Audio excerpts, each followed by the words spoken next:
whose manners still our tardy apish nation limps after in base imitation. Where doth the world thrust forth a vanity, so it be new, there's no respect how vile, that is not quickly buzzed into his ears. Then all too late comes counsel to be heard, where will doth mutiny with wit's regard. Direct not him whose way himself will choose. 'Tis breath thou lack'st, and that breath wilt thou lose. Gaunt. Methinks I am a prophet new inspired, and thus expiring do foretell of him. His rash fierce blaze of riot cannot last, for violent fires soon burn out themselves. Small showers last long, but sudden storms are short. He tires betimes that spurs too fast betimes. With eager feeding food doth choke the feeder. Light vanity, insatiate cormorant, consuming means, soon preys upon itself. This royal throne of kings, this sceptred isle, this earth of majesty, this seat of Mars, this other Eden, demi-paradise, this fortress built by nature for herself against infection and the hand of war, this happy breed of men, this little world, this precious stone set in the silver sea, which serves it in the office of a wall or as a moat defensive to a house, against the envy of less happier lands. This blessed plot, this earth, this realm, this England, this nurse, this teeming womb of royal kings, feared by their breed and famous by their birth, renowned for their deeds as far from home, for Christian service and true chivalry, as is the sepulchre and stubborn Jewry of the world's ransom, blessed Mary's son. This land of such dear souls, this dear, dear land, dear for her reputation through the world, is now leased out. I die pronouncing it, like to a tenement or pelting farm. England, bound in with the triumphant sea, whose rocky shore beats back the envious siege of Whatry Neptune, is now bound in with shame, with inky blots and rotten parchment bonds that England that was wont to conquer others hath made a shameful conquest of itself. Ah, would the scandal vanish with my life? How happy then were my ensuing death. Enter King Richard and Queen, a Merle, Bushy, Green, Bagot, Ross, and Willoughby. York. The king is come deal mildly with his youth, for young hot colts, being raged, do rage the more. Queen. How fares our noble uncle, Lancaster? King Richard. What comfort, man? How is't with aged Gaunt? Gaunt. Oh, how that name befits my composition. Old Gaunt indeed, and gaunt in being old. Within me grief hath kept a tedious fast, and who abstains from meat that is not gaunt? For sleeping England long time have I watched. Watching breeds leanness, leanness is all gaunt. The pleasure that some fathers feed upon is my strict fast. I mean my children's looks, and therein fasting, hast thou made me gaunt. Gaunt am I for the grave, gaunt as a grave, whose hollow womb inherits naught but bones. King Richard. Can sick men play so nicely with their names? Gaunt. No, misery makes sport to mock itself. Since thou dost seek to kill my name in me, I mock my name, great king, to flatter thee. King Richard. Should dying men flatter with those that live? Gaunt. No, no, men living flatter those that die. King Richard.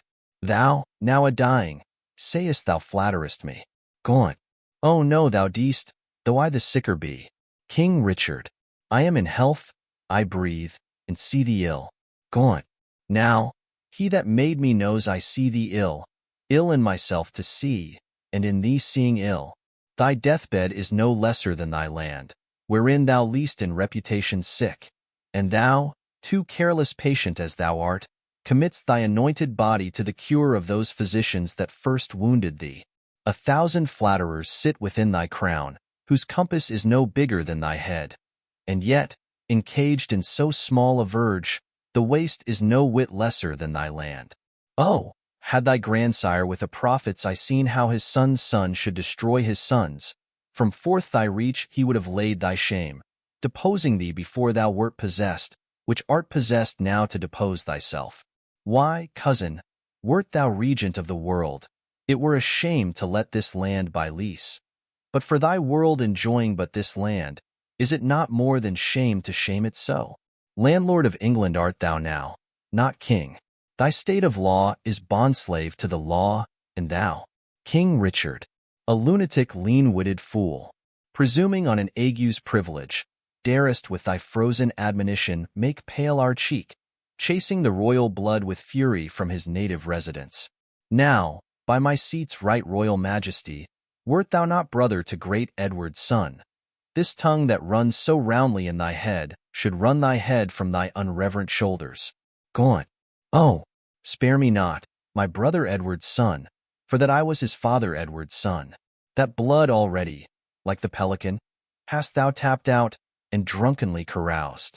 My brother Gloucester, plain well-meaning soul, whom fair befall in heaven mongst happy souls, may be a precedent and witness good, that thou respect'st not spilling Edward's blood. Join with the present sickness that I have, and thy unkindness be like crooked age to crop at once a too long withered flower. Live in thy shame, but die not shame with thee. These words hereafter thy tormentors be. Convey me to my bed, then to my grave. Love they to live that love and honor have. Exit, borne off by his attendants. King Richard. And let them die that age and sullens have, for both hast thou, and both become the grave. York. I do beseech your majesty, impute his words to wayward sickliness and age in him. He loves you, on my life, and holds you dear as Harry, Duke of Hereford, were he here. King Richard. Right you say true. As Hereford's love, so his, as theirs, so mine, and all be as it is. Enter Northumberland. Northumberland. My liege, old Gaunt commends him to your majesty. King Richard. What says he? Northumberland. Nay, nothing. All is said. His tongue is now a stringless instrument. Words, life, and all, old Lancaster hath spent. York. Be York the next that must be bankrupt so. Though death be poor, it ends a mortal woe. King Richard. The ripest fruit first falls, and so doth he. His time is spent. Our pilgrimage must be. So much for that, now for our Irish wars. We must supplant those rough rug-headed kerns, which live like venom where no venom else, but only they have privilege to live. And, for these great affairs do ask some charge. Towards our assistance we do seize to us the plate, coin, revenues, and movables whereof our uncle Gaunt did stand possessed. York. How long shall I be patient? Ah, how long shall tender duty make me suffer wrong? Not Gloucester's death, nor Hereford's banishment, nor Gaunt's rebukes, nor England's private wrongs, nor the prevention of poor Bolingbroke about his marriage, nor my own disgrace, have ever made me sour my patient cheek, or bend one wrinkle on my sovereign's face. I am the last of noble Edward's sons, of whom thy father, Prince of Wales, was first. In war was never lion raged more fierce, in peace was never gentle lamb more mild, than was that young and princely gentleman. His face thou hast, for even so looked he, accomplished with the number of thy hours. But when he frowned, it was against the French and not against his friends. His noble hand did win what he did spend, and spent not that which his triumphant father's hand had won. His hands were guilty of no kindred's blood, but bloody with the enemies of his kin. O Richard, York is too far gone with grief, or else he never would compare between. King Richard. Why, uncle, what's the matter? York. O my liege, pardon me, if you please. If not, I, pleased not to be pardoned, am content with all. Seek you to seize and gripe into your hands the royalties and rights of banished Hereford? Is not Gaunt dead? And doth not Hereford live? Was not Gaunt just? And is not Harry true? Did not the one deserve to have an heir? Is not his heir a well-deserving son? Take Hereford's rights away, and take from time his charters and his customary rights. Let not tomorrow then ensue today. Be not thyself, for how art thou a king but by fair sequence and succession?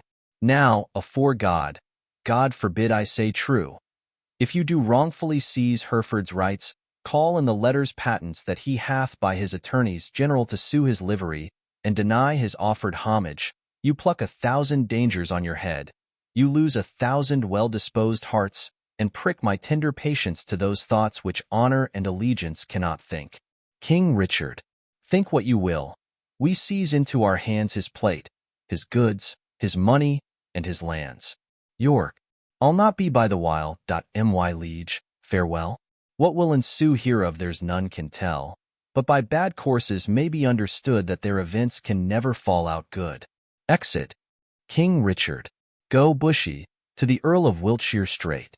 Bid him repair to us to Ely House to see this business. Tomorrow next we will for Ireland, and 'tis time, I trow. And we create, in absence of ourself, our Uncle York Lord Governor of England, for he is just, and always loved us well. Come on, our Queen, tomorrow must we part. Be merry, for our time of stay is short. Exeunt King, Queen, Bushy, Almerle, Green and Bagot. Northumberland. Well, lords, the Duke of Lancaster is dead. Ross. And living too, for now his son is Duke. Willoughby. Barely in title, not in revenues. Northumberland. Richly in both, if justice had her right. Ross. My heart is great, but it must break with silence ere't be disburdened with a liberal tongue. Northumberland. Nay, speak thy mind, and let him ne'er speak more that speaks thy words again to do thee harm. Willoughby. Tins that thou wouldst speak to the Duke of Hereford? If it be so, out with it boldly, man. Quick is mine ear to hear of good towards him. Ross. No good at all that I can do for him, unless you call it good to pity him, bereft and gelded of his patrimony. Northumberland.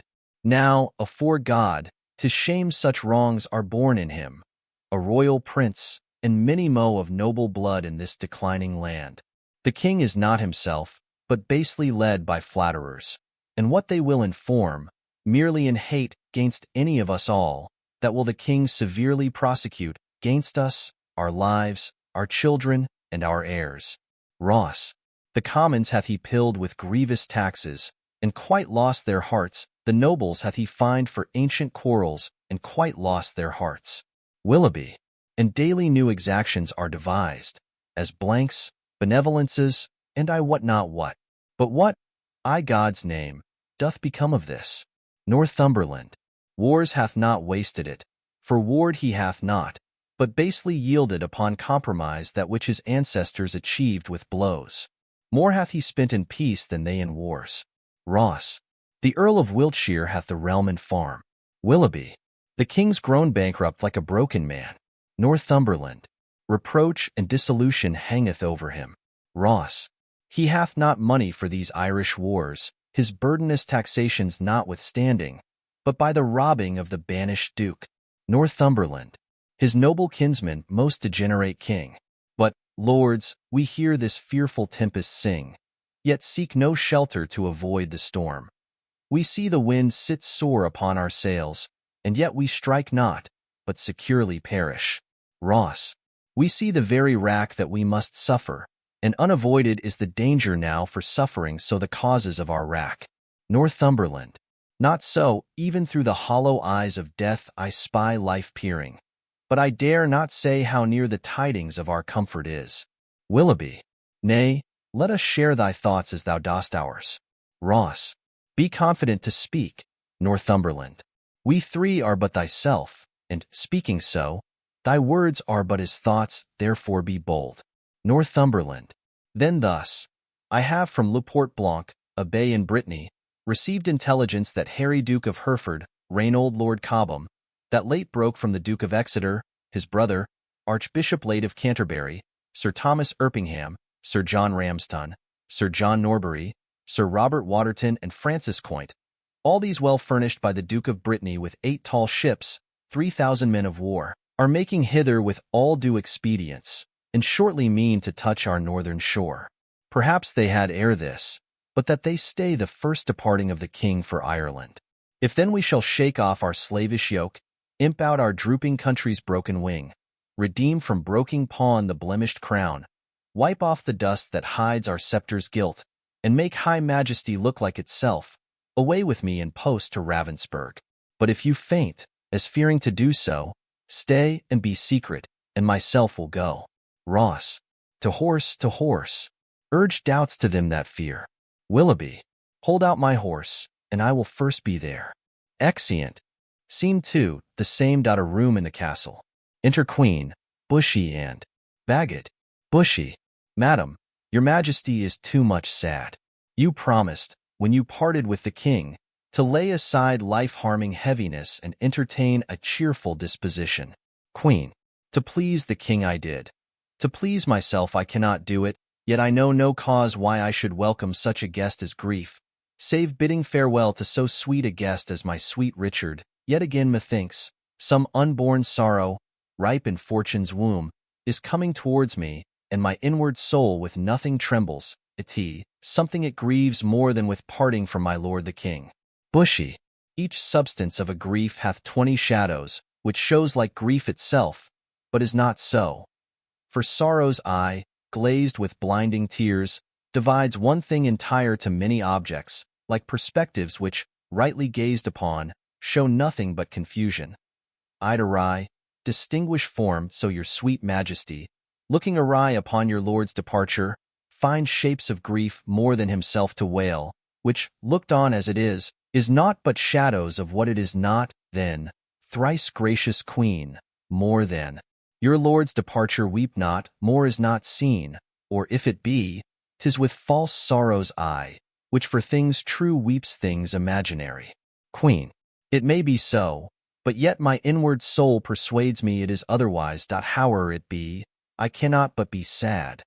So heavy sad is thought, and thinking, on no thought I think, makes me with heavy nothing faint and shrink. Bushy.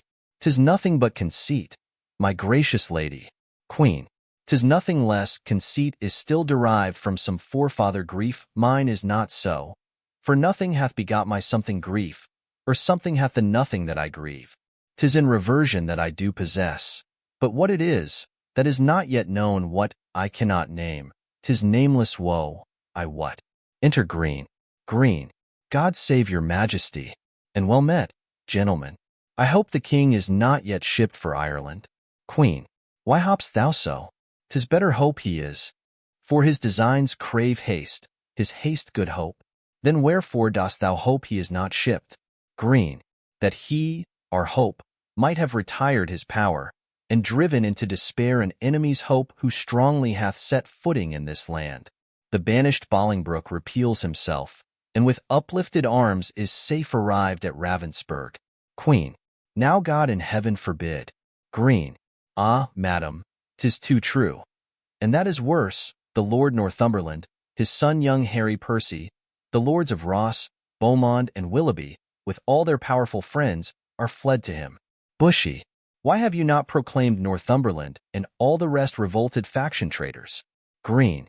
We have, whereupon the Earl of Worcester hath broken his staff, resigned his stewardship, and all the household servants fled with him to Bolingbroke. Queen. So, Green, thou art the midwife to my woe, and Bolingbroke my sorrow's dismal heir. Now hath my soul brought forth her prodigy, and I, a gasping new-delivered mother, have woe to woe, sorrow to sorrow joined. Bushy. Despair not, madam. Queen. Who shall hinder me? I will despair and be at enmity with cousining Hope. He is a flatterer, a parasite, a keeper back of death, who gently would dissolve the bands of life, which false hope lingers in extremity. Enter York. Green. Here comes the Duke of York. Queen. With signs of war about his aged neck. Oh, full of careful business are his looks. Uncle, for God's sake, speak comfortable words. York. Should I do so, I should belie my thoughts. Comfort's in heaven, and we are on the earth, where nothing lives but crosses, cares, and grief. Your husband, he is gone to save far off, whilst others come to make him lose at home. Here am I left to underprop his land, who, weak with age, cannot support myself.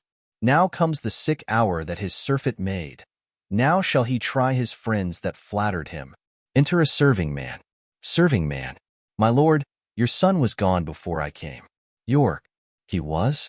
Why so? Go all which way it will. The nobles they are fled, the commons they are cold and will, I fear, revolt on Hereford's side.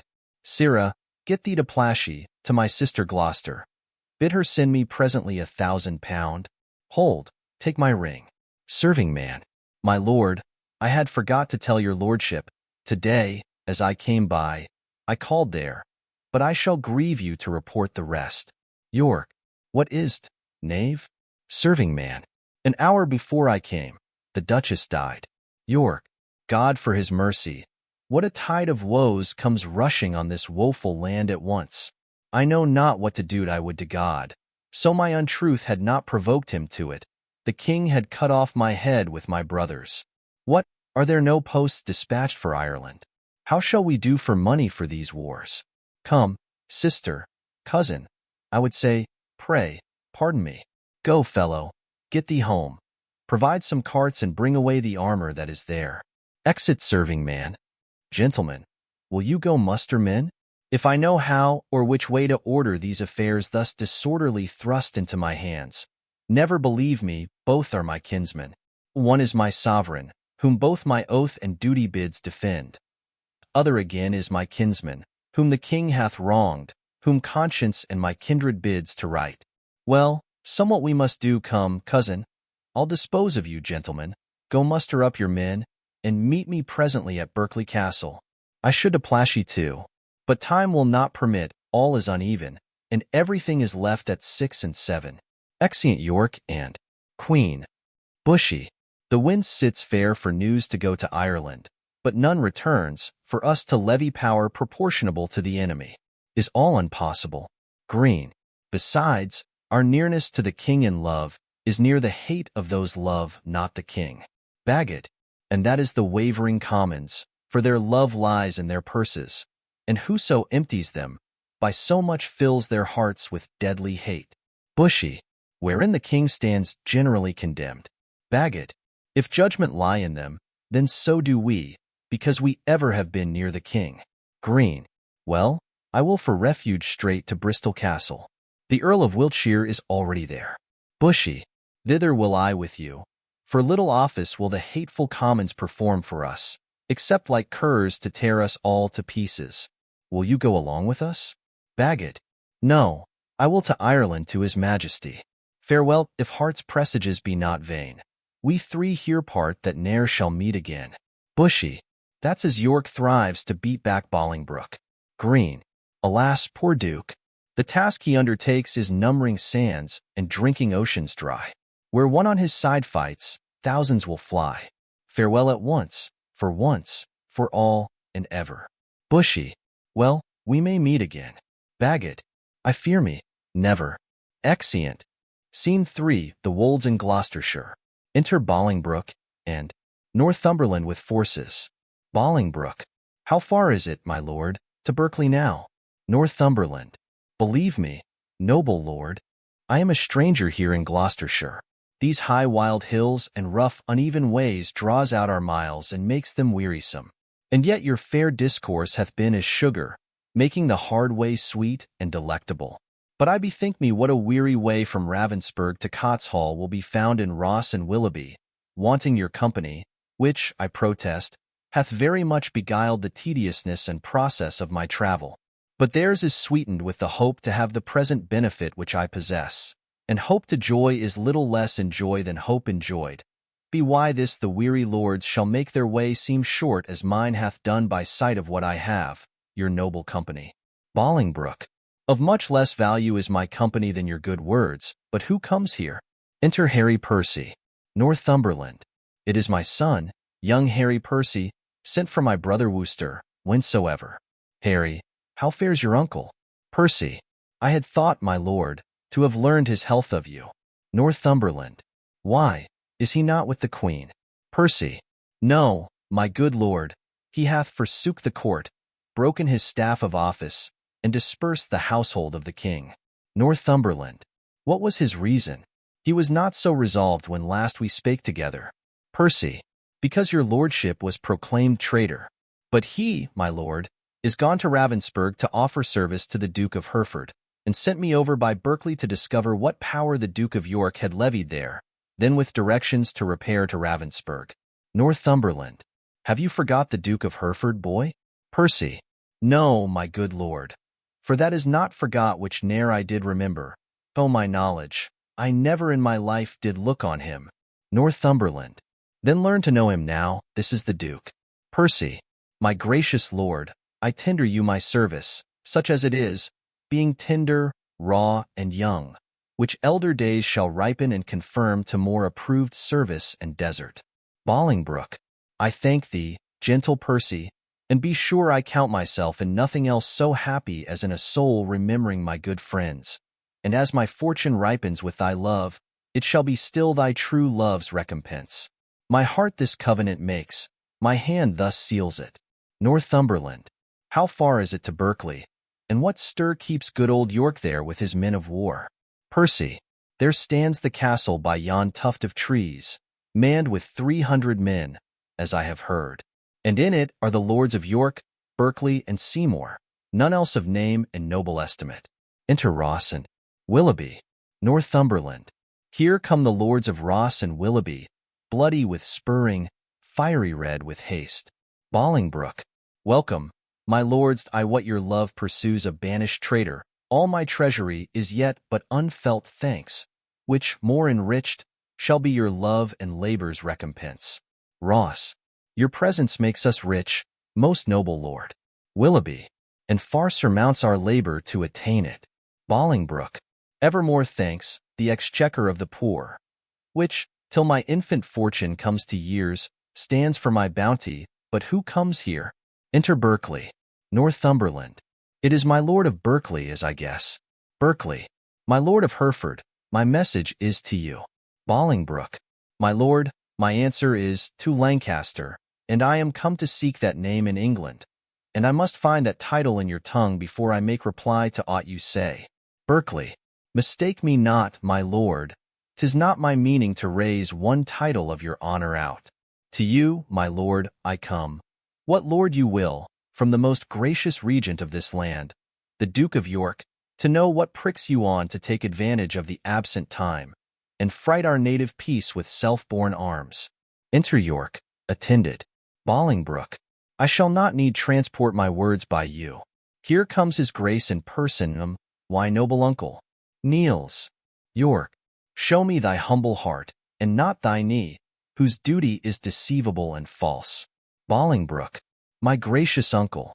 York, tut, tut. Grace me no grace, nor uncle me no uncle.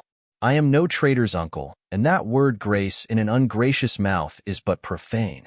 Why have those banished and forbidden legs dared once to touch a dust of England's ground? But then more why?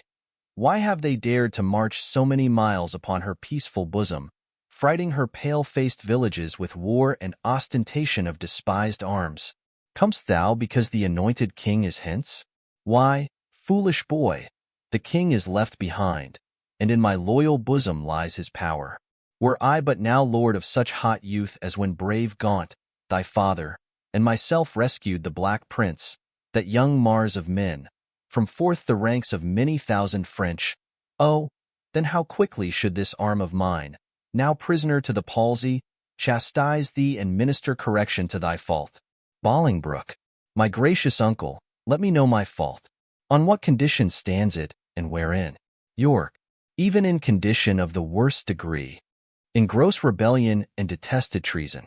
Thou art a banished man, and here art come, before the expiration of thy time, in braving arms against thy sovereign.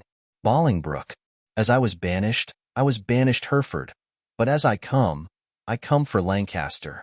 And, noble uncle, I beseech your grace look on my wrongs with an indifferent eye.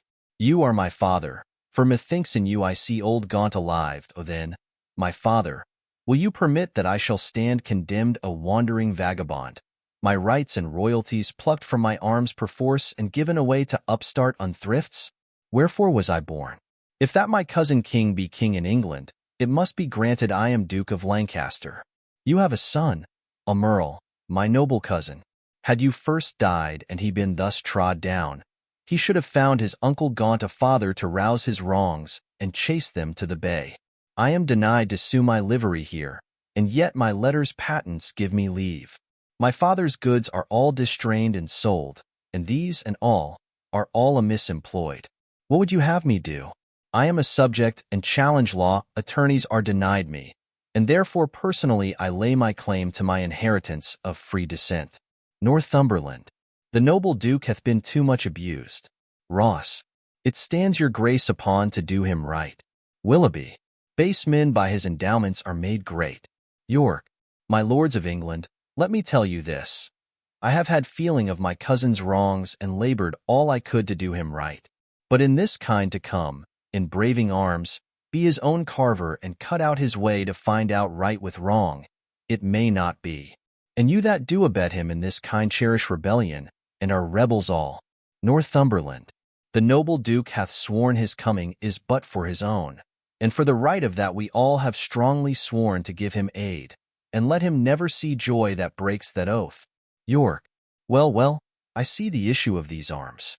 I cannot mend it, I must needs confess, because my power is weak and all ill left. But if I could, by him that gave me life, I would attach you all and make you stoop unto the sovereign mercy of the king. But since I cannot, be it known unto you I do remain as neuter, so fare you well, unless you please to enter in the castle, and there repose you for this night. Bolingbroke, an offer, uncle, that we will accept, but we must win your grace to go with us to Bristol Castle, which they say is held by Bushy, Bagot, and their complices, the caterpillars of the Commonwealth, which I have sworn to weed and pluck away. York, it may be I will go with you, but yet I'll pause, for I am loath to break our country's laws. Nor friends nor foes, to me welcome you are. Things past redress are now with me past care. Exeunt. Scene 4. A camp in Wales. Enter Earl of Salisbury and a Welsh captain. Captain, my lord of Salisbury, we have stayed 10 days and hardly kept our countrymen together, and yet we hear no tidings from the king. Therefore we will disperse ourselves. Farewell. Salisbury, stay yet another day, thou trusty Welshman.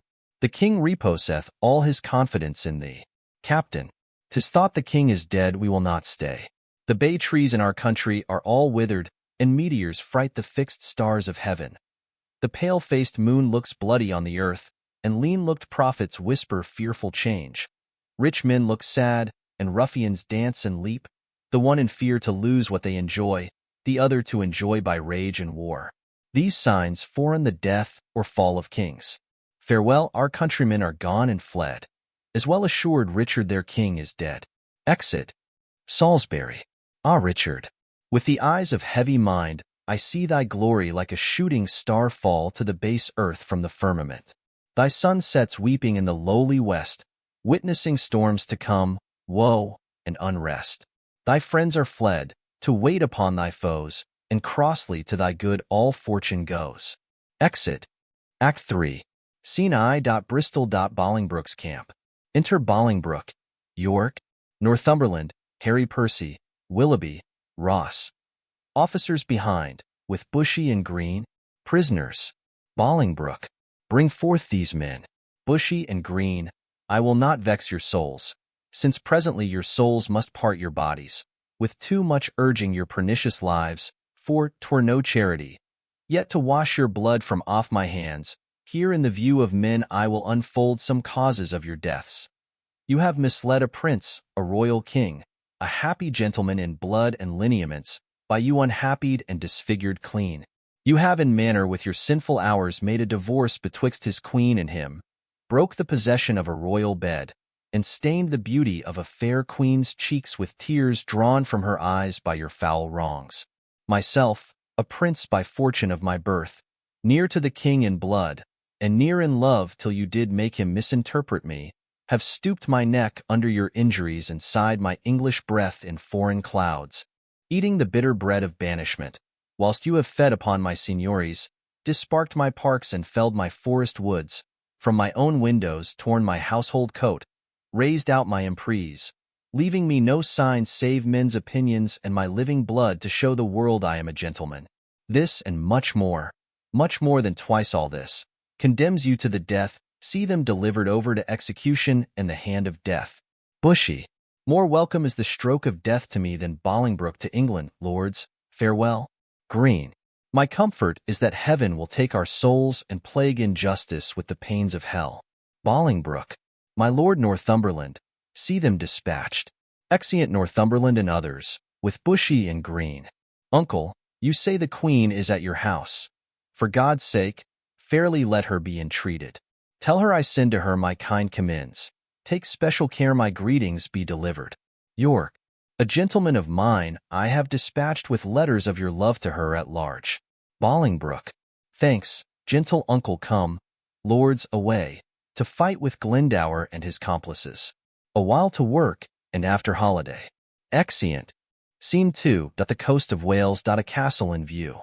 Flourish. Drums and trumpets. Enter King Richard, the Bishop of Carlisle, Almirall and soldiers. King Richard. Barclawfleet Castle, call they this at hand? Almirall. Yea, my lord, how brooks your grace the air after your late tossing on the breaking seas? King Richard. Needs must I like it well that I weep for joy to stand upon my kingdom once again. Dear earth, I do salute thee with my hand, though rebels wound thee with their horses' hoofs. As a long-parted mother with her child plays fondly with her tears and smiles in meeting, so weeping smiling greet I thee, my earth, and do thee favors with my royal hands.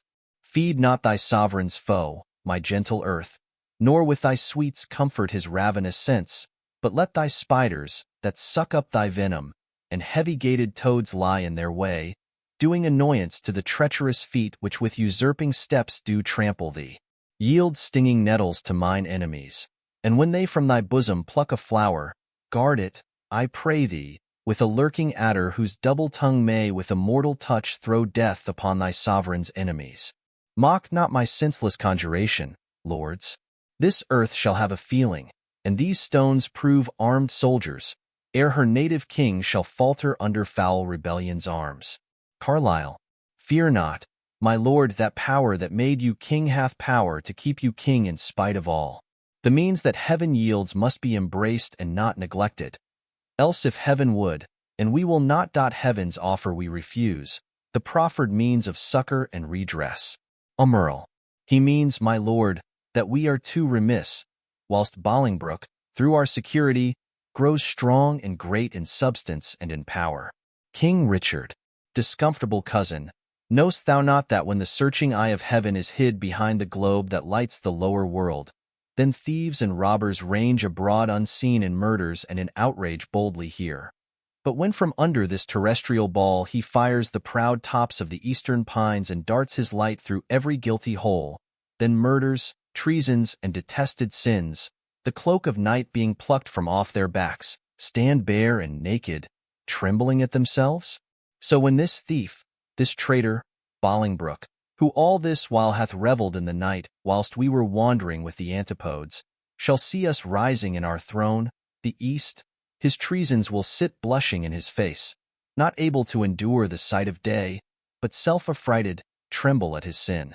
Not all the water in the rough rood sea can wash the balm off from an anointed king. The breath of worldly men cannot depose the deputy elected by the Lord. For every man that Bolingbroke hath pressed to lift shrewd steel against our golden crown, God for his Richard hath in heavenly pay a glorious angel. Then, if angels fight, weak men must fall, for heaven still guards the right. Enter Salisbury. Welcome, my lord, how far off lies your power? Salisbury. Nor near nor farther off, my gracious lord, than this weak arm discomfort guides my tongue, and bids me speak of nothing but despair. One day too late, I fear me, noble lord, hath clouded all thy happy days on earth. Oh, call back yesterday, bid time return, and thou shalt have 12,000 fighting men. Today, unhappy day, too late, earth throws thy joys, friends, fortune, and thy state. For all the Welshmen, hearing thou wert dead, are gone to Bolingbroke, dispersed and fled. Almirall. Comfort, my liege, why looks your grace so pale? King Richard. But now, the blood of 20,000 men did triumph in my face, and they are fled. Until so much blood thither come again, have I not reason to look pale and dead? All souls that will be safe, fly from my side, for time hath set a blot upon my pride. Almirall. Comfort, my liege, remember who you are. King Richard. I had forgot myself. Am I not king? Awake, thou coward majesty. Thou sleepest. Is not the king's name 20,000 names? Arm, my name. A puny subject strikes at thy great glory. Look not to the ground. Ye favorites of a king, are we not high? High be our thoughts, I know my uncle York hath power enough to serve our turn, but who comes here? Enter Sir Stephen Scroop. Scroop. More health and happiness betide my liege than can my care-tuned tongue deliver him. King Richard. Mine ear is open and my heart prepared. The worst is worldly loss thou canst unfold. Say, is my kingdom lost? Why, 'twas my care, and what loss is it to be rid of care? Strives Bolingbroke to be as great as we? Greater he shall not be if he serve God. We'll serve him too, and be his fellows so. Revolt our subjects? That we cannot mend. They break their faith to God as well as us. Cry woe, destruction, ruin, loss, decay. The worst is death, and death will have his day. Scroop. Glad am I that your highness is so armed to bear the tidings of calamity. Like an unseasonable stormy day which makes the silver rivers drown their shores, as if the world were all dissolved to tears. So high above his limits swells the rage of Bolingbroke, covering your fearful land with hard bright steel and hearts harder than steel. Whitebeards have armed their thin and hairless scalps against thy majesty. Boys with women's voices strive to speak big and clap their female joints in stiff, unwieldy arms against thy crown. Thy very beadsmen learn to bend their bows of double fatal you against thy state. Yea, distaff women manage rusty bills against thy seat, both young and old rebel, and all goes worse than I have power to tell. King Richard. Too well thou tell'st a tale so ill. Where is the Earl of Wiltshire? Where is Bagot? What is become of Bushy? Where is Green? That they have let the dangerous enemy measure our confines with such peaceful steps? If we prevail, their heads shall pay for it. I warrant they have made peace with Bolingbroke. Scroop. Peace have they made with him indeed, my lord. King Richard. O villains, vipers, damned without redemption, dogs, easily one to fawn on any man. Snakes, in my heart blood warmed, that sting my heart. 3 Judases, each one thrice worse than Judas. Would they make peace? Terrible hell make war upon their spotted souls for this. Scroop. Sweet love, I see, changing his property, turns to the sourest and most deadly hate. Again uncurse their souls, their peace is made with heads, and not with hands. Those whom you curse have felt the worst of death's destroying wound and lie full low, graved in the hollow ground. Earl. Is Bushy, Green, and the Earl of Wiltshire dead? Scroop. Aye, all of them at Bristol lost their heads. Earl. Where is the Duke my father with his power? King Richard. No matter where, of comfort no man speak. Let's talk of graves, of worms and epitaphs, make dust our paper, and with rainy eyes write sorrow on the bosom of the earth. Let's choose executors and talk of wills. And yet not so, for what can we bequeath save our deposed bodies to the ground, our lands, our lives, and all our Bolingbroke's, and nothing can we call our own but death, and that small model of the barren earth which serves as paste and cover to our bones.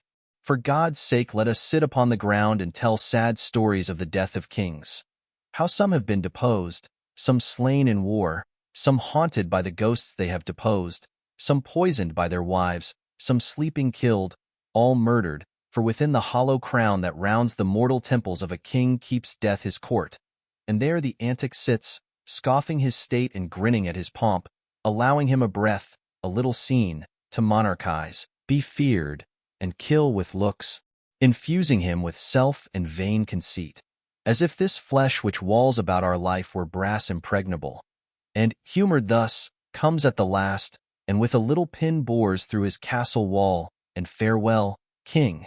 Cover your heads, and mock not flesh and blood with solemn reverence. Throw away respect, tradition, form, and ceremonious duty, for you have but mistook me all this while. I live with bread like you, feel want, taste grief, need friends, subjected thus. How can you say to me I am a king? Carlyle. My lord, wise men ne'er sit and wail their woes, but presently prevent the ways to wail. To fear the foe, since fear oppresseth strength, gives in your weakness strength unto your foe, and so your follies fight against yourself. Fear and be slain. No worse can come to fight, and fight and die is death destroying death, where fearing dying pays death servile breath. Earl. My father hath a power, inquire of him, and learn to make a body of a limb. King Richard, thou chidst me well, proud Bolingbroke.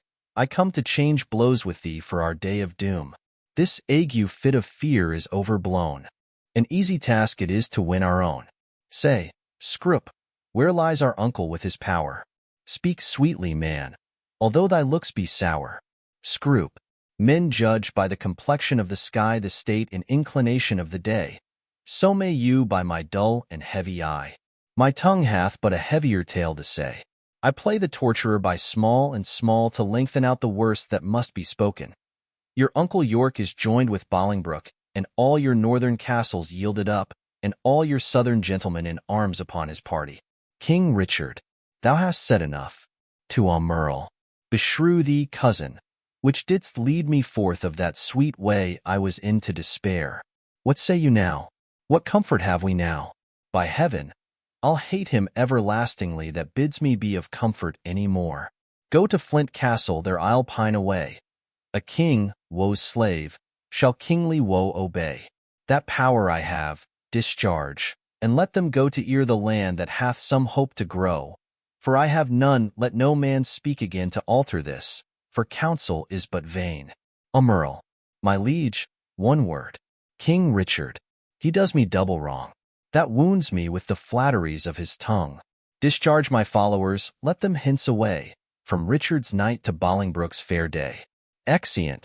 Scene 3. Wales before Flint Castle. Enter, with drum and colours, Bolingbroke and forces, Northumberland and others. Bolingbroke. So that by this intelligence we learn the Welshmen are dispersed, and Salisbury is gone to meet the king, who lately landed with some few private friends upon this coast. Northumberland. The news is very fair and good, my lord. Richard not far from hence hath hid his head. York. It would beseem the Lord Northumberland to say King Richard, alack the heavy day when such a sacred king should hide his head. Northumberland. Your grace mistakes. Only to be brief left I his title out. York. The time hath been. Would you have been so brief with him? He would have been so brief with you to shorten you. For taking so the head, your whole head's length. Bolingbroke. Mistake not, uncle, further than you should. York.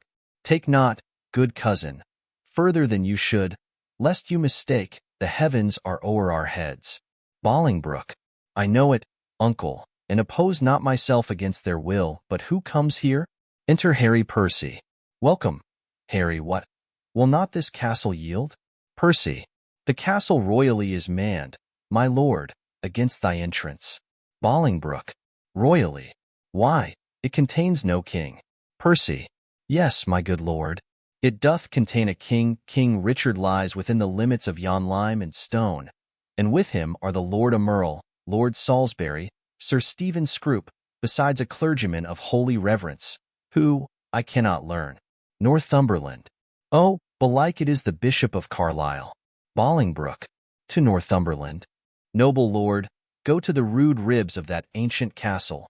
Through brazen trumpet send the breath of parley into his ruined ears, and thus deliver. Henry Bolingbroke.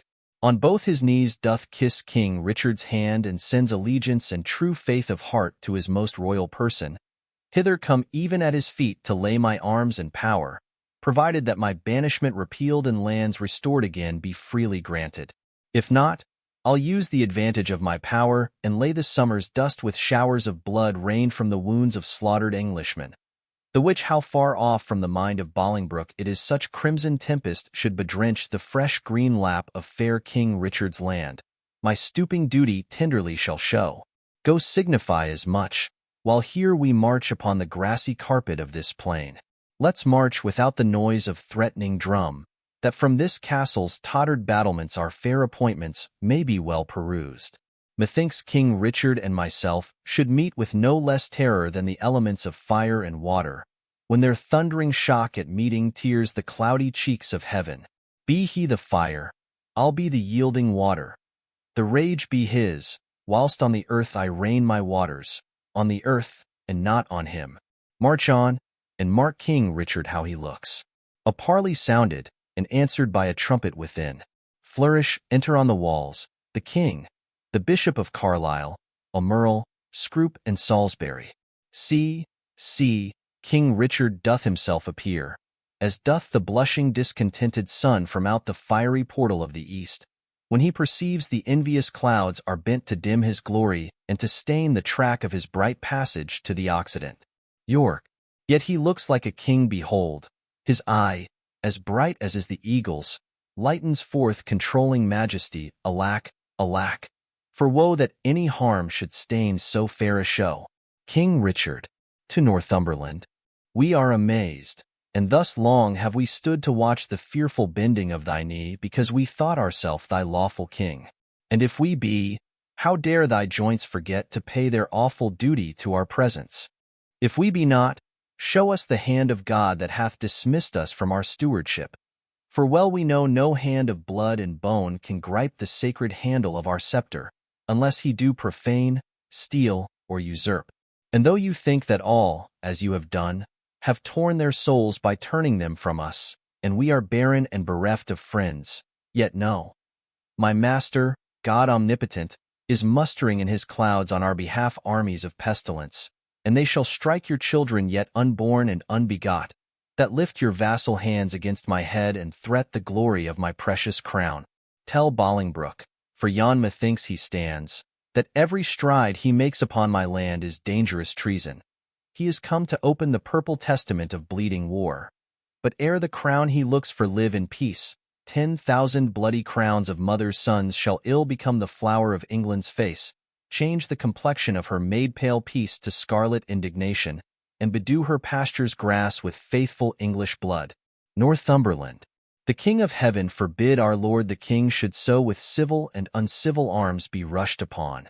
Thy thrice noble cousin, Harry Bolingbroke, doth humbly kiss thy hand, and by the honorable tomb he swears that stands upon your royal grandsire's bones, and by the royalties of both your bloods, currents that spring from one most gracious head, and by the buried hand of warlike Gaunt, and by the worth and honor of himself, comprising all that may be sworn or said, his coming hither hath no further scope than for his lineal royalties, and to beg enfranchisement immediate on his knees, which, on thy royal party granted once, his glittering arms he will commend to rust, his barbed steeds to stables, and his heart to faithful service of your majesty.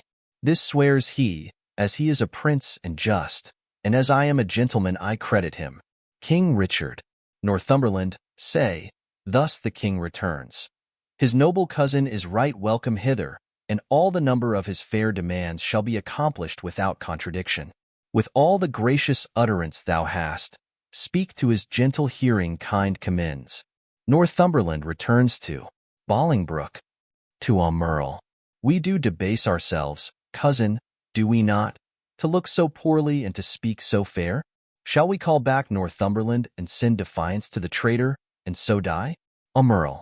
No, good my lord, let's fight with gentle words till time lend friends, and friends their helpful swords. King Richard. O God, that ere this tongue of mine that laid the sentence of dread banishment on yon proud man should take it off again with words of sooth. Oh, that I were as great as is my grief, or lesser than my name, or that I could forget what I have been, or not remember what I must be now. Swell'st thou, proud heart? I'll give thee scope to beat, since foes have scope to beat both thee and me. Aumerle. Northumberland comes back from Bolingbroke. King Richard. What must the king do now? Must he submit? The king shall do it. Must he be deposed? The king shall be contented. Must he lose the name of king? I God's name, let it go. I'll give my jewels for a set of beads, my gorgeous palace for a hermitage, my gay apparel for an almsman's gown, my figured goblets for a dish of wood, my scepter for a palmer's walking staff, my subjects for a pair of carved saints, and my large kingdom for a little grave, a little grave, an obscure grave. Or I'll be buried in the king's highway, some way of common trade, where subjects' feet may hourly trample on their sovereign's head. For on my heart they tread now whilst I live, and buried once, why not upon my head? Aumerle, thou weep'st, my tender-hearted cousin, will make foul weather with despised tears. Our sighs, and they shall lodge the summer corn and make a dearth in this revolting land. Or shall we play the wantons with our woes and make some pretty match with shedding tears? As thus, to drop them still upon one place till they have fretted us a pair of graves within the earth. And therein laid, there lies 2 kinsmen digged their graves with weeping eyes. Would not this'll do well? Well, well, I see I talk but idly, and you laugh at me. Most mighty prince, my lord Northumberland, what says King Bolingbroke? Will his majesty give Richard leave to live till Richard die? You make a leg, and Bolingbroke says I. Northumberland, my lord, in the base court he doth attend to speak with you. May it please you to come down? King Richard, down, down I come, like glistering Phaethon, wanting the manage of unruly jades. In the base court, where kings grow base, to come at traitors' calls, and do them grace. In the base court, come down? Down court, down king. For night owls shriek where mounting larks should sing. Exeunt from above. Bolingbroke, what says his majesty?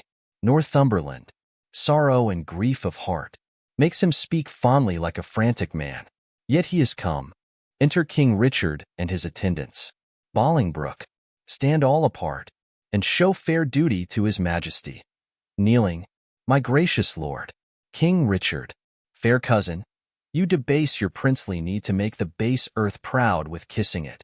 Me rather had my heart might feel your love than my unpleased I see your courtesy. Up, cousin, up, your heart is up, I know, thus high at least, although your knee be low. Bolingbroke, my gracious lord, I come but for mine own. King Richard, your own is yours, and I am yours, and all. Bolingbroke, so far be mine, my most redoubt lord, as my true service shall deserve your love. King Richard, well you deserve, they well deserve to have that know the strongest and surest way to get. Uncle, give me your hands, nay, dry your eyes. Tears show their love, but want their remedies. Cousin, I am too young to be your father, though you are old enough to be my heir. What you will have, I'll give and willing too. For do we must what force will have us do. Set on towards London, cousin, is it so? Bolingbroke, yeah, my good lord. King Richard, then I must not say no. Flourish. Exeunt. Scene 4. Langley, the Duke of York's garden. Enter the Queen and 2 ladies. Queen, what sport shall we devise here in this garden, to drive away the heavy thought of care? Lady, madam, we'll play at bowls. Queen, 'twill make me think the world is full of rubs, and that my fortune runs against the bias. Lady, madam, we'll dance. Queen, my legs can keep no measure in delight when my poor heart no measure keeps in grief.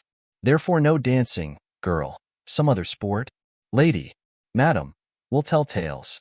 Queen, of sorrow or of joy? Lady, of either, madam. Queen, of neither, girl. For if of joy, being altogether wanting, it doth remember me the more of sorrow. Or if of grief, being altogether had, it adds more sorrow to my want of joy. For what I have I need not to repeat, and what I want it boots not to complain. Lady, madam, I'll sing. Queen, 'tis well that thou hast cause, but thou shouldst please me better wouldst thou weep. Lady, I could weep, madam, would it do you good?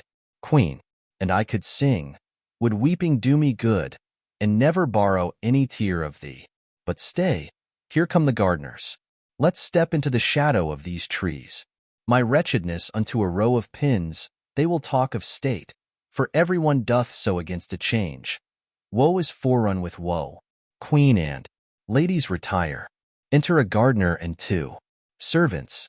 Gardener, go, bind thou up young dangling apricocks, which, like unruly children, make their sire stoop with oppression of their prodigal weight. Give some supportance to the bending twigs. Go thou, and like an executioner cut off the heads of 2 fast-growing sprays that look too lofty in our commonwealth. All must be even in our government. You thus employed, I will go root away the noisome weeds which without profit suck the soil's fertility from wholesome flowers. Servant, why should we in the compass of a pale keep law and form and due proportion, showing, as in a model, our firm estate, when our sea-walled garden, the whole land, is full of weeds, her fairest flowers choked up, her fruit trees all unpruned, her hedges ruined, her knots disordered, and her wholesome herbs swarming with caterpillars? Gardener, hold thy peace. He that hath suffered this disordered spring hath now himself met with the fall of leaf. The weeds which his broad-spreading leaves did shelter, that seemed in eating him to hold him up, are plucked up, root and all, by Bolingbroke. I mean the Earl of Wiltshire, Bushy, Green. Servant. What, are they dead?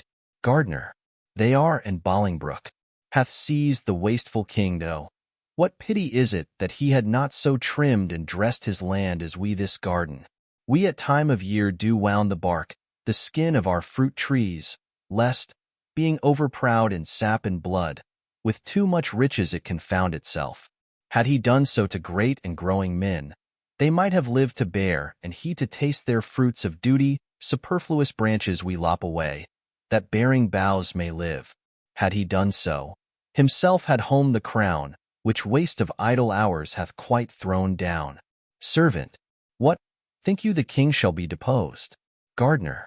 Depressed he is already, and deposed, 'tis doubt he will be. Letters came last night to a dear friend of the good Duke of York's that tell black tidings. Queen. Oh, I am pressed to death through want of speaking. Coming forward. Thou, old Adam's likeness, set to dress this garden. How dares thy harsh rude tongue sound this unpleasing news? What Eve, what serpent, hath suggested thee to make a second fall of cursed man?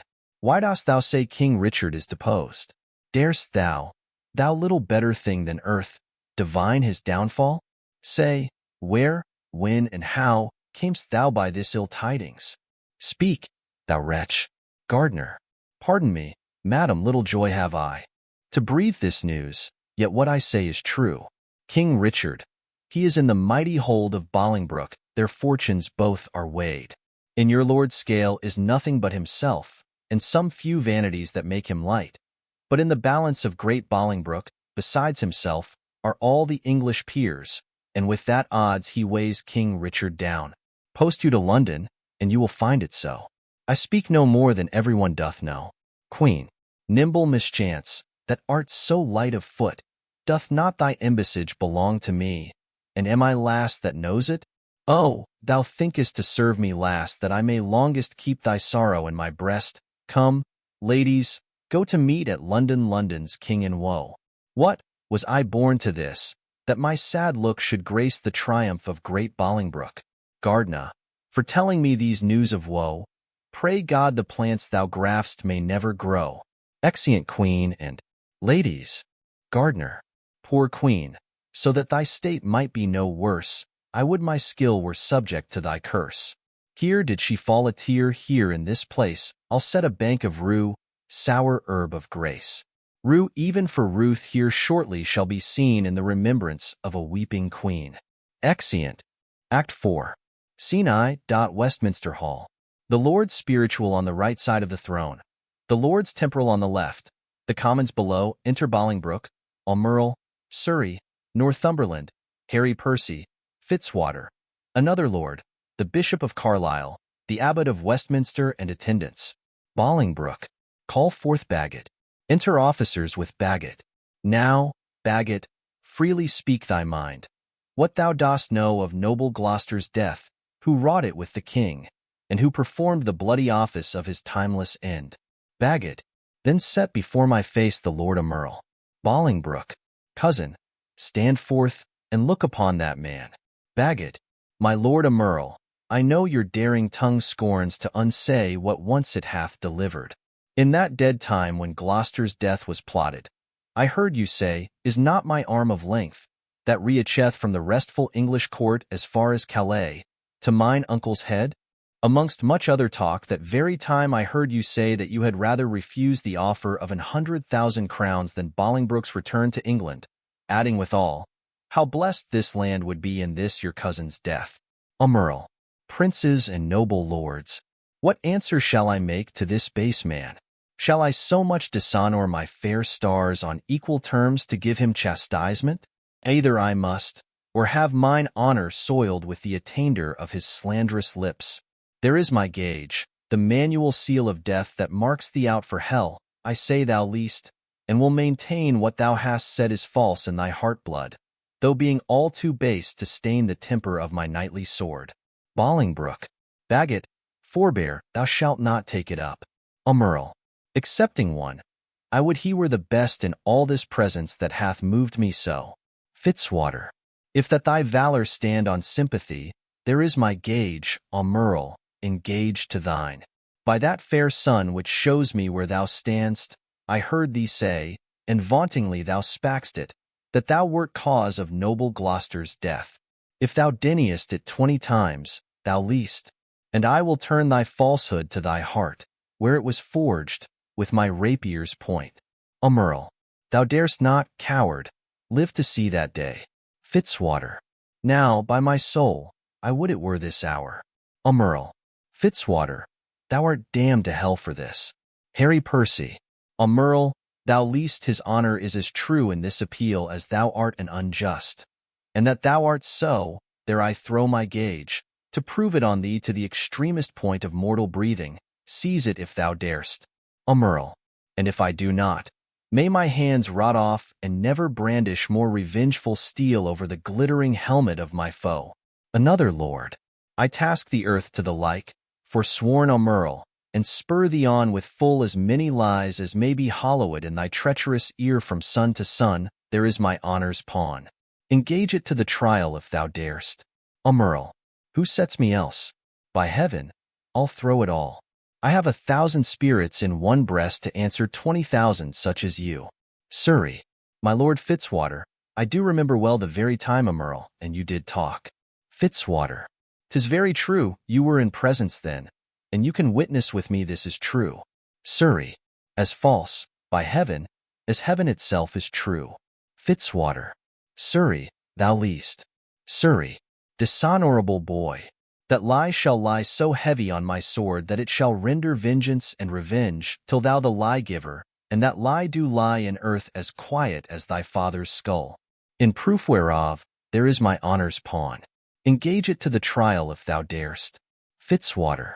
How fondly dost thou spur a forward horse.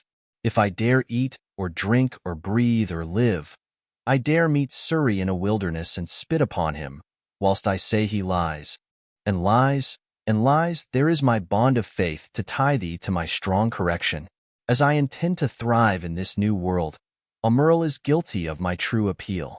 Besides, I heard the banished Norfolk say that thou, Emerl, didst send 2 of thy men to execute the noble Duke at Calais. Emerl. Some honest Christian trust me with a gage. That Norfolk lies, here do I throw down this, if he may be repealed to try his honor. Bolingbroke. These differences shall all rest under gage till Norfolk be repealed. Repealed he shall be, and, though mine enemy, restored again to all his lands and seigniories, when he is returned. Against Emerl we will enforce his trial. Carlyle. That honorable day shall ne'er be seen. Many a time hath banished Norfolk fought for Jesu Christ in glorious Christian field, streaming the ensign of the Christian cross against black pagans, Turks, and Saracens, and toiled with works of war, retired himself to Italy, and there at Venice gave his body to that pleasant country's earth and his pure soul unto his captain, Christ, under whose colors he had fought so long. Bolingbroke. Why, Bishop, is Norfolk dead? Carlyle.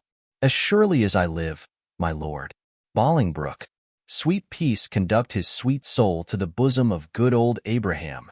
Lords appellants, your differences shall all rest under gage till we assign you to your days of trial. Enter York, attended.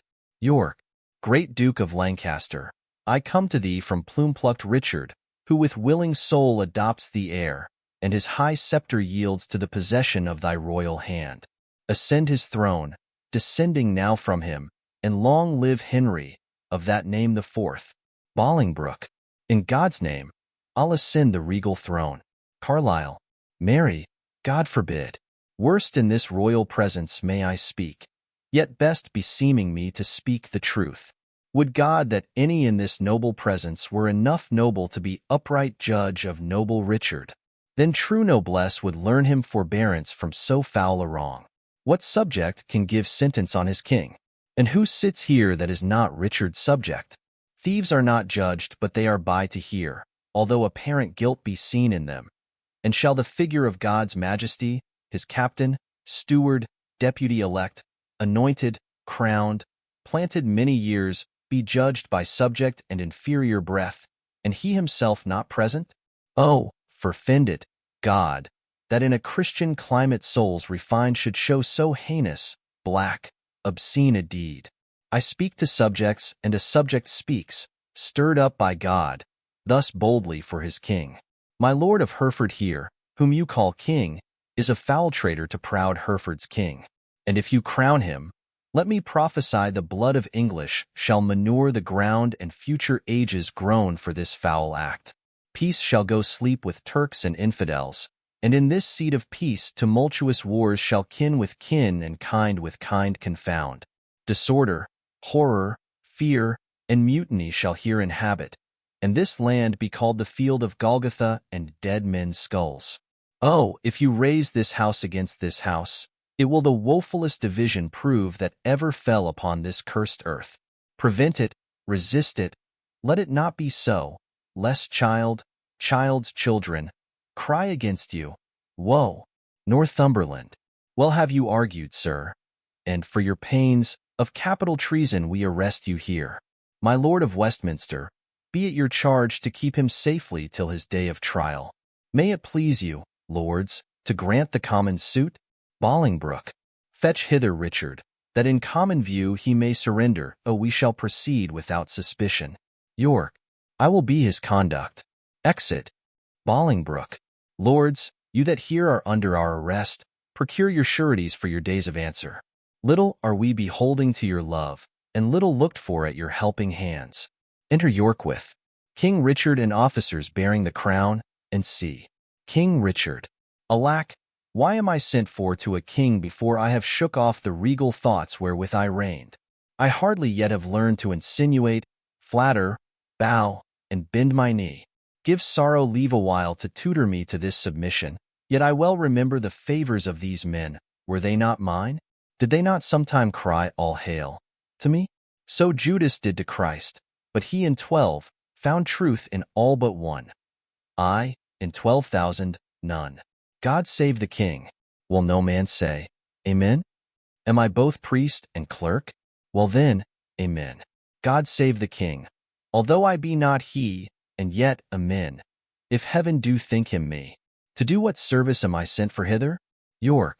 To do that office of thine own good will which tired majesty did make thee offer, the resignation of thy state and crown to Henry Bolingbroke. King Richard. Give me the crown, here, cousin. Seize the crown. Here, cousin. On this side my hand, and on that side thine. Now is this golden crown like a deep well that owes two buckets, filling one another, the emptier ever dancing in the air. The other down, unseen, and full of water. That bucket down and full of tears am I, drinking my griefs, whilst you mount up on high. Bolingbroke. I thought you had been willing to resign. King Richard. My crown I am, but still my griefs are mine. You may my glories and my state depose, but not my griefs. Still am I king of those. Bolingbroke. Part of your cares you give me with your crown. King Richard. Your cares set up do not pluck my cares down. My care is loss of care, by old care done. Your care is gain of care, by new care won. The cares I give I have, though given away. They tend the crown, yet still with me they stay. Bolingbroke. Are you contented to resign the crown? King Richard. I no, for I must nothing be. Therefore no, for I resign to thee. Now mark me how I will undo myself. I give this heavy weight from off my head, and this unwieldy scepter from my hand, the pride of kingly sway from out my heart. With mine own tears I wash away my balm, with mine own hands I give away my crown, with mine own tongue deny my sacred state, with mine own breath release all duteous oaths. All pomp and majesty I do forswear. My manners, rents, revenues, I forego. My acts, decrees, and statutes I deny. God pardon all oaths that are broke to me.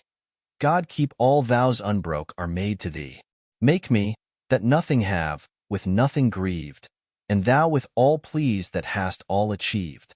Long mayst thou live in Richard's seat to sit, and soon lie Richard in an earthly pit. God save King Henry, unkinged Richard says, and send him many years of sunshine days. What more remains? Northumberland. Offering a paper.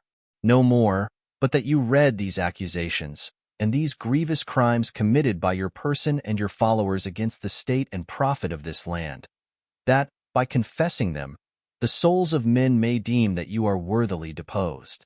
King Richard. Must I do so? And must I revel out my weaved-up follies? Gentle Northumberland, if thy offences were upon record, would it not shame thee in so fair a troop to read a lecture of them? If thou wouldst, there shouldst thou find one heinous article containing the deposing of a king and cracking the strong warrant of an oath, marked with a blot, damned in the book of heaven. Nay, all of you that stand and look upon me whilst that my wretchedness doth bate myself, though some of you, with Pilate, wash your hands, showing an outward pity, yet you Pilates have here delivered me to my sour cross, and water cannot wash away your sin. Northumberland. My lord, dispatch read o'er these articles. King Richard. Mine eyes are full of tears. I cannot see, and yet salt water blinds them not so much but they can see a sort of traitors here.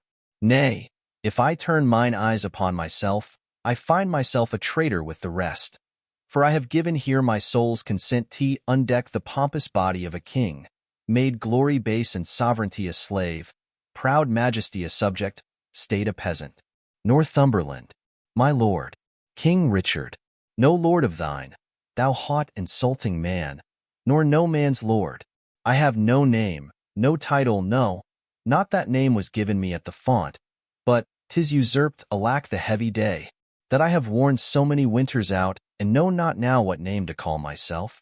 Oh, that I were a mockery king of snow, standing before the sun of Bolingbroke, to melt myself away in water drops.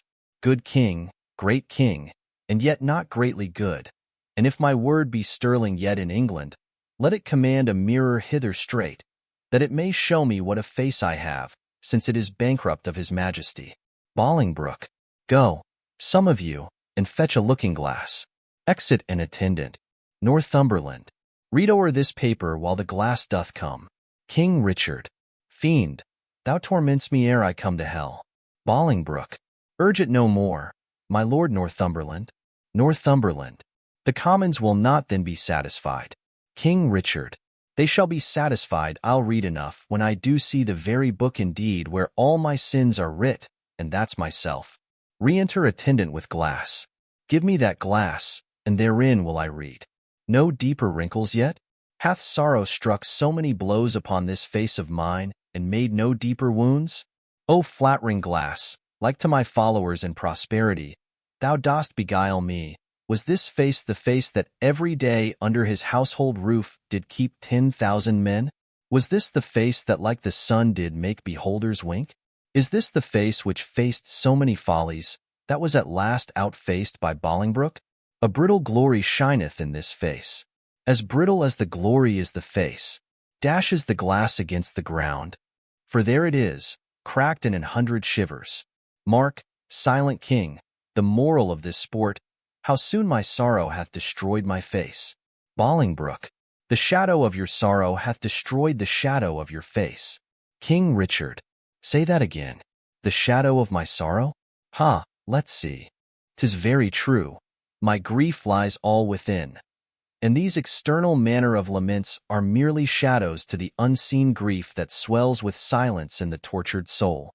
There lies the substance, and I thank thee, King, for thy great bounty, that not only givest me cause to wail, but teachest me the way how to lament the cause. I'll beg one boon, and then be gone and trouble you no more. Shall I obtain it? Bolingbroke. Name it, fair cousin. King Richard. Fair cousin? I am greater than a king. For when I was a king, my flatterers were then but subjects. Being now a subject, I have a king here to my flatterer. Being so great, I have no need to beg. Bolingbroke. Yet ask.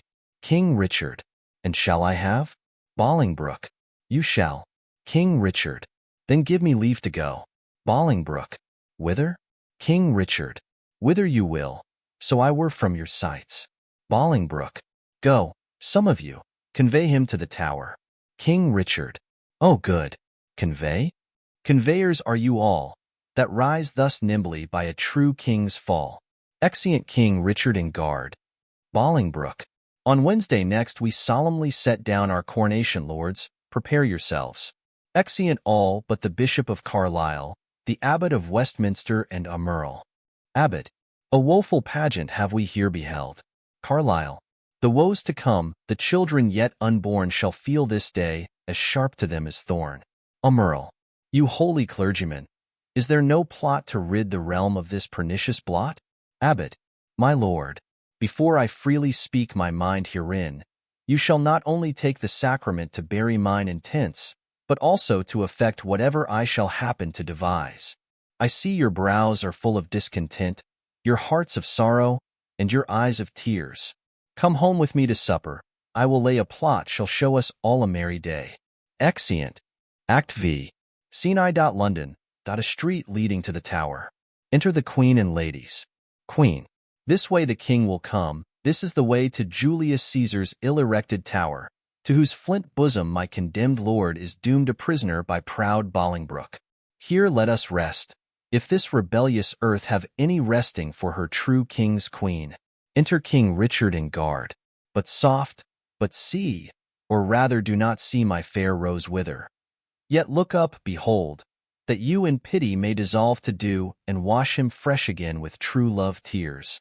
Ah, thou, the model where old Troy did stand, thou map of honor, thou King Richard's tomb, and not King Richard, thou most beauteous inn, why should hard-favored grief be lodged in thee, when triumph is become an alehouse guest? King Richard, join not with grief, fair woman, do not so, to make my end too sudden. Learn, good soul, to think our former state a happy dream, from which awaked, the truth of what we are shows us but this: I am sworn brother, sweet, to grim necessity, and he and I will keep a league till death hie thee to France, and cloister thee in some religious house. Our holy lives must win a new world's crown, which our profane hours here have thrown down. Queen. What? Is my Richard both in shape and mind transformed and weakened? Hath Bolingbroke deposed thine intellect? Hath he been in thy heart? The lion dying thrusteth forth his paw and wounds the earth, if nothing else, with rage to be o'erpowered. And wilt thou, pupil-like, take the correction mildly, kiss the rod, and fawn on rage with base humility, which art a lion and the king of beasts? King Richard. A king of beasts indeed? If aught but beasts, I had been still a happy king of men. Good sometimes queen, prepare thee hence for France. Think I am dead, and that even here thou taxed, as from my deathbed, thy last living leave. In winter's tedious nights sit by the fire with good old folks, and let them tell thee tales of woeful ages long ago betid. And ere thou bid good night, to quit their griefs, tell thou the lamentable tale of me, and send the hearers weeping to their beds. For why, the senseless brands will sympathize the heavy accent of thy moving tongue, and in compassion weep the fire out. And some will mourn in ashes, some coal-black, for the deposing of a rightful king. Enter Northumberland, attended. Northumberland. My lord, the mind of Bolingbroke is changed. You must to Pomfret, not unto the Tower. And, madam, there is order ta'en for you. With all swift speed you must away to France. King Richard. Northumberland, thou ladder wherewithal the mounting Bolingbroke ascends my throne. The time shall not be many hours of age more than it is ere foul sin, gathering head, shall break into corruption. Thou shalt think, though he divide the realm and give thee half, it is too little, helping him to all. And he shall think that thou, which know'st the way to plant unrightful kings, wilt know again, being ne'er so little urged, another way to pluck him headlong from the usurped throne. The love of wicked men converts to fear, that fear to hate, and hate turns one or both to worthy danger and deserved death. Northumberland. My guilt be on my head, and there an end. Take leave and part, for you must part forthwith. King Richard. Doubly divorced. Bad men, you violate a twofold marriage, twixt my crown and me, and then betwixt me and my married wife. Let me unkiss the oath twixt thee and me, and yet not so, for with a kiss 'twas made. Part us, Northumberland. I towards the north, where shivering cold and sickness pines the clime. My wife to France, From whence set forth in pomp, she came adorned hither like sweet May, sent back like Hallowmas or shortst of day. Queen. And must we be divided? Must we part? King Richard. I, hand from hand, my love, and heart from heart. Queen. Banish us both, and send the king with me. Northumberland. That were some love, but little policy. Queen. Then whither he goes, thither let me go. King Richard. So too, together weeping, make one woe. Weep thou for me in France, I for thee here. Better far off than near, be ne'er the near. Go, count thy way with sighs, I mine with groans. Queen. So longest way shall have the longest moans. King Richard. Twice for one step I'll groan, the way being short, and piece the way out with a heavy heart. Come, come, in wooing sorrow let's be brief, since, wedding it, there is such length in grief. One kiss shall stop our mouths and dumbly part. Thus give I mine, and thus take I thy heart. They kiss. Queen. Give me mine own again. 'Twere no good part to take on me to keep and kill thy heart. They kiss again. So, now I have mine own again. Be gone, that I may strive to kill it with a groan. King Richard. We make woe wanton with this fond delay. Once more, adieu, the rest let sorrow say. Exeunt. Scene 2. The same a room in the Duke of York's palace. Enter York and his Duchess. Duchess. My lord, you told me you would tell the rest, when weeping made you break the story off of our two cousins coming into London. York. Where did I leave? Duchess. At that sad stop, my lord, where rude misgoverned hands from windows tops threw dust and rubbish on King Richard's head. York. Then, as I said, the Duke, great Bolingbroke, mounted upon a hot and fiery steed, which his aspiring rider seemed to know, with slow but stately pace kept on his course, whilst all tongues cried, God save thee, Bolingbroke. You would have thought the very windows spake, so many greedy looks of young and old through casements darted their desiring eyes upon his visage, and that all the walls with painted imagery had said at once, Jesu preserve thee. Welcome, Bolingbroke. Whilst he, from the one side to the other turning, bare-headed, lower than his proud steed's neck, bespake them thus, I thank you, countrymen, and thus still doing, thus he passed along. Duchess. Alack, poor Richard! Where rode he the whilst? York. As in a theatre the eyes of men after a well-graced actor leaves the stage, are idly bent on him that enters next, thinking his prattle to be tedious, even so, or with much more contempt, men's eyes did scowl on gentle Richard, and a man cried, God save him. No joyful tongue gave him his welcome home, but dust was thrown upon his sacred head, which with such gentle sorrow he shook off, his face still combating with tears and smiles, the badges of his grief and patience, that had not God for some strong purpose steeled the hearts of men, they must perforce have melted, and barbarism itself have pitted him. But heaven hath a hand in these events, to whose high will we bound our calm contents. To Bolingbroke are we sworn subjects now, whose state and honor I allow. Enter a Merle. Duchess. Here comes my son a Merle. York. A Merle that was. But that is lost for being Richard's friend, and madam, you must call him Rutland now. I am in Parliament pledge for his truth and lasting fealty to the new-made king. Duchess. Welcome, my son. Who are the violets now that strew the green lap of the new-come spring? A Merle. Madam, I know not, nor I greatly care not. God knows I had as lief be none as one. York.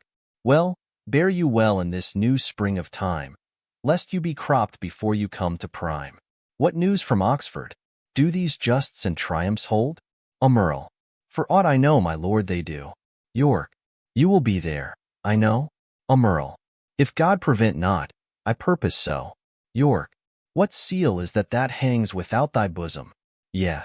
Look'st thou pale? Let me see the writing. A Merle. My lord, 'tis nothing. York. No matter, then, who see it.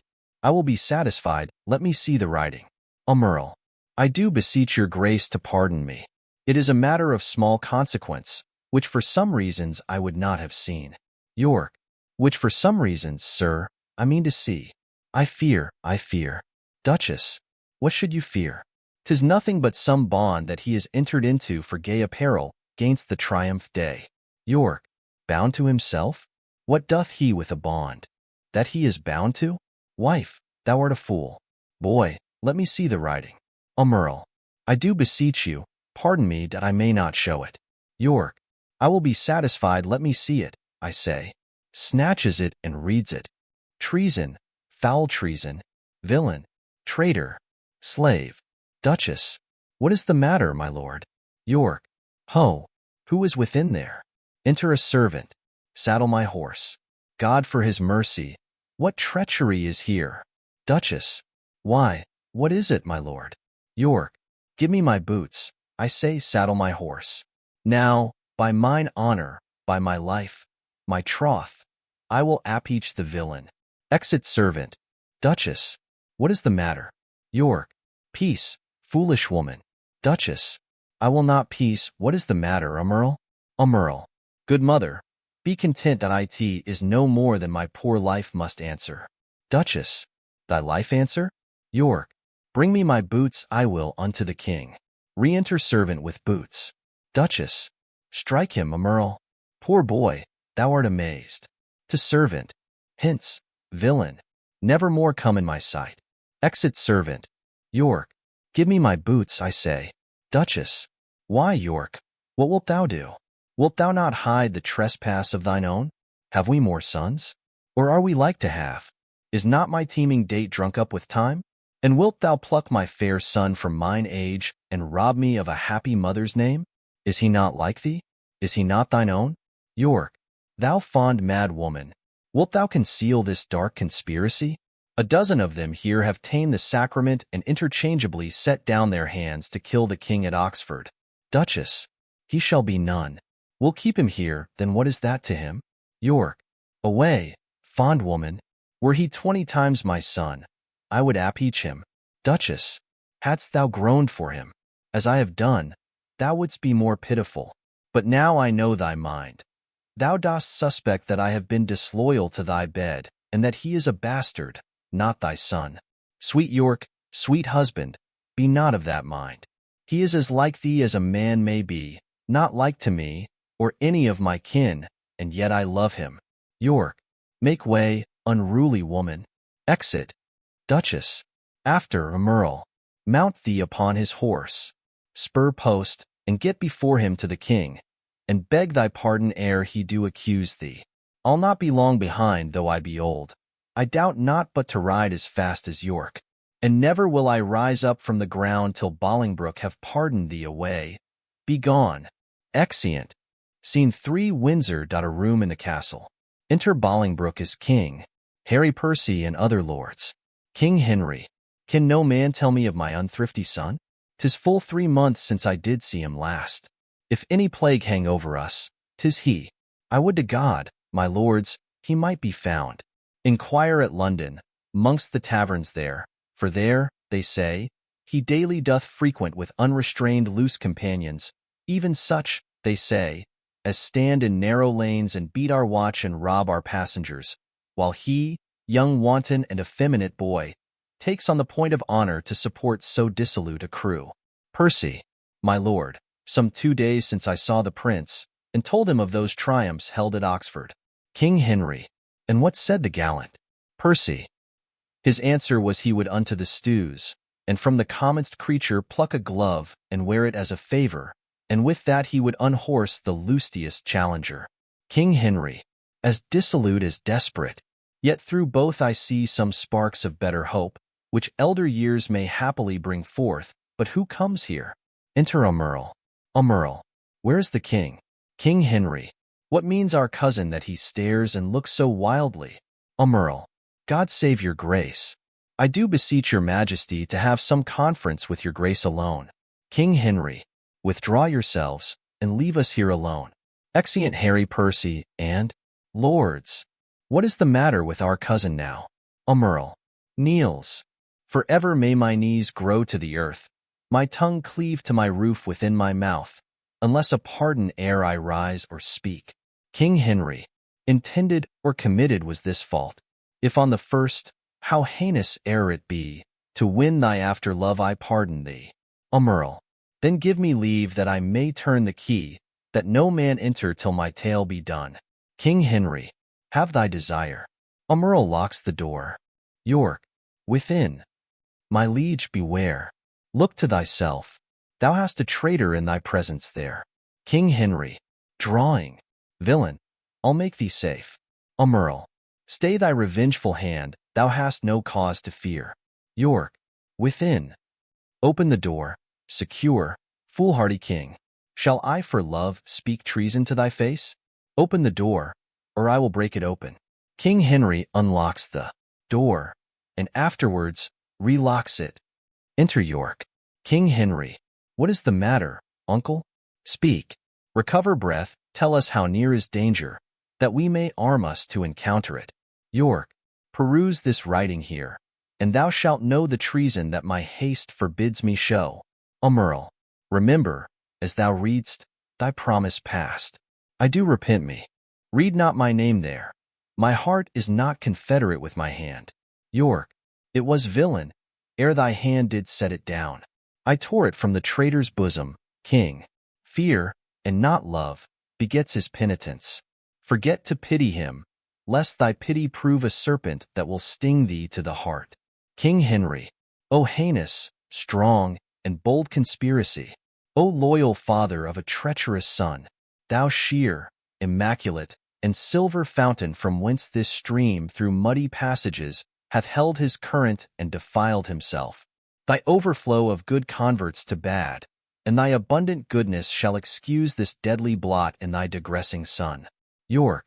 So shall my virtue be his vices bawd, and he shall spend mine honor with his shame, as thriftless sons their scraping father's gold. Mine honor lives when his dishonor dies, or my shamed life in his dishonor lies. Thou kill'st me in his life. Giving him breath, the traitor lives, the true man's put to death. Duchess. Within. What ho, my liege? For God's sake, let me in. King Henry. What shrill-voiced suppliant makes this eager cry? Duchess. Within. A woman and thine aunt, great king. 'Tis I, speak with me, pity me, open the door. A beggar begs that never begged before. King Henry.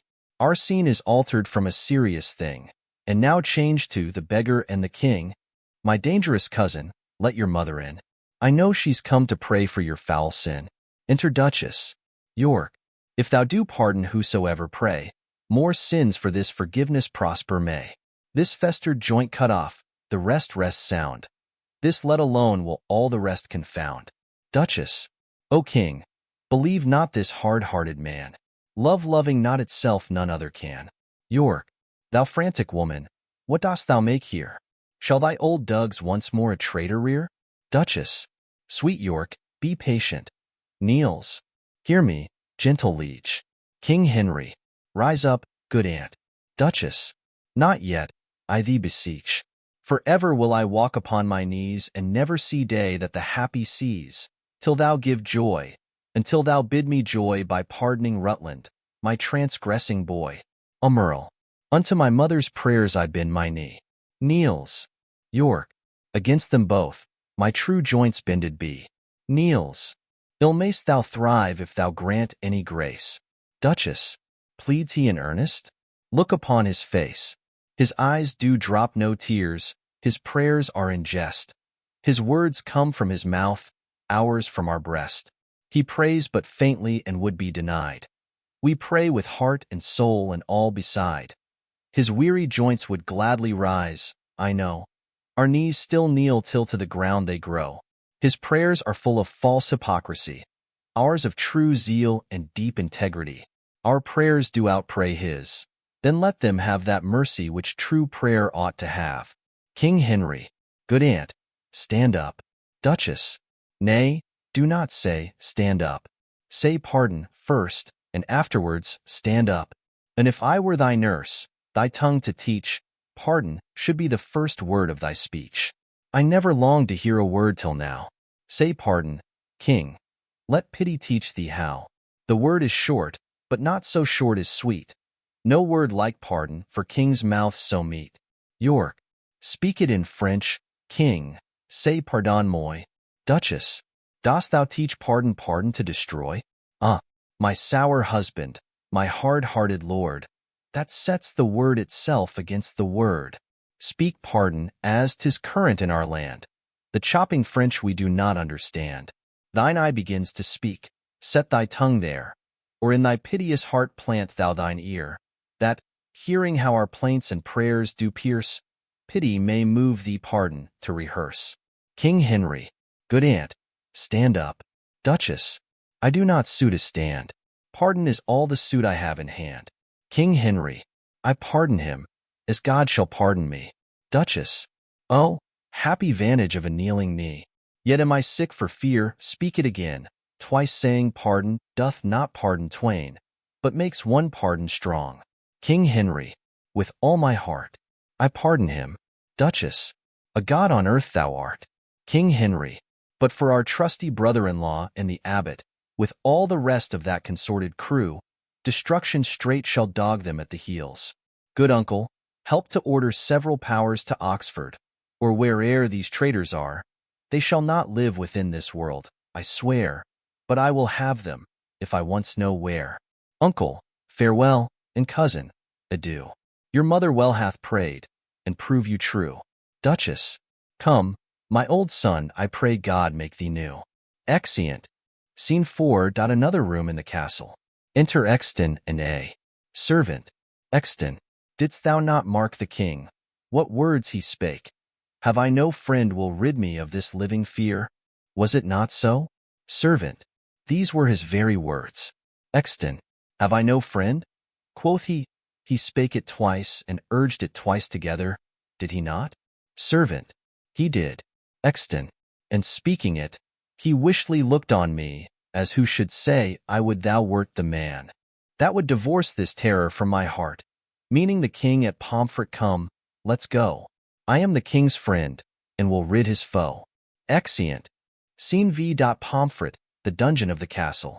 Enter Richard. Richard, I have been studying how I may compare this prison where I live unto the world. And for because the world is populous and here is not a creature but myself, I cannot do it, yet I'll hammer it out. My brain I'll prove the female to my soul the father, and these two beget a generation of still-breeding thoughts, and these same thoughts people this little world, in humors like the people of this world.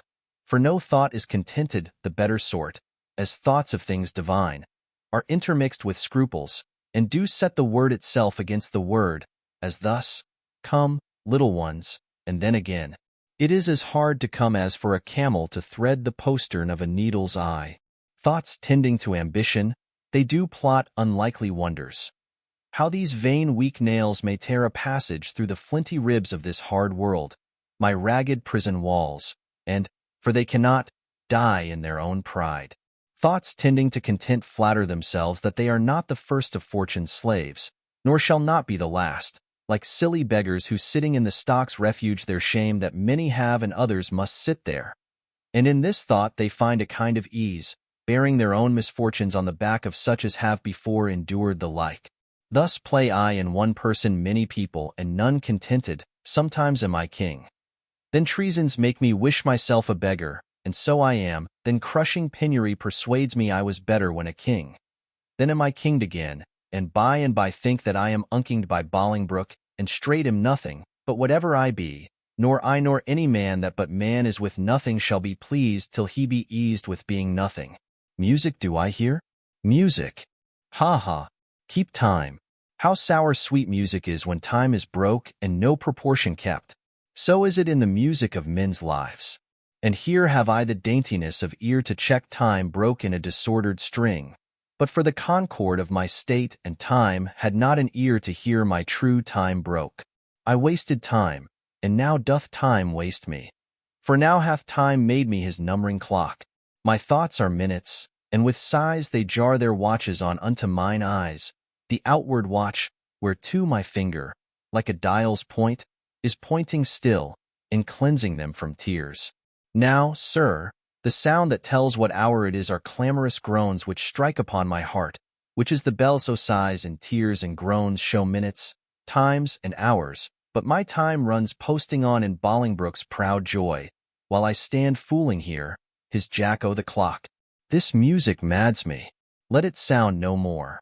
For though it have holp madmen to their wits, in me it seems it will make wise men mad.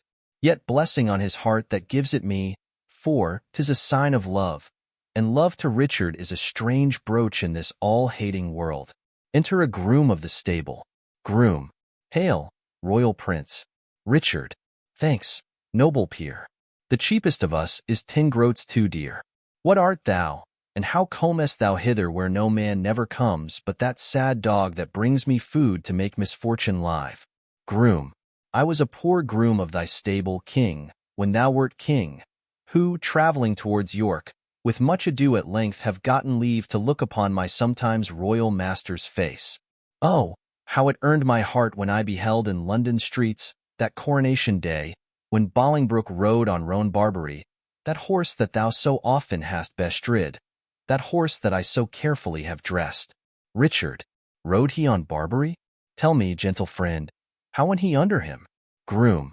So proudly as if he disdained the ground. Richard. So proud that Bolingbroke was on his back. That jade hath eat bread from my royal hand. This hand hath made him proud with clapping him. Would he not stumble? Would he not fall down?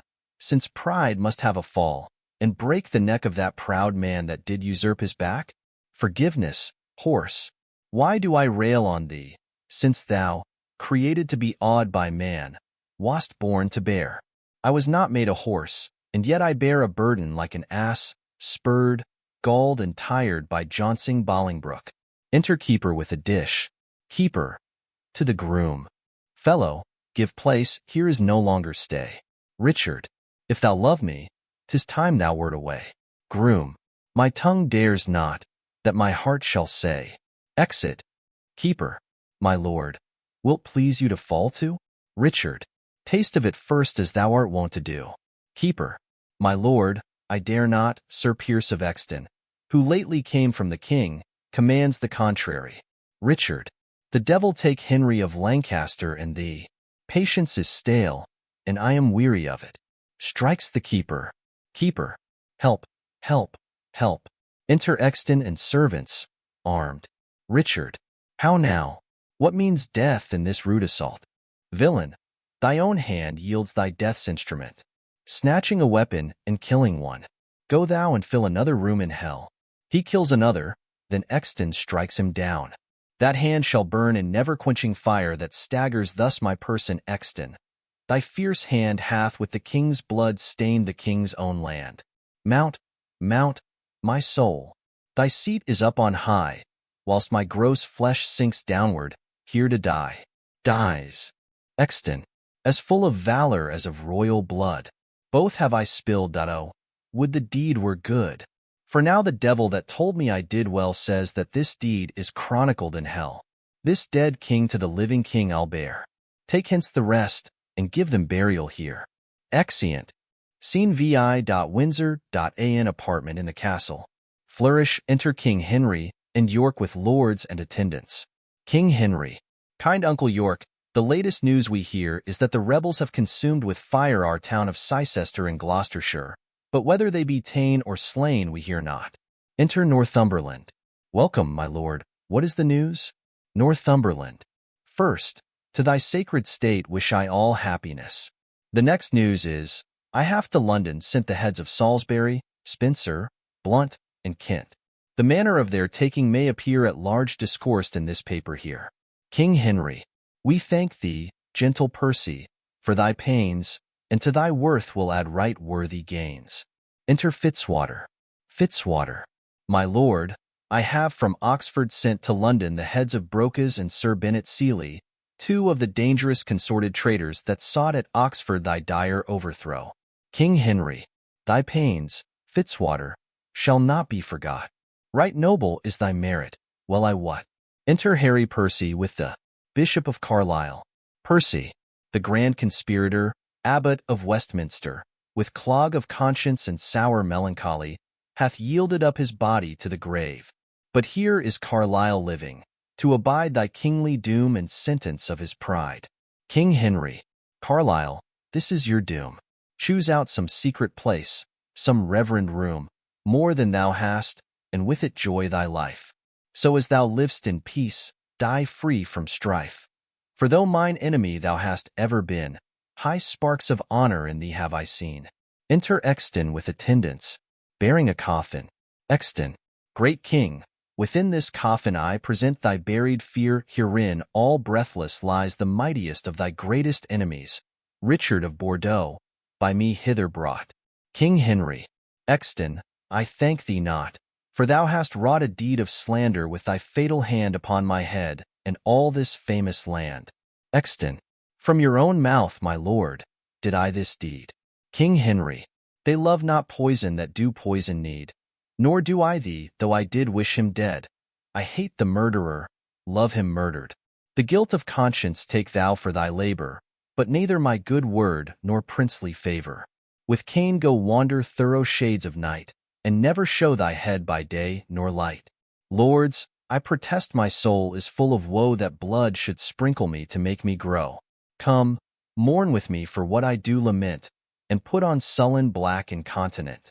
I'll make a voyage to the Holy Land to wash this blood off from my guilty hand. March sadly after. Grace my mornings here in weeping after this untimely bier. Exeunt. King Richard III. Contents. Act I. Scene I. London. A street. Scene 2. London, another street. Scene 3. London. A room in the palace. Scene 4. London. A room in the tower. Act 2. Scene I. London. A room in the palace. Scene 2. Another room in the palace. Scene 3. London. A street. Scene 4. London. A room in the palace. Act 3. Scene I. London. A street. Scene 2. Before Lord Hastings' house. Scene 3. Pomfret, before the castle. Scene 4. London. A room in the tower. Scene V. London, the tower walls. Scene 6. London. A street. Scene 7. London, court of Baynard's castle. Act 4. Scene I. London, before the tower. Scene 2. London, a room of state in the palace.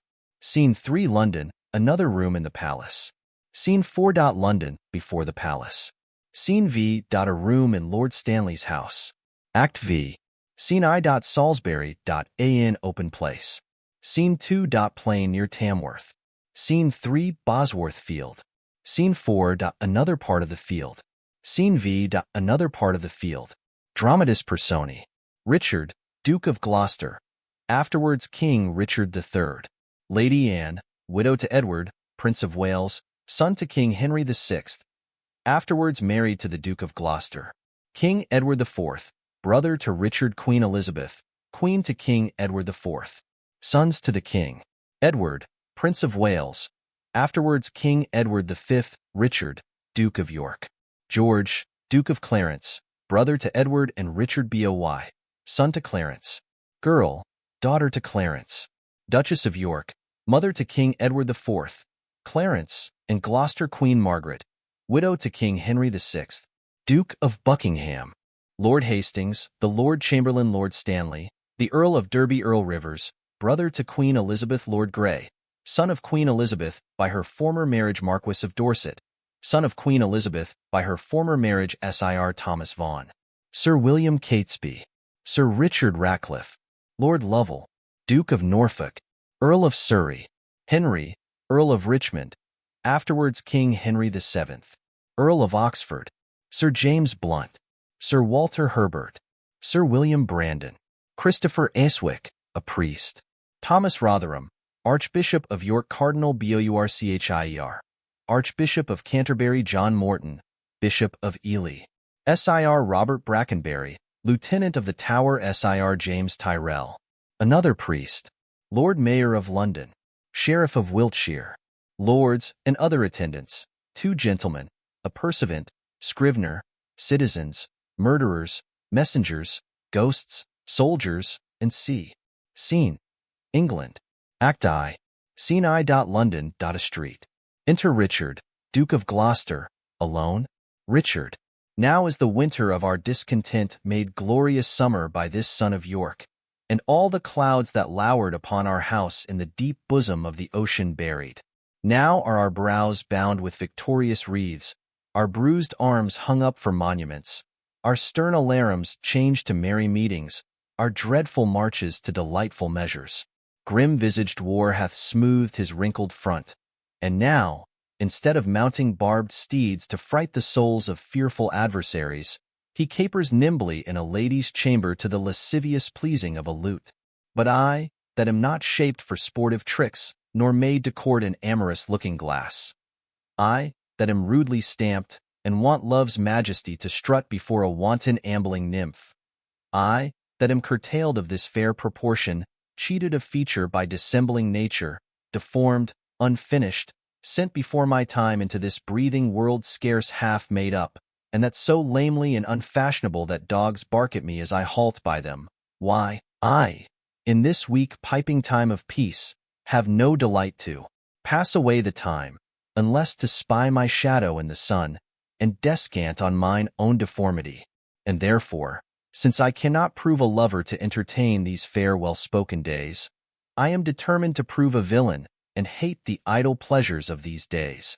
Plots have I laid, inductions dangerous, by drunken prophecies, libels, and dreams, to set my brother Clarence and the king in deadly hate the one against the other. And if King Edward be as true and just as I am subtle, false, and treacherous, this day should Clarence closely be mewed up about a prophecy which says that Jeeve of Edward's heirs the murderer shall be. Dive, thoughts, down to my soul, here Clarence comes. Enter Clarence, guarded, and Brackenbury.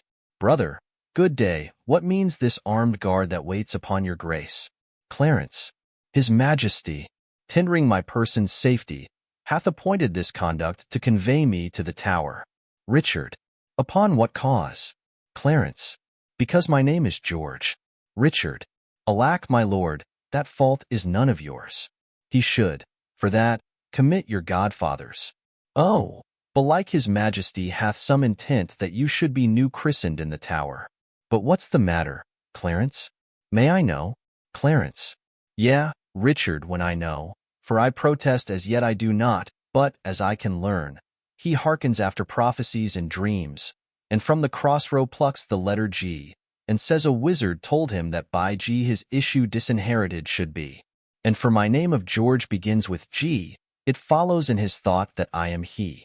These, as I learn, and such like toys as these, hath moved his highness to commit me now. Richard, why, this it is when men are ruled by women. 'Tis not the king that sends you to the Tower. My Lady Grey his wife, Clarence, 'tis she that tempers him to this extremity. Was it not she and that good man of worship, Antony Woodville, her brother there, that made him send Lord Hastings to the Tower, from whence this present day he is delivered? We are not safe, Clarence. We are not safe. Clarence, by heaven, I think there is no man secure but the Queen's kindred, and night-walking heralds that trudge betwixt the king and mistress shore.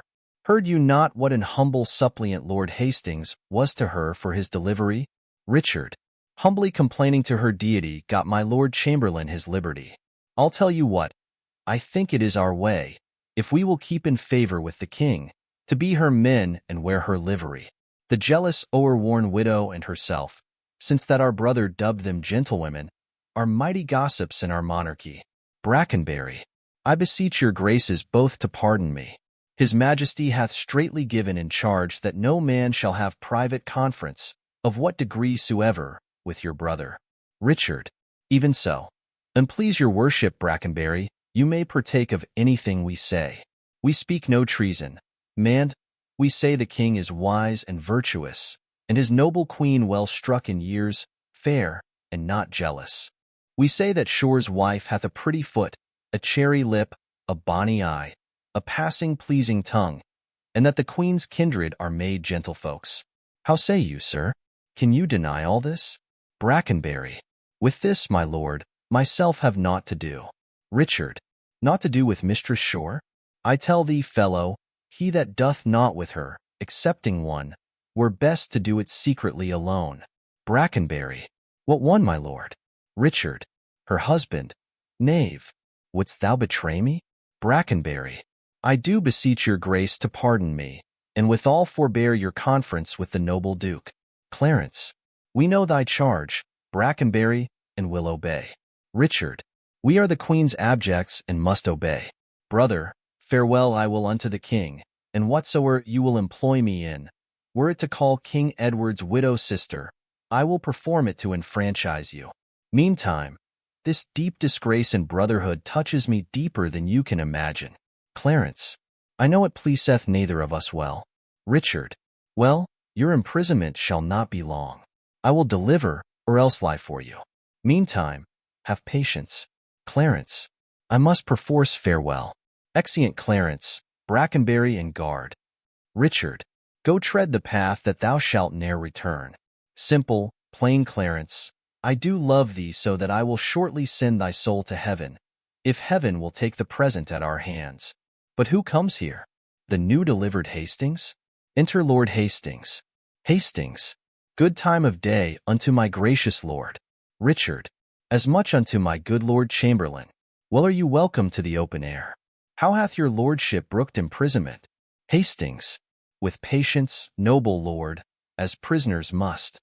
But I shall live, my lord, to give them thanks that were the cause of my imprisonment. Richard. No doubt, and so shall Clarence too, for they that were your enemies are his, and have prevailed as much on him as you. Hastings. More pity that the eagles should be mewed, whiles kites and buzzards prey at liberty. Richard. What news abroad? Hastings. No news so bad abroad as this at home. The king is sickly, weak, and melancholy, and his physicians fear him mightily. Richard. Now, by St. John, that news is bad indeed. Oh, he hath kept an evil diet long, and overmuch consumed his royal person. 'Tis very grievous to be thought upon. Where is he, in his bed? Hastings. He is. Richard. Go you before, and I will follow you. Exit Hastings. He cannot live, I hope, and must not die till George be packed with post-horse up to heaven. I'll in to urge his hatred more to Clarence with lies well steeled with weighty arguments. And if I fail not in my deep intent, Clarence hath not another day to live. Which done, God take King Edward to his mercy, and leave the world for me to bustle in. For then I'll marry Warwick's youngest daughter. What though I killed her husband and her father? The readiest way to make the wench amends is to become her husband and her father. The which will I, not all so much for love as for another secret close intent, by marrying her which I must reach unto. But yet I run before my horse to market. Clarence still breathes. Edward still lives and reigns. When they are gone, then must I count my gains. Exit. Scene 2. London. Another street. Enter the course of King Henry VI, with halberds to guard it, Lady Anne, being the mourner, Tressel and Berkeley and other gentlemen. And set down your honorable load, if honor may be shrouded in a hearse, whilst I awhile obsequiously lament untimely fall of virtuous Lancaster. Poor key-cold figure of a holy king, pale ashes of the house of Lancaster. Thou bloodless remnant of that royal blood, be it lawful that I invocate thy ghost to hear the lamentations of poor and, wife to thy Edward, to thy slaughtered son, stabbed by the selfsame hand that made these wounds. Lo, in these windows that let forth thy life I pour the helpless balm of my poor eyes. Oh, cursed be the hand that made these holes, cursed the heart that had the heart to do it, cursed the blood that let this blood from hence. More direful hap betide that hated wretch that makes us wretched by the death of thee than I can wish to adders, spiders, toads, or any creeping venomed thing that lives. If ever he have child, abortive be it, prodigious and untimely brought to light, whose ugly and unnatural aspect may fright the hopeful mother at the view, and that be heir to his unhappiness. If ever he have wife, let her be made more miserable by the death of him than I am made by my young lord and thee. Come now towards Chertsey with your holy load, taken from Paul's to be interred there. And still, as you are weary of this weight, rest you, whiles I lament King Henry's course. They take up the bier. Enter Richard, Duke of Gloucester. Richard. Stay, you that bear the course, and set it down. And what black magician conjures up this fiend to stop devoted charitable deeds? Richard. Villains, set down the course, or, by St. Paul, I'll make a course of him that disobeys. Gentlemen, my lord, stand back, and let the coffin pass. Richard, unmannered dog, stand thou, when I command. Advance thy halberd higher than my breast, or by St. Paul I'll strike thee to my foot and spurn upon thee, beggar, for thy boldness. They set down the bier. And, what, do you tremble? Are you all afraid? Alas, I blame you not, for you are mortal, and mortal eyes cannot endure the devil. Avaunt, thou dreadful minister of hell! Thou hadst but power over his mortal body. His soul thou canst not have, therefore be gone. Richard, sweet saint, for charity, be not so cursed. And, foul devil, for God's sake, hence and trouble us not. For thou hast made the happy earth thy hell, filled it with cursing cries and deep exclaims. If thou delight to view thy heinous deeds, behold this pattern of thy butcheries. Oh, gentlemen, see dead Henry's wounds open their congealed mouths and bleed afresh. Blush, blush, thou lump of foul deformity, for 'tis thy presence that exhales this blood from cold and empty veins where no blood dwells. Thy deeds, inhuman and unnatural, provokes this deluge most unnatural. O God, which this blood madst, revenge his death. O earth, which this blood drinkst, revenge his death. Either heaven with lightning strike the murderer dead, or earth gape open wide and eat him quick, as thou dost swallow up this good king's blood, which his hell-governed arm hath butchered. Richard, lady, you know no rules of charity, which renders good for bad, blessings for curses. And, villain, thou know'st nor law of God nor man. No beast so fierce but knows some touch of pity. Richard, but I know none, and therefore am no beast. And, oh wonderful, when devils tell the truth. Richard, more wonderful when angels are so angry. Vouchsafe, divine perfection of a woman, of these supposed crimes to give me leave, by circumstance, but to acquit myself. And, vouchsafe, diffused infection of a man, of these known evils, but to give me leave, by circumstance, to accuse thy cursed self. Richard, fairer than tongue can name thee, let me have some patient leisure to excuse myself. And, fouler than heart can think thee, thou canst make no excuse current but to hang thyself. Richard, by such despair I should accuse myself. And by despairing shalt thou stand excused for doing worthy vengeance on thyself that didst unworthy slaughter upon others. Richard, say that I slew them not? And then say they were not slain, but dead they are, and devilish slave, by thee. Richard, I did not kill your husband. And why then he is alive? Richard, nay, he is dead, and slain by Edward's hand. And in thy foul throat thou least Queen Margaret saw thy murderous falchion smoking in his blood, the which thou once didst bend against her breast, but that thy brothers beat aside the point.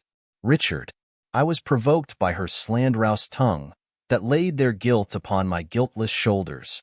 And thou wast provoked by thy bloody mind, that never dreamst on aught but butcheries. Didst thou not kill this king? Richard, I grant ye. And dost grant me, hedgehog? Then, God grant me too thou mayst be damned for that wicked deed. Oh, he was gentle, mild, and virtuous. Richard, the better for the King of heaven that hath him. And he is in heaven, where thou shalt never come.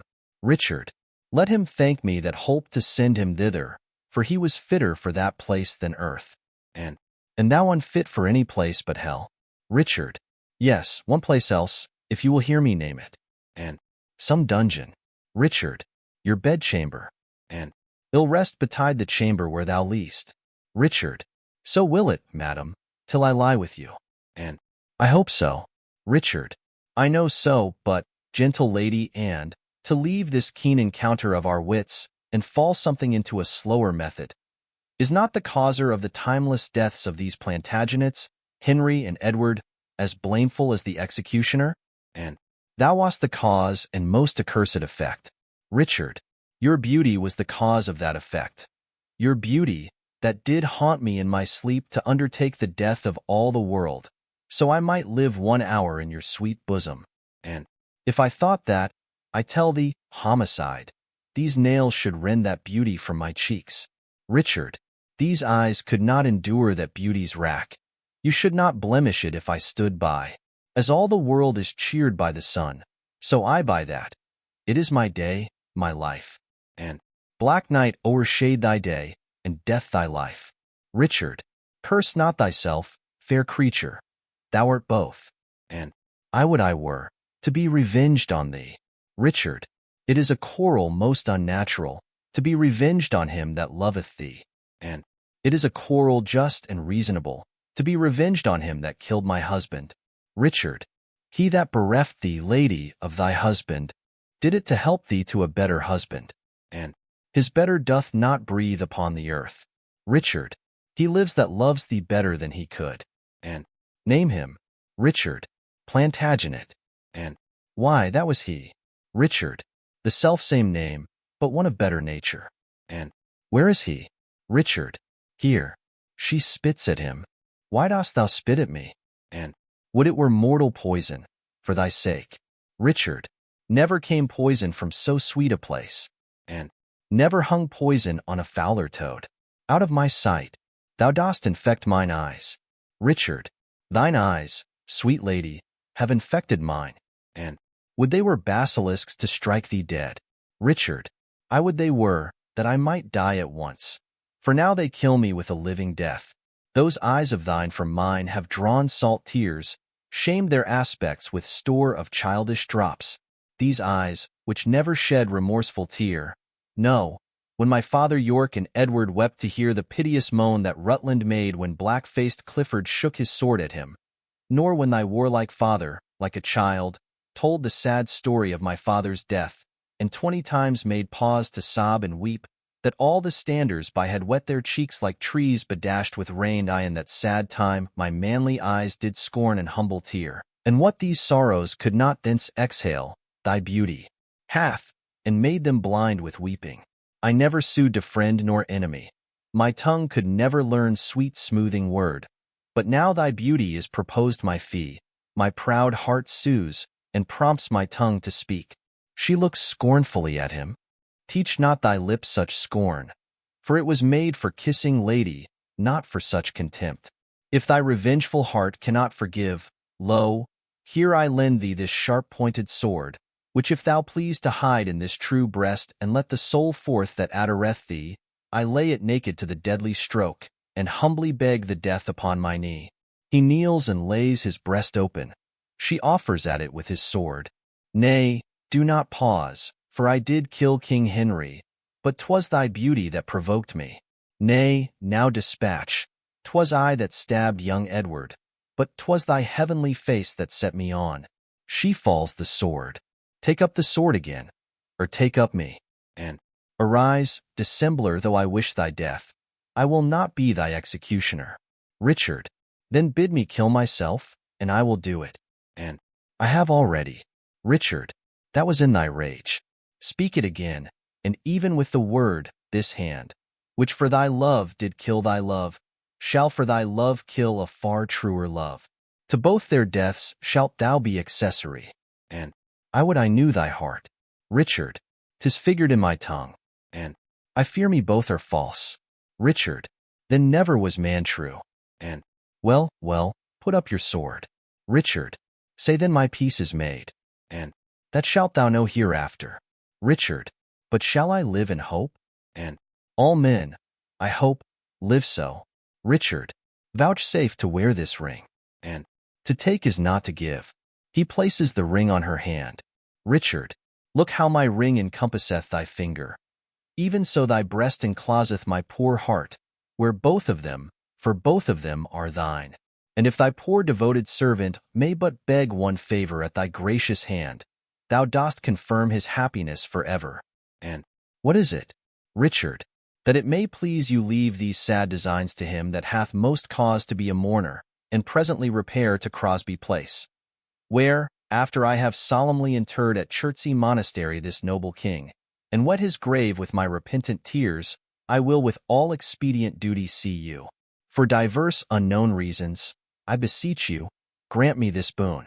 And with all my heart, and much it joys me too to see you are become so penitent.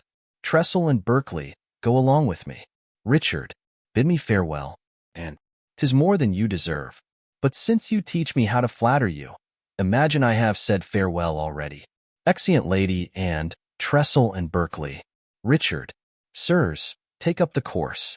Gentlemen, towards Chertsey, noble lord? Richard, no, to Whitefriars, there attend my coming. Exeunt halberds and gentlemen with course. Was ever woman in this humour wooed? Was ever woman in this humour won? I'll have her, but I will not keep her long. What, I that killed her husband and his father, to take her in her heart's extremest hate, with curses in her mouth, tears in her eyes, the bleeding witness of her hatred by, having God, her conscience, and these bars against me, and I no friends to back my suit at all, but the plain devil and dissembling looks, and yet to win her, all the world to nothing. Ha! Hath she forgot already that brave prince, Edward, her lord, whom I, some 3 months since, stabbed in my angry mood at Tewkesbury? A sweeter and a lovelier gentleman, framed in the prodigality of nature, young, valiant, wise, and, no doubt, right royal, the spacious world cannot again afford. And will she yet abase her eyes on me, that cropped the golden prime of this sweet prince, and made her widow to a woeful bed? On me, whose all not equals Edward's moiety? On me, that halt and am misshapen thus? My dukedom to a beggarly denier, I do mistake my person all this while. Upon my life, she finds, although I cannot, myself to be a marvellous proper man. I'll be at charges for a looking-glass, and entertain a score or two of tailors to study fashions to adorn my body. Since I am crept in favour with myself, I will maintain it with some little cost. But first I'll turn yon fellow in his grave, and then return lamenting to my love. Shine out, fair sun, till I have bought a glass, that I may see my shadow as I pass. Exit. Scene 3, London. A room in the palace enter Queen Elizabeth, the Marquis of Dorset, Lord Rivers, and Lord Grey. Rivers, have patience, madam. There's no doubt his majesty will soon recover his accustomed health. Grey, in that you brook it ill, it makes him worse. Therefore, for God's sake, entertain good comfort, and cheer his grace with quick and merry eyes. Queen Elizabeth, if he were dead, what would betide on me? Grey, no other harm but loss of such a lord.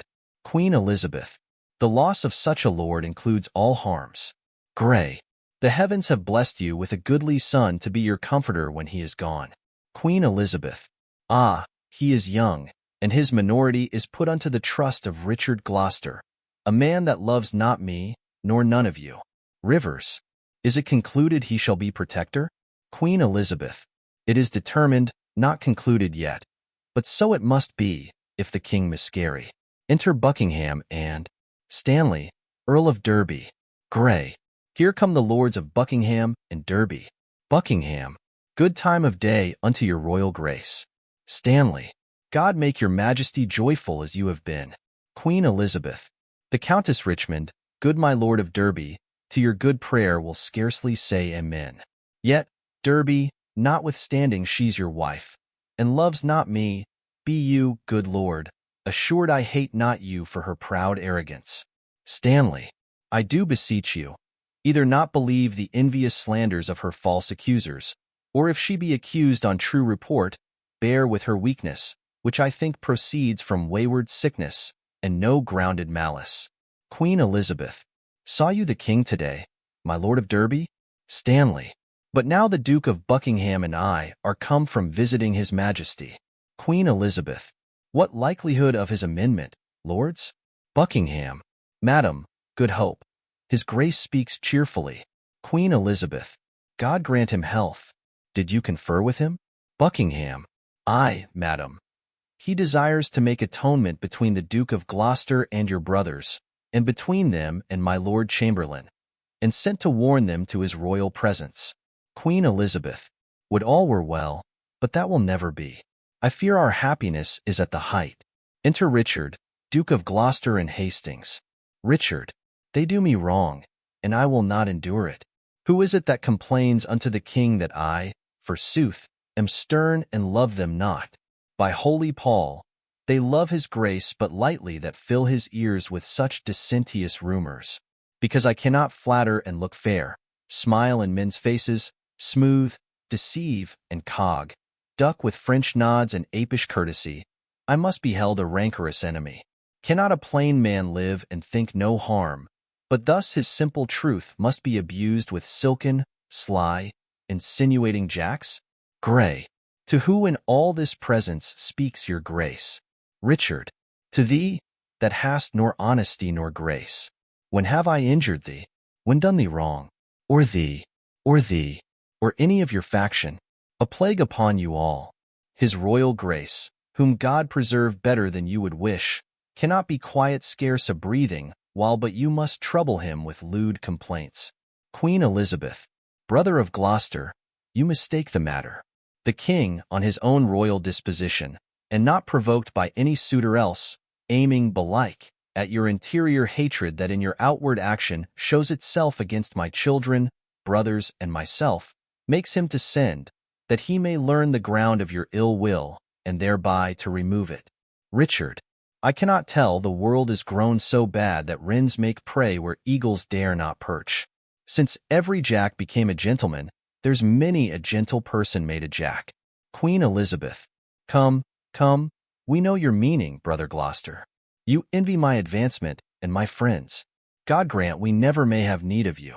Richard, meantime, God grants that we have need of you. Our brother is imprisoned by your means, myself disgraced, and the nobility held in contempt, while great promotions are daily given to ennoble those that scarce some 2 days since were worth a noble.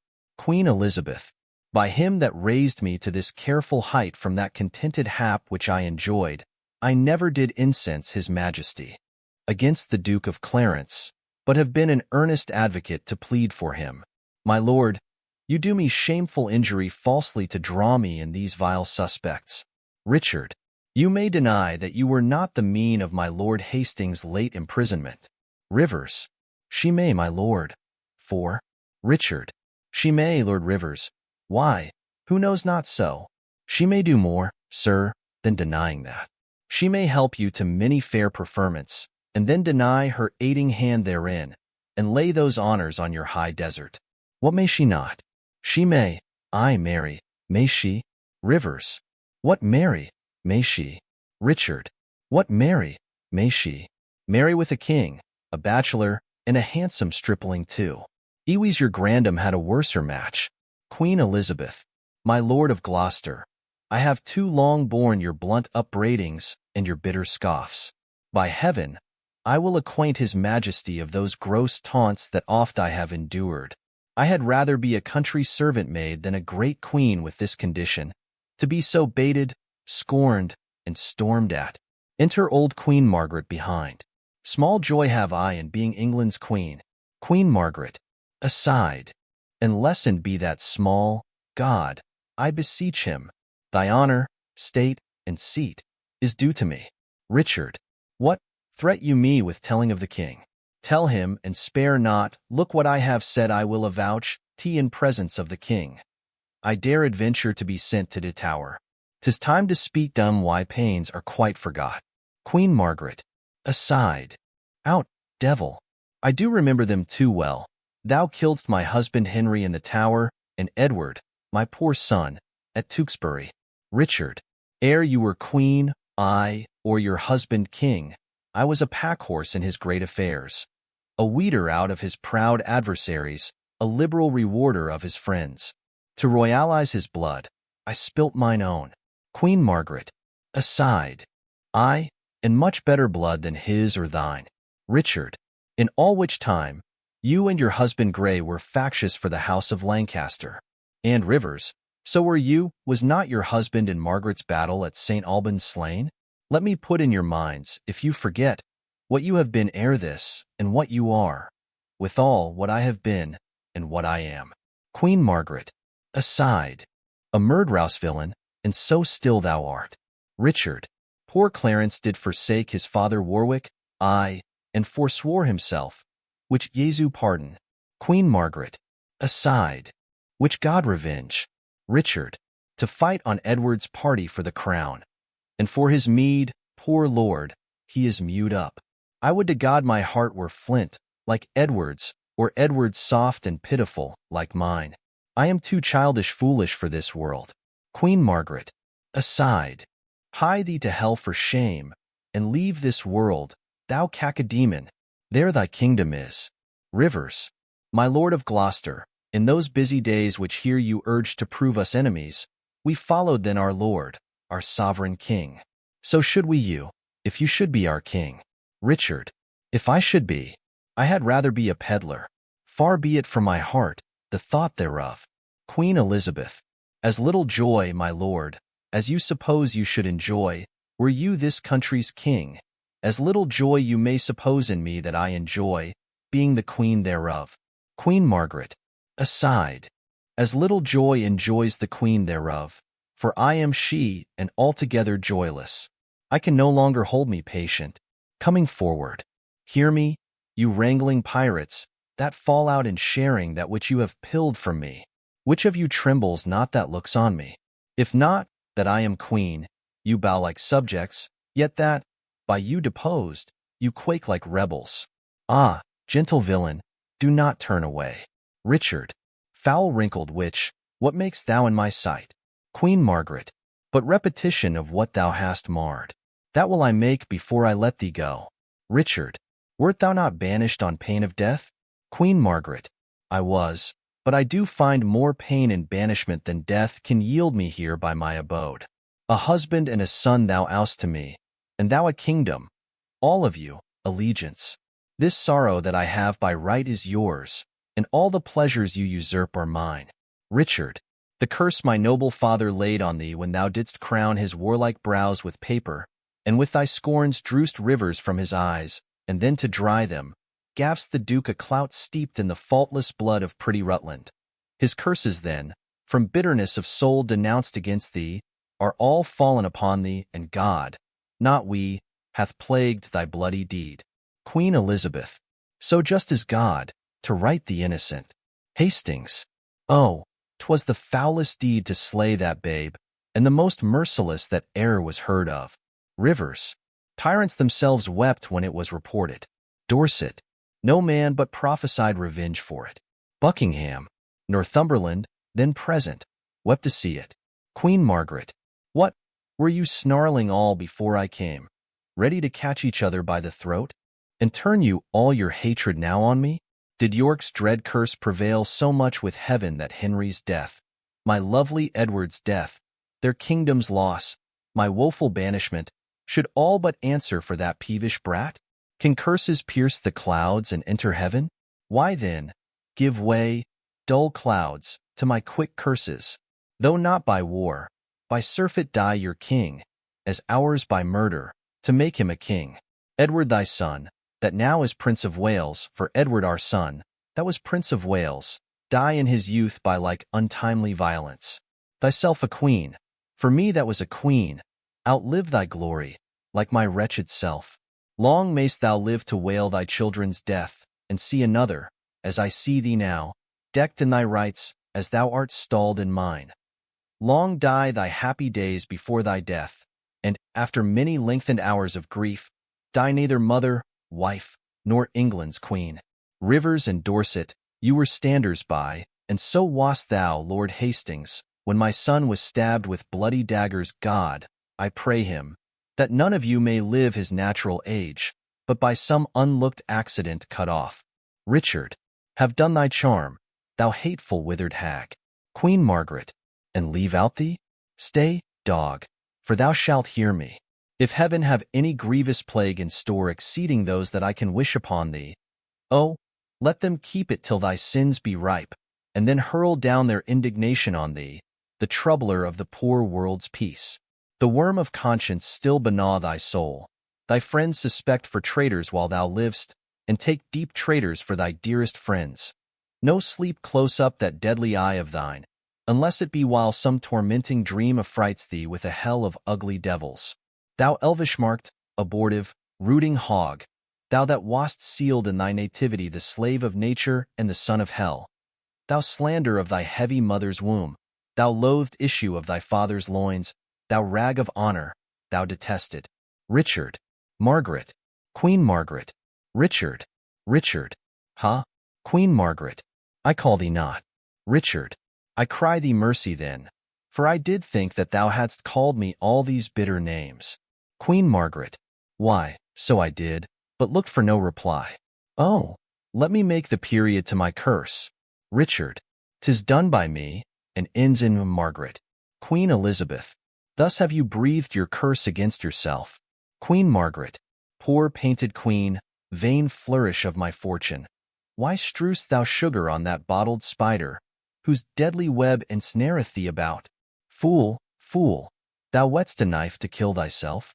The day will come that thou shalt wish for me to help thee curse this poisonous bunch-backed toad. Hastings. False boding woman, in thy frantic curse, lest to thy harm thou move our patience. Queen Margaret. Foul shame upon you. You have all moved mine.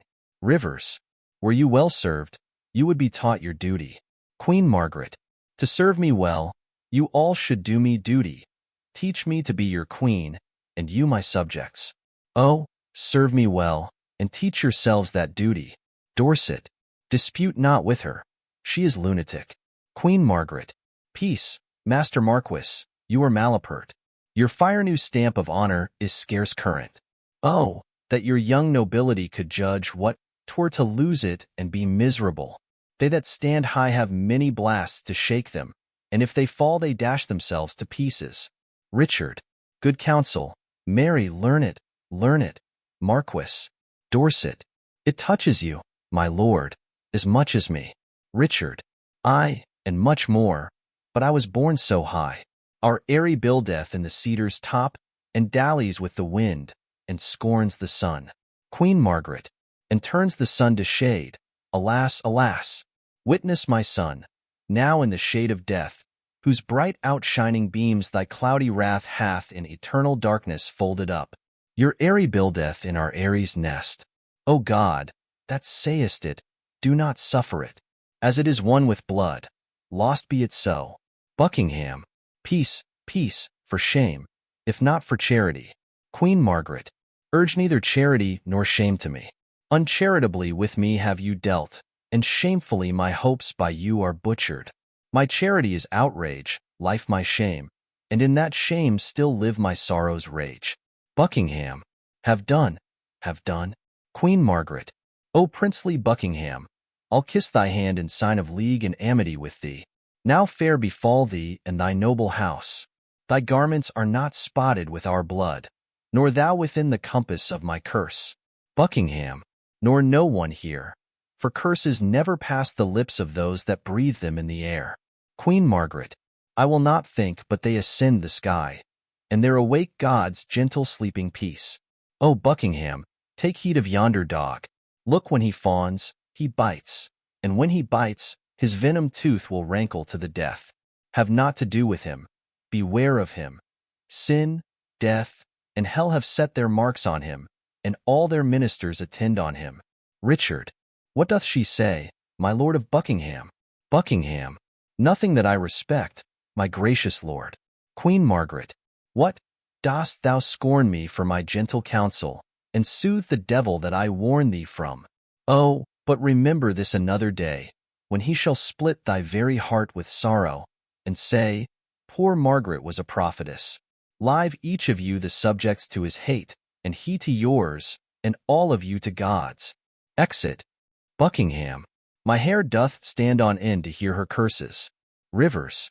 And so doth mind, I muse why she's at liberty. Richard. I cannot blame her to be why God's holy mother. She hath had too much wrong, and I repent my part thereof that I have done to her. Queen Elizabeth. I never did her any, to my knowledge. Richard. Yet you have all the vantage of her wrong. I was too hot to do somebody good that is too cold in thinking of it now. Mary, as for Clarence, he is well repaid. He is franked up to fatting for his pains. God pardon them that are the cause thereof. Rivers. A virtuous and a Christian-like conclusion, to pray for them that have done scathe to us. Richard. So do I ever, speaks to himself, being well advised. For had I cursed now, I had cursed myself. Enter Catesby. Catesby, Madam, his majesty doth call for you, and for your grace and you, my gracious lords. Queen Elizabeth. Catesby, I come, lords. Will you go with me? Rivers, we wait upon your grace. Exeunt all but Richard. Richard, I do the wrong, and first begin to brawl. The secret mischiefs that I set abroach I lay unto the grievous charge of others. Clarence, whom I indeed have cast in darkness, I do beweep to many simple gulls, namely, to Derby, Hastings, Buckingham, and tell them 'tis the Queen and her allies that stir the King against the Duke my brother. Now they believe it, and withal wet me to be revenged on Rivers, Dorset, Grey. But then I sigh, and with a piece of scripture, tell them that God bids us do good for evil. And thus I clothe my naked villainy with odd old ends stolen forth of Holy Writ, and seem a saint when most I play the devil. Enter two murderers. But soft, here come my executioners. How now, my hardy, stout, resolved mates? Are you now going to dispatch this thing? First murderer.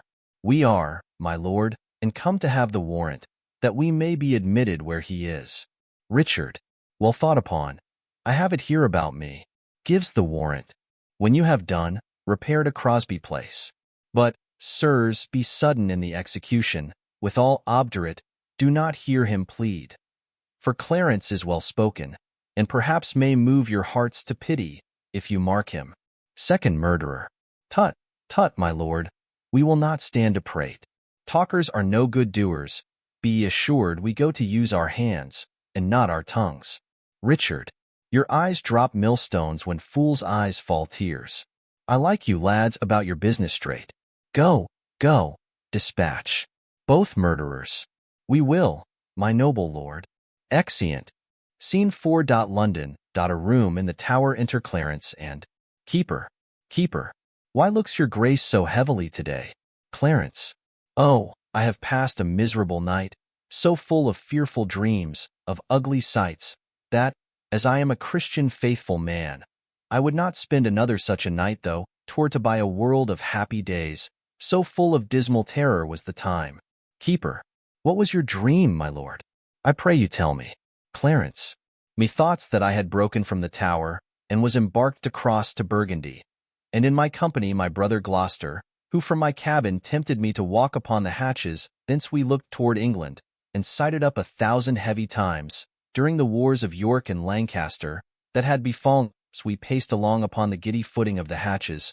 Methought that Gloucester stumbled, and in falling, struck me, that thought to stay him, overboard into the tumbling billows of the main. O Lord, methought what pain it was to drown, what dreadful noise of waters in my ears, what sights of ugly death within my eyes. Methoughts I saw 1,000 fearful wracks, 1,000 men that fishes gnawed upon, wedges of gold, great anchors, heaps of pearl, inestimable stones, unvalued jewels, all scattered in the bottom of the sea. Some lay in dead men's skulls, and in the holes where eyes did once inhabit there were crept, as 'twere in scorn of eyes, reflecting gems, that wooed the slimy bottom of the deep, and mocked the dead bones that lay scattered by. Keeper, had you such leisure in the time of death to gaze upon these secrets of the deep? Clarence, methought I had, and often did I strive to yield the ghost, but still the envious flood stopped in my soul, and would not let it forth to find the empty, vast, and wandering air, but smothered it within my panting bulk, who almost burst to belch it in the sea. Keeper, awaked you not in this sore agony? Clarence, no, no, my dream was lengthened after life. Oh, then began the tempest to my soul. I passed, methought, the melancholy flood, with that sour ferryman which poets write of, unto the kingdom of perpetual night. The first that there did greet my stranger soul was my great father-in-law, renowned Warwick, who spake aloud, "What scourge for perjury can this dark monarchy afford false Clarence?" And so he vanished, then came wandering by a shadow like an angel, with bright hair dabbled in blood, and he shrieked out aloud, "Clarence is come! False, fleeting, perjured Clarence, that stabbed me in the field by Tewkesbury. Seize on him, furies! Take him unto torment." With that, methoughts, a legion of foul fiends environed me, and howled in mine ears such hideous cries that with the very noise I trembling waked, and for a season after could not believe but that I was in hell, such terrible impression made my dream. Keeper. No marvel, Lord, though it affrighted you. I am afraid, methinks, to hear you tell it. Clarence. Ah, keeper, keeper, I have done these things, that now give evidence against my soul, for Edward's sake, and see how he requites me. O God, if my deep prayers cannot appease thee, but thou wilt be avenged on my misdeeds, yet execute thy wrath in me alone. Oh, spare my guiltless wife and my poor children. Keeper, I prithee sit by me awhile. My soul is heavy, and I fain would sleep. Keeper. I will, my lord. God give your grace good rest. Clarence reposes himself on a chair. Enter Brackenbury the lieutenant. Brackenbury. Sorrow breaks seasons and reposing hours, makes the night morning and the noontide night. Princes have but their titles for their glories, an outward honor for an inward toil, and for unfelt imaginations. They often feel a world of restless cares, so that between their titles and low name, there's nothing differs but the outward fame. Enter the two murderers. First murderer. Ho!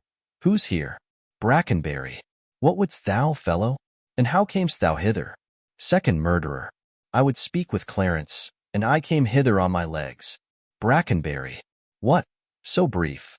First murderer. 'Tis better, sir, than to be tedious, let him see our commission, and talk no more. Brackenbury reads the commission. Brackenbury. I am in this commanded to deliver the noble Duke of Clarence to your hands. I will not reason what is meant hereby, because I will be guiltless of the meaning. There lies the Duke asleep, and there the keys. I'll to the king and signify to him that thus I have resigned to you my charge. First murderer. You may, sir. 'Tis a point of wisdom, fare you well. Exeunt Brackenbury and the keeper. Second murderer. What?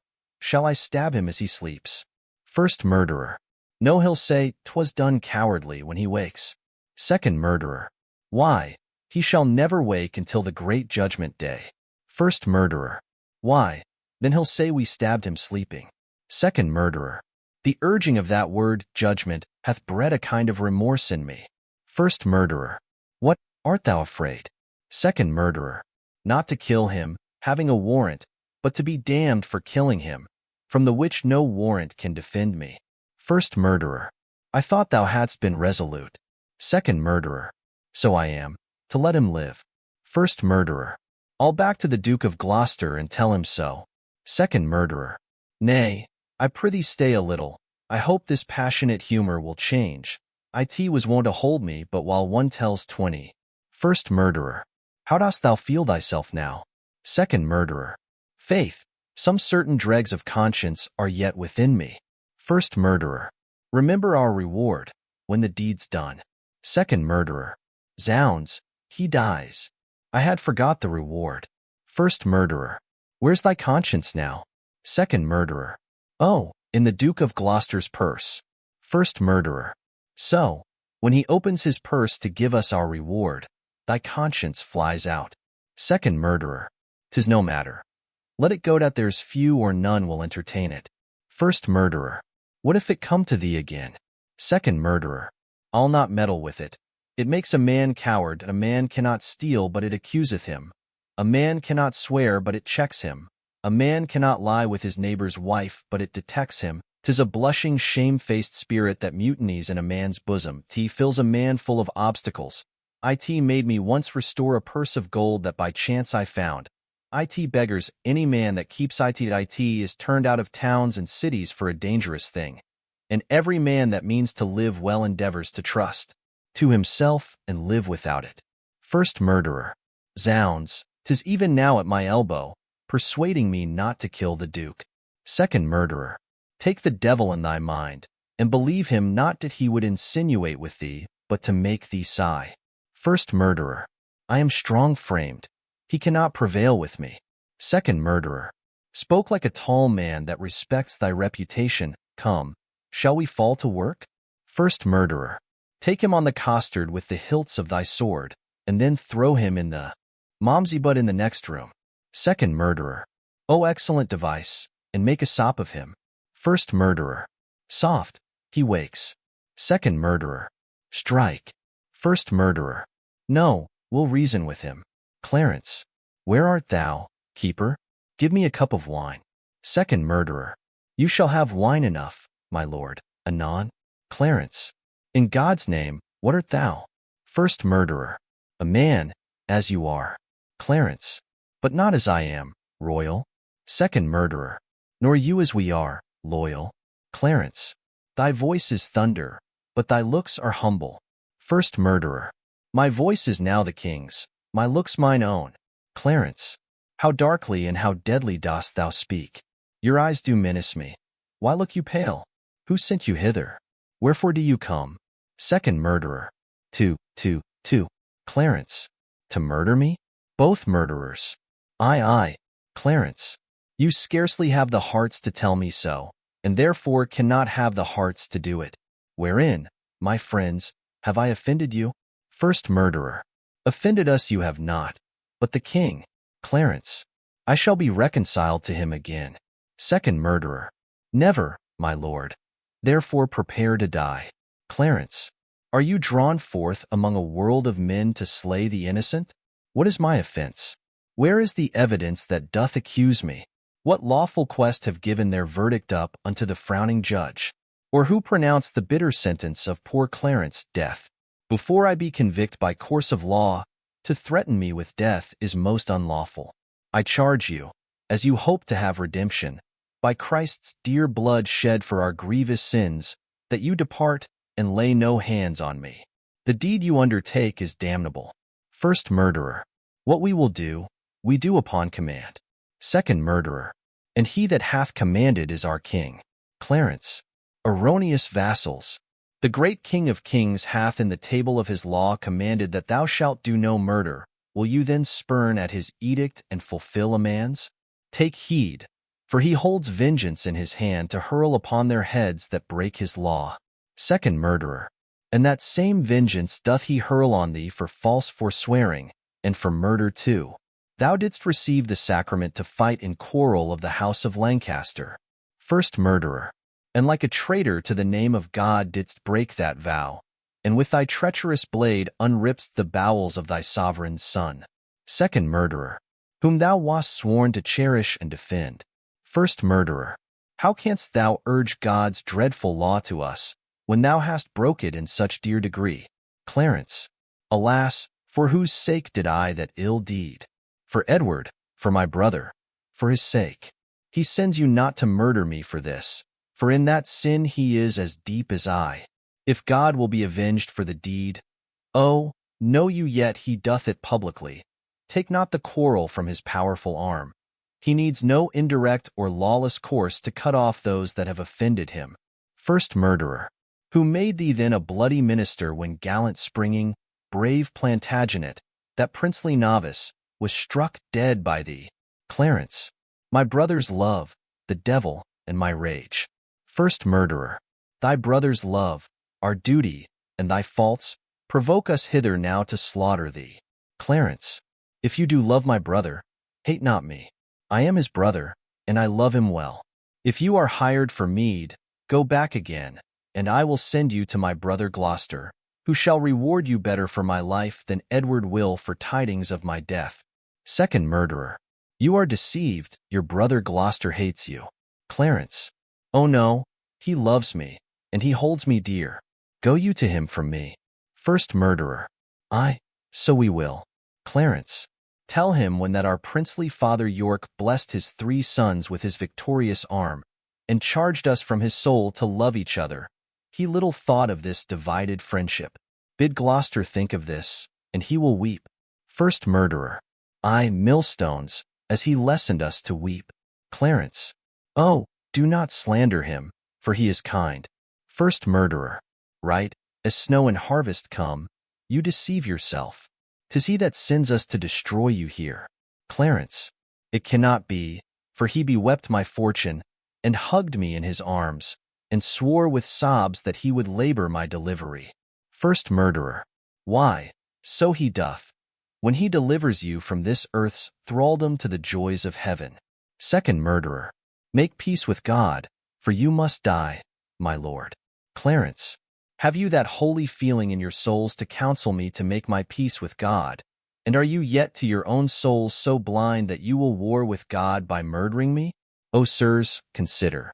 They that set you on to do this deed will hate you for the deed. Second murderer. What shall we do? Clarence, relent and save your souls. First murderer. Relent? No, 'tis cowardly and womanish. Clarence, not to relent is beastly, savage, devilish. Which of you, if you were a prince's son, being pent from liberty, as I am now, if two such murderers as yourselves came to you, would not entreat for life? Aye, you would beg, were you in my distress. My friend, I spy some pity in thy looks. Oh, if thine eye be not a flatterer, come thou on my side, and entreat for me. Begging prince, what beggar pities not? Second murderer. Look behind you, my lord. First murderer. Take that and that. Stabs him.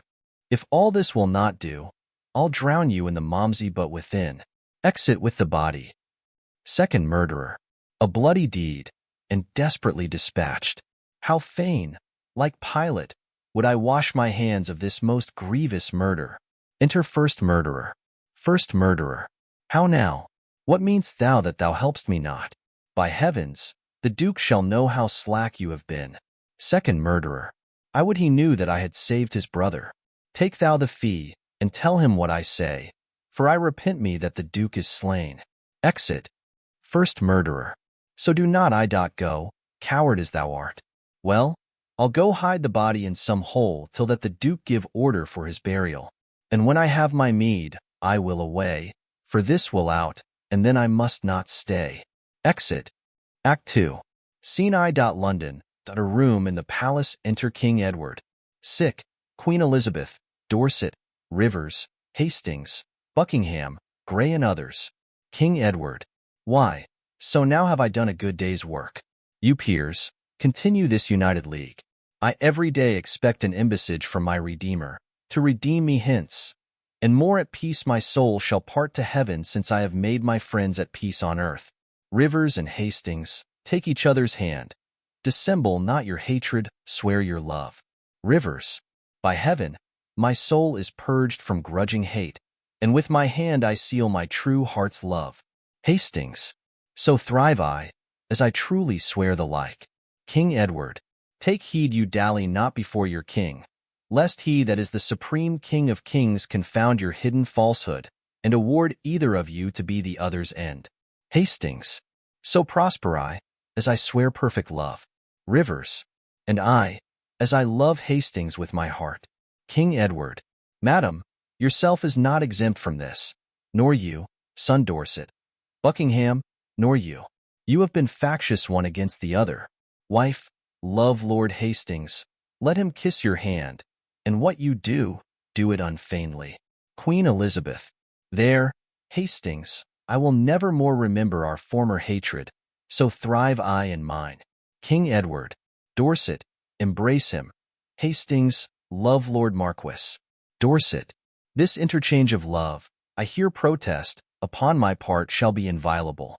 Hastings, and so swear I. They embrace. King Edward, now, princely Buckingham, seal thou this league with thy embracements to my wife's allies, and make me happy in your unity. Buckingham, whenever Buckingham doth turn his hate upon your grace, but with all duteous love doth cherish you and yours, God punish me with hate in those where I expect most love, when I have most need to employ a friend, and most assured that he is a friend, deep, hollow, treacherous, and full of guile be he unto me. This do I beg of God, when I am cold in love to you or yours. Embrace. King Edward, a pleasing cordial, princely Buckingham, is this thy vow unto my sickly heart? There wanteth now our brother Gloucester here, to make the blessed period of this peace. Buckingham, and in good time, here comes Sir Ratcliffe and the Duke. Enter Ratcliffe and Richard.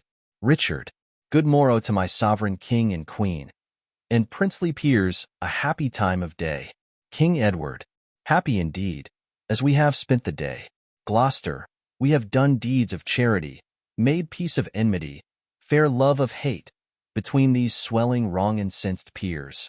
Richard, a blessed labor, my most sovereign lord, among this princely heap, if any here by false intelligence or wrong surmise hold me a foe, if I unwittingly, or in my rage, have aught committed that is hardly borne by any in this presence, I desire to reconcile me to his friendly peace. 'Tis death to me to be at enmity. I hate it, and desire all good men's love. First, madam, I entreat true peace of you, which I will purchase with my duteous service. Of you, my noble cousin Buckingham, if ever any grudge were lodged between us. Of you, Lord Rivers, and of Dorset, that all without desert have frowned on me. Of you, Lord Woodville and Lord Scales. Of you, dukes, earls, lords, gentlemen, indeed, of all. I do not know that Englishman alive with whom my soul is any jot at odds more than the infant that is born tonight. I thank my God for my humility. Queen Elizabeth, a holy day shall this be kept hereafter. I would to God all strifes were well compounded. My sovereign lord, I do beseech your highness to take our brother Clarence to your grace. Richard, why, madam, have I offered love for this, to be so flouted in this royal presence? Who knows not that the gentle duke is dead? They all start. You do him injury to scorn his course. King Edward, who knows not he is dead? Who knows he is? Queen Elizabeth, all-seeing heaven, what a world is this? Buckingham, look I so pale, Lord Dorset, as the rest? Dorset, I, my good lord, and no man in the presence, but his red color hath forsook his cheeks. King Edward, is Clarence dead? The order was reversed. Richard, but he, poor man, by your first order died, and that a winged Mercury did bear. Some tardy cripple bore the countermand, that came too lag to see him buried. God grant that some, less noble and less loyal, nearer in bloody thoughts, and not in blood, deserve not worse than wretched Clarence did, and yet go current from suspicion. Enter Stanley Earl of Derby. Stanley, a boon, my sovereign, for my service done. King Edward, I prithee, peace dumb my soul is full of sorrow. Stanley, I will not rise unless your highness hear me. King Edward, then say at once what is it thou requests. Stanley, the forfeit, sovereign, of my servant's life who slew today a riotous gentleman lately attendant on the Duke of Norfolk. King Edward, have I a tongue to do my brother's death, and shall that tongue give pardon to a slave? My brother killed no man. His fault was thought, and yet his punishment was bitter death. Who sued to me for him? Who, in my wrath, kneeled at my feet, and bid me be advised? Who spoke of brotherhood? Who spoke of love? Who told me how the poor soul did forsake the mighty Warwick, and did fight for me? Who told me, in the field at Tewkesbury, when Oxford had me down, he rescued me, and said, Dear brother, live, and be a king?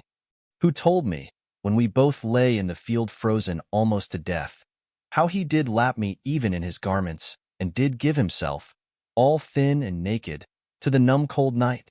All this from my remembrance brutish wrath sinfully plucked, and not a man of you had so much grace to put it in my mind.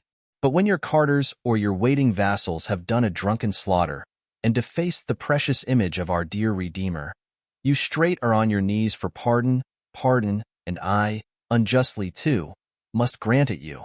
But for my brother not a man would speak, nor I, ungracious, speak unto myself for him. Poor soul, the proudest of you all have been beholding to him in his life, yet none of you would once beg for his life. O God, I fear thy justice will take hold on me, and you, and mine and yours for this. Come, Hastings, help me to my closet. Ah, poor Clarence, exeunt some with king and queen. Richard, this is the fruit of rashness. Marked you not how that the guilty kindred of the queen looked pale when they did hear of Clarence' death? Oh, they did urge it still unto the king. God will revenge it. Come, lords, will you go to comfort Edward with our company?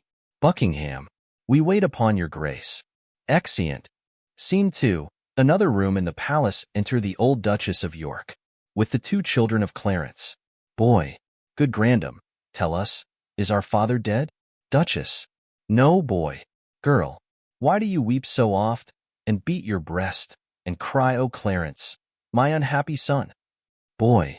Why do you look on us, and shake your head, and call us orphans, wretches, castaways, if that our noble father were alive? Duchess. My pretty cousins, you mistake me both. I do lament the sickness of the king, as loath to lose him, not your father's death. It were lost sorrow to wail one that's lost. Boy. Then you conclude, my grandam, he is dead. The king mine uncle is to blame for it. God will revenge it, whom I will importune with earnest prayers all to that effect. Girl. And so will I. Duchess. Peace, children, peace, the king doth love you well. Incapable and shallow innocence, you cannot guess who caused your father's death. Boy. Grandam, we can, for my good uncle Gloucester told me, the king, provoked to it by the queen, devised impeachments to imprison him. And when my uncle told me so, he wept and pitied me, and kindly kissed my cheek, bade me rely on him as on my father, and he would love me dearly as his child. Duchess. Ah, that deceit should steal such gentle shape, and with a virtuous vizard hide deep vice. He is my son, aye, and therein my shame. Yet from my dugs he drew not this deceit. Boy. Think you my uncle did dissemble, grandam? Duchess. Aye, boy. Boy. I cannot think it. Hark. What noise is this? Enter Queen Elizabeth, with her hair about her ears, Rivers and Dorset after her. Queen Elizabeth. Ah, who shall hinder me to wail and weep, to chide my fortune, and torment myself? I'll join with black despair against my soul, and to myself become an enemy. Duchess. What means this scene of rude impatience? Queen Elizabeth. To make an act of tragic violence. Edward, my lord thy son, our king, is dead. Why grow the branches when the root is gone? Why wither not the leaves that want their sap? If you will live, lament. If die, be brief, that our swift-winged souls may catch the king's or, like obedient subjects, follow him to his new kingdom of e'er-changing night. Duchess. Ah, so much interest have I in thy sorrow as I had title in thy noble husband. I have bewept a worthy husband's death, and lived by looking on his images. But now 2 mirrors of his princely semblance are cracked in pieces by malignant death, and I, for comfort, have but one false glass, that grieves me when I see my shame in him. Thou art a widow, yet thou art a mother, and hast the comfort of thy children left. But death hath snatched my husband from mine arms and plucked 2 crutches from my feeble hands, Clarence and Edward. Oh, what cause have I, thine being but a moiety of my moan, to overgo thy woes and drown thy cries? Boy. Ah, aunt, you wept not for our father's death. How can we aid you with our kindred tears? Girl. Our fatherless distress was left unmoaned. Your widow dolour likewise be unwept. Queen Elizabeth. Give me no help in lamentation. I am not barren to bring forth complaints. All springs reduce their currents to mine eyes, that I, being governed by the watery moon, may send forth plenteous tears to drown the world. Ah, for my husband, for my dear Lord Edward. Children. Ah, for our father, for our dear Lord Clarence. Duchess. Alas for both mine, Edward and Clarence. Queen Elizabeth. What stay had I but Edward? And he's gone. Children. What stay had we but Clarence? And he's gone. Duchess. What stays had I but they? And they're gone. Queen Elizabeth. Was never widow had so dear a loss. Children. Were never orphans had so dear a loss. Duchess. Was never mother had so dear a loss. Alas, I am the mother of these griefs. Their woes are parcelled, mine is general. She for an Edward weeps, and so do I. I for a Clarence weep, so doth not she. These babes for Clarence weep, and so do I. I for an Edward weep, so do not they. Alas, you 3, on me, threefold distressed. Pour all your tears, I am your sorrow's nurse, and I will pamper it with lamentation. Dorset. Comfort, dear mother, God is much displeased that you take with unthankfulness his doing. In common worldly things, 'tis called ungrateful with dull unwillingness to repay a debt which with a bounteous hand was kindly lent. Much more to be thus opposite with heaven, for it requires the royal debt it lent you. Rivers. Madam, bethink you, like a careful mother, of the young prince your son, send straight for him. Let him be crowned. In him your comfort lives. Drown desperate sorrow in dead Edward's grave, and plant your joys in living Edward's throne. Enter Richard, Buckingham, Stanley Earl of Derby, Hastings, and Ratcliffe. Richard. Sister, have comfort, all of us have cause to wail the dimming of our shining star, but none can help our harms by wailing them. Madam my mother, I do cry you mercy. I did not see your grace humbly on my knee, I crave your blessing. Kneels. Duchess, God bless thee, and put meekness in thy breast, love, charity, obedience, and true duty. Richard. Amen, aside. And make me die a good old man. That is the but end of a mother's blessing. I marvel that her grace did leave it out. Buckingham. You cloudy princes and heart-sorrowing peers that bear this heavy mutual load of moan, now cheer each other in each other's love. Though we have spent our harvest of this king, we are to reap the harvest of his son.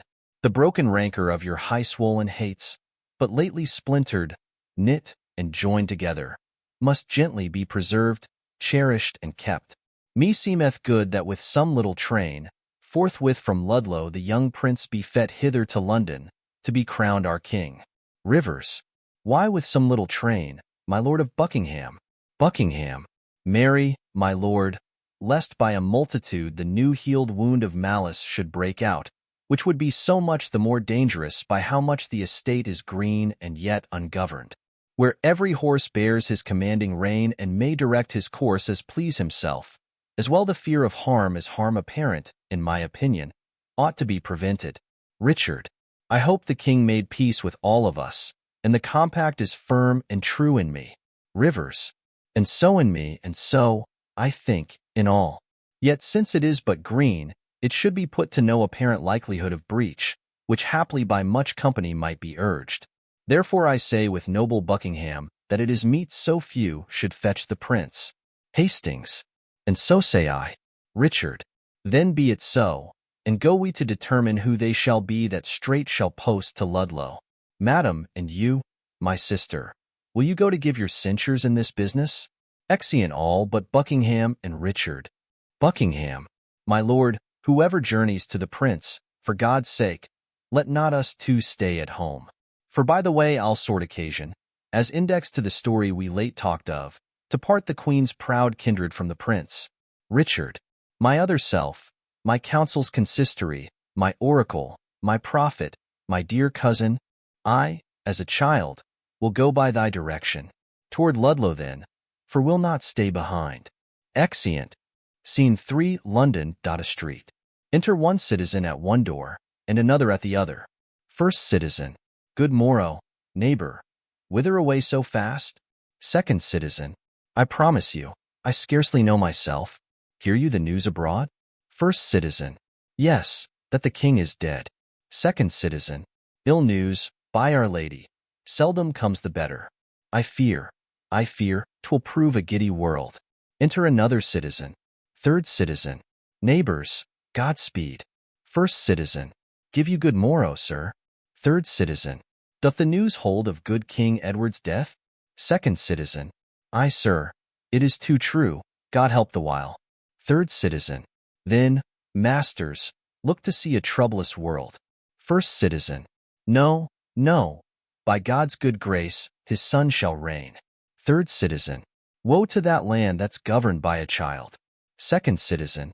In him there is a hope of government, which in his nonage, counsel under him, and, in his full and ripened years, himself, no doubt shall then, until then, govern well. First citizen. So stood the state when Henry VI was crowned in Paris, but at 9 months old. Third citizen.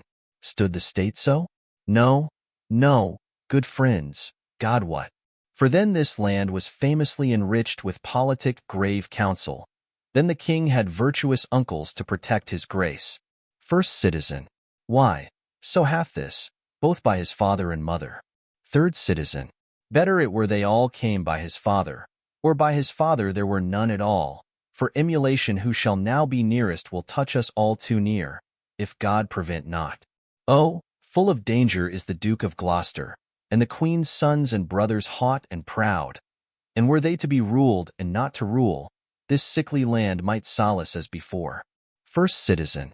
Come, come, we fear the worst. All will be well. Third Citizen. When clouds are seen, wise men put on their cloaks. When great leaves fall, then winter is at hand. When the sun sets, who doth not look for night? Untimely storms make men expect a dearth. All may be well. But, if God sort it so, 'tis more than we deserve or I expect. Second Citizen. Truly, the hearts of men are full of fear. You cannot reason almost with a man that looks not heavily and full of dread. Third Citizen. Before the days of change, still is it so. By a divine instinct men's minds mistrust ensuing danger, as by proof we see the water swell before a boisterous storm. But leave it all to God whither away? Second Citizen. Marry, we were sent for to the justices. Third Citizen. And so was I'll bear you company. Exeunt. Scene 4. London. A room in the palace. Enter the Archbishop of York, the young Duke of York, Queen Elizabeth, and the Duchess of York. Archbishop. Last night, I hear, they lay at Stony Stratford, and at Northampton they do rest tonight. Tomorrow or next day they will be here. Duchess. I long with all my heart to see the prince. I hope he is much grown since last I saw him. Queen Elizabeth. But I hear no. They say my son of York has almost overtaken him in his growth. York. Ay, mother, but I would not have it so. Duchess. Why, my good cousin? It is good to grow. York. Grandam, one night as we did sit at supper, my uncle Rivers talked how I did grow more than my brother. Ay, quoth my uncle Gloucester, small herbs have grace, great weeds do grow apace, and since, methinks I would not grow so fast, because sweet flowers are slow, and weeds make haste. Duchess. Good faith, good faith. The saying did not hold in him that did object the same to thee. He was the wretchedst thing when he was young, so long a-growing and so leisurely, that if his rule were true, he should be gracious.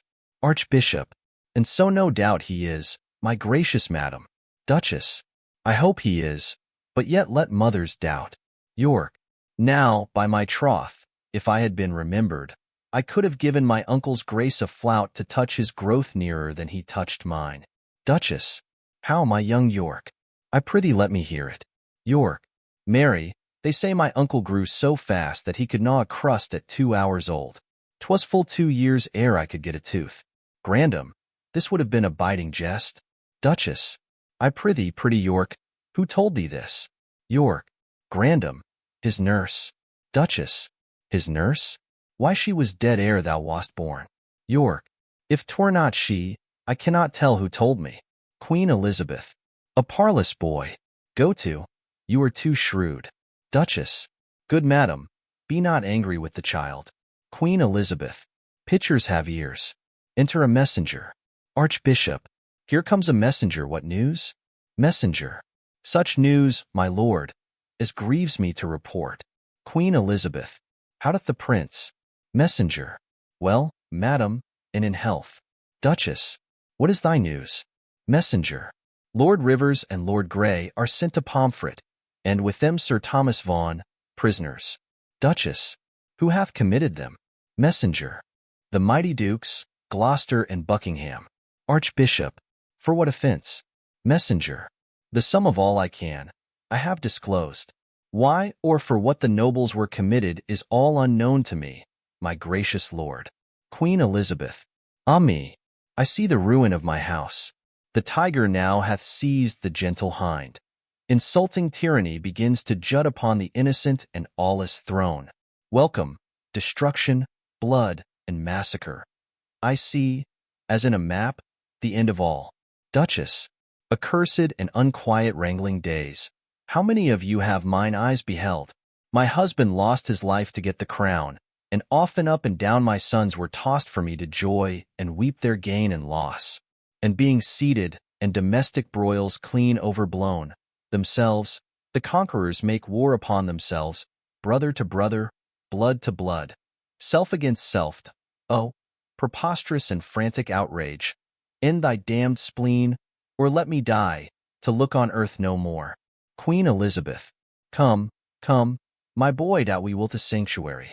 Madam, farewell. Duchess. Stay, I will go with you. Queen Elizabeth.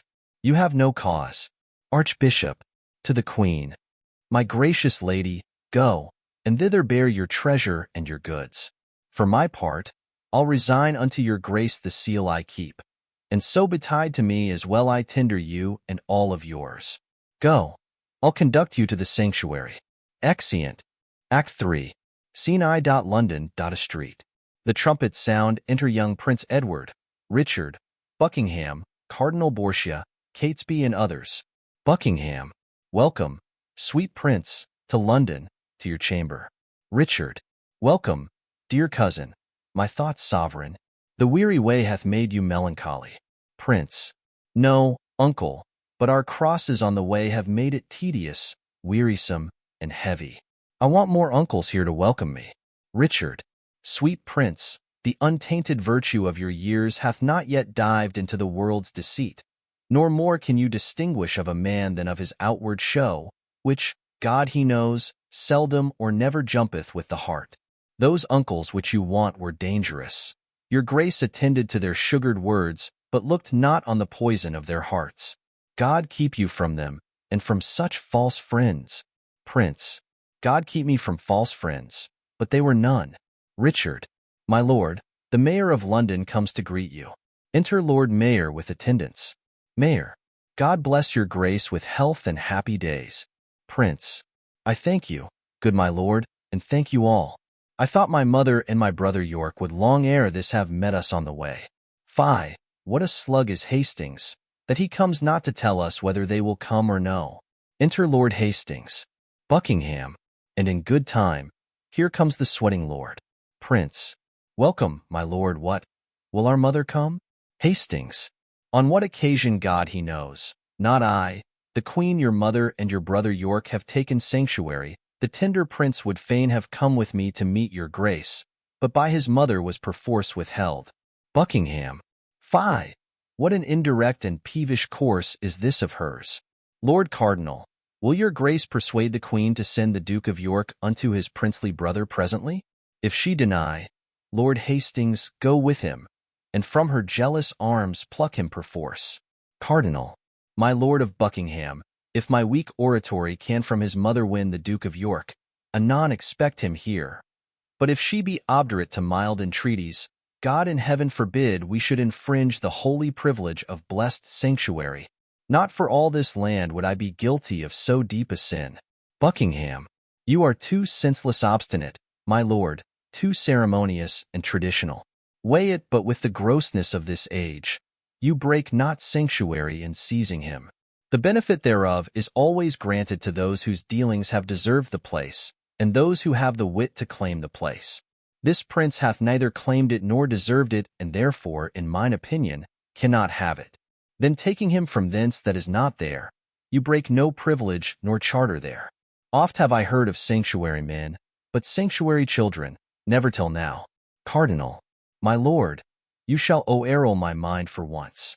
Come on, Lord Hastings, will you go with me? Hastings. I go, my lord. Prince. Good lords, make all the speedy haste you may. Exeunt Cardinal and Hastings. Say, Uncle Gloucester, if our brother come, where shall we sojourn till our coronation? Richard. Where it seems best unto your royal self.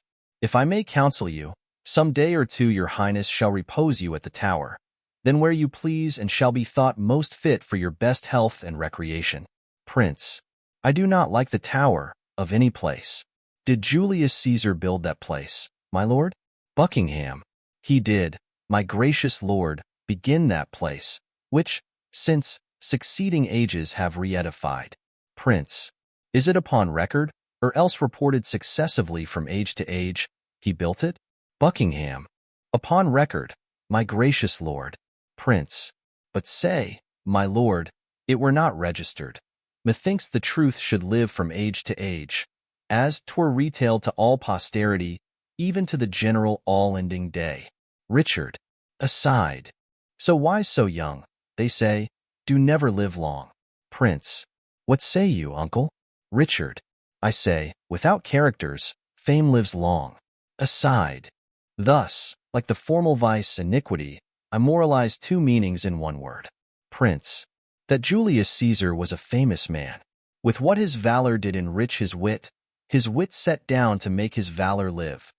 Death makes no conquest of this conqueror, for now he lives in fame, though not in life. I'll tell you what, my cousin Buckingham. Buckingham. What, my gracious lord? Prince. And if I live until I be a man, I'll win our ancient right in France again, or die a soldier, as I lived a king. Richard. Aside. Short summers lightly have a forward spring. Enter young Duke of York, Hastings, and the Cardinal. Buckingham. Now, in good time here comes the Duke of York. Prince. Richard of York. How fares our loving brother? York. Well, my dread lord, so must I call you now. Prince. I brother, to our grief, as it is yours. Too late he died that might have kept that title, which by his death hath lost much majesty. Richard. How fares our cousin, noble lord of York?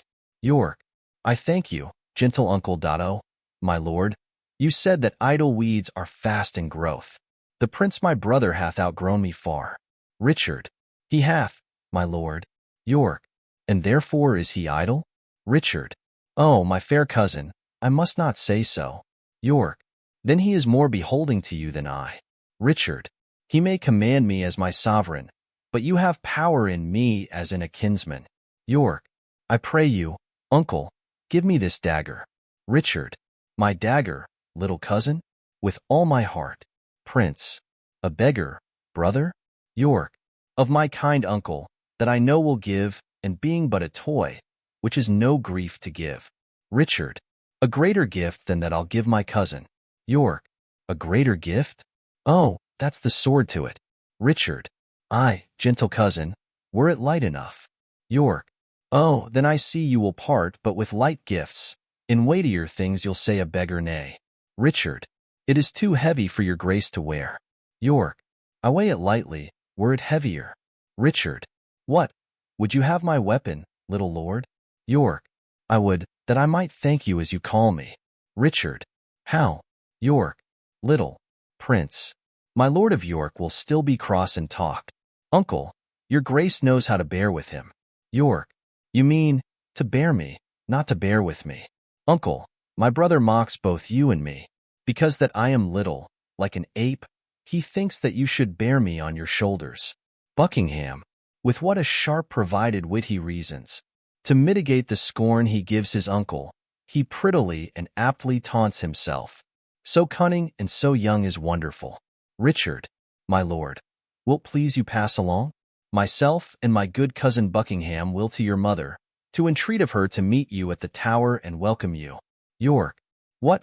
Will you go unto the Tower, my lord? Prince. My Lord Protector needs will have it so. York. I shall not sleep in quiet at the Tower. Richard. Why, what should you fear? York. Mary, my uncle Clarence, angry ghost. My grandam told me he was murdered there. Prince. I fear no uncle's dead. Richard. Nor none that live, I hope. Prince. And if they live, I hope I need not fear. But come, my lord, with a heavy heart, thinking on them, go I unto the Tower. A senate, exeunt Prince Edward, York, Hastings, Dorset, and all but Richard, Buckingham, and Catesby. Buckingham. Think you, my lord, this little prating York was not incensed by his subtle mother to taunt and scorn you thus opprobriously? Richard. No doubt, Dotto. 'Tis a parlous boy, bold, quick, ingenious, forward, capable. He is all the mother's, from the top to toe. Buckingham. Well, let them rest, come hither. Catesby. Thou art sworn as deeply to affect what we intend as closely to conceal what we impart. Thou know'st our reasons urged upon the way. What think'st thou? Is it not an easy matter to make William Lord Hastings of our mind for the installment of this noble duke in the seat royal of this famous isle? Catesby. He for his father's sake so loves the prince that he will not be one to aught against him. Buckingham. What think'st thou then of Stanley? Will not he? Catesby. He will do all and all as Hastings doth. Buckingham. Well then, no more but this.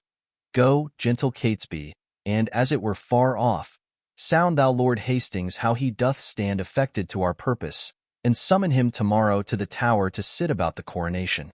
If thou dost find him tractable to us, encourage him, and tell him all our reasons.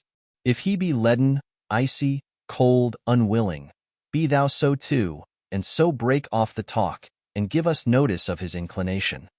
For we tomorrow hold divided councils, wherein thyself shalt highly be employed. Richard. Commend me to Lord William, tell him, Catesby, his ancient knot of dangerous adversaries tomorrow are let blood at Pomfret Castle, and bid my lord, for joy of this good news, give Mistress Shore one gentle kiss the more. Buckingham. Good Catesby, go effect this business soundly. Catesby. My good lords both, with all the heed I can. Richard. Shall we hear from you, Catesby, ere we sleep? Catesby. You shall, my lord. Richard. At Crosby Place, there shall you find us both. Exit Catesby. Buckingham. Now, my lord, what shall we do if we perceive Lord Hastings will not yield to our complots? Richard. Chop off his head, man. Somewhat we will do. And look, when I am king, claim thou of me the earldom of Hereford, and all the movables whereof the king my brother was possessed. Buckingham. I'll claim that promise at your grace's hand. Richard. And look to have it yielded with all kindness. Come, let us sup betimes, that afterwards we may digest our complots in some form. Exeunt. Scene 2. Before Lord Hastings' house, enter a messenger to the door of Hastings. Messenger. My lord, my lord. Knocking. Hastings. Within. Who knocks? Messenger. One from the Lord Stanley. Hastings. Within. What is the clock? Messenger. Upon the stroke of 4. Enter Hastings.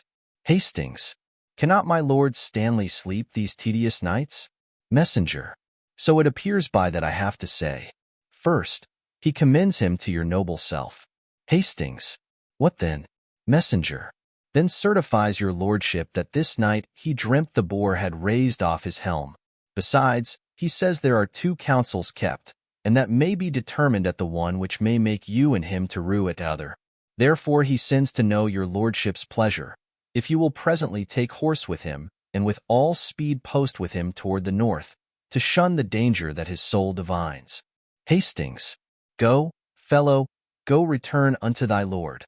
Bid him not fear the separated council.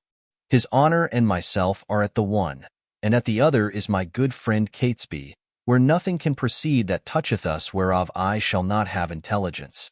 Tell him his fears are shallow, without instance, and for his dreams, I wonder he's so simple to trust the mockery of unquiet slumbers. To fly the boar before the boar pursues were to incense the boar to follow us, and make pursuit where he did mean no chase. Go, bid thy master rise and come to me, and we will both together to the Tower, where he shall see the boar will use us kindly. Messenger. I'll go, my lord, and tell him what you say. Exit. Enter Catesby. Catesby. Many good morrows to my noble lord. Hastings. Good morrow, Catesby. You are early stirring. What news in this our tottering state? Catesby. It is a reeling world indeed, my lord, and I believe will never stand upright till Richard were the garland of the realm. Hastings. How, where the garland? Dost thou mean the crown? Catesby. Aye, my good lord. Hastings. I'll have this crown of mine cut from my shoulders before I'll see the crown so foul misplaced. But canst thou guess that he doth aim at it? Catesby. Aye, on my life, and hopes to find you forward upon his party for the gain thereof. And thereupon he sends you this good news, that this same very day your enemies, the kindred of the Queen, must die at Pomfret. Hastings. Indeed, I am no mourner for that news, because they have been still my adversaries. But that I'll give my voice on Richard's side to bar my master's heirs in true descent, God knows I will not do it, to the death. Catesby. God keep your lordship in that gracious mind. Hastings. But I shall laugh at this a 12-month hence, that they which brought me in my master's hate, I live to look upon their tragedy. Well, Catesby, Ere a fortnight make me older, I'll send some packing that yet think not on't. Catesby, 'tis a vile thing to die, my gracious lord, when men are unprepared and look not for it. Hastings, oh monstrous, monstrous! And so falls it out with Rivers, Vaughan, Grey. And so 'twill do with some men else that think themselves as safe as thou and I, who, as thou know'st, are dear to princely Richard and to Buckingham. Catesby, the princes both make high account of you, aside, for they account his head upon the bridge. Hastings, I know they do, and I have well deserved it. Enter Stanley, Earl of Derby. Come on, where is your boar spear, man? Fear you the boar, and go so unprovided? Stanley, my lord, good morrow, Catesby. You may jest on, but, by the holy rood, I do not like these several counsels. Hastings, my lord, I hold my life as dear as you do yours, and never in my days, I do protest, was it so precious to me as 'tis now. Think you, but that I know our state secure, I would be so triumphant as I am? Stanley, the lords at Pomfret, when they rode from London, were jocund and supposed their states were sure, and they indeed had no cause to mistrust. But yet you see how soon the day o'ercast. This sudden stab of rancor I misdoubt. Pray God, I say, I prove a needless coward. What? Shall we toward the Tower? The day is spent. Hastings, come have with you what you what, my lord? Today the lords you talked of are beheaded. Stanley, they, for their truth, might better wear their heads than some that have accused them wear their hats. But come, my lord, let's away. Enter a pursuivant. Hastings, go on before. I'll talk with this good fellow. Exeunt Stanley and Catesby. How now, sirrah? How goes the world with thee? Pursuivant, the better that your lordship please to ask. Hastings, I tell thee, man, 'tis better with me now than when thou met'st me last where now we meet. Then was I going prisoner to the Tower by the suggestion of the Queen's allies. But now, I tell thee, keep it to thyself. This day those enemies are put to death, and I in better state than e'er I was. Pursuivant, God hold it, to your honour's good content. Hastings, gramercy, fellow there, drink that for me. Throws him his purse. Pursuivant, I thank your honour. Exit.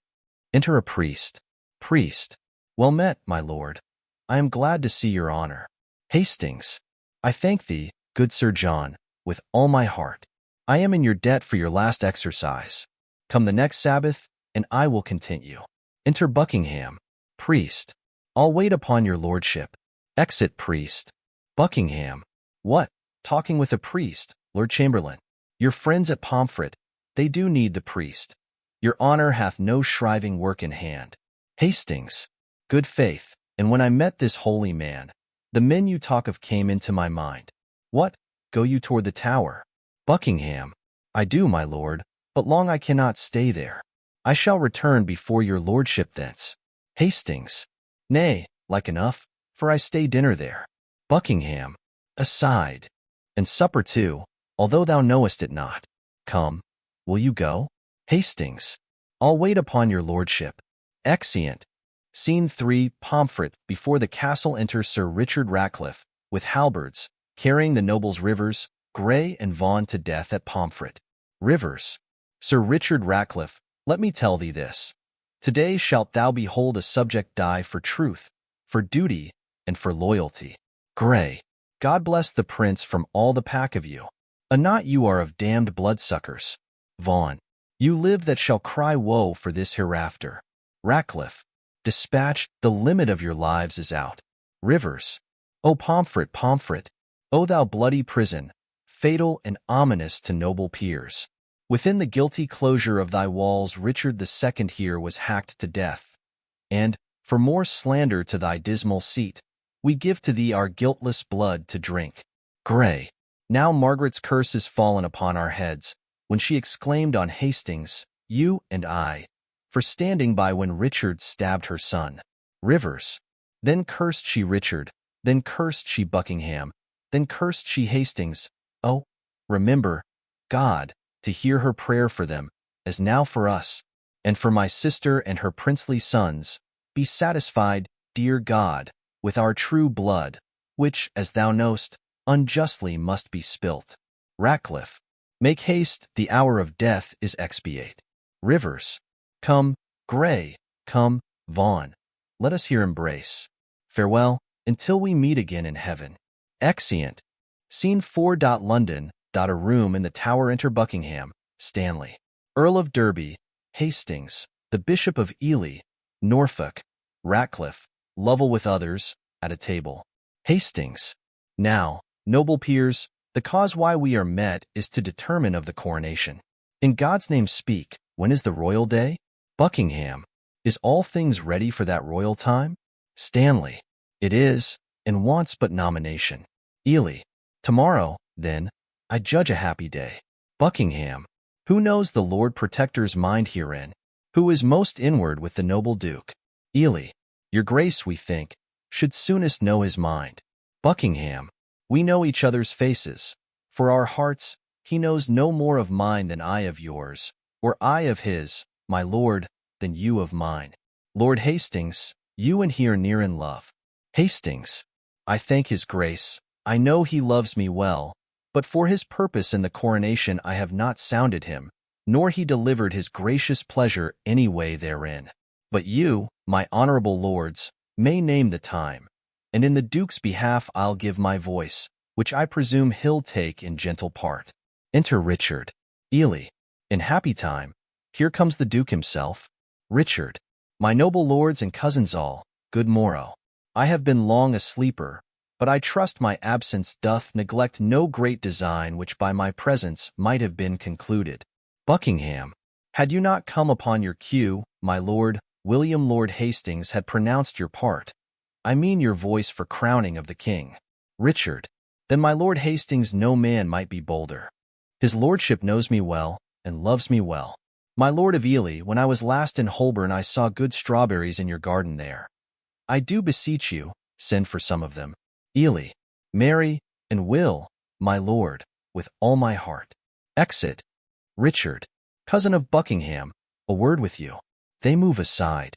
Catesby hath sounded Hastings in our business, and finds the testy gentleman so hot that he will lose his head ere give consent his master's child, as worshipfully he terms it, shall lose the royalty of England's throne. Buckingham. Withdraw yourself a while, I'll go with you. Exeunt Richard and Buckingham. Stanley. We have not yet set down this day of triumph. Tomorrow, in my judgment, is too sudden, for I myself am not so well provided as else I would be, were the day prolonged. Enter Bishop of Ely. Ely. Where is my lord the Duke of Gloucester? I have sent for these strawberries. Hastings. His Grace looks cheerfully and smooth this morning. There's some conceit or other likes him well when that he bids good morrow with such spirit. I think there's never a man in Christendom can lesser hide his love or hate than he, for by his face straight shall you know his heart. Stanley. What of his heart perceive you in his face by any livelihood he showed today? Hastings. Marry, that with no man here he is offended, for were he had shown it in his looks. Enter Richard and Buckingham. Richard. I pray you all, tell me what they deserve that do conspire my death with devilish plots of damned witchcraft, and that have prevailed upon my body with their hellish charms? Hastings. The tender love I bear your Grace, my lord, makes me most forward in this princely presence to doomed offenders, whosoe'er they be. I say, my lord, they have deserved death. Richard. Then be your eyes the witness of their evil. Look how I am bewitched. Behold, mine arm is like a blasted sapling withered up, and this is Edward's wife, that monstrous which, consorted with that harlot, Strumpet Shore, that by their witchcraft thus have marked me. Hastings. If they have done this deed, my noble lord. Richard. If, thou protector of this damned strumpet, talk'st thou to me of ifs, thou art a traitor. Off with his head. Now by St. Paul the First swear I will not dine until I see the same. Lovell and Ratcliffe, look that it be done. The rest that love me, rise and follow me. Exeunt all but Lovell and Ratcliffe with the Lord. Hastings. Hastings. Woe, woe for England. Not a whit for me, for I, too fond, might have prevented this. Stanley did dream the boar did raise his helm, and I did scorn it and disdain to fly. 3 times today my footcloth horse did stumble, and started when he looked upon the tower, as loath to bear me to the slaughter-house. Oh, now I need the priest that spake to me.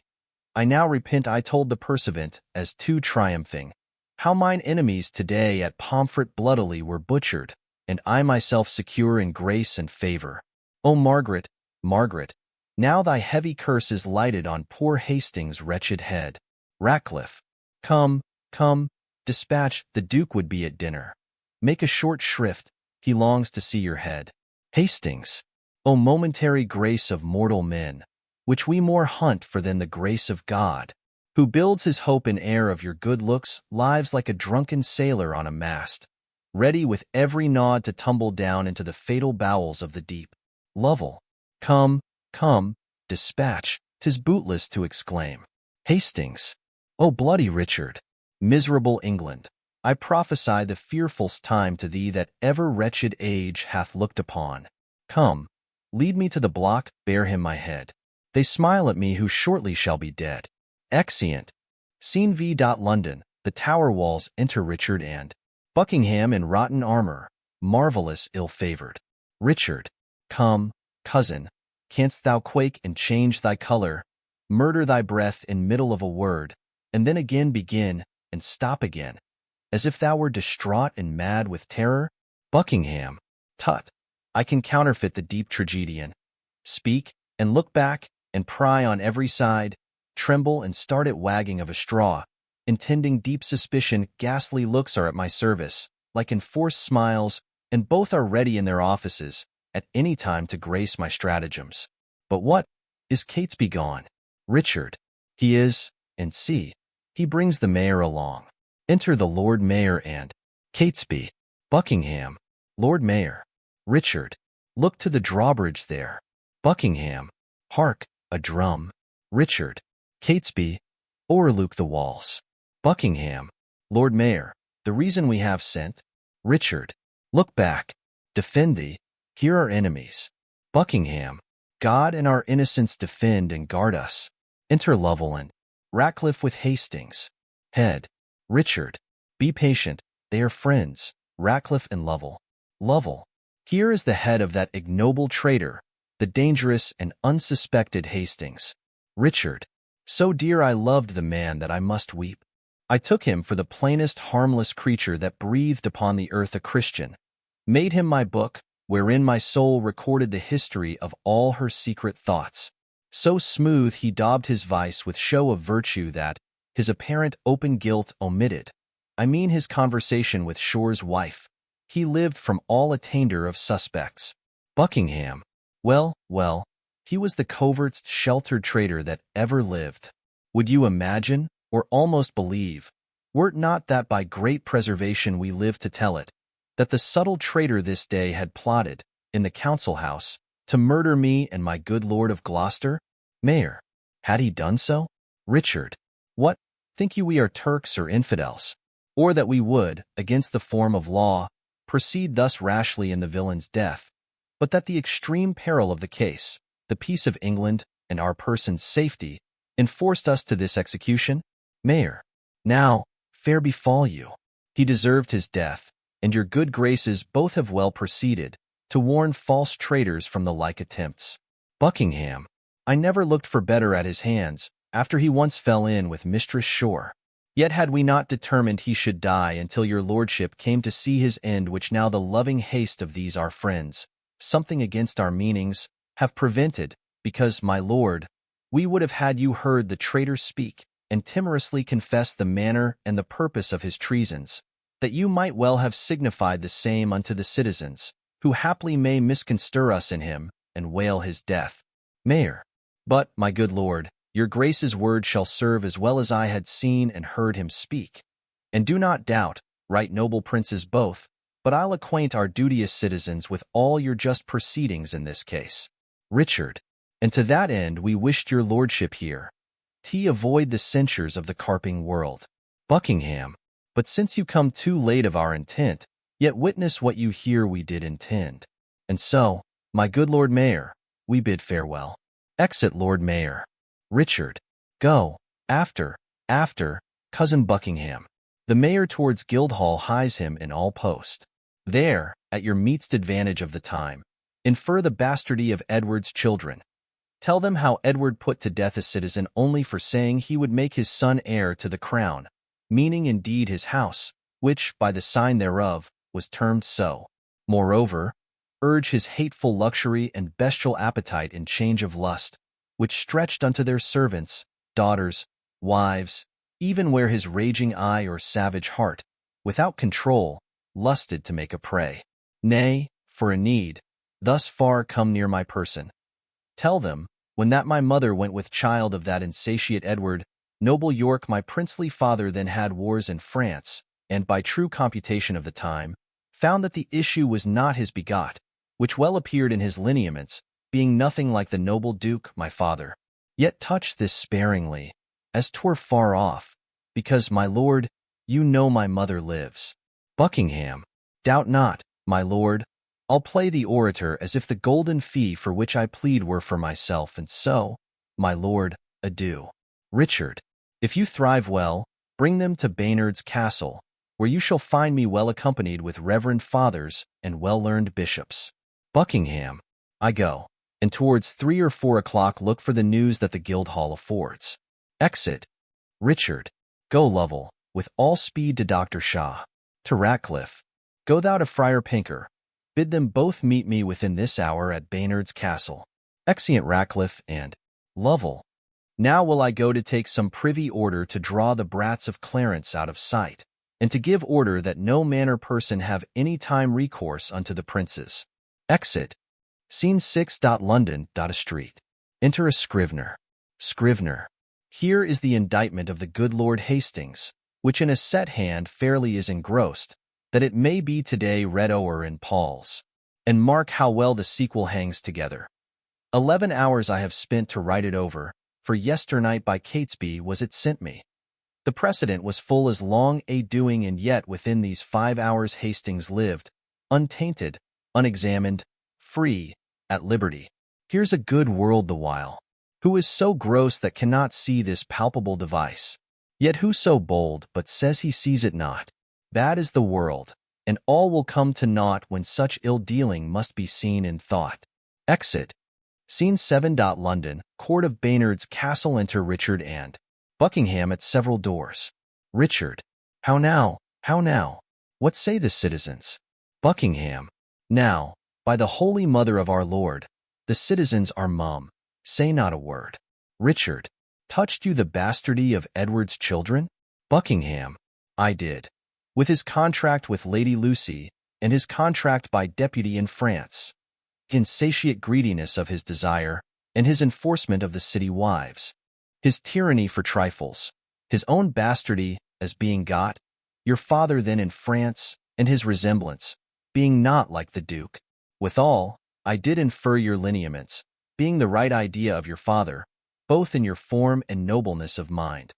Laid open all your victories in Scotland, your discipline in war, wisdom in peace, your bounty, virtue, fair humility. Indeed, left nothing fitting for your purpose untouched or slightly handled in discourse. And when mine oratory drew toward end, I bid them that did love their country's good cry, God save Richard, England's royal king. Richard. And did they so? Buckingham. No, so God help me, they spake not a word, but, like dumb statues or breathing stones, stared each on other, and looked deadly pale. Which when I saw, I reprehended them, and asked the mayor what meant this wilful silence. His answer was, the people were not used to be spoke to but by the recorder. Then he was urged to tell my tale again. Thus saith the Duke, thus hath the Duke inferred, but nothing spoke in warrant from himself. When he had done, some followers of mine own, at lower end of the hall, hurled up their caps, and some 10 voices cried, God save King Richard. And thus I took the vantage of those few. Thanks, gentle citizens and friends, quoth I. This general applause and cheerful shout argues your wisdoms and your love to Richard, and even here break off and came away. Richard. What tongueless blocks were they? Would they not speak? Will not the mayor then and his brethren come? Buckingham. The mayor is here at hand, intend some fear. Be not you spoke with, but by mighty suit. And look you get a prayer book in your hand, and stand between two churchmen, good my lord. For on that ground I'll make a holy descant. And be not easily won to our requests. Play the maid's part. Still answer nay, and take it. Richard. I go, and if you plead as well for them as I can say nay to thee for myself, no doubt we bring it to a happy issue. Buckingham. Go, go, up to the leads, the Lord Mayor knocks. Exit Richard. Enter the Lord Mayor. And citizens. Welcome, my lord, that I dance attendance here. I think the Duke will not be spoke withal. Enter Catesby. Now, Catesby, what says your lord to my request? Catesby. He doth entreat your grace, my noble lord, to visit him tomorrow or next day.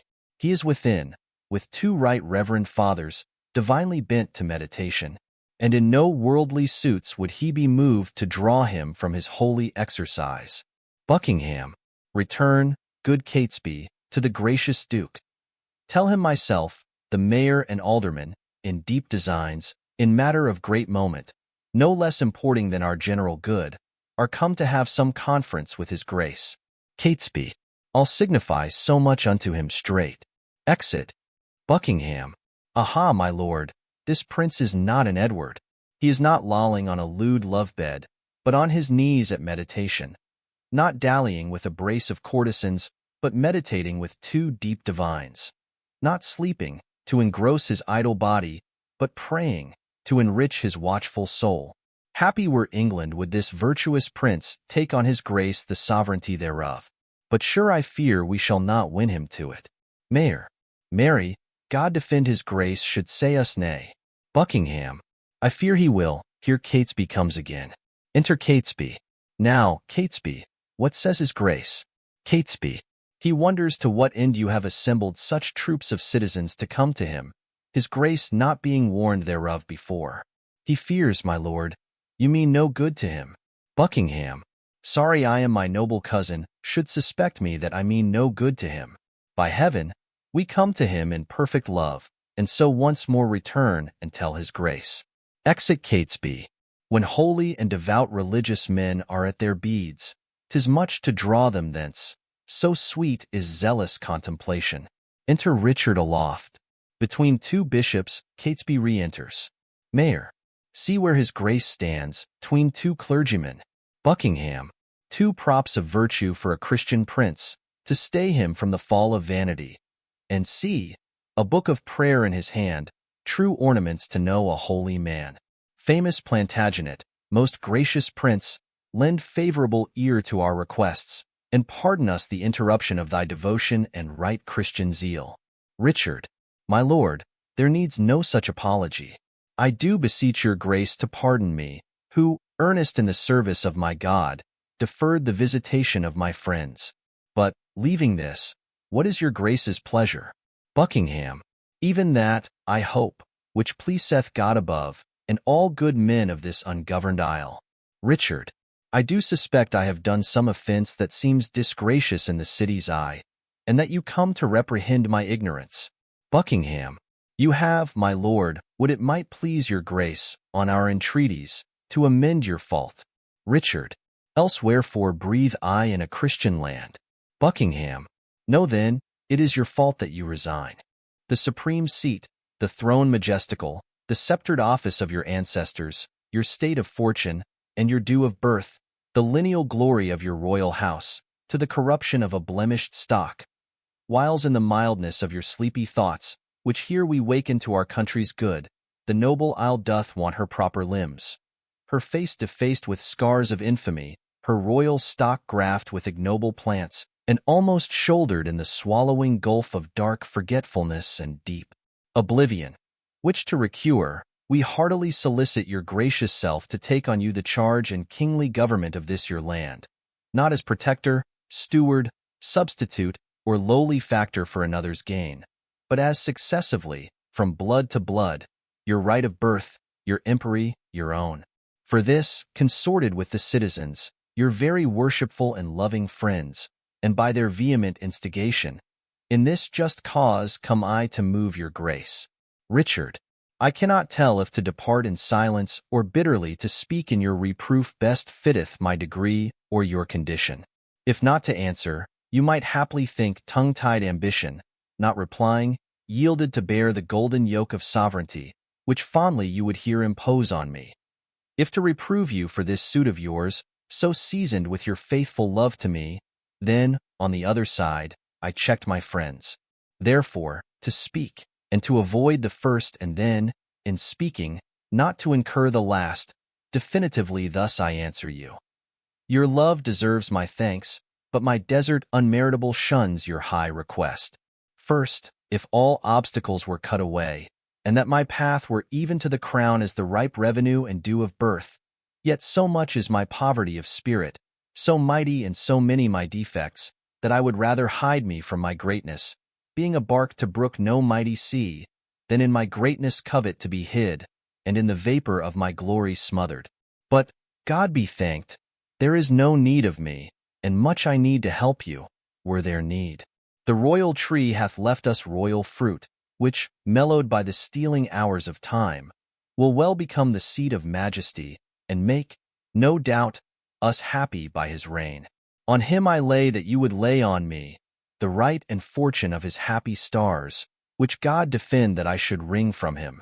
Buckingham, my lord, this argues conscience in your grace, but the respects thereof are nice and trivial, all circumstances well considered. You say that Edward is your brother's son. So say we too, but not by Edward's wife. For first was he contract to Lady Lucy your mother lives a witness to his vow, and afterward by substitute betrothed to Bona, sister to the King of France. These both put off, a poor petitioner, a care-crazed mother to a many sons, a beauty-waning and distressed widow, even in the afternoon of her best days, made prize and purchase of his wanton eye, seduced the pitch and height of his degree to base declension and loathed bigamy. By her, in his unlawful bed, he got this Edward, whom our manners call the prince. More bitterly could I expostulate, save that, for reverence to some alive, I give a sparing limit to my tongue. Then, good my lord, take to your royal self this proffered benefit of dignity, if not to bless us and the land withal, yet to draw forth your noble ancestry from the corruption of abusing times unto a lineal true-derived course. Mayor, do, good my lord, your citizens entreat you. Buckingham, refuse not, mighty lord, this proffered love. Catesby, oh, make them joyful, grant their lawful suit. Richard, alas, why would you heap those cares on me? I am unfit for state and majesty. I do beseech you, take it not amiss. I cannot, nor I will not, yield to you. Buckingham, if you refuse it, as in love and zeal loath to depose the child, your brother's son, as well we know your tenderness of heart and gentle, kind, effeminate remorse, which we have noted in you to your kindred, and equally indeed to all estates. Yet no, whether you accept our suit or no, your brother's son shall never reign our king, but we will plant some other in the throne, to the disgrace and downfall of your house. And in this resolution here we leave you. Come, citizens, zounds, I'll entreat no more. Exeunt Buckingham, the mayor and citizens. Catesby, call him again. Sweet prince, accept their suit. If you deny them, all the land will rue it. Richard, will you enforce me to a world of cares? Call them again. I am not made of stones, but penetrable to your kind entreaties, albeit against my conscience and my soul. Enter Buckingham, and the rest, cousin of Buckingham, and sage grave men. Since you will buckle fortune on my back, to bear her burden, whether I will or no, I must have patience to endure the load. But if black scandal or foul-faced reproach attend the sequel of your imposition, your mere enforcement shall acquittance me from all the impure blots and stains thereof. For God doth know, and you may partly see, how far I am from the desire of this. Mayor, God bless your grace. We see it, and will say it. Richard, in saying so, you shall but say the truth. Buckingham, then I salute you with this royal title. Long live King Richard, England's worthy king. All. Amen. Buckingham, Tomorrow may it please you to be crowned? Richard. Even when you please, for you will have it so. Buckingham. Tomorrow, then, we will attend your grace, and so most joyfully we take our leave. Richard. To the bishops. Come, let us to our holy work again. Farewell, my cousin. Farewell, gentle friends. Exeunt. Act 4. Scene I. London. Before the Tower enter Queen Elizabeth, the Duchess of York and Marquis of Dorset, at one door, and Duchess of Gloucester with Clarence's young daughter at another door. Duchess. Who meets us here? My niece Plantagenet led in the hand of her kind aunt of Gloucester?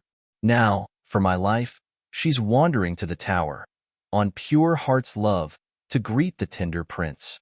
Daughter, well met, and God give your graces both a happy and a joyful time of day. Queen Elizabeth. As much to you, good sister, whither away?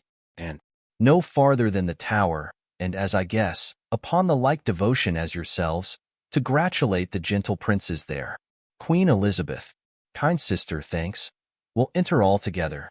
Enter Brackenbury, and in good time, here the lieutenant comes. Master Lieutenant, pray you, by your leave, how doth the prince and my young son of York? Brackenbury. Right well, dear madam. Be why your patience, I may not suffer you to visit them. The king hath strictly charged the contrary. Queen Elizabeth. The king? Who's that? Brackenbury. I mean the Lord Protector. Queen Elizabeth. The Lord protect him from that kingly title. Hath he set bounds between their love and me? I am their mother. Who shall bar me from them? Duchess. I am their father's mother. I will see them. And their aunt I am in law, and love their mother. Then bring me to their sights. I'll bear thy blame, and take thy office from thee, on my peril. Brackenbury. No, madam. Note I may not leave it so. I am bound by oath, and therefore pardon me. Exit. Enter Stanley. Stanley. Let me but meet you, ladies, 1 hour hence, and I'll salute your Grace of York as mother and reverend looker-on of 2 fair queens. To Anne. Come, madam, you must straight to Westminster, there to be crowned Richard's royal queen. Queen Elizabeth. Ah, cut my lace asunder, that my pent heart may have some scope to beat, or else I swoon with this dead-killing news. And despiteful tidings. O unpleasing news. Dorset. Be of good cheer. Mother, how fares your grace? Queen Elizabeth. O Dorset, speak not to me. Get thee gone. Death and destruction dog thee at thy heels. Thy mother's name is ominous to children. If thou wilt outstrip death, go, cross the seas, and live with Richmond, from the reach of hell. Go, hie thee from this slaughterhouse, lest thou increase the number of the dead, and make me die the thrall of Margaret's curse, nor mother, wife, nor England's counted queen. Stanley. Full of wise care is this your counsel, madam. Take all the swift advantage of the hours. You shall have letters from me to my son in your behalf, to meet you on the way. Be not ta'en tardy by unwise delay. Duchess. O ill-dispersing wind of misery, O my accursed womb, the bed of death, a cockatrice hast thou hatched to the world, whose unavoided eye is murderous. Stanley. Come, madam, come. I in all haste was sent, and I with all unwillingness will go. Oh, would to God that the inclusive verge of golden metal that must round my brow were red-hot steel, to sear me to the brains. Anointed let me be with deadly venom, and die ere men can say, God save the Queen. Queen Elizabeth. Go, go, poor soul. I envy not thy glory. To feed my humor, wish thyself no harm. And, no? Why? When he that is my husband now came to me as I followed Henry's course, when scarce the blood was well washed from his hands which issued from my other angel husband, and that dear saint which then I weeping followed. Oh, when, I say, I looked on Richard's face, this was my wish. Be thou, quoth I, accursed for making me, so young, so old a widow, and when thou wedd'st, let sorrow haunt thy bed, and be thy wife, if any be so mad, more miserable by the life of thee than thou hast made me by my dear lord's death. Lo, ere I can repeat this curse again, within so small a time, my woman's heart grossly grew captive to his honey words, and proved the subject of mine own soul's curse, which hitherto hath held my eyes from rest. For never yet 1 hour in his bed did I enjoy the golden dew of sleep, but with his timorous dreams was still awaked. Besides, he hates me for my father Warwick, and will, no doubt, shortly be rid of me. Queen Elizabeth, poor heart, adieu. I pity thy complaining, and no more than with my soul I mourn for yours. Dorset, farewell, thou woeful welcomer of glory, and adieu, poor soul, that taxed thy leave of it. Duchess, to Dorset, go thou to Richmond, and good fortune guide thee. To Anne, go thou to Richard, and good angels tend thee.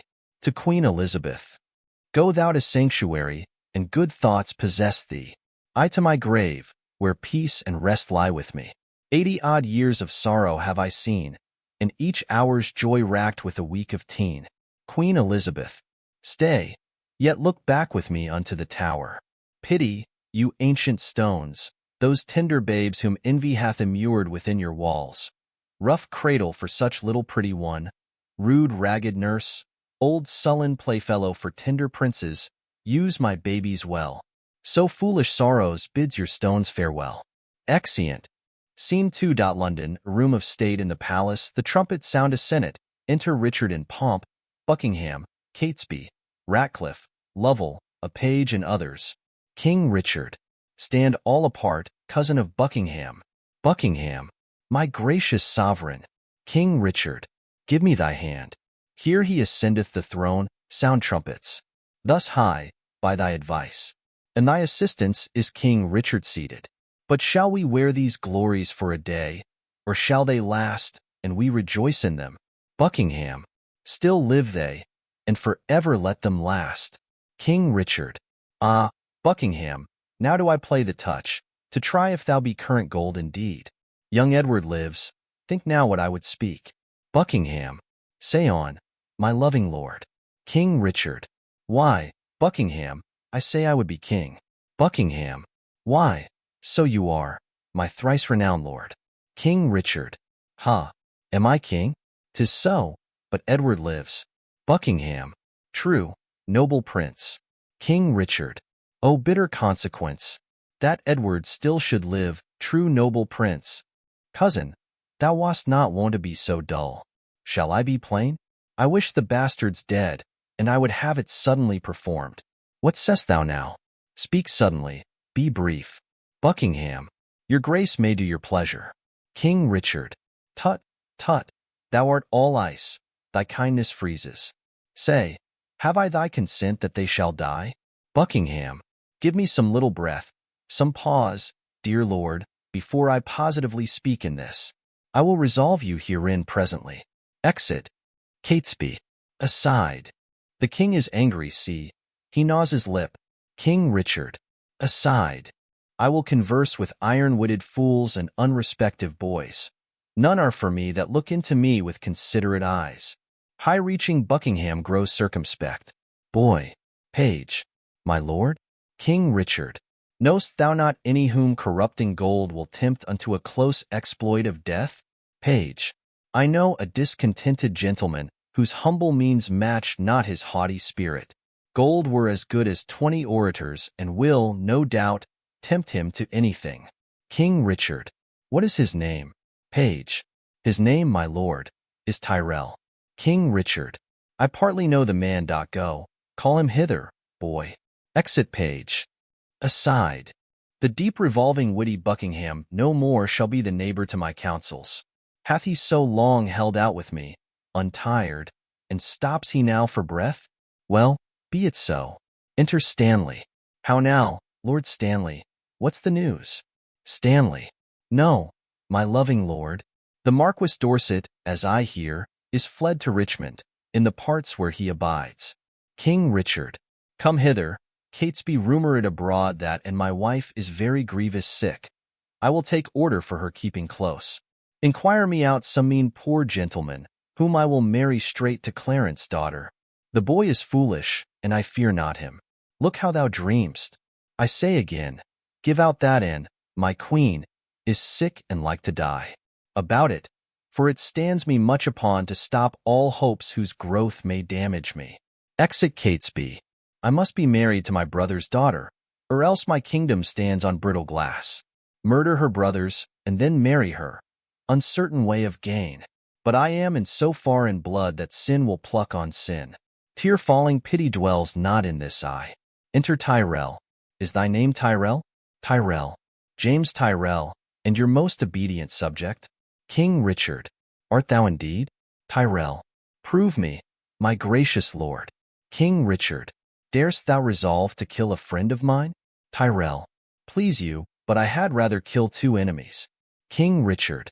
Why then thou hast it, two deep enemies, foes to my rest, and my sweet sleep's disturbers, are they that I would have thee deal upon.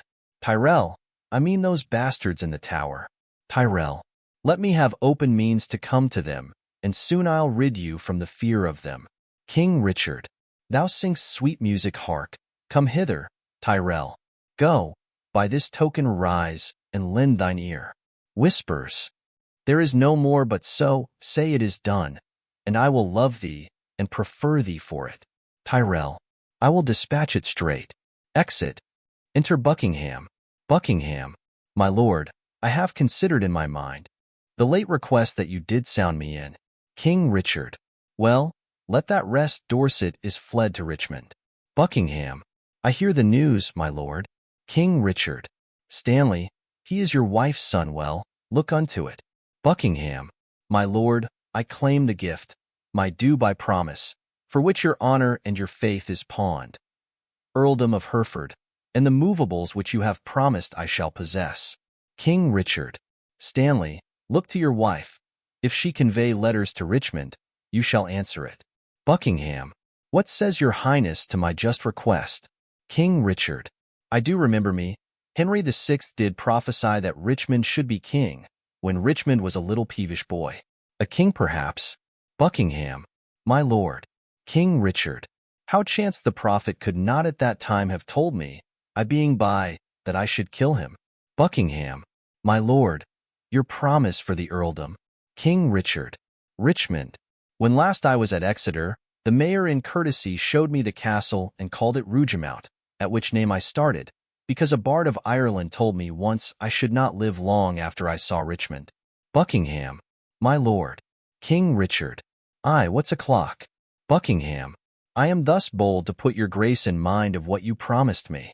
King Richard. Well, but what's o'clock? Buckingham. Upon the stroke of 10. King Richard. Well, let it strike. Buckingham. Why let it strike? King Richard. Because that, like a jack, thou keep'st the stroke betwixt thy begging and my meditation. I am not in the giving vein today. Buckingham. Why then, resolve me whether you will or no. King Richard. Thou troublest me. I am not in the vein. Exit followed by all save. Buckingham. Buckingham. And is it thus? Repays he my deep service with such contempt? Made I him king for this? Oh, let me think on Hastings, and be gone to Brecknock while my fearful head is on. Exit. Scene 3 London, another room in the palace. Enter Tyrell. Tyrell. The tyrannous and bloody act is done. The most arch deed of piteous massacre that ever yet this land was guilty of. Dighton and Forrest, who I did suborn to do this piece of ruthless butchery, albeit they were fleshed villains, bloody dogs, melted with tenderness and mild compassion, wept like two children in their death's sad story. Oh, thus, quoth Dighton, lay the gentle babes, thus, quoth Forrest, girdling one another within their alabaster innocent arms. Their lips were 4 red roses on a stalk, and in their summer beauty kissed each other.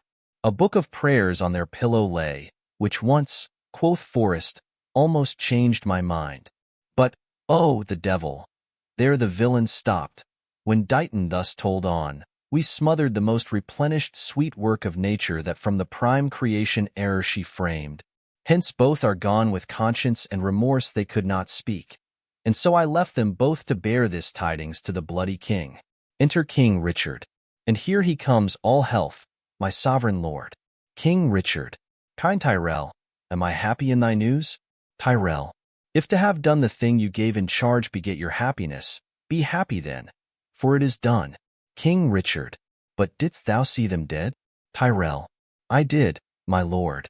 King Richard. And buried, gentle Tyrell? Tyrell. The chaplain of the tower hath buried them. But where, to say the truth, I do not know. King Richard. Come to me, Tyrell, soon, at after supper, when thou shalt tell the process of their death. Meantime, but think how I may do thee good, and be inheritor of thy desire. Farewell till then, Tyrell. I humbly take my leave. Exit. King Richard. The son of Clarence have I pent up close. His daughter meanly have I matched in marriage.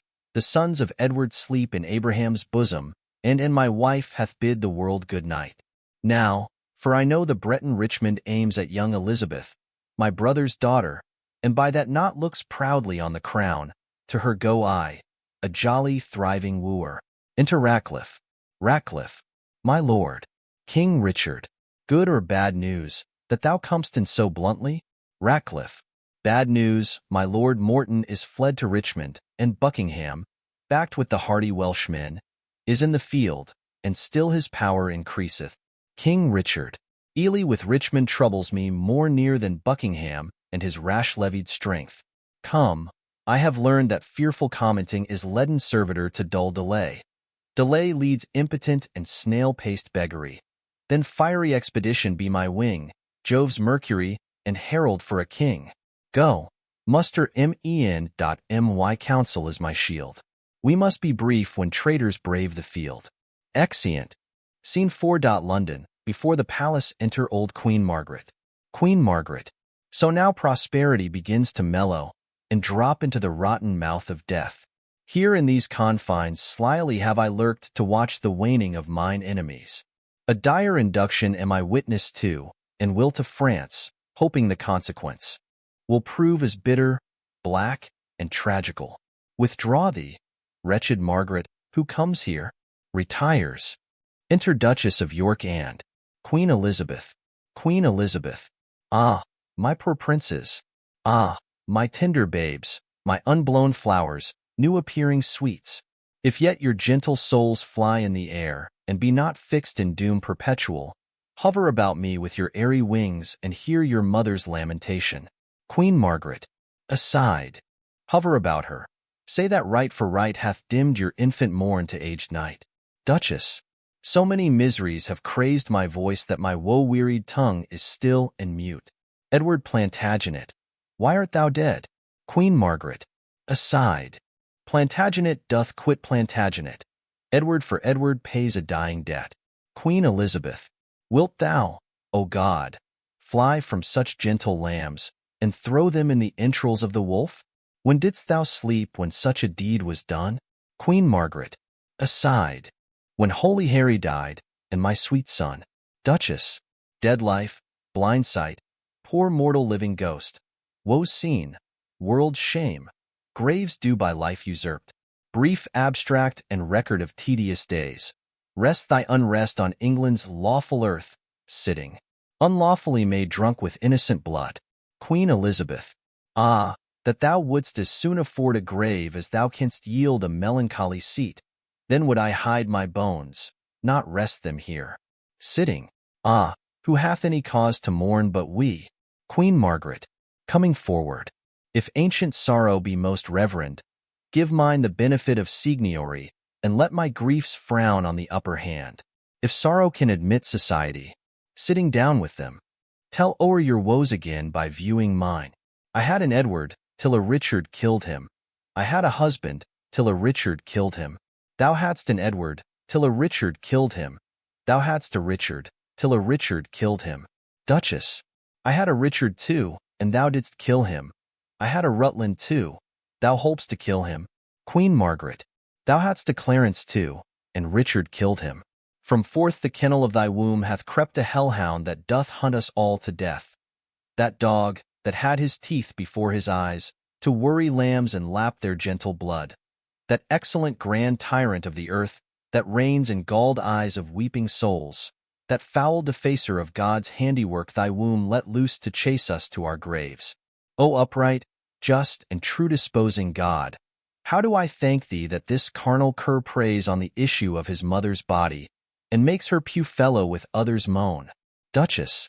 O Harry's wife, triumph not in my woes. God witness with me, I have wept for thine. Queen Margaret. Bear with me, I am hungry for revenge, and now I cloy me with beholding it. Thy Edward he is dead, that killed my Edward. The other Edward dead, to quit my Edward. Young York, he is but boot, because both they matched not the high perfection of my loss. Thy Clarence he is dead that stabbed my Edward. And the beholders of this frantic play, deadulterate Hastings, Rivers, Vaughan, Grey, untimely smothered in their dusky graves. Richard yet lives, hell's black intelligencer, only reserve their factor to buy souls and send them thither, but at hand ensues his piteous and unpitied end. Earth gapes, hell burns, fiends roar, saints pray, to have him suddenly conveyed from hence. Cancel his bond of life, dear God, I pray, that I may live to say the dog is dead. Queen Elizabeth. Oh, thou didst prophesy the time would come that I should wish for thee to help me curse that bottled spider, that foul bunch-backed toad. Queen Margaret. I called thee then, vain flourish of my fortune. I called thee then, poor shadow, painted queen, the presentation of but what I was, the flattering index of a direful pageant. One heaved a high to be hurled down below, a mother only mocked with two fair babes, a dream of what thou wast, a garish flag, to be the aim of every dangerous shot, a sign of dignity, a breath, a bubble, a queen in jest, only to fill the scene. Where is thy husband now? Where be thy brothers? Where are thy two sons? Wherein dost thou joy? Who sues and kneels and says, God save the Queen? Where be the bending peers that flattered thee? Where be the thronging troops that followed thee? Decline all this and see what now thou art. For happy wife, a most distressed widow. For joyful mother, one that wails the name. For one being sued to, one that humbly sues. For queen, a very caitiff crowned with care. For she that scorned at me, now scorned of me. For she being feared of all, now fearing one. For she commanding all, obeyed of none. Thus hath the course of justice wheeled about and left thee but a very prey to time, having no more but thought of what thou wast to torture thee the more, being what thou art. Thou didst usurp my place, and dost thou not usurp the just proportion of my sorrow? Now thy proud neck bears half my burdened yoke, from which even here I slip my weary head, and leave the burden of it all on thee. Farewell, York's wife, and queen of sad mischance. These English woes shall make me smile in France. Queen Elizabeth. O thou well skilled in curses, stay awhile, and teach me how to curse mine enemies. Queen Margaret. Forbear to sleep the night and fast the days. Compare dead happiness with living woe. Think that thy babes were sweeter than they were, and he that slew them fouler than he is. Bettering thy loss makes the bad causer worse.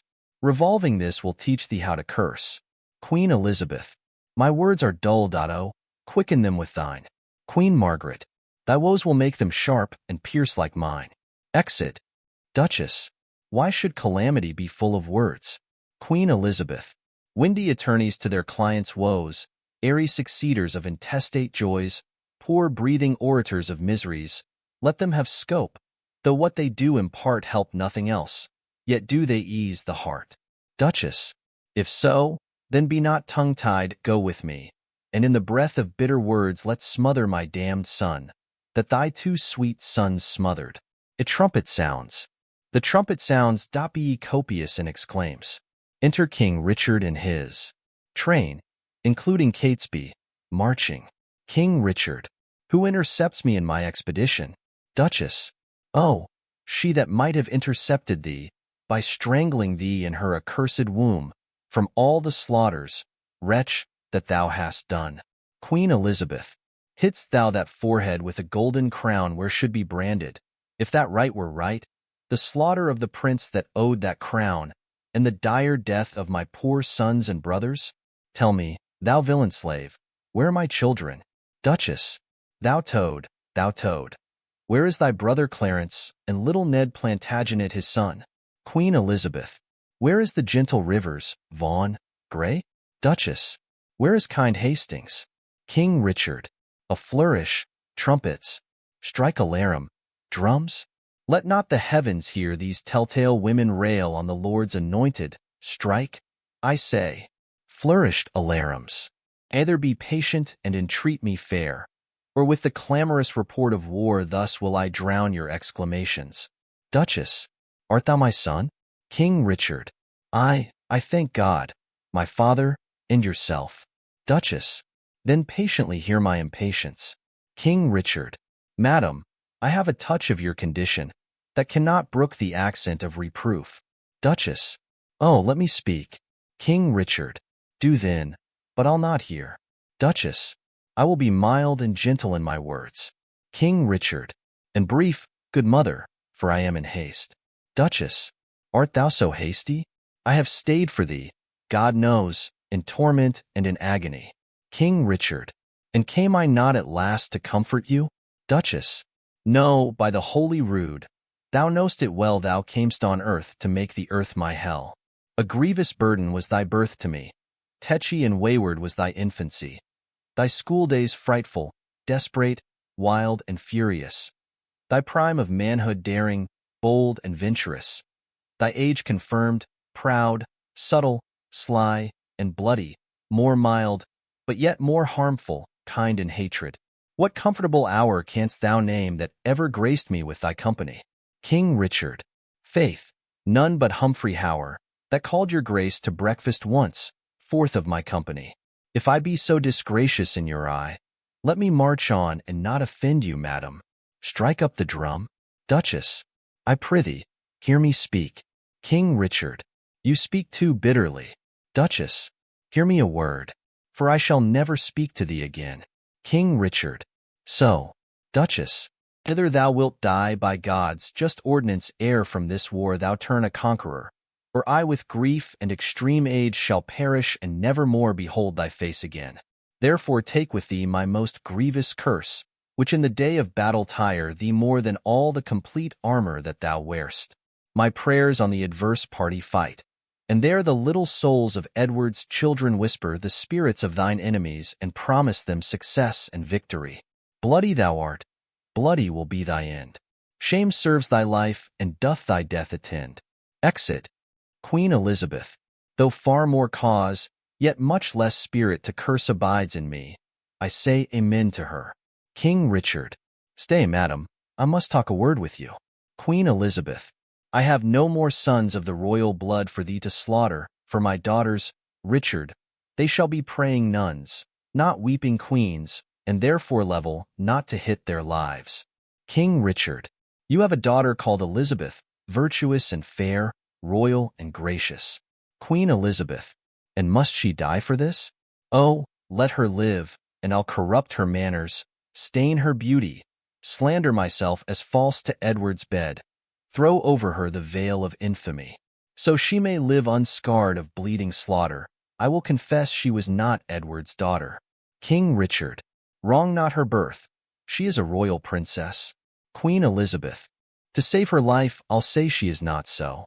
King Richard, her life is safest only in her birth. Queen Elizabeth, and only in that safety died her brothers. King Richard, lo, at their births good stars were opposite. Queen Elizabeth, no, to their lives ill friends were contrary. King Richard, all unavoided is the doom of destiny. Queen Elizabeth, true, when avoided grace makes destiny. My babes were destined to a fairer death, if grace had blessed thee with a fairer life. King Richard, you speak as if that I had slain my cousins. Queen Elizabeth, cousins, indeed, and by their uncle cousined of comfort, kingdom, kindred, freedom, life, whose hands soever lanced their tender hearts, thy head, all indirectly, gave direction. No doubt the murderous knife was dull and blunt till it was whetted on thy stone-hard heart to revel in the entrails of my lambs. But that still use of grief makes wild grief tame. My tongue should to thy ears not name my boys till that my nails were anchored in thine eyes, and I, in such a desperate bay of death, like a poor bark of sails and tackling reft, rush all to pieces on thy rocky bosom. King Richard, madam, so thrive I in my enterprise and dangerous success of bloody wars, as I intend more good to you and yours than ever you or yours by me were harmed. Queen Elizabeth, what good is covered with the face of heaven, to be discovered, that can do me good? King Richard, teach advancement of your children, gentle lady. Queen Elizabeth, up to some scaffold, there to lose their heads. King Richard, unto the dignity and height of fortune, the high imperial type of this earth's glory. Queen Elizabeth, flatter my sorrows with report of it. Tell me what state, what dignity, what honor, canst thou demise to any child of mine? King Richard, even all I have, I, and myself and all will I withal endow a child of thine. So in the lethe of thy angry soul thou drown the sad remembrance of those wrongs which thou supposest I have done to thee. Queen Elizabeth, be brief, lest that the process of thy kindness last longer telling than thy kindness date. King Richard, then know, that from my soul I love thy daughter. Queen Elizabeth, my daughter's mother thinks it with her soul. King Richard, what do you think? Queen Elizabeth, that thou dost love my daughter from thy soul. So from thy soul's love didst thou love her brothers, and from my heart's love I do thank thee for it. King Richard, be not so hasty to confound my meaning. I mean that with my soul I love thy daughter, and do intend to make her Queen of England. Queen Elizabeth, well, then, who dost thou mean shall be her king? King Richard, even he that makes her queen, who else should be? Queen Elizabeth, what thou? King Richard, even so, how think you of it? Queen Elizabeth, how canst thou woo her? King Richard, that would I learn of you, as one being best acquainted with her humor. Queen Elizabeth, and wilt thou learn of me? King Richard, madam, with all my heart. Queen Elizabeth, send to her, by the man that slew her brothers, a pair of bleeding hearts, thereon engrave Edward and York, then haply will she weep. Therefore present to her, as sometimes Margaret did to thy father, steeped in Rutland's blood, a handkerchief, which, say to her, did drain the purple sap from her sweet brother's body, and bid her wipe her weeping eyes withal. If this inducement move her not to love, send her a letter of thy noble deeds. Tell her thou madst away her uncle Clarence, her uncle Rivers, ay, and for her sake madst quick conveyance with her good aunt Anne. King Richard, you mock me, madam. This is not the way to win your daughter. Queen Elizabeth, there is no other way, unless thou couldst put on some other shape, and not be Richard, that hath done all this. King Richard, say that I did all this for love of her? Queen Elizabeth, nay, then indeed she cannot choose but hate thee, having bought love with such a bloody spoil. King Richard, look what is done cannot be now amended. Men shall deal unadvisedly sometimes, which after hours gives leisure to repent. If I did take the kingdom from your sons, to make amends I'll give it to your daughter. If I have killed the issue of your womb, to quicken your increase I will beget mine issue of your blood upon your daughter. A grandam's name is little less in love than is the doting title of a mother. They are as children but one step below, even of your metal of your very blood. Of all one pain, save for a night of groans endured of her, for whom you bid like sorrow. Your children were vexation to your youth, but mine shall be a comfort to your age. The loss you have is but a son being king, and by that loss your daughter is made queen.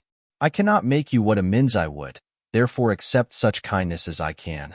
Dorset your son, that with a fearful soul leads discontented steps in foreign soil, this fair alliance quickly shall call home to high promotions and great dignity. The king, that calls your beauteous daughter wife, familiarly shall call thy Dorset brother. Again shall you be mother to a king, and all the ruins of distressful times repaired with double riches of content. What? We have many goodly days to see.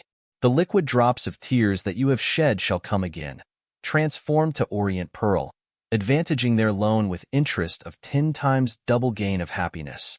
Go then, my mother, to thy daughter go. Make bold her bashful years with your experience. Prepare her ears to hear a wooer's tale. Put in her tender heart the aspiring flame of golden sovereignty. Acquaint the princess with the sweet silent hours of marriage joys, and when this arm of mine hath chastised the petty rebel, dull-brained Buckingham, bound with triumphant garlands will I come and lead thy daughter to a conqueror's bed, to whom I will retail my conquest won, and she shall be sole victoress, Caesar's Caesar. Queen Elizabeth. What were I best to say? Her father's brother would be her lord? Or shall I say her uncle? Or he that slew her brothers and her uncles?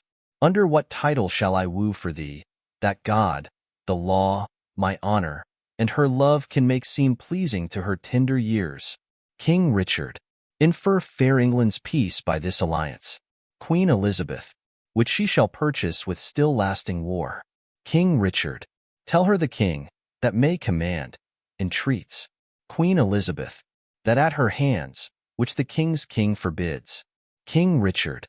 Say she shall be a high and mighty queen. Queen Elizabeth. To veil the title, as her mother doth. King Richard. Say I will love her everlastingly. Queen Elizabeth. But how long shall that title ever last? King Richard. Sweetly enforce unto her fair life's end. Queen Elizabeth. But how long fairly shall her sweet life last? King Richard. As long as heaven and nature lengthens it. Queen Elizabeth. As long as hell and Richard likes of it. King Richard. Say I, her sovereign, am her subject low. Queen Elizabeth.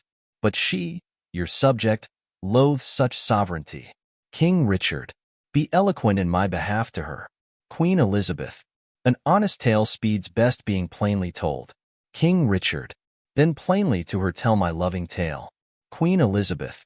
Plain and not honest is too harsh a style. King Richard. Your reasons are too shallow and too quick. Queen Elizabeth. Oh no, my reasons are too deep and dead, poor infants in their graves. King Richard. Harp not on that string, madam, that is past. Queen Elizabeth. Harp on it still shall I till heartstrings break. King Richard. Now, by my George, my garter and my crown. Queen Elizabeth. Profaned, dishonored, and the third usurped. King Richard. I swear. Queen Elizabeth. By nothing, for this is no oath. Thy George, profaned, hath lost his lordly honor. Thy garter, blemished, pawned his knightly virtue. Thy crown, usurped, disgraced his kingly glory. If something thou wouldst swear to be believed, swear then by something that thou hast not wronged. King Richard. Now, by the world, Queen Elizabeth, 'tis full of thy foul wrongs. King Richard. My father's death. Queen Elizabeth. Thy life hath that dishonored. King Richard. Then, by myself? Queen Elizabeth. Thyself is self-misused. King Richard. Why then, by God? Queen Elizabeth. God's wrong is most of all. If thou didst fear to break an oath with him, the unity the king my husband made thou hadst not broken, nor my brothers died. If thou hadst feared to break an oath by him, the imperial metal circling now thy head had graced the tender temples of my child, and both the princes had been breathing here, which now, two tender bedfellows for dust, thy broken faith hath made a prey for worms. What canst thou swear by now? King Richard. The time to come. Queen Elizabeth.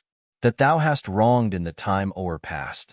For I myself have many tears to wash hereafter time, for time past wronged by thee. The children live whose fathers thou hast slaughtered, ungoverned youth, to wail it in their age. The parents live whose children thou hast butchered, old barren plants, to wail it with their age. Swear not by time to come, for that thou hast misused ere used, by times ill-used o'erpast. King Richard. As I intend to prosper and repent, so thrive I in my dangerous affairs of hostile arms. Myself confound. Heaven and fortune bar me happy hours. Day, yield me not thy light, nor, night, thy rest. Be opposite all planets of good luck to my proceeding if with dear heart's love, immaculate devotion, holy thoughts, I tender not thy beauteous princely daughter. In her consists my happiness and thine. Without her follows to myself and thee, herself, the land, and many a Christian soul, death, desolation, ruin, and decay. It cannot be avoided but by this. It will not be avoided but by this. Therefore, dear mother, I must call you so. Be the attorney of my love to her. Plead what I will be, not what I have been. Not my deserts, but what I will deserve. Urge the necessity and state of times, and be not peevish found in great designs. Queen Elizabeth, shall I be tempted of the devil thus? King Richard, I, if the devil tempt you to do good. Queen Elizabeth, shall I forget myself to be myself? King Richard, I, if your self's remembrance wrong yourself. Queen Elizabeth, yet thou didst kill my children. King Richard, but in your daughter's womb I bury them, where, in that nest of spicery, they will breed selves of themselves, to your recomforture. Queen Elizabeth, shall I go win my daughter to thy will? King Richard, and be a happy mother by the deed. Queen Elizabeth, I go write to me very shortly, and you shall understand from me her mind. King Richard, bear her my true love's kiss, and so, farewell. Kissing her, exit Queen Elizabeth.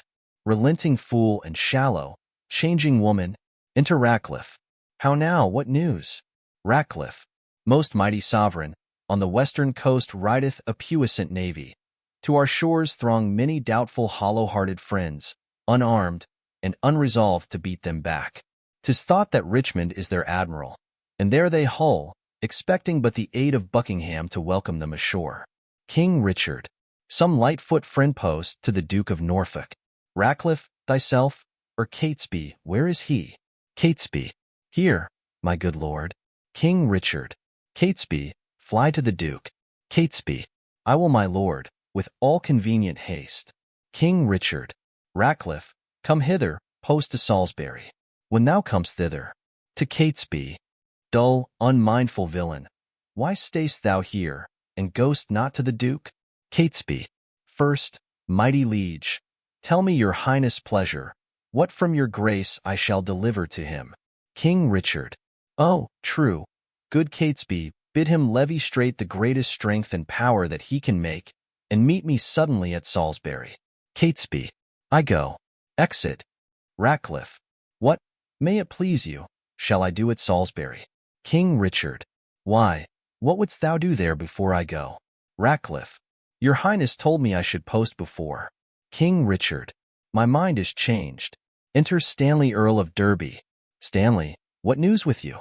Stanley, none good, my liege, to please you with the hearing, nor none so bad but well may be reported. King Richard, hoyday, a riddle, neither good nor bad. What needst thou run so many miles about when thou mayst tell thy tale the nearest way? Once more, what news? Stanley, Richmond is on the seas. King Richard, there let him sink, and be the seas on him. White-livered runagate, what doth he there? Stanley, I know not, mighty sovereign, but by guess. King Richard, well, as you guess? Stanley, stirred up by Dorset, Buckingham, and Morton, he makes for England, here to claim the crown. King Richard, is the chair empty? Is the sword unswayed? Is the king dead? The empire unpossessed? What heir of York is there alive but we? And who is England's king but great York's heir? Then tell me, what makes he upon the seas? Stanley, unless for that, my liege, I cannot guess. King Richard, unless for that he comes to be your liege, you cannot guess wherefore the Welshman comes. Thou wilt revolt and fly to him, I fear. Stanley, no, my good lord, therefore mistrust me not. King Richard, where is thy power, then, to beat him back? Where be thy tenants and thy followers? Are they not now upon the western shore, safe conducting the rebels from their ships? Stanley, no, my good lord, my friends are in the north. King Richard, cold friends to me, what are they in the north, when they should serve their sovereign in the west? Stanley, they have not been commanded, mighty king. Pleaseth your majesty to give me leave. I'll muster up my friends, and meet your grace where, and what time your majesty shall please. King Richard, thou wouldst be gone to join with Richmond, but I'll not trust thee. Stanley, most mighty sovereign, you have no cause to hold my friendship doubtful. I never was nor never will be false. King Richard, go then and muster men, but leave behind your son George Stanley. Look your heart be firm, or else his head's assurance is but frail. Stanley, so deal with him as I prove true to you. Exit. Enter a messenger. Messenger, my gracious sovereign, now in Devonshire, as I by friends am well advertised, Sir Edward Courtenay, and the haughty prelate, Bishop of Exeter, his elder brother, with many more confederates, are in arms. Enter another messenger. Second messenger. In Kent, my liege, the Guilfords are in arms, and every hour more competitors flock to the rebels, and their power grows strong. Enter another messenger. Third messenger. My lord, the army of great Buckingham, King Richard. Out on you, owls. Nothing but songs of death? He strikes him. There, take thou that till thou bring better news. Third messenger. The news I have to tell your majesty is, that by sudden floods and fall of waters, Buckingham's army is dispersed and scattered, and he himself wandered away alone, no man knows whither. King Richard, I cry thee mercy. There is my purse to cure that blow of thine. Hath any well-advised friend proclaimed reward to him that brings the traitor in? Third messenger. Such proclamation hath been made, my lord. Enter another messenger. Fourth messenger. Sir Thomas Lovell and Lord Marquis Dorset, 'tis said, my liege, in Yorkshire are in arms. But this good comfort bring I to your highness. The Breton navy is dispersed by tempest. Richmond, in Dorsetshire, sent out a boat unto the shore, to ask those on the banks if they were his assistants, yea or no. Who answered him they came from Buckingham upon his party. He, mistrusting them, hoised sail, and made his course again for Brittany. King Richard, march on, since we are up in arms, if not to fight with foreign enemies, yet to beat down these rebels here at home. Enter Catesby. Catesby, my liege, the Duke of Buckingham is taken. That is the best news, that the Earl of Richmond is with a mighty power landed at Milford is colder tidings, yet they must be told. King Richard, away towards Salisbury. While we reason here a royal battle might be won and lost. Someone take order Buckingham be brought to Salisbury, the rest march on with me. Flourish exeunt. Scene V. A room in Lord Stanley's house. Enter Stanley Earl of Derby and Sir Christopher Eswick. Stanley. Sir Christopher, tell Richmond this from me, that in the sty of the most deadly boar my son George Stanley is franked up in hold. If I revolt, off goes young George's head. The fear of that holds off my present aid. So get thee gone, commend me to thy lord. Withal say that the queen hath heartily consented he should espouse Elizabeth her daughter. But tell me, where is princely Richmond now? Christopher, at Pembroke, or at Haverfordwest in Wales? Stanley, what men of name resort to him? Christopher, Sir Walter Herbert, a renowned soldier.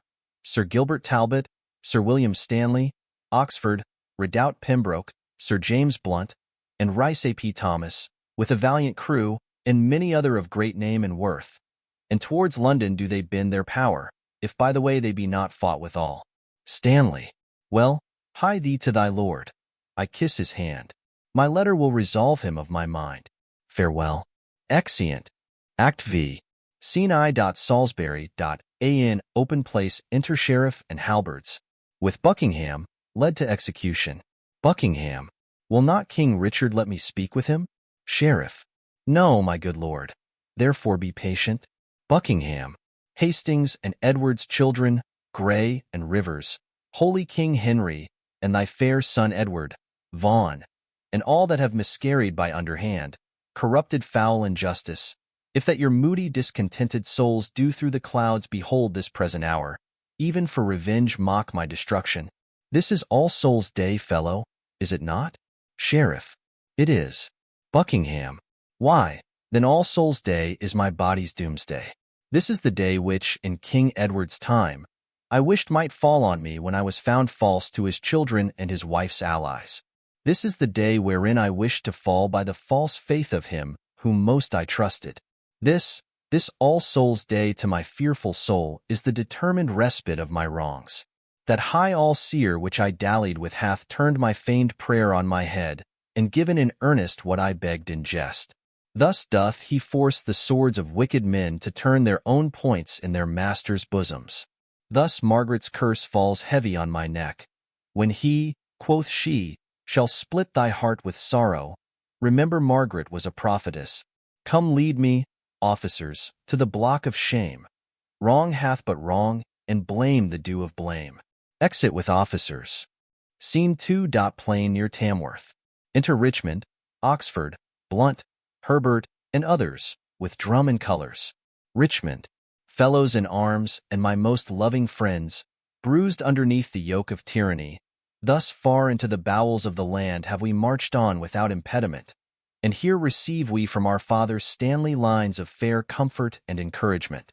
The wretched, bloody, and usurping boar, that spoiled your summer fields and fruitful vines, swills your warm blood like wash, and makes his trough in your emboweled bosoms. This foul swine is now even in the center of this isle, near to the town of Leicester, as we learn. From Tamworth thither is but 1 day's march. In God's name, cheerly on, courageous friends, to reap the harvest of perpetual peace by this one bloody trial of sharp war. Oxford, every man's conscience is 1,000 men, to fight against that guilty homicide. Herbert, I doubt not but his friends will turn to us. Blunt, he hath no friends, but what are friends for fear, which in his dearest need will fly from him. Richmond, all for our vantage, then in God's name, march. True hope is swift, and flies with swallows' wings. Kings it makes gods, and meaner creatures kings. Exeunt. Scene 3, Bosworth Field. Enter King Richard in arms, with Norfolk, Ratcliffe, and the Earl of Surrey with others. King Richard, here pitch our tent, even here in Bosworth Field. My Lord of Surrey, why look you so sad? Surrey, my heart is 10 times lighter than my looks. King Richard, my Lord of Norfolk, Norfolk, here, most gracious liege. King Richard, Norfolk, we must have knocks, ha, must we not? Norfolk, we must both give and take, my loving lord. King Richard, up with my tent, here will I lie tonight. But where tomorrow? Well, all's one for that. Who hath descried the number of the traitors? Norfolk, 6 or 7,000 is their utmost power. King Richard, why, our battalia trebles that account. Besides, the king's name is a tower of strength which they upon the adverse faction want. Up with the tent. Come, noble gentlemen, let us survey the vantage of the ground. Call for some men of sound direction.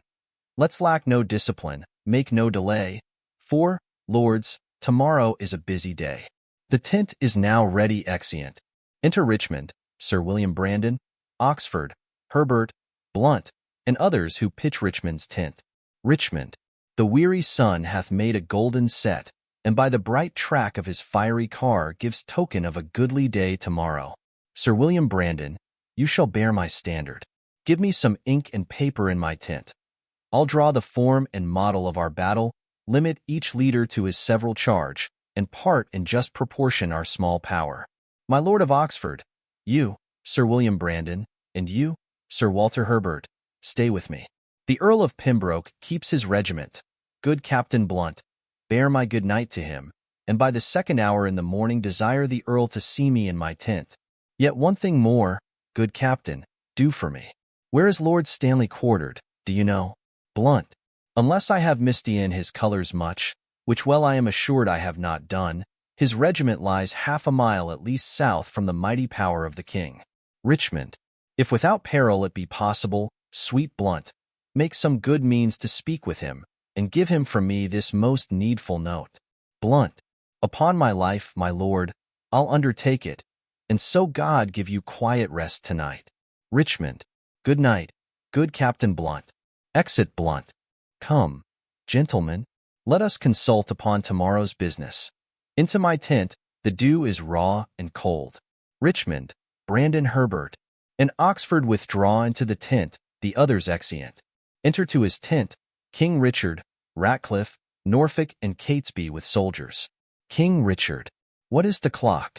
Catesby, it's supper time, my lord. It's 9 o'clock. King Richard, I will not sup tonight. Give me some ink and paper. What, is my beaver easier than it was? And all my armor laid into my tent?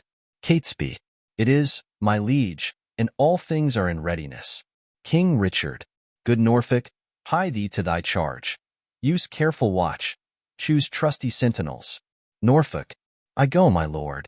King Richard, stir with the lark tomorrow, gentle Norfolk.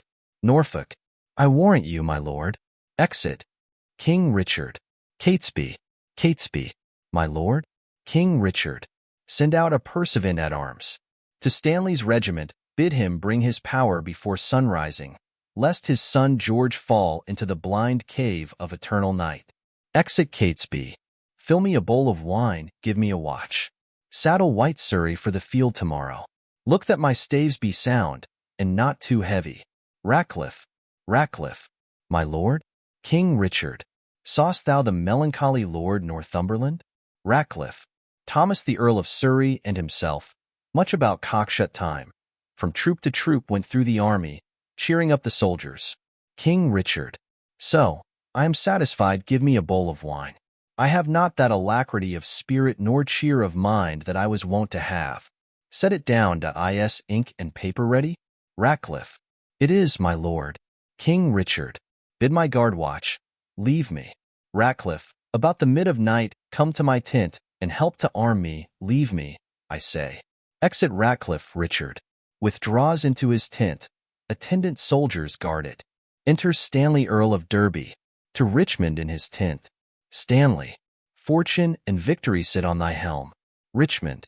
All comfort that the dark night can afford be to thy person, noble father-in-law. Tell me, how fares our loving mother? Stanley. I, by attorney, bless thee from thy mother, who prays continually for Richmond's good. So much for that, the silent hours steal on, and flaky darkness breaks within the east. In brief, for so the season bids us be, prepare thy battle early in the morning, and put thy fortune to the arbitrament of bloody strokes and mortal staring war. I, as I may, that which I would I cannot, with best advantage will deceive the time, and aid thee in this doubtful shock of arms. But on thy side I may not be too forward, lest, being seen, thy brother, tender George, be executed in his father's sight. Farewell. The leisure and the fearful time cuts off the ceremonious vows of love and ample interchange of sweet discourse, which so long sundered friends should dwell upon. God give us leisure for these rites of love. Once more, adieu. Be valiant, and speed well. Richmond. Good lords, conduct him to his regiment. I'll strive with troubled thoughts to take a nap, lest leaden slumber pace me down tomorrow when I should mount with wings of victory. Once more, good night, kind lords and gentlemen. All but Richmond leave his tent. Kneels. O thou, whose captain I account myself, look on my forces with a gracious eye. Put in their hands thy bruising irons of wrath, that they may crush down with a heavy fall the usurping helmets of our adversaries. Make us thy ministers of chastisement, that we may praise thee in the victory. To thee I do commend my watchful soul ere I let fall the windows of mine eyes. Sleeping and waking, oh, defend me still. Sleeps. Enter the ghost of young Prince Edward, son to Harry VI. Ghost of Edward. To King Richard. Let me sit heavy on thy soul tomorrow. Think how thou stabbedst me in my prime of youth at Tewkesbury. Despair therefore and die. To Richmond. Be cheerful, Richmond, for the wronged souls of butchered princes fight in thy behalf. King Henry's issue, Richmond, comforts thee. Exit. Enter the ghost of Henry VI. Ghost of Henry. To King Richard. When I was mortal, my anointed body by thee was punched full of deadly holes. Think on the Tower and me despair, and die. Harry VI bids thee despair and die. To Richmond. Virtuous and holy, be thou conqueror. Harry, that prophesied thou shouldst be king, doth comfort thee in thy sleep, live, and flourish. Exit. Enter the ghost of Clarence. Ghost of Clarence. To King Richard. Let me sit heavy in thy soul tomorrow. I, that was washed to death with fulsome wine, poor Clarence, by thy guile betrayed to death. Tomorrow in the battle think on me, and fall thy edgeless sword, despair, and die. To Richmond. Thou offspring of the house of Lancaster, the wronged heirs of York do pray for thee. Good angels guard thy battle. Live and flourish. Exit. Enter the ghosts of Rivers, Grey and Vaughan. Ghost of Rivers. To King Richard. Let me sit heavy in thy soul tomorrow. Rivers that died at Pomfret, despair and die. Ghost of Grey. To King Richard. Think upon Grey, and let thy soul despair. Ghost of Vaughan. To King Richard. Think upon Vaughan, and with guilty fear let fall thy lance, despair and die. All three. To Richmond. Awake, and think our wrongs, and Richard's bosom will conquer him. Awake, and win the day. Exeunt. Enter the Ghost of Hastings. Ghost of Hastings. To King Richard. Bloody and guilty, guiltily awake, and in a bloody battle end thy days. Think on Lord Hastings, despair and die. To Richmond. Quiet, untroubled soul, awake, awake. Arm, fight, and conquer for fair England's sake. Exit. Enter the ghosts of the two young princes. Ghosts of princes. To King Richard. Dream on thy cousins smothered in the tower. Let us be lead within thy bosom, Richard, and weigh thee down to ruin, shame, and death. Thy nephew's souls bid thee despair and die. To Richmond.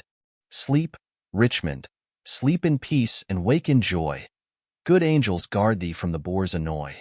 Live, and beget a happy race of kings. Edward's unhappy sons do bid thee flourish. Exeunt.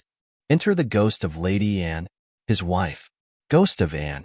To King Richard. Richard, thy wife, that wretched, and thy wife, that never slept a quiet hour with thee, now fills thy sleep with perturbations. Tomorrow in the battle think on me, and fall thy edgeless sword, despair and die. To Richmond. Thou quiet soul, sleep thou a quiet sleep, dream of success and happy victory. Thy adversary's wife doth pray for thee. Exit. Enter the ghost of Buckingham. Ghost of Buckingham. To King Richard. The first was I that helped thee to the crown. The last was I that felt thy tyranny. Oh, in the battle think on Buckingham, and die in terror of thy guiltiness. Dream on of bloody deeds and death. Fainting, despair, despairing, yield thy breath. To Richmond. I died for hope ere I could lend thee aid, but cheer thy heart, and be thou not dismayed. God and good angels fight on Richmond's side, and Richard fall in height of all his pride. Exit. King Richard starts up out of his dream. King Richard. Give me another horse. Bind up my wounds. Have mercy, Jesu. Soft. I did but dream. O coward conscience, how dost thou afflict me? The lights burn blue. It is now dead midnight. Cold, fearful drops stand on my trembling flesh. What do I fear? Myself? There's none else by. Richard loves Richard. That is, I am I. Is there a murderer here? No, yes, I am. Then fly what? From myself? Great reason why, lest I revenge. What? Myself upon myself. Alack, I love myself wherefore? For any good that I myself have done unto myself? Oh, no. Alas, I rather hate myself for hateful deeds committed by myself. I am a villain, yet I lie. I am not. Fool, of thyself speak well, fool, do not flatter.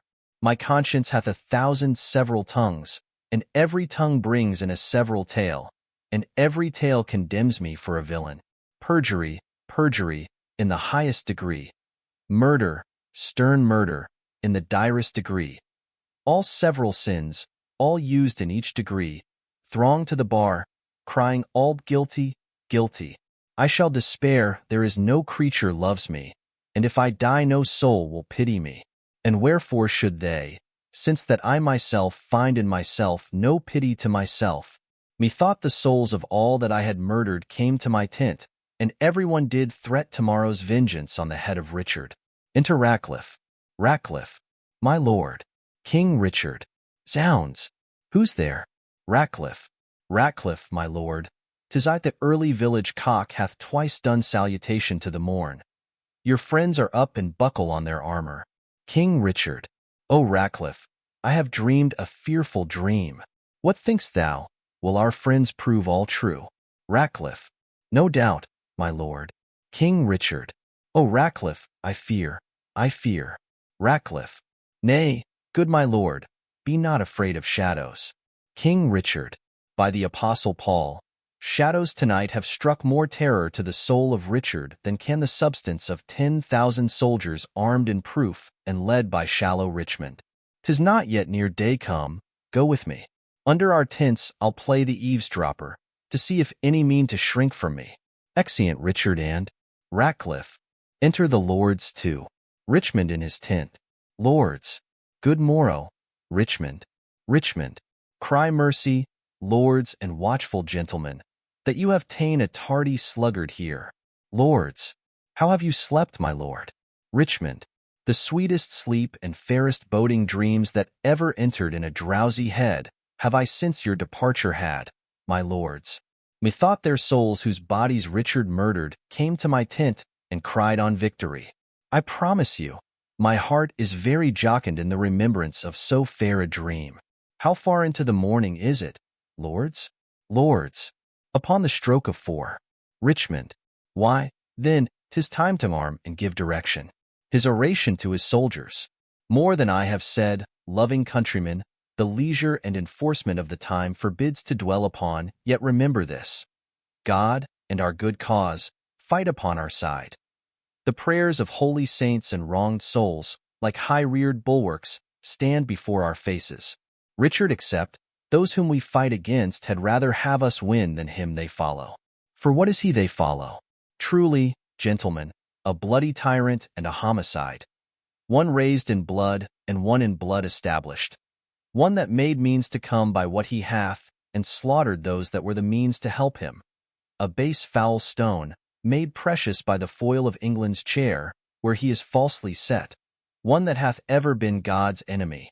Then, if you fight against God's enemy, God will, in justice, ward you as his soldiers. If you do sweat to put a tyrant down, you sleep in peace, the tyrant being slain. If you do fight against your country's foes, your country's fat shall pay your pains the higher.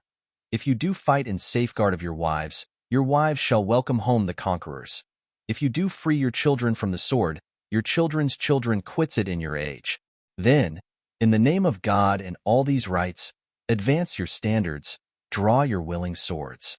For me, the ransom of my bold attempt shall be this cold corpse on the earth's cold face. But if I thrive, the gain of my attempt the least of you shall share his part thereof. Sound drums and trumpets boldly and cheerfully. God and St. George. Richmond in victory. Exeunt. Enter King Richard, Ratcliffe, and soldiers. King Richard. What said Northumberland as touching Richmond? Ratcliffe. That he was never trained up in arms. King Richard. He said the truth, and what said Surrey then? Ratcliffe. He smiled and said, the better for our purpose. King Richard. He was in the right, and so indeed it is. The clock striketh. Tell the clock there, give me a calendar. Who saw the sun today? Ratcliffe. Not I, my lord. King Richard. Then he disdains to shine, for by the book he should have braved the east an hour ago. A black day will it be to somebody. Ratcliffe. Ratcliffe. My lord? King Richard. The sun will not be seen today. The sky doth frown and lower upon our army. I would these dewy tears were from the ground. Not shine today. Why, what is that to me more than to Richmond? For the self-same heaven that frowns on me looks sadly upon him. Enter Norfolk. Norfolk. Arm, arm, my lord, the foe vaunts in the field. King Richard. Come, bustle, bustle. Caparison my horse. Call up Lord Stanley. Bid him bring his power. I will lead forth my soldiers to the plain, and thus my battle shall be ordered. My forward shall be drawn out all in length, consisting equally of horse and foot. Our archers shall be placed in the midst. John Duke of Norfolk, Thomas Earl of Surrey, shall have the leading of this foot and horse. They thus directed, we will follow in the main battle, whose puissance on either side shall be well winged with our chiefest horse. This and St. George to boot. What thinkst thou, Norfolk? Norfolk. A good direction, warlike sovereign. He sheweth him a paper. This found I on my tent this morning. King Richard. Reads. Jockey of Norfolk, be not too bold. For Dickon thy master is bought and sold. A thing devised by the enemy. Go, gentlemen, every man unto his charge. Let not our babbling dreams affright our souls. Conscience is but a word that cowards use, devised at first to keep the strong in awe. Our strong arms be our conscience, swords our law. March on, join bravely, let us to it pell-mell. If not to heaven, then hand in hand to hell. His oration to his army. What shall I say more than I have inferred? Remember whom you are to cope withal, a sort of vagabonds, rascals, and runaways, a scum of Bretons and base lackey peasants, whom their o'ercloyed country vomits forth to desperate adventures and assured destruction. You sleeping safe, they bring to you unrest. You having lands and blessed with beauteous wives, they would restrain the one, disdain the other. And who doth lead them but a paltry fellow, long kept in Brittany at our mother's cost? A milksop, one that never in his life felt so much cold as over shoes in snow? Let's whip these stragglers o'er the seas again, lash hence these overweening rags of France, these famished beggars, weary of their lives, who, but for dreaming on this fond exploit, for want of means, poor rats, had hanged themselves. If we be conquered, let men conquer us, and not these bastard Bretons, whom our fathers have in their own land beaten, bobbed, and thumped, and in record left them the heirs of shame. Shall these enjoy our lands? Lie with our wives, ravish our daughters? Drum afar off. Hark, I hear their drum. Fight, gentlemen of England. Fight, bold yeomen. Draw, archers, draw your arrows to the head. Spur your proud horses hard, and ride in blood. Amaze the welkin with your broken staves. Enter a messenger. What says Lord Stanley? Will he bring his power? Messenger. My lord, he doth deny to come. King Richard. Off with his son George's head. Norfolk. My lord, the enemy is past the marsh. After the battle let George Stanley die. King Richard. 1,000 hearts are great within my bosom. Advance our standards. Set upon our foes. Our ancient word of courage, fair St. George, inspire us with the spleen of fiery dragons. Upon them, victory sits on our helms. Exeunt. Scene forward, another part of the field alarum, excursions, enter Norfolk and soldiers. To him Catesby. Catesby. Rescue. My lord of Norfolk. Rescue. Rescue. The king enacts more wonders than a man, daring and opposite to every danger. His horse is slain, and all on foot he fights, seeking for Richmond in the throat of death. Rescue, fair lord, or else the day is lost. Exeunt Norfolk and soldiers. Alarum, enter King Richard. King Richard. A horse. A horse. My kingdom for a horse. Catesby. Withdraw, my lord. I'll help you to a horse. King Richard. Slave. I have set my life upon a cast, and I will stand the hazard of the die. I think there be 6 Richmonds in the field. 5 have I slain today instead of him. A horse. A horse. My kingdom for a horse. Exeunt. Scene vide, another part of the field alarum, enter King Richard. And Richmond, they fight, Richard is slain, then retreat being sounded, Richmond exits, and Richard's body is carried off, flourish, enter Richmond. Stanley, Earl of Derby, bearing the crown, with other lords and soldiers. Richmond. God and your arms be praised, victorious friends. The day is ours, the bloody dog is dead. Stanley. Courageous Richmond, well hast thou acquit thee.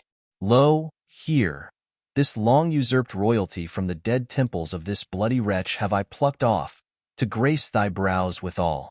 Wear it, enjoy it, and make much of it. Richmond. Great God of heaven, say amen to all. But tell me, is young George Stanley living? Stanley. He is, my lord, and safe in Leicester town, whither, if it please you, we may now withdraw us. Richmond. What men of name are slain on either side? Stanley. John, Duke of Norfolk, Walter, Lord Ferrers, Sir Robert Brackenbury, and Sir William Brandon. Richmond. Enter their bodies as becomes their births. Proclaim a pardon to the soldiers fled that in submission will return to us. And then, as we have ta'en the sacrament, we will unite the white rose and the red. Smile heaven upon this fair conjunction, that long have frowned upon their enmity. What traitor hears me and says not amen? England hath long been mad and scarred herself. The brother blindly shed the brother's blood. The father rashly slaughtered his own son. The son, compelled, been butcher to the sire. All this divided York and Lancaster, divided in their dire division.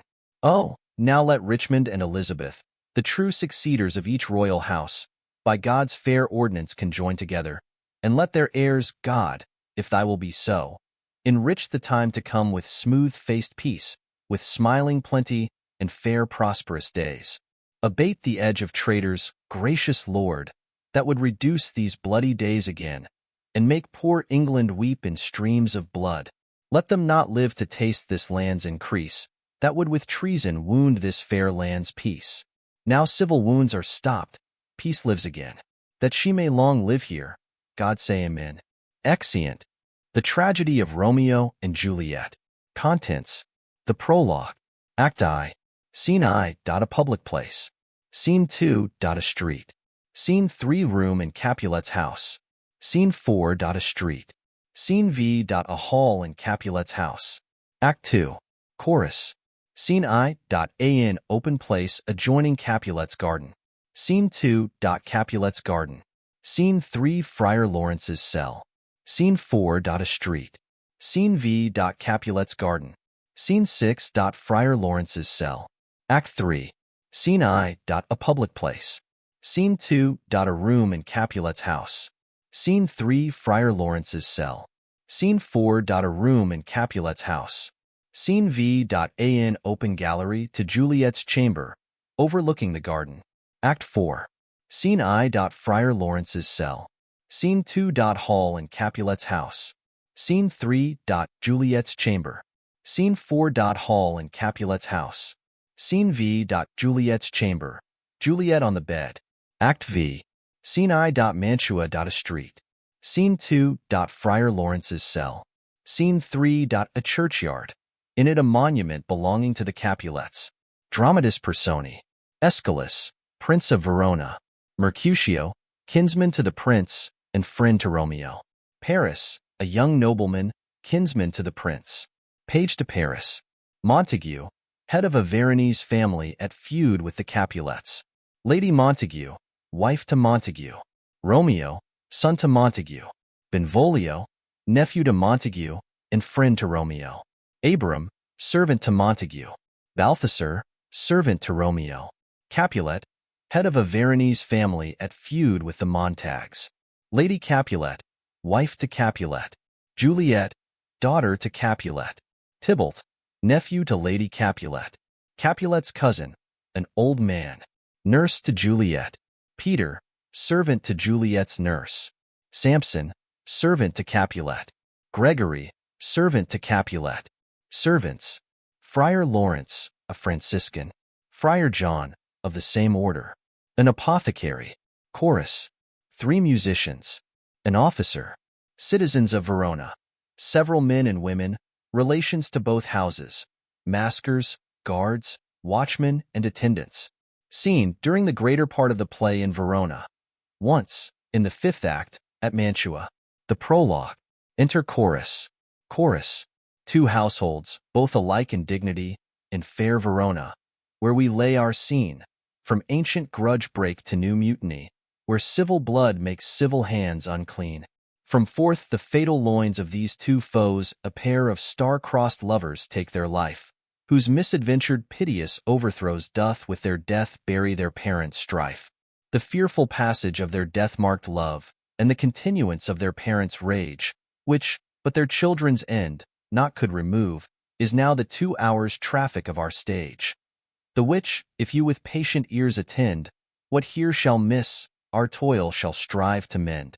Exit. Act I. Scene I. A public place. Enter Samson and Gregory armed with swords and bucklers. Samson. Gregory, on my word, will not carry coals. Gregory. No, for then we should be colliers. Samson. I mean, if we be in collar, we'll draw. Gregory. I, while you live, draw your neck out o' the collar. Samson. I strike quickly, being moved. Gregory. But thou art not quickly moved to strike. Samson. A dog of the house of Montague moves me. Gregory. To move is to stir, and to be valiant is to stand. Therefore, if thou art moved, thou runst away. Samson. A dog of that house shall move me to stand. I will take the wall of any man or maid of Montague's. Gregory. That shows thee a weak slave, for the weakest goes to the wall. Samson. True, and therefore women, being the weaker vessels, are ever thrust to the wall. Therefore I will push Montague's men from the wall, and thrust his maids to the wall. Gregory. The quarrel is between our masters and us their men. Samson, 'tis all one. I will show myself a tyrant. When I have fought with the men, I will be civil with the maids. I will cut off their heads. Gregory, the heads of the maids? Samson, aye, the heads of the maids, or their maidenheads. Take it in what sense thou wilt. Gregory, they must take it in sense that feel it. Samson, me they shall feel while I am able to stand. And 'tis known I am a pretty piece of flesh. Gregory, 'tis well thou art not fish. If thou hadst been poor John, draw thy tool. Here comes of the house of Montagues. Enter Abram and Balthasar. Samson, my naked weapon is out. Quarrel, I will back thee. Gregory, how? Turn thy back and run? Samson, fear me not. Gregory, no, marry, I fear thee. Samson, let us take the law of our sides. Let them begin. Gregory, I will frown as I pass by, and let them take it as they list. Samson, nay, as they dared, I will bite my thumb at them, which is disgrace to them if they bear it. Abram, do you bite your thumb at us, sir? Samson, I do bite my thumb, sir. Abram, do you bite your thumb at us, sir? Samson, is the law of our side if I say I? Gregory, no. Samson, no, sir, I do not bite my thumb at you, sir, but I bite my thumb, sir. Gregory, do you quarrel, sir? Abram, quarrel, sir? No, sir. Samson, but if you do, sir, I am for you that I serve as good a man as you. Abram, no better. Samson, well, sir. Enter Benvolio. Gregory, say better. Here comes one of my master's kinsmen. Samson, yes, better, sir. Abram, you lie. Samson, draw. If you be men, Gregory, remember thy washing blow. They fight. Benvolio, part, fools. Put up your swords, you know not what you do. Beats down their swords. Enter Tybalt. Tybalt, what? Art thou drawn among these heartless hinds? Turn thee, Benvolio, look upon thy death. Benvolio, I do but keep the peace. Put up thy sword, or manage it to part these men with me. Tybalt, what? Drawn, and talk of peace. I hate the word as I hate hell. All Montagues, and thee, have at thee, coward. They fight. Enter 3 or 4 citizens, with clubs. First citizen, clubs, bills, and partisans. Strike. Beat them down. Down with the Capulets. Down with the Montagues. Enter Capulet in his gown, and Lady Capulet. Capulet, what noise is this? Give me my long sword. Ho! Lady Capulet, a crutch, a crutch. Why call you for a sword? Capulet, my sword, I say. Old Montague is come, and flourishes his blade in spite of me. Enter Montague and his. Lady Montague. Montague, thou villain Capulet, hold me not, let me go. Lady Montague, thou shalt not stir one foot to seek a foe. Enter Prince Escalus, with attendants. Prince, rebellious subjects, enemies to peace, profaners of this neighbor-stained steel. Will they not hear? What ho! You men, you beasts, that quench the fire of your pernicious rage with purple fountains issuing from your veins, on pain of torture. From those bloody hands throw your mistempered weapons to the ground, and hear the sentence of your moved prince. 3 civil brawls, bred of an airy word, by thee, old Capulet and Montague, have thrice disturbed the quiet of our streets, and made Verona's ancient citizens cast by their grave beseeming ornaments, to wield old partisans, in hands as old, cankered with peace, to part your cankered hate. If ever you disturb our streets again, your lives shall pay the forfeit of the peace. For this time all the rest depart away. You, Capulet, shall go along with me, and Montague, come you this afternoon, to know our farther pleasure in this case, to old Freetown, our common judgment place. Once more, on pain of death, all men depart. Exeunt Prince and attendants, Capulet, Lady Capulet, Tybalt, citizens and servants. Montague, who set this ancient quarrel new abroach? Speak, nephew, were you by when it began? Benvolio, here were the servants of your adversary and yours, close fighting ere I did approach. I drew to part them, In the instant came the fiery Tybalt, with his sword prepared, which, as he breathed defiance to my ears, he swung about his head, and cut the winds, who nothing hurt withal, hissed him in scorn. While we were interchanging thrusts and blows came more and more, and fought on part and part, till the prince came, who parted either part. Lady Montague. Oh, where is Romeo? Saw you him today? Right glad I am he was not at this fray. Benvolio.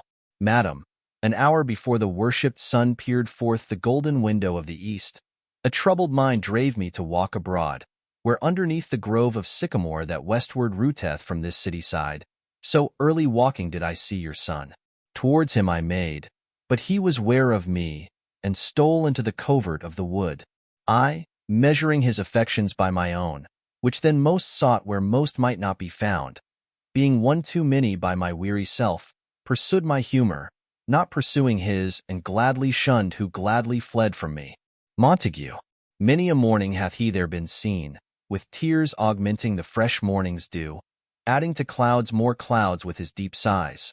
But all so soon as the all-cheering sun should in the farthest east begin to draw the shady curtains from Aurora's bed, away from light steals home my heavy son, and private in his chamber pins himself, shuts up his windows, locks fair daylight out, and makes himself an artificial night. Black and portentous must this humor prove, unless good counsel may the cause remove. Benvolio. My noble uncle, do you know the cause? Montague. I neither know it nor can learn of him. Benvolio. Have you importuned him by any means? Montague. Both by myself and many other friends. But he, his own affection's counselor, is to himself, I will not say how true, but to himself so secret and so close, so far from sounding and discovery, as is the bud bit with an envious worm ere he can spread his sweet leaves to the air, or dedicate his beauty to the sun. Could we but learn from whence his sorrows grow, we would as willingly give cure as know. Enter Romeo. Benvolio. See, where he comes, so please you step aside. I'll know his grievance, or be much denied. Montague.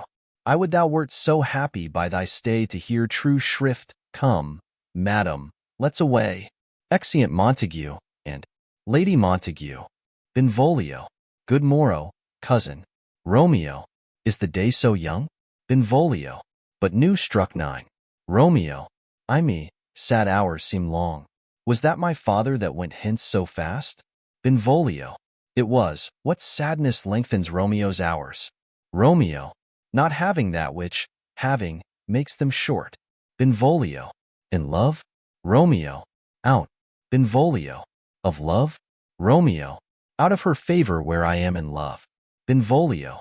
Alas, that love so gentle in his view should be so tyrannous and rough in proof. Romeo. Alas, that love, whose view is muffled still, should, without eyes, see pathways to his will. Where shall we dine? O me! What fray was here? Yet tell me not, for I have heard it all. Here's much to do with hate, but more with love. Why, then, O brawling love? O loving hate? O anything, of nothing first create? O heavy lightness, serious vanity, misshapen chaos of well-seeming forms, feather of lead, bright smoke, cold fire, sick health, still waking sleep, that is not what it is. This love feel I, that feel no love in this. Dost thou not laugh? Benvolio. No, cuz, I rather weep. Romeo. Good heart, at what? Benvolio. At thy good heart's oppression. Romeo. Why such is love's transgression? Griefs of mine own lie heavy in my breast, which thou wilt propagate to have it pressed with more of thine. This love that thou hast shown doth add more grief to too much of mine own. Love is a smoke made with the fume of sighs, being purged, a fire sparkling in lovers' eyes, being vexed, a sea nourished with lovers' tears. What is it else? A madness most discreet, a choking gall, and a preserving sweet. Farewell, my cuz. Going. Benvolio. Soft. I will go along, and if you leave me so, you do me wrong. Romeo. Tut. I have lost myself. I am not here. This is not Romeo. He's some other where. Benvolio. Tell me in sadness who is that you love? Romeo. What? Shall I groan and tell thee? Benvolio. Groan. Why, no, but sadly tell me who. Romeo. Bid a sick man in sadness make his will. A word ill urged to one that is so ill. In sadness, cousin, I do love a woman. Benvolio. I aimed so near when I suppositoried you loved. Romeo. A right good markman, and she's fair I love. Benvolio.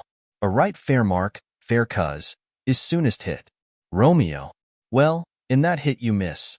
She'll not be hit with Cupid's arrow, she hath Dian's wit, and in strong proof of chastity well armed, from love's weak childish bow she lives uncharmed. She will not stay the siege of loving terms, nor bide encounter of assailing eyes, nor ope her lap to saint-seducing gold. Oh, she's rich in beauty, only poor that when she dies, with beauty dies her store. Benvolio. Then she hath sworn that she will still live chaste? Romeo. She hath, and in that sparing makes huge waste. For beauty starved with her severity, cuts beauty off from all posterity. She is too fair, too wise, wisely too fair, to merit bliss by making me despair. She hath forsworn to love, and in that vow do I live dead, that live to tell it now. Benvolio. Bruld by me, forget to think of her. Romeo. Oh, teach me how I should forget to think. Benvolio. By giving liberty unto thine eyes, examine other beauties. Romeo. 'Tis the way to call hers exquisite, and question more. These happy masks that kiss fair ladies' brows, being black, puts us in mind they hide the fair. He that is strucken blind cannot forget the precious treasure of his eyesight lost. Show me a mistress that is passing fair. What doth her beauty serve but as a note where I may read who passed that passing fair? Farewell, thou canst not teach me to forget. Benvolio. I'll pay that doctrine, or else die in debt. Exeunt. Scene 2. A street. Enter Capulet, Paris, and servant. Capulet. But Montague is bound as well as I, in penalty alike. And 'tis not hard, I think, for men so old as we to keep the peace. Paris. Of honorable reckoning are you both, and pity 'tis you lived at odds so long. But now, my lord, what say you to my suit? Capulet. But saying o'er what I have said before, my child is yet a stranger in the world. She hath not seen the change of 14 years. Let 2 more summers wither in their pride ere we may think her ripe to be a bride. Paris. Younger than she are happy mothers made. Capulet. And too soon marred are those so early made. The earth hath swallowed all my hopes, but she is the hopeful lady of my earth. But woo her, gentle Paris, get her heart. My will to her consent is but a part, and she agree. Within her scope of choice lies my consent and fair according voice. This night I hold an old accustomed feast, whereto I have invited many a guest, such as I love, and you among the store. One more, most welcome, makes my number more. At my poor house look to behold this night earth-treading stars that make dark heaven light. Such comfort as do lusty young men feel when well-apparelled April on the heel of limping winter treads, even such delight among fresh female buds shall you this night inherit at my house, hear all see, and like her most whose merit most shall be, which on more view of many, mine, being one, may stand in number, though in reckoning none. Come, go with me. Go, Sirrah, trudge about through fair Verona. Find those persons out whose names are written there. Gives a paper, and to them say, my house and welcome on their pleasure stay. Exeunt Capulet and Paris. Servant. Find them out whose names are written here. It is written that the shoemaker should meddle with his yard, and the tailor with his last, the fisher with his pencil, and the painter with his nets. But I am sent to find those persons whose names are here writ, and can never find what names the writing person hath here writ. I must to the learned good time. Enter Benvolio and Romeo. Benvolio. Tut, man, one fire burns out another's burning, one pain is lessened by another's anguish. Turn giddy, and be holp by backward turning. One desperate grief cures with another's languish. Take thou some new infection to thy eye, and the rank poison of the old will die. Romeo. Your plantain leaf is excellent for that. Benvolio. For what, I pray thee? Romeo. For your broken shin. Benvolio. Why, Romeo, art thou mad? Romeo. Not mad, but bound more than a madman is, shut up in prison, kept without my food, whipped and tormented and, Godin, good fellow. Servant. God Godin. I pray, sir, can you read? Romeo. I, mine own fortune in my misery. Servant. Perhaps you have learned it without book, but I pray, can you read anything you see? Romeo. I, if I know the letters and the language. Servant. Ye say honestly, rest you merry. Romeo. Stay, fellow, I can read. He reads the letter. Signor Martino and his wife and daughters, County Anselmo and his beauteous sisters, the lady widow of Utruvio, Signor Placencio and his lovely nieces, Mercutio and his brother Valentine, mine uncle Capulet, his wife and daughters, my fair niece Rosalind and Livia, Signor Valencio and his cousin Tybalt, Lucio and the lively Helena. A fair assembly. Gives back the paper. Whither should they come? Servant. Romeo. Whither to supper? Servant. To our house.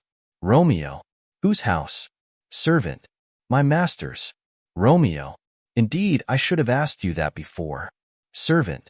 Now I'll tell you without asking them why master is the great rich Capulet, and if you be not of the house of Montagues, I pray come and crush a cup of wine rest you merry. Exit. Benvolio. At this same ancient feast of Capulets sups the fair Rosalind whom thou so lovest, with all the admired beauties of Verona. Go thither and with unattainted eye, compare her face with some that I shall show, and I will make thee think thy swan a crow. Romeo. When the devout religion of mine I maintain such falsehood, then turn tears to fire, and these who, often drowned, could never die, transparent heretics, be burnt for liars. One fairer than my love? The all-seeing sun ne'er saw her match since first the world begun. Benvolio. Tut, you saw her fair, none else being by, herself poised with herself in either eye, but in that crystal scales let there be weight your lady's love against some other maid that I will show you shining at this feast, and she shall scant show well that now shows best. Romeo. I'll go along, no such sight to be shown, but to rejoice in splendor of my own. Exeunt. Scene 3 Room in Capulet's house. Enter Lady Capulet and Nurse. Lady Capulet. Nurse, where's my daughter? Call her forth to me. Nurse. Now, by my maidenhead at 12-year-old, I bade her come. What, lamb? What ladybird? God forbid. Where's this girl? What, Juliet? Enter Juliet. Juliet. How now? Who calls? Nurse. Your mother. Juliet. Madam, I am here. What is your will? Lady Capulet. This is the matter, nurse. Give leave a while. We must talk in secret, nurse. Come back again. I have remembered me. Thou's hear our counsel. Thou knowest my daughter's of a pretty age. Nurse. Faith, I can't tell her age unto an hour. Lady Capulet. She's not 14. Nurse. I'll lay 14 of my teeth, and yet, to my teen be it spoken, I have but 4. She is not 14. How long is it now to Lammastide? Lady Capulet. A fortnight and odd days. Nurse. Even or odd, of all days in the year, come Lammas Eve at night shall she be 14. Susan and she, God rest all Christian souls, were of an age. Well, Susan is with God. She was too good for me, but as I said, on Lammas Eve at night shall she be 14. That shall she, Mary. I remember it well. 'Tis since the earthquake now 11 years, and she was weaned. I never shall forget it, of all the days of the year upon that day. For I had then laid wormwood to my dug, sitting in the sun under the dove-house wall. My lord, and you were then at Mantua.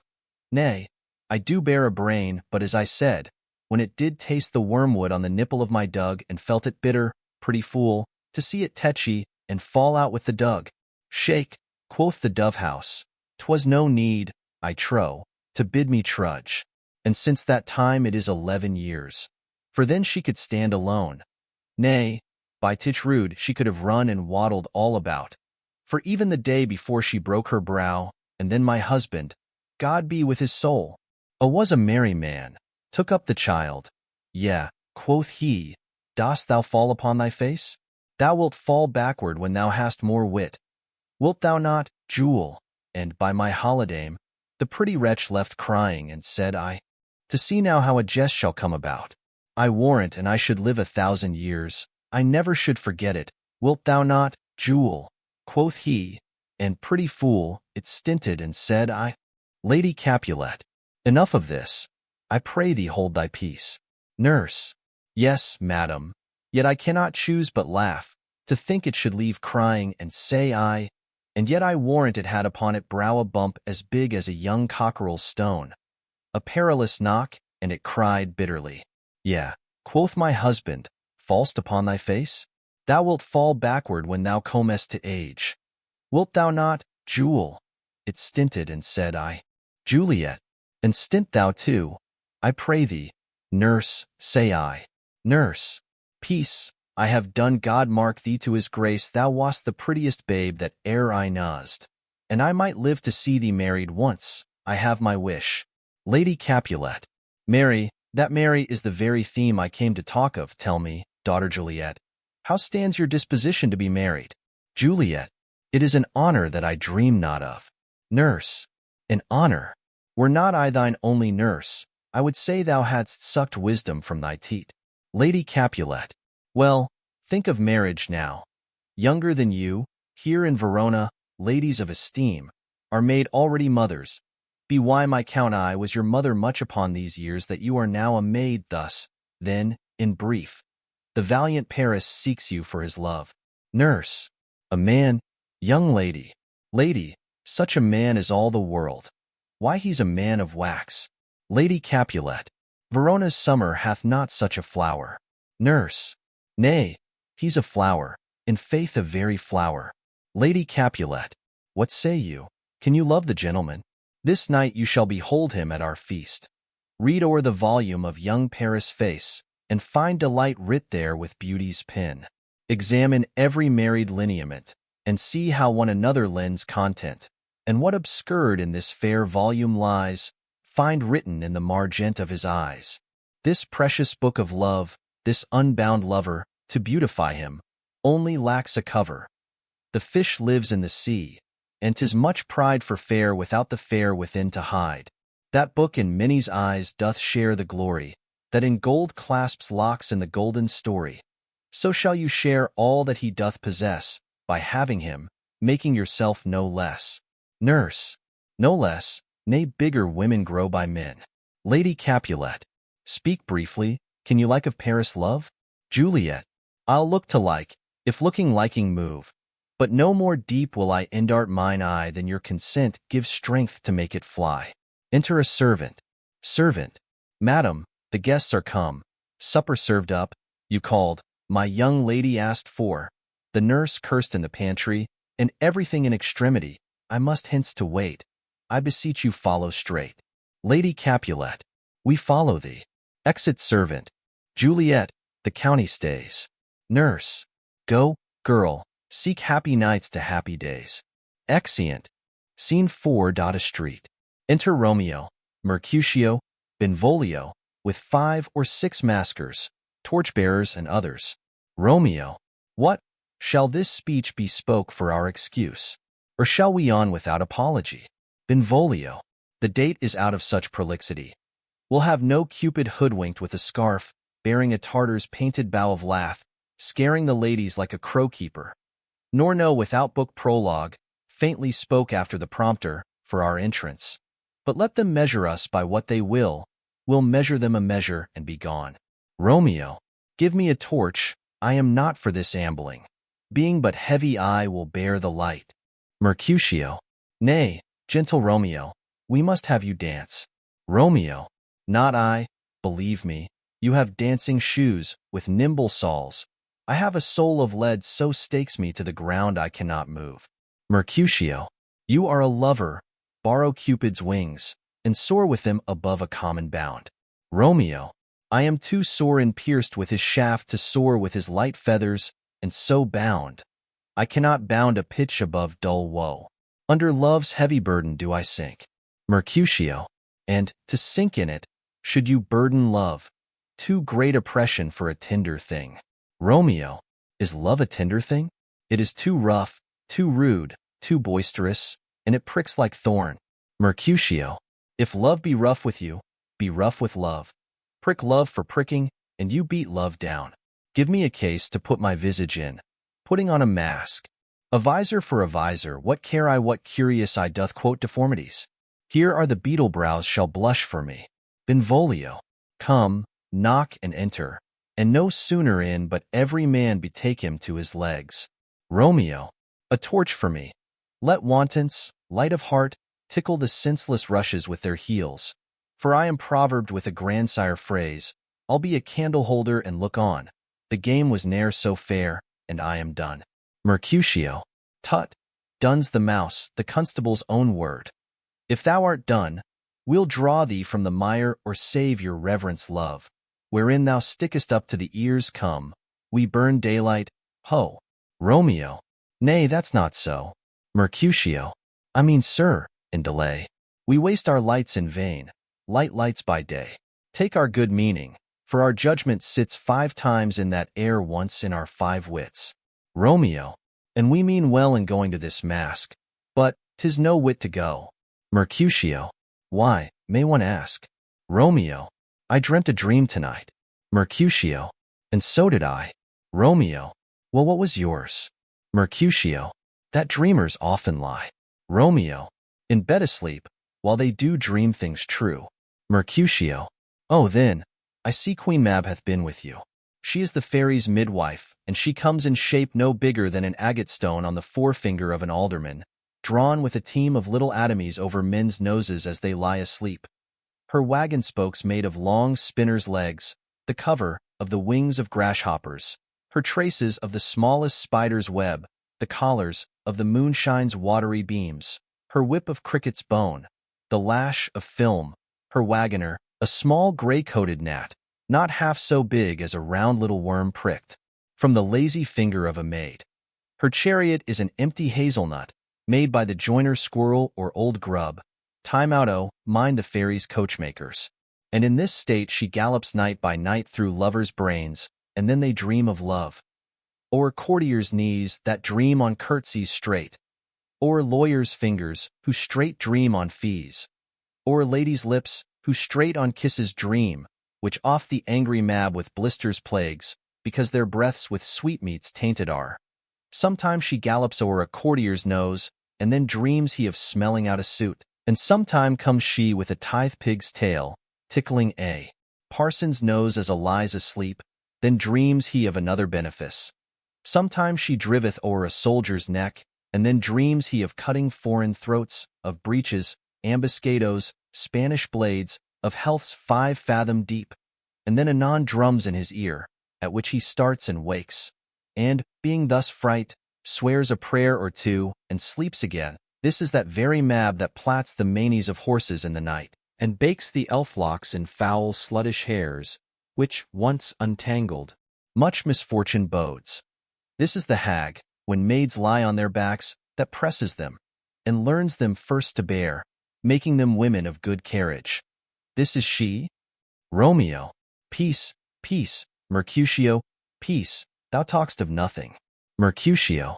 True, I talk of dreams, which are the children of an idle brain, begot of nothing but vain fantasy, which is as thin of substance as the air, and more inconstant than the wind, who woos even now the frozen bosom of the north, and, being angered, puffs away from thence, turning his side to the dew-dropping south. Benvolio. This wind you talk of blows us from ourselves. Supper is done, and we shall come too late. Romeo. I fear too early. For my mind misgives some consequence yet hanging in the stars, shall bitterly begin his fearful date with this night's revels, and expire the term of a despised life, clossed in my breast by some vile forfeit of untimely death. But he that hath the steerage of my course direct my suit on, lusty gentlemen. Benvolio. Strike, drum. Exeunt. Scene V. A hall in Capulet's house. Musicians waiting, enter servants. First servant. Where's Potpan, that he helps not to take away? He shift a trencher. He scrape a trencher. Second servant. When good manners shall lie all in 1 or 2 men's hands, and they unwashed too, 'tis a foul thing. First servant. Away with the join stools, remove the court cupboard, look to the plate, good thou, save me a piece of marchpane. And as thou loves me, let the porter let in Susan Grindstone and Nell, Antony and Pot Dan. Second servant. I, boy, ready. First servant. You are looked for and called for, asked for and sought for, in the great chamber. Second servant. We cannot be here and there too cheerly, boys. Be brisk a while, and the longer liver take all. Exeunt. Enter Capulet, and seat out with the guests and gentlewomen to the maskers. Capulet. Welcome, gentlemen. Ladies that have their toes unplagued with corns will have a bout with you. Ah, my mistresses, which of you all will now deny to dance? She that makes dainty, she I'll swear hath corns. Am I come near ye now? Welcome, gentlemen. I have seen the day that I have worn a visor, and could tell a whispering tale in a fair lady's ear, such as would please. 'Tis gone, 'tis gone, 'tis gone. You are welcome, gentlemen. Come, musicians, play. A hall, give room, and foot it, girls. Music plays, and they dance. More light, you knaves, and turn the tables up, and quench the fire. The room is grown too hot. Ah, sirrah, this unlooked for sport comes well. Nay, sit, good cousin Capulet, for you and I are past our dancing days. How long is now since last yourself and I were in a mask? Capulet's cousin. By Our Lady, 30 years. Capulet. What, man? 'Tis not so much, 'tis not so much. 'Tis since the nuptial of Lucentio, come Pentecost as quickly as it will, some 25 years, and then we masked. Capulet's cousin. 'Tis more, 'tis more. His son is elder, sir. His son is 30. Capulet. Will you tell me that? His son was but a ward 2 years ago. Romeo. What lady is that, which doth enrich the hand of yonder knight? Servant. I know not, sir. Romeo. Oh, she doth teach the torches to burn bright. It seems she hangs upon the cheek of night as a rich jewel in an Ethiop's ear. Beauty too rich for use, for earth too dear.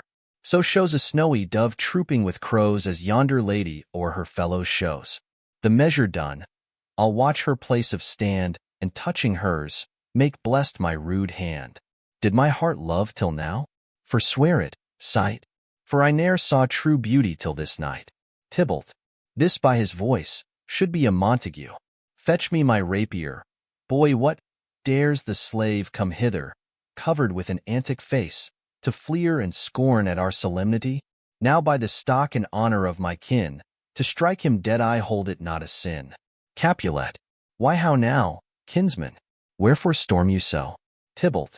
Uncle, this is a Montague our foe, a villain that is hither come in spite, to scorn at our solemnity this night. Capulet. Young Romeo, is it? Tybalt. 'Tis he, that villain Romeo. Capulet. Content thee, gentle coz, let him alone, bears him like a portly gentleman. And, to say truth, Verona brags of him to be a virtuous and well-governed youth. I would not for the wealth of all the town here in my house do him disparagement. Therefore be patient, take no note of him, it is my will. The which if thou respect, show a fair presence and put off these frowns, an ill-beseeming semblance for a feast. Tybalt. It fits when such a villain is a guest. I'll not endure him. Capulet. He shall be endured. What, goodman boy? I say he shall. Go to. Am I the master here, or you? Go to. You'll not endure him.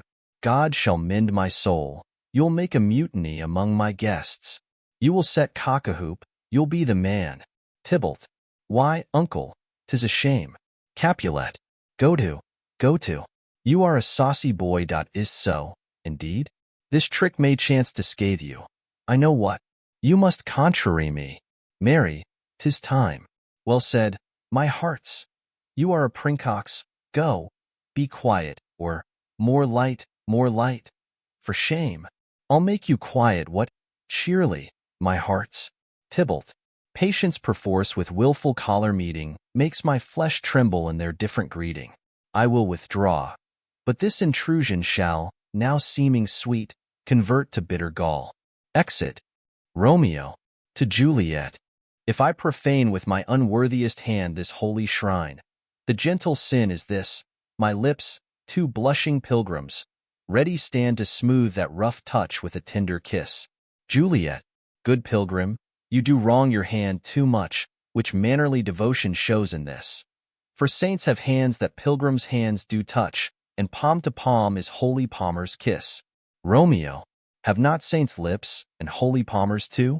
Juliet, I, pilgrim, lips that they must use in prayer. Romeo, oh, then, dear saint, let lips do what hands do. They pray, grant thou, lest faith turn to despair. Juliet, saints do not move, though grant for prayer's sake. Romeo, then move not while my prayer's effect I take. Thus from my lips, by thine my sin is purged. Kissing her. Juliet, then have my lips the sin that they have took. Romeo, sin from my lips? O trespass sweetly you are G'd. Give me my sin again. Juliet, you kiss by the book. Nurse, madam, your mother craves a word with you. Romeo, what is her mother? Nurse, Mary, bachelor. Her mother is the lady of the house, and a good lady, and a wise and virtuous. I neezed her daughter that you talked withal. I tell you, he that can lay hold of her shall have the chinks. Romeo, is she a Capulet? O dear account, my life is my foe's debt. Benvolio, away, be gone. The sport is at the best.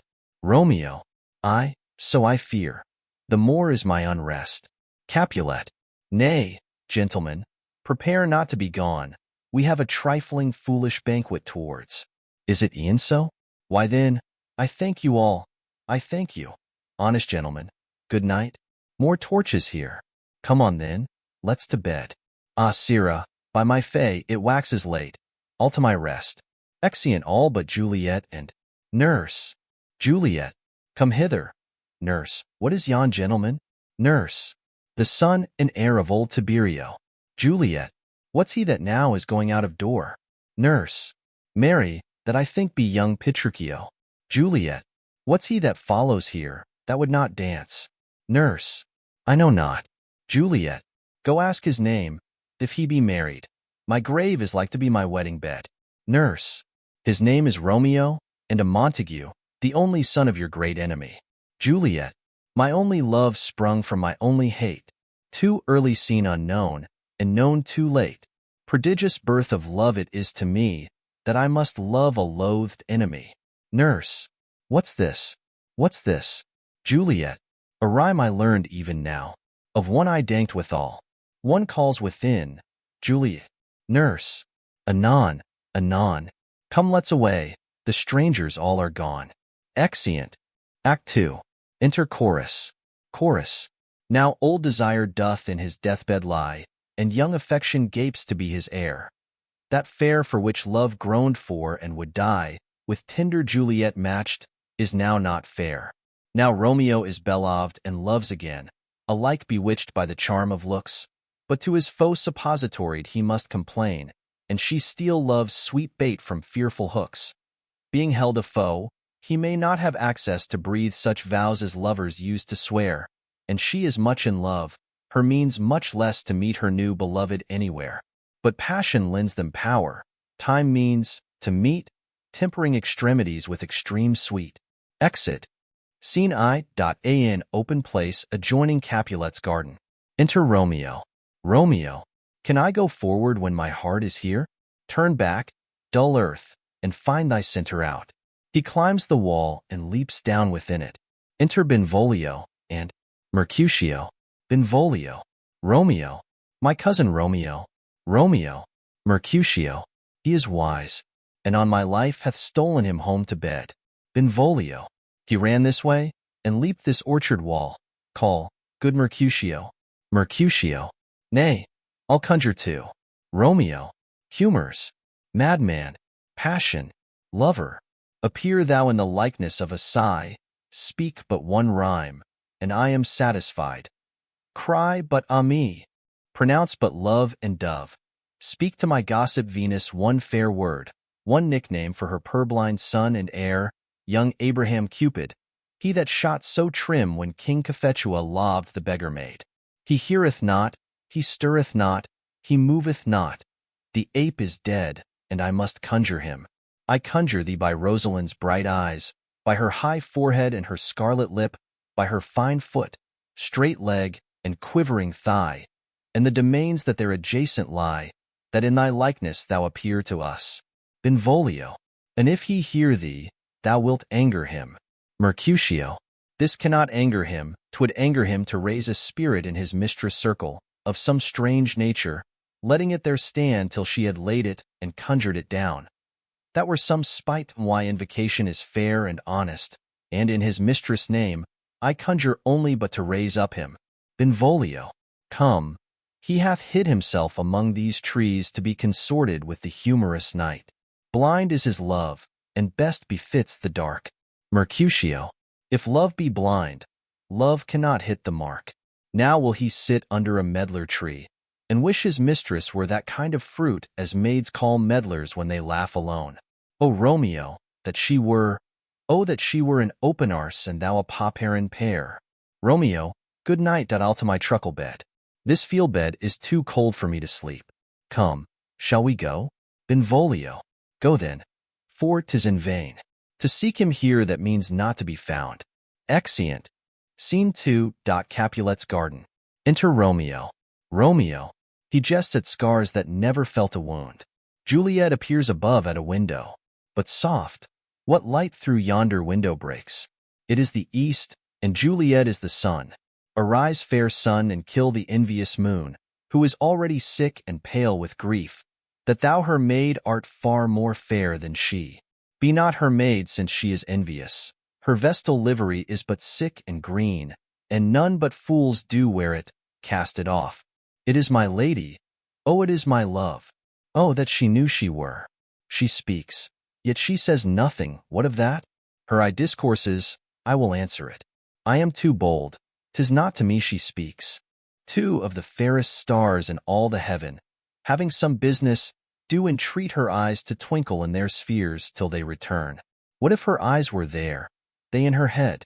The brightness of her cheek would shame those stars, as daylight doth a lamp. Her eyes in heaven would through the airy region stream so bright that birds would sing and think it were not night. See how she leans her cheek upon her hand. Oh, that I were a glove upon that hand, that I might touch that cheek. Juliet. I me. Romeo. She speaks. Oh, speak again, bright angel, for thou art as glorious to this night, being o'er my head, as is a winged messenger of heaven unto the white upturned wondering eyes of mortals that fall back to gaze on him when he bestrides the lazy puffing clouds and sails upon the bosom of the air. Juliet. O Romeo, Romeo, wherefore art thou Romeo? Deny thy father, and refuse thy name. Or if thou wilt not, be but sworn my love, and I'll no longer be a Capulet. Romeo. Aside. Shall I hear more, or shall I speak at this? Juliet. 'Tis but thy name that is my enemy. Thou art thyself, though not a Montague. What's Montague? It is nor hand nor foot, nor arm, nor face, nor any other part belonging to a man. O be some other name. What's in a name? That which we call a rose by any other name would smell as sweet. So Romeo would, were he not Romeo called, retain that dear perfection which he owes without that title. Romeo, doff thy name, and for thy name, which is no part of thee, take all myself. Romeo, I take thee at thy word. Call me but love, and I'll be new Baptist. Henceforth I never will be Romeo. Juliet, what man art thou that, thus bescreened in night, so stumblest on my counsel? Romeo, by a name. I know not how to tell thee who I am. My name, dear saint, is hateful to myself, because it is an enemy to thee. Had I it written, I would tear the word. Juliet, my ears have yet not drunk 100 words of thy tongue's utterance, yet I know the sound. Art thou not Romeo, and a Montague? Romeo, neither, fair maid, if either thee dislike. Juliet, how camest thou hither? Tell me, and wherefore? The orchard walls are high and hard to climb, and the place death, considering who thou art, if any of my kinsmen find thee here. Romeo, with love's light wings did I o'erperch these walls, for stony limits cannot hold love out, and what love can do, that dares love attempt?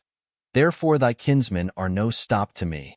Juliet, if they do see thee, they will murder thee.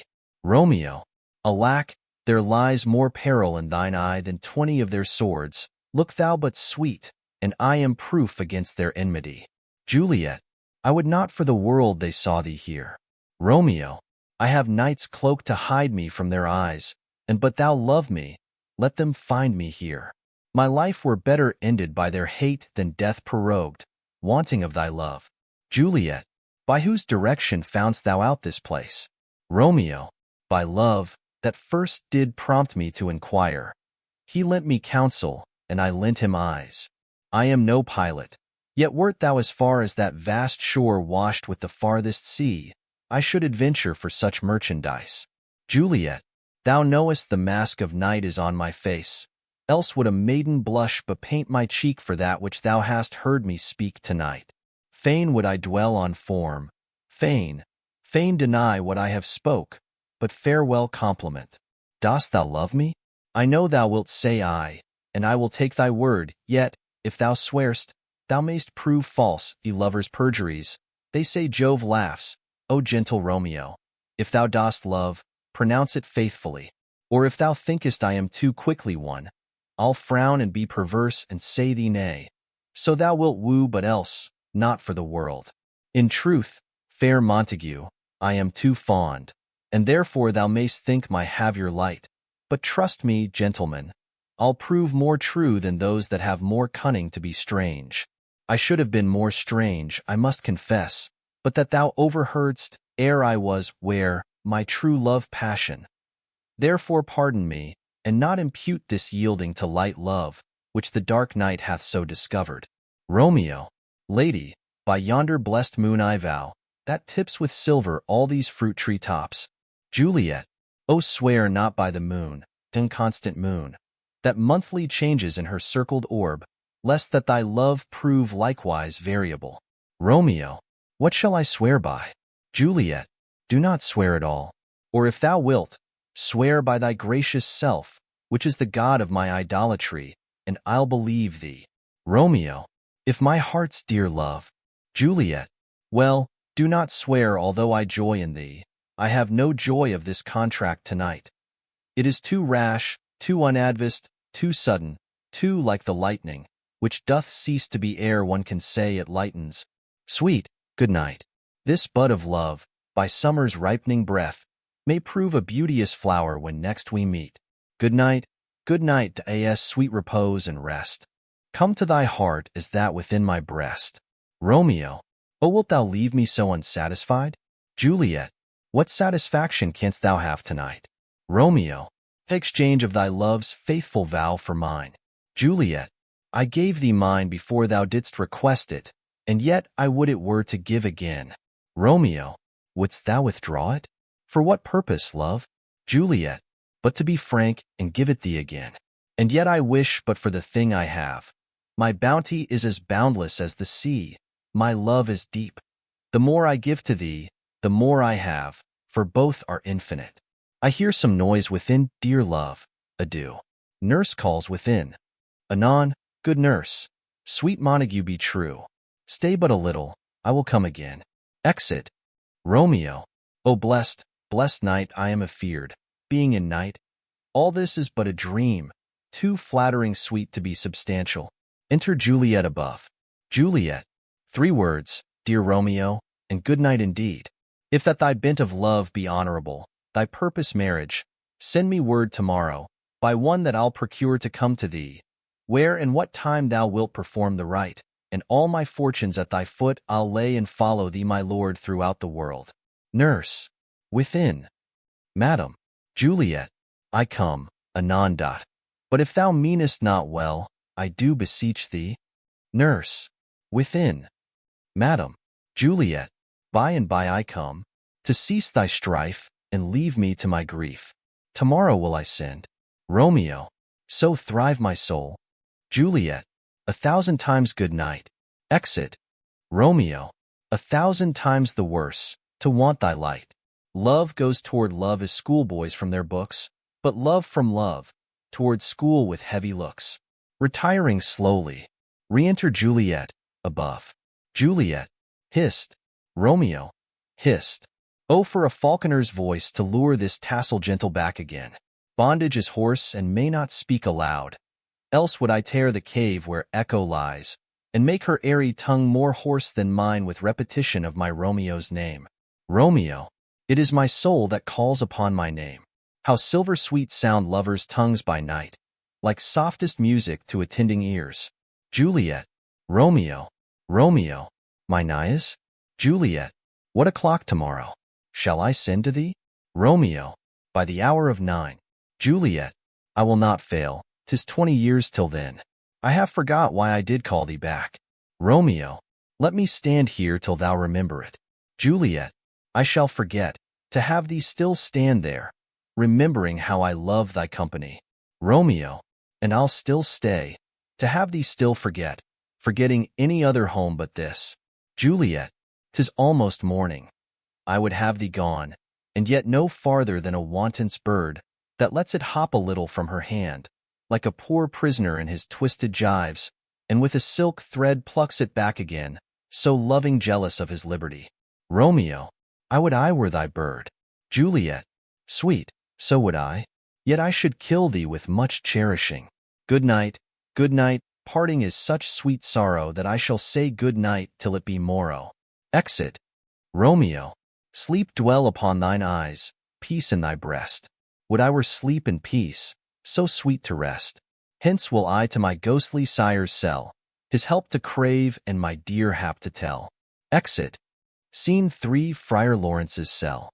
Enter Friar Lawrence, with a basket. Friar Lawrence.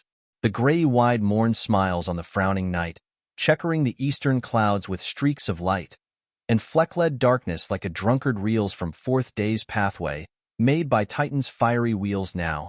Ere the sun advance his burning eye, the day to cheer, and night's dank dew to dry, I must upfill this osier cage of ours with baleful weeds and precious juiced flowers. The earth that's nature's mother is her tomb. What is her burying grave? That is her womb. And from her womb children of diverse kind we sucking on her natural bosom find. Many for many virtues excellent, none but for some, and yet all different. Oh, mickle is the powerful grace that lies in plants, herbs, stones, and their true qualities. For naught so vile that on the earth doth live, but to the earth some special good doth give. Nor aught so good but, strained from that fair use, revolts from true birth, stumbling on abuse. Virtue itself turns vice being misapplied, and vice sometimes by action dignified. Enter Romeo. Within the infant rind of this weak flower poison hath residence and medicine power. For this, being smelt, with that part cheers each part, being tasted, slays all senses with the heart. Two such opposed kings encamp them still in man as well as herbs, grace and rude will. And where the worser is predominant, full soon the cankered death eats up that plant. Romeo, good morrow, father. Friar Lawrence, benedicite. What early tongue so sweet saluteth me? Young son, it argues a distempered head so soon to bid good morrow to thy bed. Care keeps his watch in every old man's eye, and where care lodges sleep will never lie. But where unbruised youth with unstuffed brain doth couch his limbs, their golden sleep doth reign. Therefore thy earliness doth me assure thou art uprest with some distemperature. Or if not so, then here I hit it right, our Romeo hath not been in bed tonight. Romeo, that last is true, the sweeter rest was mine. Friar Lawrence, God pardon sin, wast thou with Rosalind? Romeo, with Rosalind, my ghostly father? No, I have forgot that name, and that name's woe. Friar Lawrence, that's my good son, but where hast thou been then? Romeo, I'll tell thee ere thou ask it me again. I have been feasting with mine enemy, where on a sudden one hath wounded me that's by me wounded. Both our remedies within thy help and holy physic lies. I bear no hatred, blessed man. For lo, my intercession likewise steads my foe. Friar Lawrence, be plain, good son, and homely in thy drift. Riddling confession finds but riddling shrift. Romeo, then plainly know my heart's dear love is set on the fair daughter of rich Capulet. As mine on hers, so hers is set on mine. And all combined, save what thou must combine by holy marriage, when and where and how we met, we wooed and made exchange of vow. I'll tell thee as we pass. But this I pray, that thou consent to marry us today. Friar Lawrence. Holy Saint Francis, what a change is here!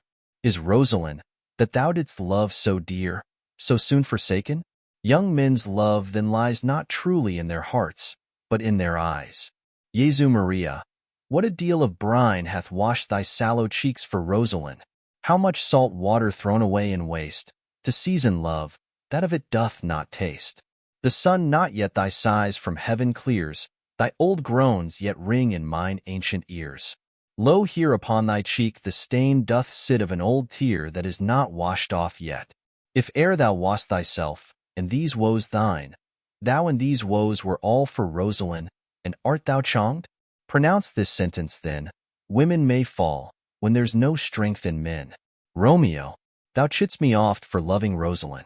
Friar Lawrence, for doting, not for loving, pupil mine.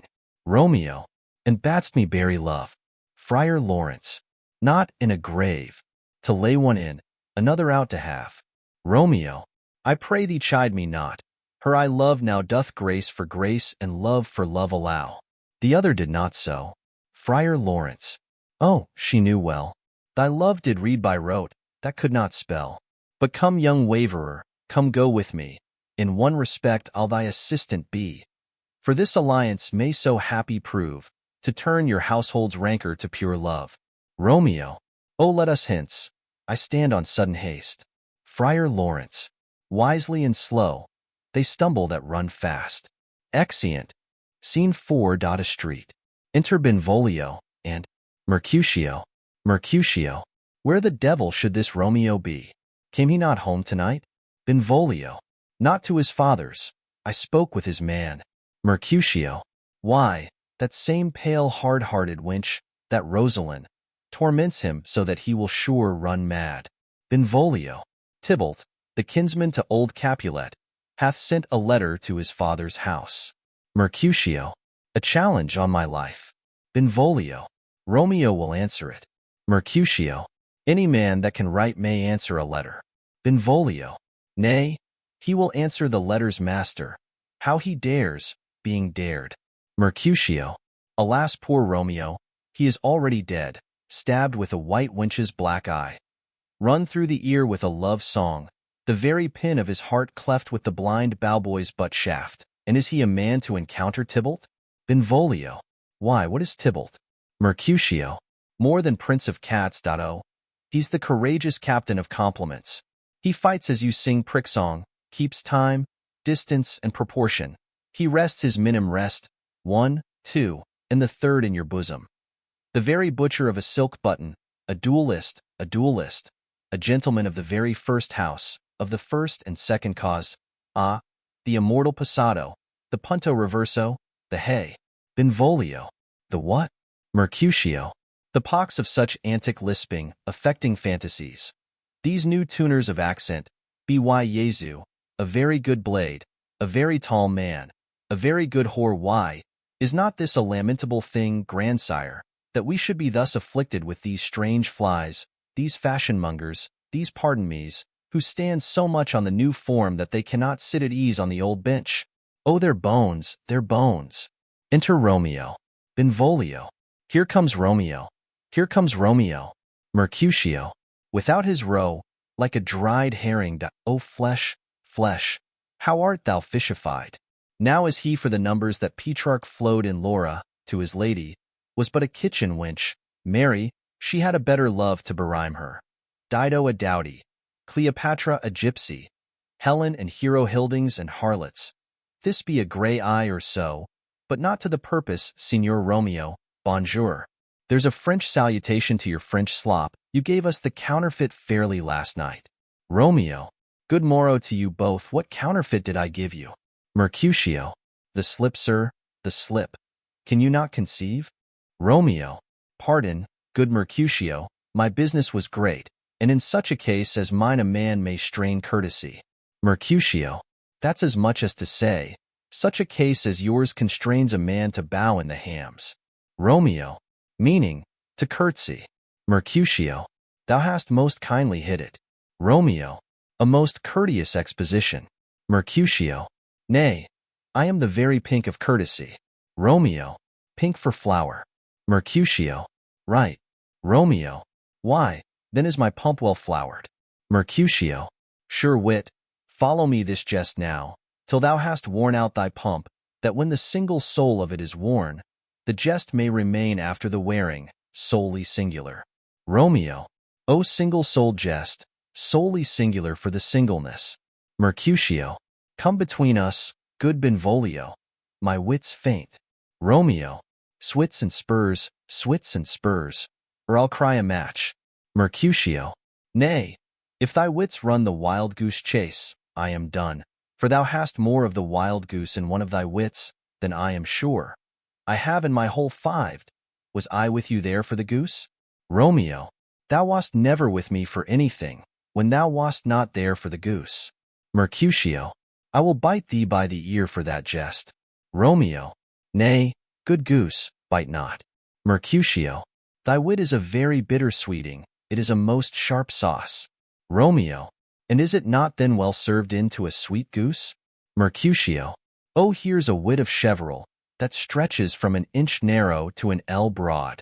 Romeo, I stretch it out for that word broad, which added to the goose, proves thee far and wide a broad goose. Mercutio, why, is not this better now than groaning for love? Now art thou sociable, now art thou Romeo. Now art thou what thou art, by art as well as by nature, for this drivelling love is like a great natural, that runs lolling up and down to hide his bauble in a hole.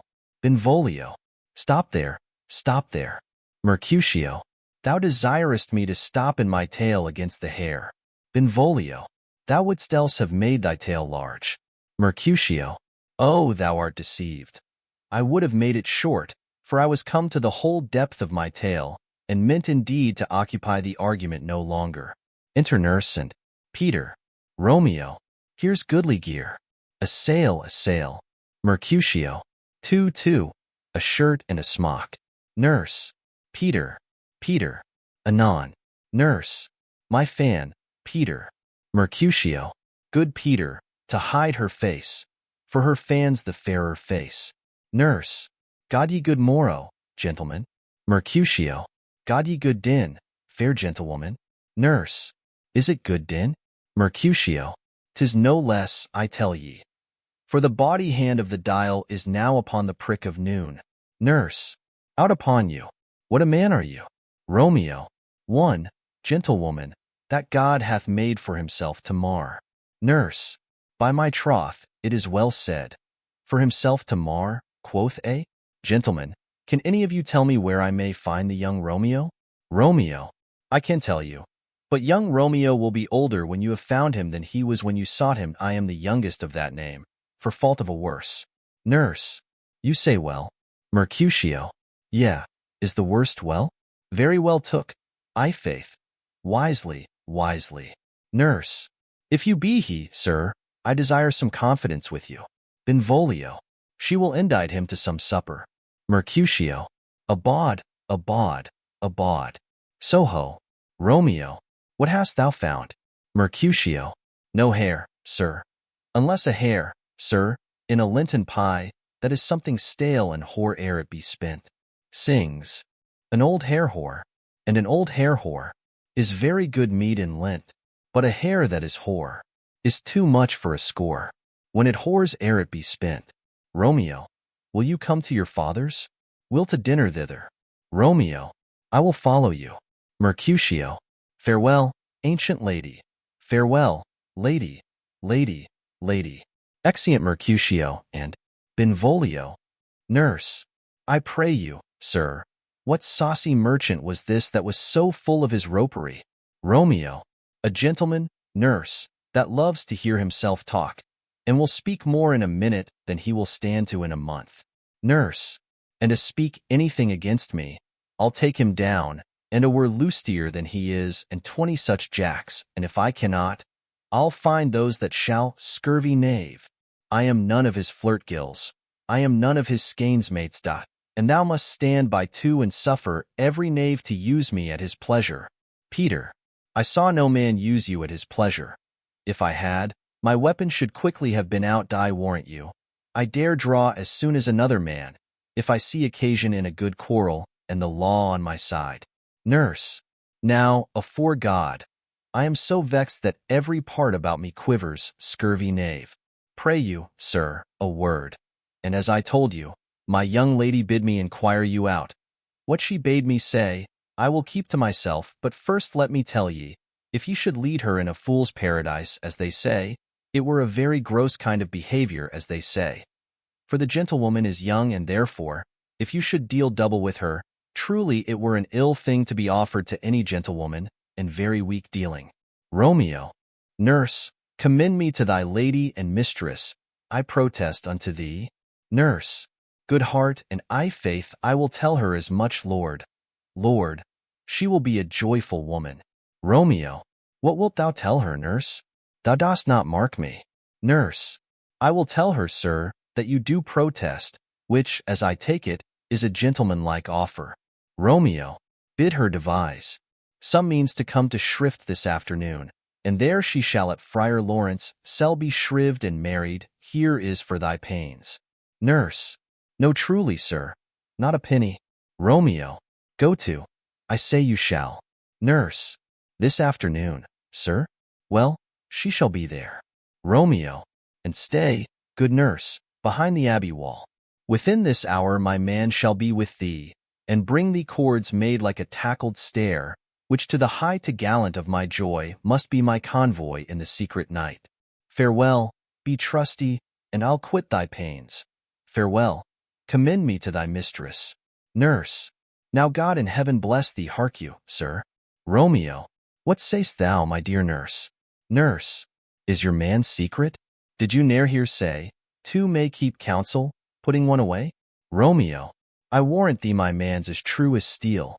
Nurse, well, sir, my mistress is the sweetest lady, Lord, when 'twas a little prating thing. Oh, there is a nobleman in town, one Paris, that would fain lay knife aboard. But she, good soul, had as lief see a toad, a very toad, as see him. I anger her sometimes, and tell her that Paris is the properer man, but I'll warrant you, when I say so, she looks as pale as any cloud in the Versailles world. Doth not Rosemary and Romeo begin both with a letter? Romeo, ay, nurse, what of that? Both with an R. Nurse, ah, mocker, that's the dog's name that is for the, no, I know it begins with some other letter, and she hath the prettiest sententious of it, of you and Rosemary, that it would do you good to hear it. Romeo, commend me to thy lady. Nurse, ay, 1,000 times, Peter. Exit Romeo. Peter, anon. Nurse, before and apace. Exeunt. Scene V. Capulet's garden. Enter Juliet. Juliet, the clock struck 9 when I did send the nurse. In half an hour she promised to return. Perchance she cannot meet him. That's not so. Oh, she is lame. Love's herald should be thoughts, which 10 times faster glides than the sun's beams, driving back shadows over lowering hills. Therefore do nimble-pinioned doves draw love, and therefore hath the wind-swift Cupid wings. Now is the sun upon the highmost hill of this day's journey, and from 9 till 12 is 3 long hours, yet she is not come. Had she affections and warm youthful blood, she'd be as swift in motion as a ball.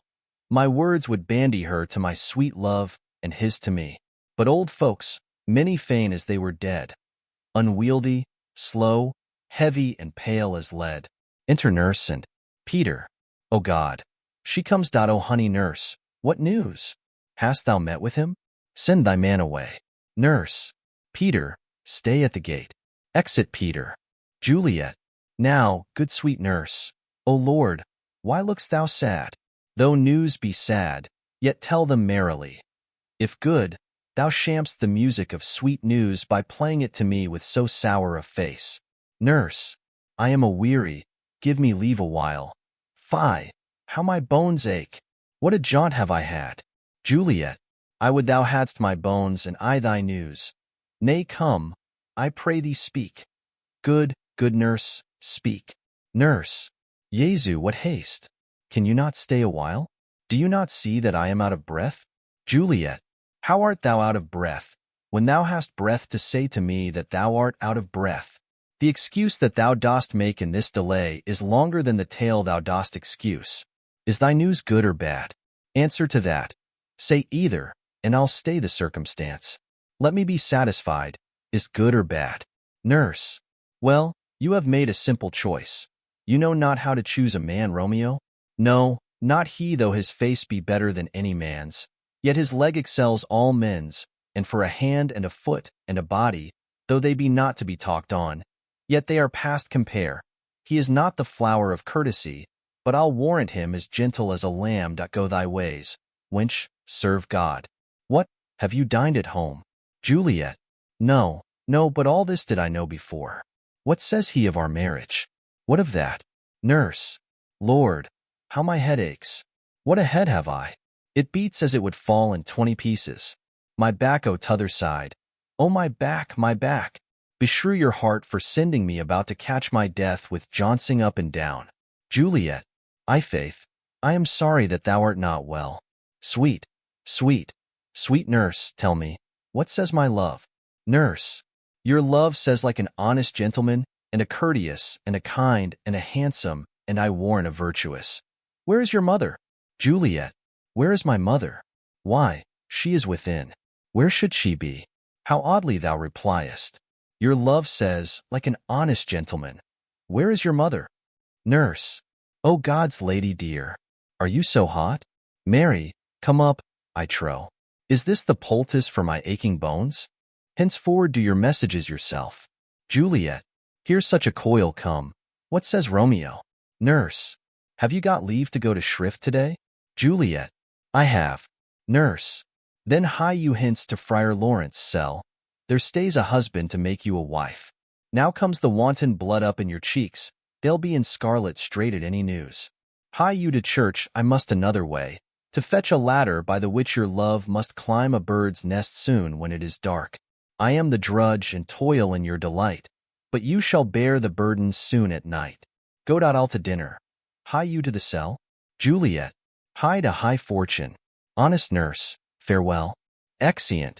Scene 6. Friar Lawrence's cell. Enter Friar Lawrence and Romeo. Friar Lawrence. So smile the heavens upon this holy act that after hours with sorrow chide us not. Romeo. Amen, amen. But come what sorrow can, it cannot countervail the exchange of joy that one short minute gives me in her sight. Do thou but close our hands with holy words, then love-devouring death do what he dare. It is enough I may but call her mine. Friar Lawrence. These violent delights have violent ends, and in their triumph die. Like fire and powder, which as they kiss consume, the sweetest honey is loathsome in his own deliciousness, and in the taste confounds the appetite. Therefore love moderately. Long love doth so, too swift arrives as tardy as too slow. Enter Juliet. Here comes the lady. Oh, so light a foot will ne'er wear out the everlasting flint. A lover may bestride the gossamers that idles in the wanton summer air, and yet not fall. So light is vanity. Juliet. Good even to my ghostly confessor. Friar Lawrence. Romeo shall thank thee, daughter, for us both. Juliet. As much to him, else is his thanks too much. Romeo. Ah, Juliet, if the measure of thy joy be heaped like mine, and that thy skill be more to blazon it, then sweeten with thy breath this neighbor air, and let rich music's tongue unfold the imagined happiness that both receive in either by this dear encounter. Juliet. Conceit more rich in matter than in words, brags of his substance, not of ornament. They are but beggars that can count their worth, but my true love is grown to such excess, I cannot sum up some of half my wealth. Friar Lawrence. Come with me, and we will make short work, for, by your leaves, you shall not stay alone till Holy Church incorporate two in one. Exeunt. Act 3. Scene I. A public place. Enter Mercutio, Benvolio, page and servants. Benvolio. I pray thee, good Mercutio, let's retire. The day is hot, the Capulets abroad, and if we meet, we shall not scape a brawl, For now these hot days is the mad blood stirring. Mercutio, thou art like one of these fellows that, when he enters the confines of a tavern, claps me his sword upon the table, and says, God send me no need of thee, and by the operation of the second cup draws him on the drawer, when indeed there is no need. Benvolio, am I like such a fellow? Mercutio, come, come, thou art as hot a jack in thy mood as any in Italy, and as soon moved to be moody, and as soon moody to be moved. Benvolio, and what to? Mercutio, nay, and there were two such, we should have none shortly, for one would kill the other thou? Why, thou wilt quarrel with a man that hath a hair more or a hair less in his beard than thou hast. Thou wilt quarrel with a man for cracking nuts, having no other reason but because thou hast hazel eyes. Would I but such an eye would spy out such a quarrel? Thy head is as full of quarrels as an egg is full of meat, and yet thy head hath been beaten as addle as an egg for quarreling. Thou hast quarrelled with a man for coughing in the street, because he hath wakened thy dog that hath lain asleep in the sun. Didst thou not fall out with a tailor for wearing his new doublet before Easter, with another for tying his new shoes with an old riband? And yet thou wilt tutor me from quarrelling. Benvolio, and I were so apt to quarrel as thou art. Any man should buy the fee simple of my life for an hour and a quarter. Mercutio, the fee simple, O simple, enter Tybalt and others. Benvolio, by my head, here comes the Capulets. Mercutio, by my heel, I care not. Tybalt, follow me close, for I will speak to them. Gentlemen, good din, a word with one of you. Mercutio, and but one word with one of us? Couple it with something. Make it a word and a blow. Tybalt, you shall find me apt enough to that, sir, and you will give me occasion. Mercutio, could you not take some occasion without giving? Tybalt, Mercutio, thou consortest with Romeo. Mercutio, consort? What? Dost thou make us minstrels? And thou make minstrels of us. Look to hear nothing but discords. Here's my fiddlestick. Here's that shall make you dance, zounds, consort. Benvolio, we talk here in the public haunt of men. Either withdraw unto some private place, and reason coldly of your grievances, or else depart. Here all eyes gaze on us. Mercutio, men's eyes were made to look, and let them gaze. I will not budge for no man's pleasure, I. Enter Romeo. Tybalt, well, peace be with you, sir. Here comes my man. Mercutio, but I'll be hanged, sir, if he wear your livery. Marry, go before to field, he'll be your follower. Your worship in that sense may call him man. Tybalt, Romeo, the love I bear thee can afford no better term than this. Thou art a villain. Romeo, Tybalt, the reason that I have to love thee doth much excuse the appertaining rage to such a greeting villain am I none. Therefore farewell. I see thou know'st me not. Tybalt, boy, this shall not excuse the injuries that thou hast done me. Therefore turn and draw. Romeo, I do protest I never injured thee, but love thee better than thou canst devise till thou shalt know the reason of my love. And so good Capulet, which name I tender as dearly as mine own, be satisfied. Mercutio, O calm, dishonorable, vile submission, draws. Alla Stoccata carries it away. Tybalt, you rat-catcher, will you walk? Tybalt, what wouldst thou have with me? Mercutio, good king of cats, nothing but one of your 9 lives, that I mean to make bold withal, and, as you shall use me hereafter, dry beat the rest of the 8. Will you pluck your sword out of his pilcher by the ears?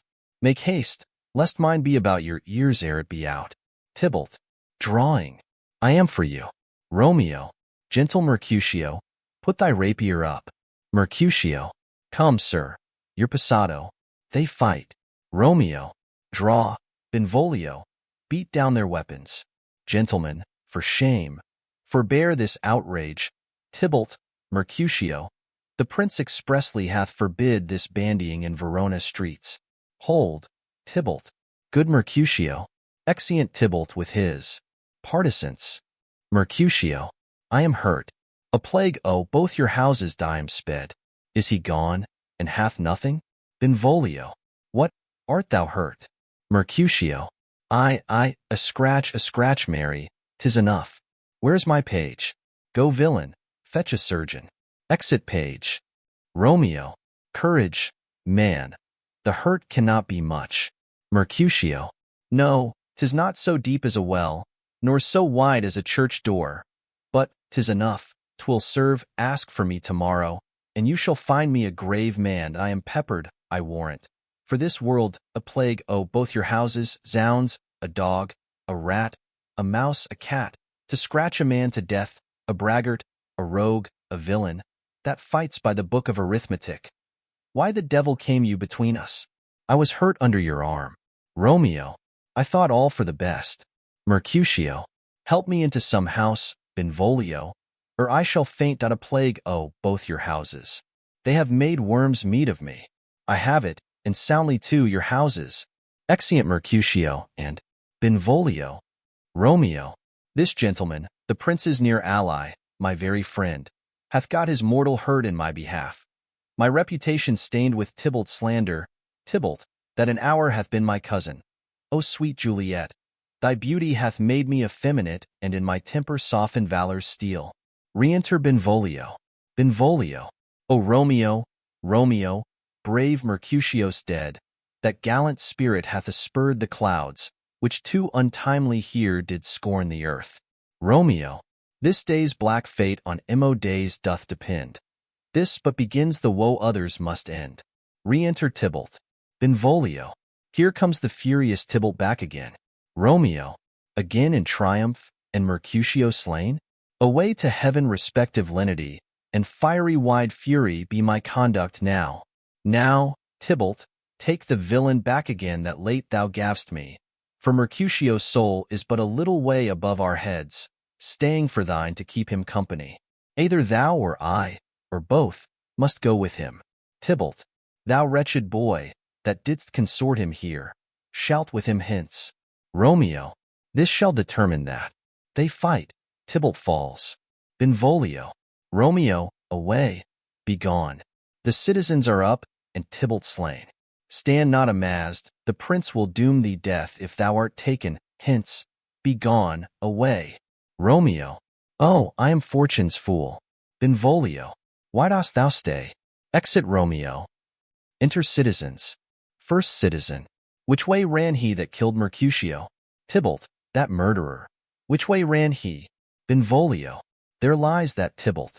First citizen, up, sir, go with me. I charge thee in the prince's name obey. Enter prince, attended. Montague, Capulet, there, wives and others.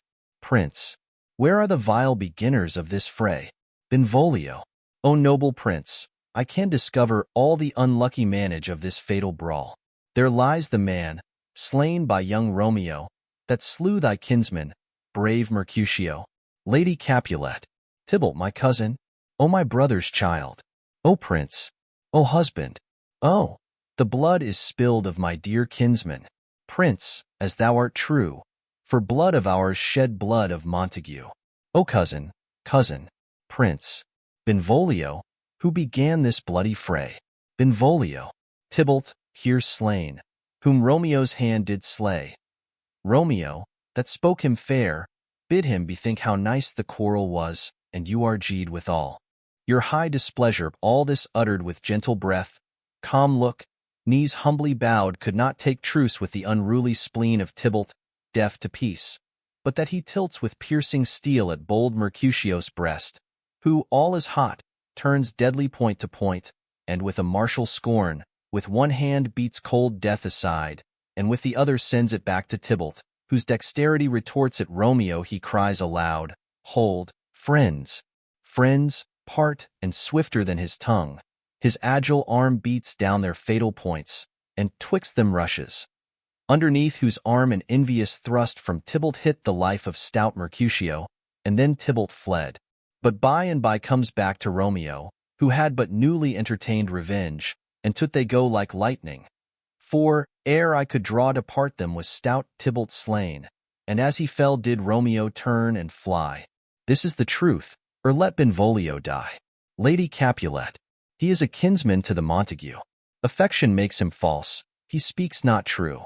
Some 20 of them fought in this black strife, and all those 20 could but kill one life. I beg for justice, which thou, Prince, must give. Romeo slew Tybalt, Romeo must not live. Prince. Romeo slew him, he slew Mercutio. Who now the price of his dear blood doth owe? Montague. Not Romeo, Prince, he was Mercutio's friend. His fault concludes but what the law should end, the life of Tybalt. Prince. And for that offense, immediately we do exile him hence. I have an interest in your hate's proceeding. My blood for your rude brawls doth lie a-bleeding. But I'll amerce you with so strong a fine that you shall all repent the loss of mine. I will be deaf to pleading and excuses, nor tears nor prayers shall purchase out abuses. Therefore use none, let Romeo hence in haste, else, when he is found, that hour is his last. Bear hence this body, and attend our will. Mercy but murders, pardoning those that kill. Exeunt. Scene 2. A room in Capulet's house. Enter Juliet.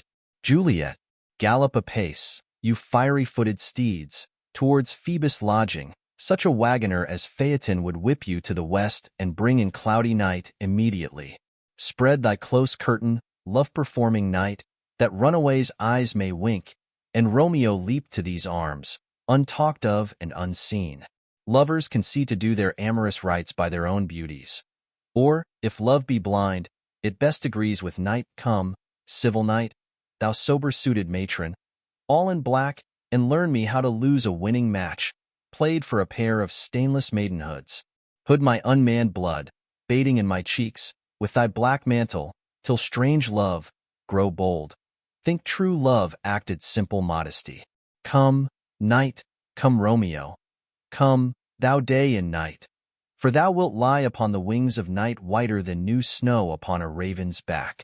Come, gentle night, come loving black-browed night, give me my Romeo, and when I shall die, take him and cut him out in little stars, and he will make the face of heaven so fine that all the world will be in love with night, and pay no worship to the garish sun. Oh, I have bought the mansion of a love, but not possessed it, and though I am sold, not yet enjoyed, so tedious is this day as is the night before some festival to an impatient child that hath new robes and may not wear them at all. Here comes my nurse, and she brings news, and every tongue that speaks but Romeo's name speaks heavenly eloquence. Enter nurse, with cords. Now, nurse, what news? What hast thou there? The cords that Romeo bid thee fetch? Nurse. I, the cords. Throws them down. Juliet. I me, what news? Why dost thou wring thy hands? Nurse. Ah, well-a-day. He's dead. He's dead. He's dead. We are undone, lady, we are undone. Alack the day, he's gone, he's killed, he's dead. Juliet, can heaven be so envious? Nurse, Romeo can, though heaven cannot. O Romeo, Romeo, whoever would have thought it?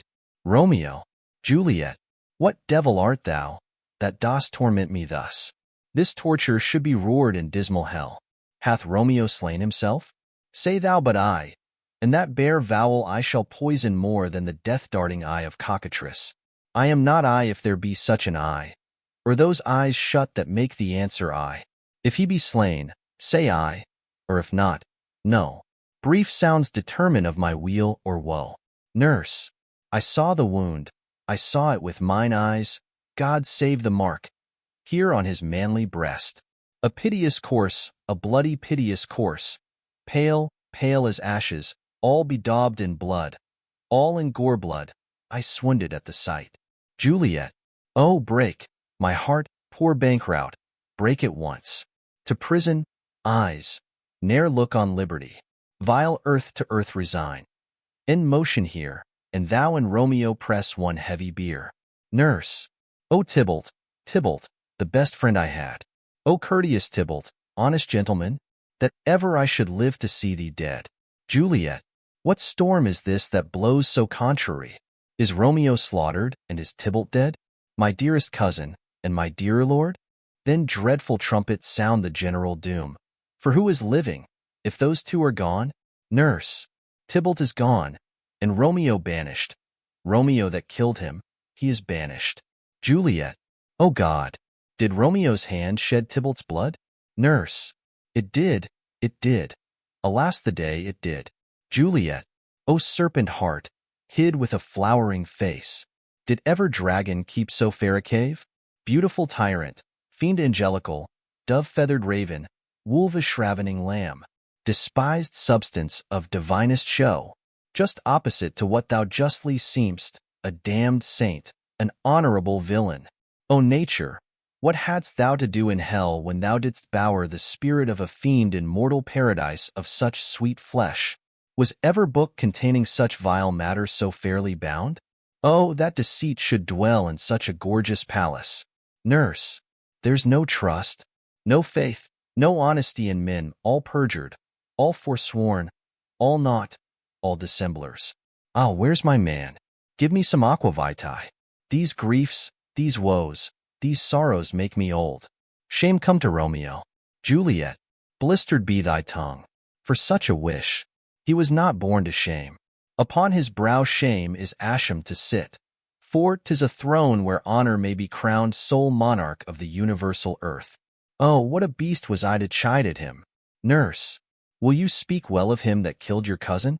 Juliet, shall I speak ill of him that is my husband? Ah, poor my lord, what tongue shall smooth thy name, when I thy 3 hours' wife have mangled it? But wherefore, villain, didst thou kill my cousin? That villain cousin would have killed my husband. Back, foolish tears, back to your native spring. Your tributary drops belong to woe, which you mistaking offer up to joy. My husband lives, that Tybalt would have slain, and Tybalt's dead, that would have slain my husband. All this is comfort. Wherefore weep I then? Some word there was, worser than Tybalt's death, that murdered me, I would forget it fain. But oh, it presses to my memory like damned guilty deeds to sinners' minds. Tybalt is dead, and Romeo banished. That banished, that one word banished, hath slain 10,000 Tybalts. Tybalt's death was woe enough, if it had ended there. Or if sour woe delights in fellowship, and needly will be ranked with other griefs, why followed not, when she said Tybalt's dead, thy father or thy mother, nay, or both, which modern lamentation might have emoved. But with a rearward following Tybalt's death, Romeo is banished. To speak that word is father, mother, Tybalt, Romeo, Juliet, all slain, all dead. Romeo is banished. There is no end, no limit, measure, bound. In that word's death, no words can that woe sound. Where is my father and my mother, nurse? Nurse, weeping and wailing over Tybalt's corse. Will you go to them? I will bring you thither. Juliet, wash they his wounds with tears, mine shall be spent, when theirs are dry, for Romeo's banishment. Take up those cords, poor ropes, you are beguiled, both you and I. For Romeo is exiled. He made you for a highway to my bed, but I, a maid, die maiden widowed. Come cords, come nurse, I'll to my wedding bed and death, not Romeo, take my maidenhead.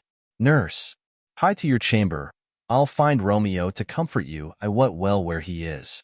Hark ye, your Romeo will be here at night. I'll to him, he is hid at Lawrence's cell. Juliet, oh find him, give this ring to my true knight, and bid him come to take his last farewell. Exeunt. Scene 3. Friar Lawrence's cell. Enter Friar Lawrence. Friar Lawrence. Romeo, come forth, thou fearful man.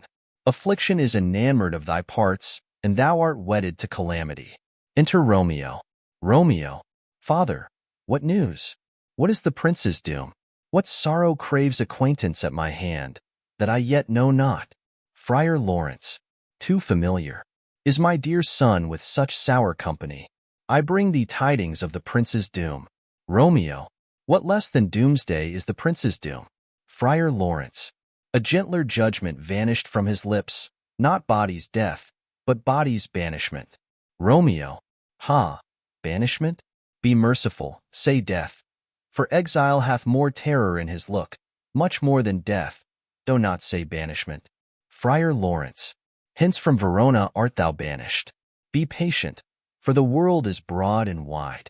Romeo, there is no world without Verona walls, but purgatory, torture, hell itself. Hence banished is banished from the world, and world's exile is death, Then banished is death mistermed, calling death banished, thou cutt'st my head off with a golden axe, and smilest upon the stroke that murders me. Friar Lawrence. O deadly sin! O rude unthankfulness! Thy fault our law calls death, but the kind prince, taking thy part, hath brushed aside the law, and turned that black word death to banishment. This is dear mercy, and thou seest it not. Romeo, 'tis torture, and not mercy. Heaven is here where Juliet lives, and every cat and dog and little mouse, every unworthy thing, live here in heaven and may look on her. But Romeo may not. More validity, more honorable state, more courtship lives in carrion flies than Romeo. They may seize on the white wonder of dear Juliet's hand, and steal immortal blessing from her lips, who even in pure and vestal modesty still blush, as thinking their own kisses sin. But Romeo may not, he is banished. This may flies do, when I from this must fly. They are free men, but I am banished. And say'st thou yet that exile is not death?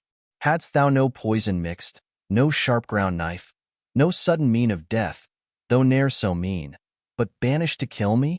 Banished? O friar, the damned use that word in hell. Howling attends it. How hast thou the heart, being a divine, a ghostly confessor, a sin absolver, and my friend professed, to mangle me with that word banished? Friar Lawrence, thou fond madman, hear me speak a little. Romeo, oh, thou wilt speak again of banishment. Friar Lawrence, I'll give thee armor to keep off that word, adversity's sweet milk, philosophy, to comfort thee, though thou art banished. Romeo, yet banished? Hang up philosophy. Unless philosophy can make a Juliet, displant a town, reverse a prince's doom, it helps not, it prevails not, talk no more. Friar Lawrence, oh, then I see that madmen have no ears. Romeo, how should they, when that wise men have no eyes? Friar Lawrence, let me dispute with thee of thy estate. Romeo, thou canst not speak of that thou dost not feel. Wert thou as young as I, Juliet thy love, an hour but married, Tybalt murdered, doting like me, and like me banished, then mightst thou speak, then mightst thou tear thy hair, and fall upon the ground as I do now, taking the measure of an unmade grave. Knocking within. Friar Lawrence, arise. One knocks, good Romeo, hide thyself. Romeo, not I, unless the breath of heartsick groans mist-like enfold me from the search of eyes. Knocking. Friar Lawrence, hark, how they knock. Who's there? Romeo, arise, thou wilt be taken. Stay a while. Stand up. Knocking. Run to my study. By and by. God's will. What simpleness is this? I come. Knocking. Who knocks so hard? Whence come you? What's your will? Nurse. Within.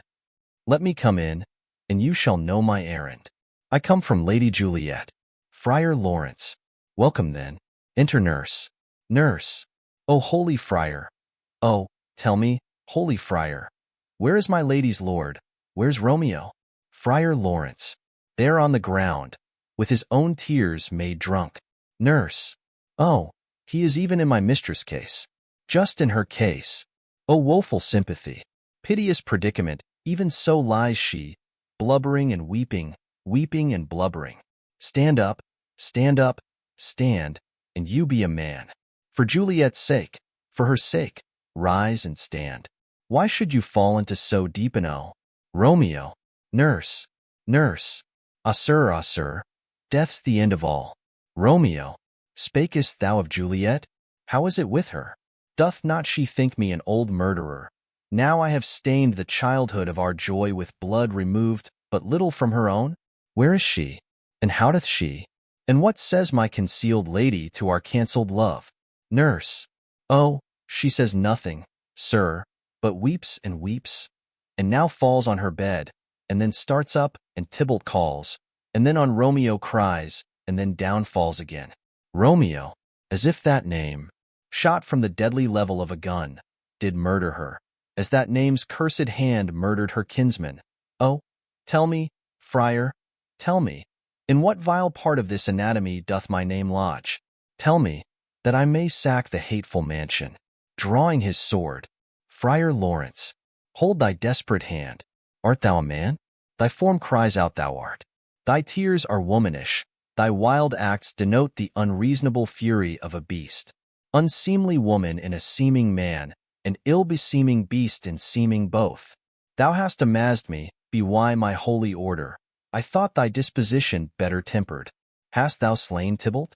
Wilt thou slay thyself? And slay thy lady, that in thy life lives, by doing damned hate upon thyself? Why railst thou on thy birth, the heaven and earth? Since birth and heaven and earth, all three do meet in thee at once, which thou at once wouldst lose. Fie, fie, thou sham'st thy shape, thy love, thy wit, which, like a usurer, abound'st in all, and usest none in that true use indeed which should bedeck thy shape, thy love, thy wit. Thy noble shape is but a form of wax, digressing from the valor of a man. Thy dear love sworn but hollow perjury, killing that love which thou hast vowed to cherish. Thy wit, that ornament to shape and love, misshapen in the conduct of them both, like powder in a skilless soldier's flask, is set afire by thine own ignorance, and thou dismembered with thine own defense. What? Rouse thee, man, thy Juliet is alive, for whose dear sake thou wast but lately dead.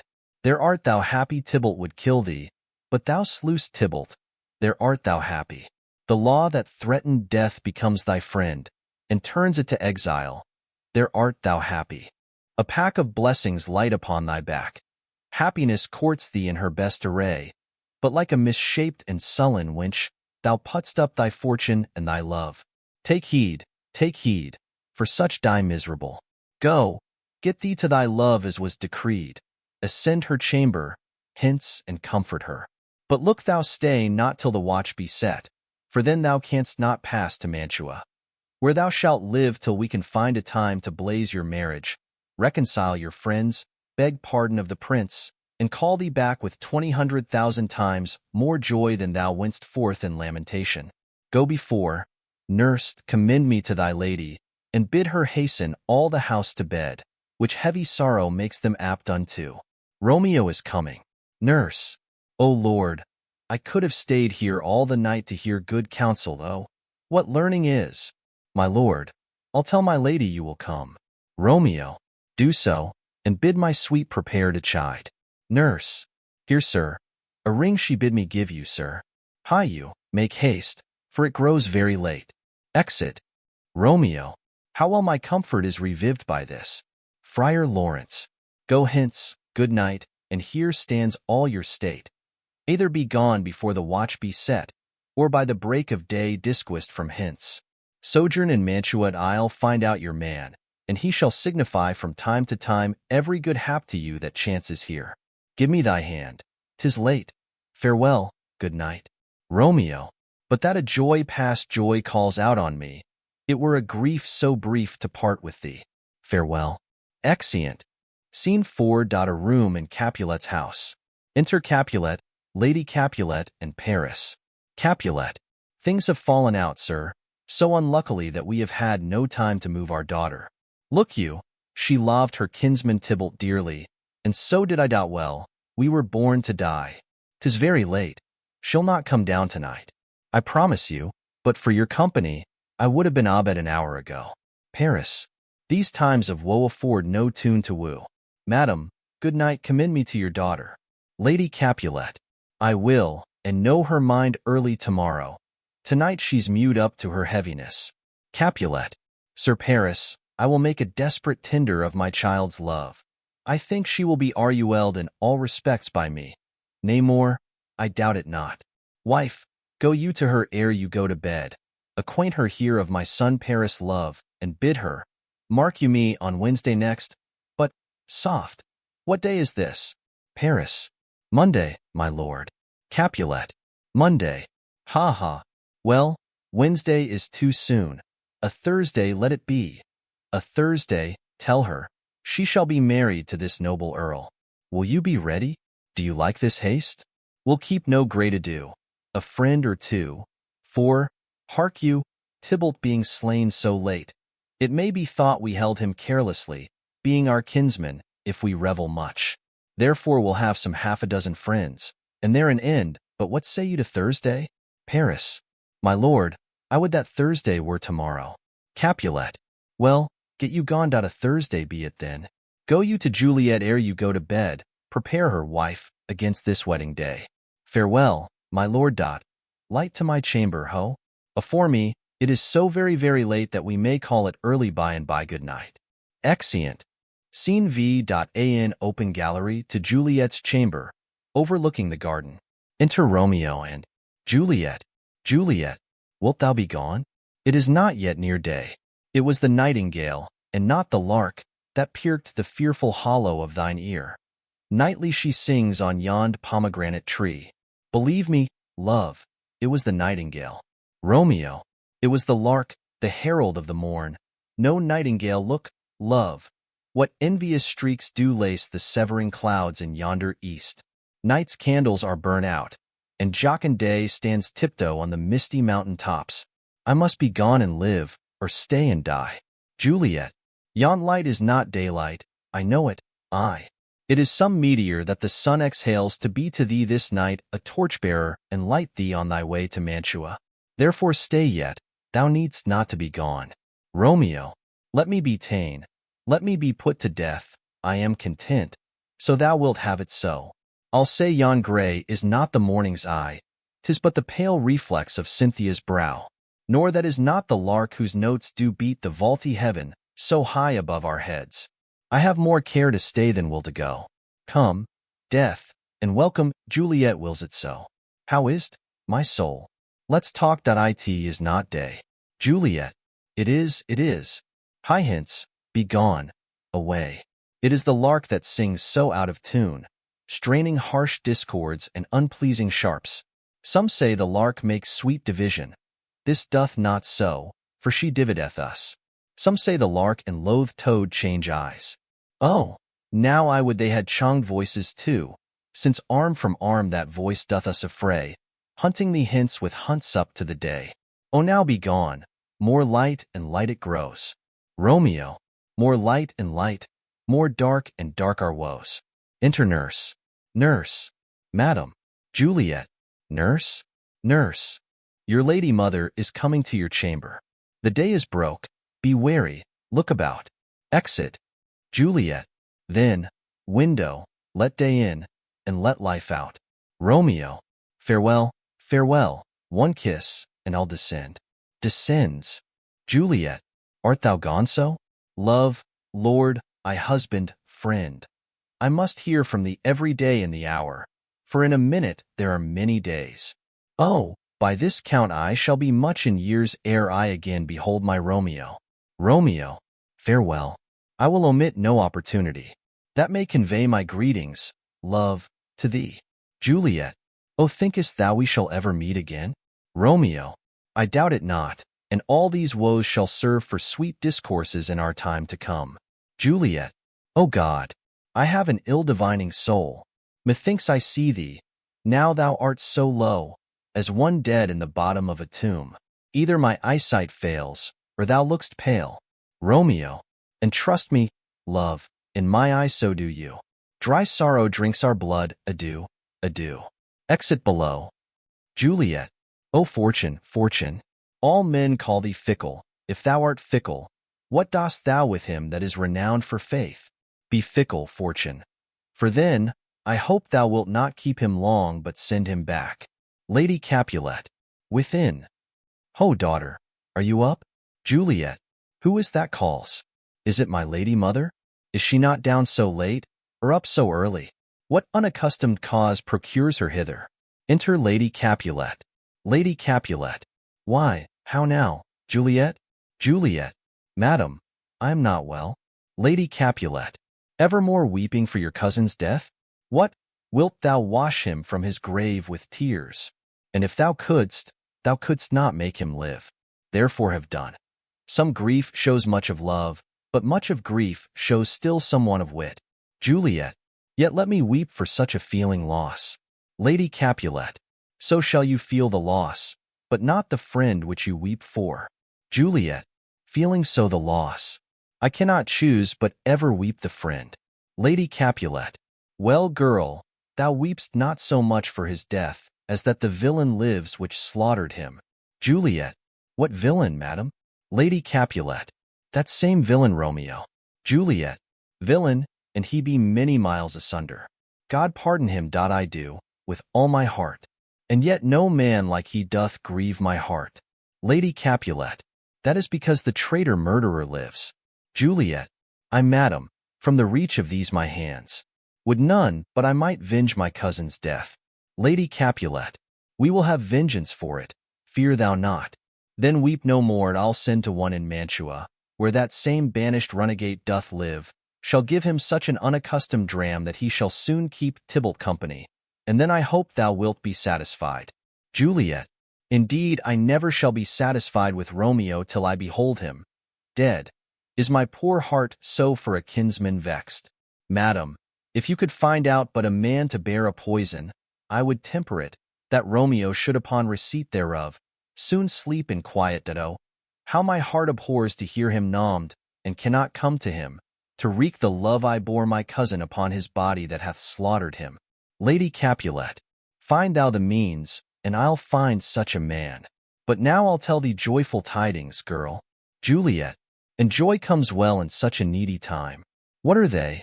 I beseech your ladyship. Lady Capulet. Well, well, thou hast a careful father, child. One who to put thee from thy heaviness hath sorted out a sudden day of joy, that thou expectst not, nor I looked not for. Juliet. Madam, in happy time. What day is that? Lady Capulet. Mary, my child, early next Thursday morn the gallant, young, and noble gentleman, the county Paris at St. Peter's Church, shall happily make thee there a joyful bride. Juliet. Now by St. Peter's Church, and Peter too, he shall not make me there a joyful bride. I wonder at this haste, that I must wed ere he that should be husband comes to woo. I pray you tell my lord and father, madam, I will not marry yet, and when I do, I swear it shall be Romeo, whom you know I hate, rather than Paris. These are news indeed. Lady Capulet. Here comes your father. Tell him so yourself, and see how he will take it at your hands. Enter Capulet and Nurse. Capulet. When the sun sets, the air doth drizzle dew. But for the sunset of my brother's son it rains downright. How now? A conduit, girl? What? Still in tears? Evermore showering? In one little body thou counterfeits a bark, a sea, a wind. For still thy eyes, which I may call the sea, do ebb and flow with tears.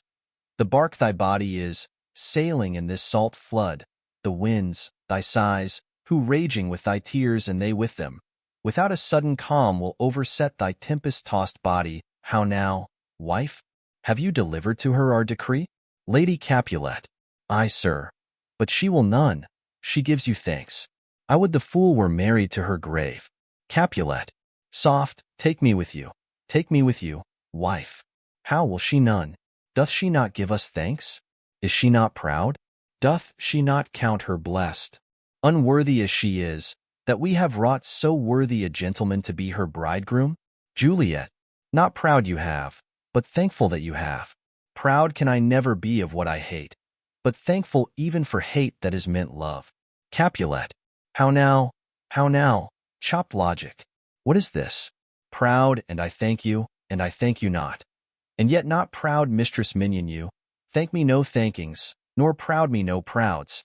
But fettle your fine joints, gainst Thursday next to go with Paris to St. Peter's Church, or I will drag thee on a hurdle thither. Out, you green sickness carrion. Out, you baggage. You tallow face. Lady Capulet. Fie, fie. What are you mad? Juliet. Good father, I beseech you on my knees, hear me with patience, but to speak a word. Capulet. Hang the young baggage, disobedient wretch. I tell thee what, get thee to church a Thursday, or never after look me in the face. Speak not, reply not, do not answer me. My fingers itched, wife. We scarce thought us blessed that God had lent us but this only child. But now I see this one is one too much, and that we have a curse in having her. Out on her, Hilding. Nurse. God in heaven bless her. You are to blame, my lord, to rate her so. Capulet. And why, my lady Wisdom? Hold your tongue, good prudence. Smatter with your gossips, go. Nurse. I speak no treason. Capulet. O God, ye good inn. Nurse. May not one speak? Capulet. Peace, you mumbling fool. Utter your gravity o'er a gossip's bowl, for here we need it not. Lady Capulet. You are too hot. Capulet. God's bread. It makes me mad. Day, night, hour, ride, time, work, play alone, in company. Still my care hath been to have her matched, and having now provided a gentleman of noble parentage, of fair domains, youthful and nobly allied, stuffed, as they say, with honorable parts, proportioned as one's thought would wish a man, and then to have a wretched puling fool, a whining mammet, in her fortune's tinder, to answer, I'll not wed, I cannot love, I am too young, I pray you pardon me. But, and you will not wed, I'll pardon you. Graze where you will, you shall not house with me. Look to't, think on't, I do not use to jest. Thursday is near. Lay hand on heart, advise. And you be mine, I'll give you to my friend. And you be not, hang, beg, starve, die in the streets, for by my soul, I'll ne'er acknowledge thee, nor what is mine shall never do thee good. Trust to't, bethink you, I'll not be forsworn. Exit. Juliet. Is there no pity sitting in the clouds, that sees into the bottom of my grief? O sweet my mother, cast me not away, delay this marriage for a month, a week, or, if you do not, make the bridal bed in that dim monument where Tybalt lies. Lady Capulet. Talk not to me, for I'll not speak a word. Do as thou wilt, for I have done with thee. Exit. Juliet. O God, O nurse, how shall this be prevented? My husband is on earth, my faith in heaven. How shall that faith return again to earth, unless that husband send it me from heaven by leaving earth? Comfort me, counsel me. Alack, alack, that heaven should practice stratagems upon so soft a subject as myself. What sayst thou? Hast thou not a word of joy? Some comfort, nurse. Nurse. Faith, here it is. Romeo is banished, and all the world to nothing that he dares ne'er come back to challenge you. Or if he do, it needs must be by stealth.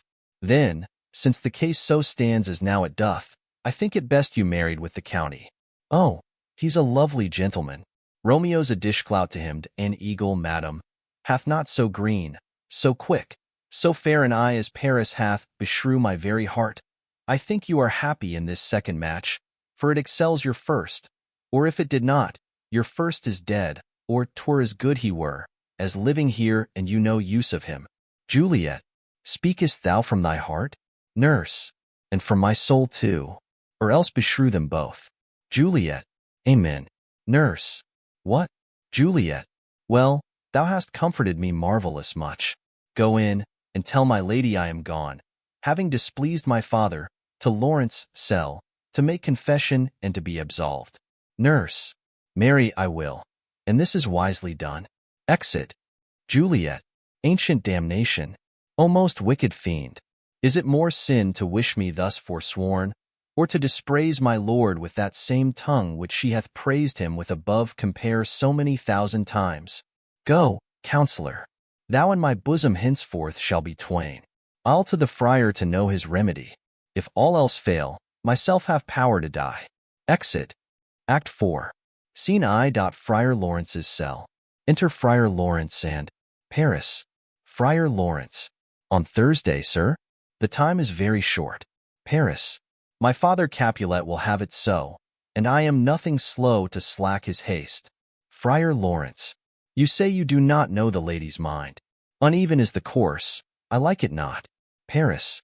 Immoderately she weeps for Tybalt's death, and therefore have I little talked of love. For Venus smiles not in a house of tears. Now, sir, her father counts it dangerous that she do give her sorrow so much sway, and in his wisdom hastes our marriage, to stop the inundation of her tears, which, too much minded by herself alone, may be put from her by society. Now do you know the reason of this haste? Friar Lawrence. Aside. I would I knew not why it should be slowed. Look, sir, here comes the lady toward my cell. Enter Juliet. Paris. Happily met, my lady and my wife. Juliet. That may be, sir, when I may be a wife. Paris. That may be, must be, love, on Thursday next. Juliet. What must be shall be. Friar Lawrence. That's a certain text. Paris. Come you to make confession to this father? Juliet. To answer that, I should confess to you. Paris. Do not deny to him that you love me. Juliet. I will confess to you that I love him. Paris. So will ye, I am sure, that you love me. Juliet. If I do so, it will be of more price, being spoke behind your back than to your face. Paris. Poor soul, thy face is much abused with tears. Juliet. The tears have got small victory by that, for it was bad enough before their spite. Paris. Thou wrong'st it more than tears with that report. Juliet. That is no slander, sir, which is a truth, and what I spake it to my face. Paris. Thy face is mine, and thou hast slandered it. Juliet. It may be so, for it is not mine own. Are you at leisure, Holy Father, now, or shall I come to you at evening mass? Friar Lawrence. My leisure serves me, pensive daughter. Now, my lord, we must entreat the time alone. Paris. God shield I should disturb devotion. Juliet. On Thursday early will I rouse ye. Till then, adieu, and keep this holy kiss. Exit. Juliet. Oh, shut the door, and when thou hast done so, come weep with me, past hope, past cure, past help. Friar Lawrence. O Juliet, I already know thy grief. It strains me past the compass of my wits. I hear thou must, and nothing may prorogue it, on Thursday next be married to this county. Juliet. Tell me not, friar, that thou hear'st of this, unless thou tell me how I may prevent it. If in thy wisdom thou canst give no help, do thou but call my resolution wise, and with this knife I'll help it presently. God joined my heart and Romeo's, thou our hands, and ere this hand, by thee to Romeo's sealed, shall be the label to another deed, or my true heart with treacherous revolt turn to another, this shall slay them both. Therefore, out of thy long experient time, give me some present counsel, or behold, twixt my extremes and me this bloody knife shall play the empire, arbitrating that which the commission of thy years and art could to no issue of true honor bring. Be not so long to speak, I long to die, if what thou speak'st speak not of remedy. Friar Lawrence. Hold, dotard, I do spy a kind of hope, which craves as desperate an execution as that is desperate which we would prevent. If, rather than to marry County Paris thou hast the strength of will to slay thyself, then is it likely thou wilt undertake a thing like death to chide away this shame, that copst with death himself to scape from it. And if thou darest, I'll give thee remedy. Juliet. Oh, bid me leap, rather than marry Paris, from off the battlements of yonder tower, or walk in thievish ways, or bid me lurk where serpents are, chain me with roaring bears, or hide me nightly in a charnel house, or covered quite with dead men's rattling bones, with reeky shanks and yellow chapless skulls, or bid me go into a new-made grave, and hide me with a dead man in his shroud. Things that, to hear them told, have made me tremble, and I will do it without fear or doubt, to live an unstained wife to my sweet love. Friar Lawrence. Hold then that go home, be merry, give consent to marry Paris. Wednesday is tomorrow. Tomorrow night look that thou lie alone, let not thy nurse lie with thee in thy chamber.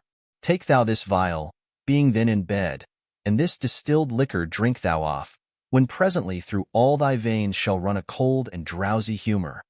For no pulse shall keep his native progress, but surcease. No warmth, no breath shall testify thou livest. The roses in thy lips and cheeks shall fade to poly ashes.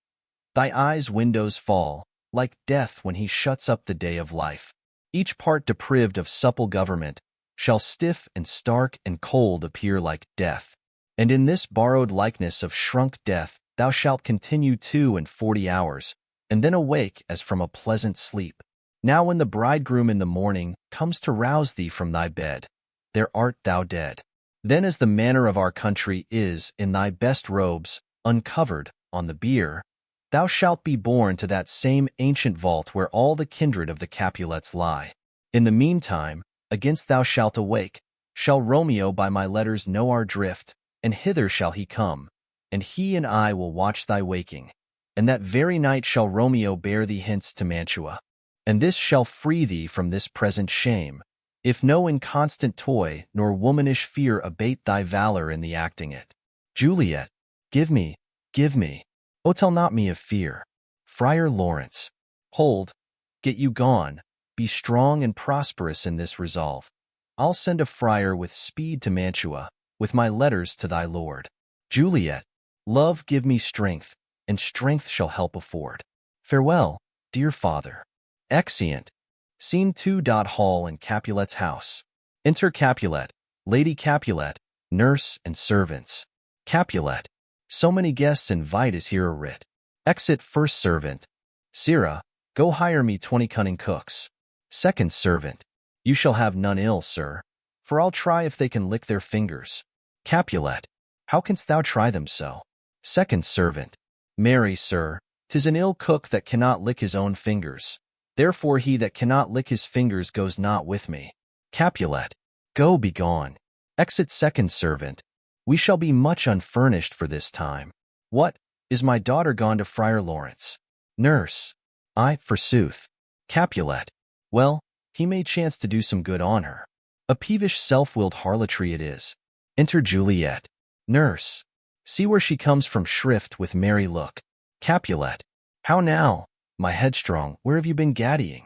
Juliet, where I have learnt me to repent the sin of disobedient opposition to you and your behests, and am enjoined by holy Lawrence to fall prostrate here, to beg your pardon, I beseech you. Henceforward I am ever RUL'd by you. Capulet, send for the county, go tell him of this. I'll have this knot knit up tomorrow morning.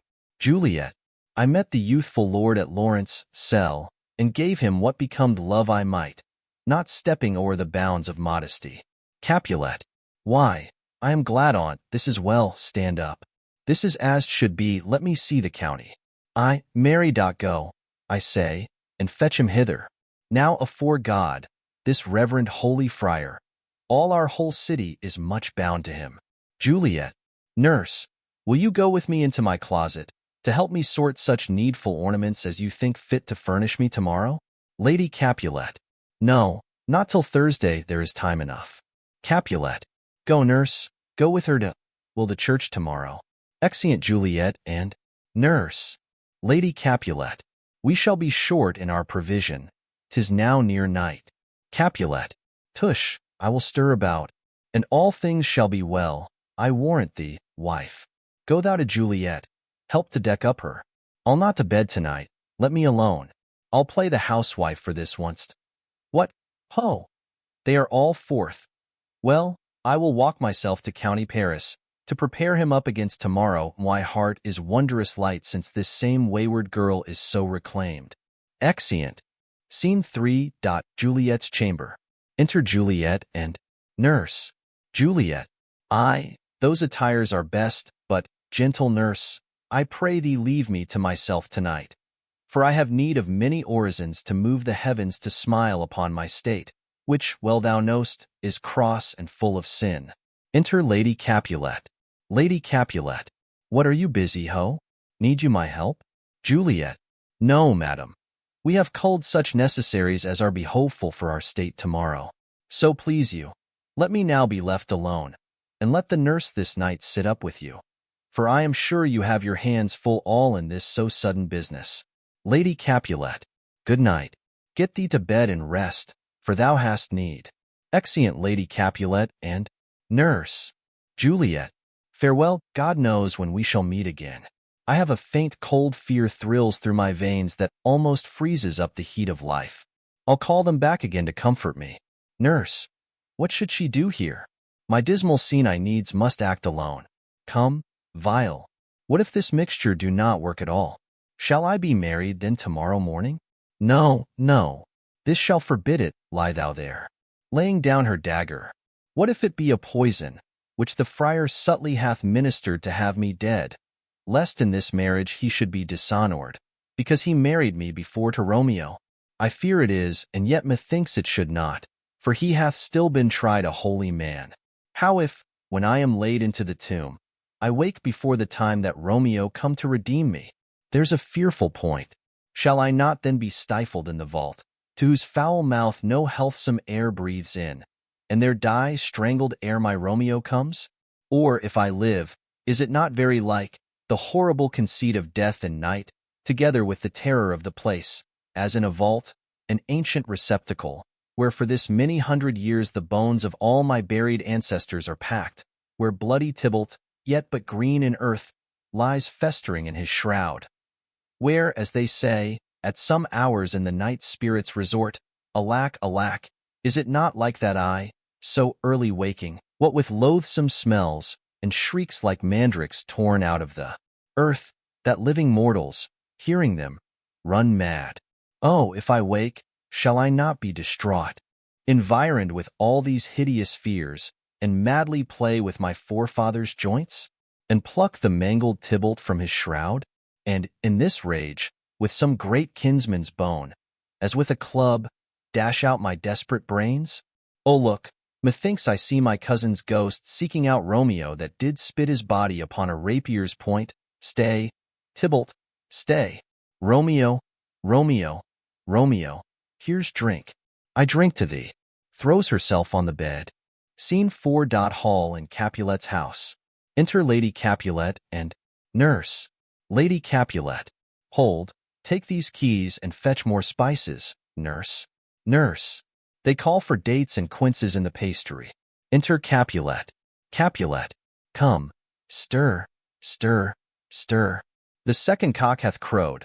The curfew bell hath rung. 'Tis 3 o'clock. Look to the bocked meats, good Angelica. Spare not for cost. Nurse. Go, you cock queen, go. Get you to bed. Faith, you'll be sick tomorrow for this night's watching. Capulet. No, not a whit what. I have watched ere now all night for lesser cause, and ne'er been sick. Lady Capulet. Ay, you have been a mouse hunt in your time, but I will watch you from such watching now. Exeunt Lady Capulet and Nurse. Capulet. A jealous hood, a jealous hood. Enter servants, with spits, logs and baskets. Now, fellow, what's there? First servant. Things for the cook, sir, but I know not what. Capulet. Make haste, make haste. Exit first servant. Sirrah, fetch dryer logs. Call Peter. He will show thee where they are. Second servant. I have a head, sir, that will find out logs and never trouble Peter for the matter. Exit. Capulet. Mass and well said. A merry whoreson, huh? Thou shalt be loggerhead. Good faith, 'tis day. The county will be here with music straight, for so he said he would I hear him near. Play music. Nurse. Wife. What ho? What, nurse, I say? Re-enter Nurse. Go waken Juliet. Go and trim her up. I'll go and chat with Paris. Hi. Make haste, make haste. The bridegroom he is come already. Make haste, I say. Exeunt. Scene V. Juliet's chamber. Juliet on the bed. Enter Nurse. Nurse. Mistress. What, mistress? Juliet. Fast, I warrant her. She. Why, lamb, why, lady, fie, you slug abed. Why, love, I say. Madam. Sweetheart. Why, bride? What, not a word. You take your pennyworths now. Sleep for a week. For the next night, I warrant, the county Paris hath set up his rest that you shall rest but little. God forgive me. Marry and amen, how sound is she asleep? I needs must wake her, madam, madam, madam. I. Let the county take you in your bed. He'll fright you up. I faith, will it not be? What? Dressed, and in your clothes, and down again. I must needs wake you, lady. Lady. Lady. Alas, alas. Help, help. My lady's dead. Oh, well a day that ever I was born. Some aquavitae. Ho. My lord. My lady. Enter Lady Capulet. Lady Capulet. What noise is here? Nurse. Oh, lamentable day. Lady Capulet. What is the matter? Nurse. Look, look. Oh, heavy day. Lady Capulet. Oh me. Oh me. My child. My only life. Revive. Look up, or I will die with thee. Help. Help. Call help. Enter Capulet. Capulet. For shame. Bring Juliet forth. Her lord is come. Nurse. She's dead. Deceased. She's dead. Alack the day. Lady Capulet. Alack the day. She's dead. She's dead. She's dead. Capulet. Ha! Let me see her out, alas. She's cold. Her blood is settled, and her joints are stiff. Life and these lips have long been separated. Death lies on her like an untimely frost upon the sweetest flower of all the field. Nurse. O lamentable day. Lady Capulet. O woeful time. Capulet. Death, that hath ta'en her hints to make me wail, ties up my tongue and will not let me speak. Enter Friar Lawrence and Paris with musicians. Friar Lawrence. Come.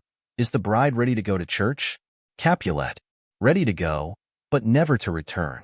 O son, the night before thy wedding day hath death lain with thy bride. There she lies, flower as she was, deflowered by him. Death is my son-in-law, death is my heir. My daughter he hath wedded. I will die, and leave him all. Life, living, all is death's. Paris. Have I thought long to see this morning's face, and doth it give me such a sight as this? Lady Capulet. Accursed, unhappy, wretched, hateful day. Most miserable hour that e'er time saw in lasting labor of his pilgrimage. But one poor one poor and loving child, but one thing to rejoice and solace in, and cruel death hath catched it from my sight. Nurse.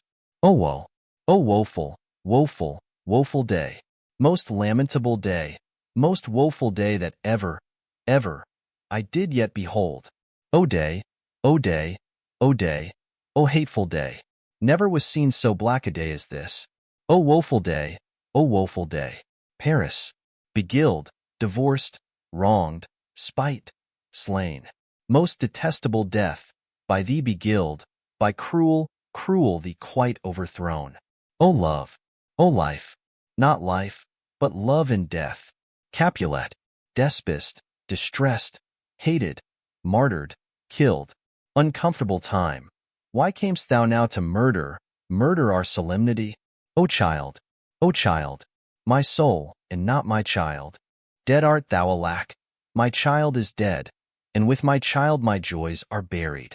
Friar Lawrence. Peace, ho! For shame. Confusion's cure lives not in these confusions. Heaven and yourself had part in this fair maid. Now heaven hath all, and all the better is it for the maid.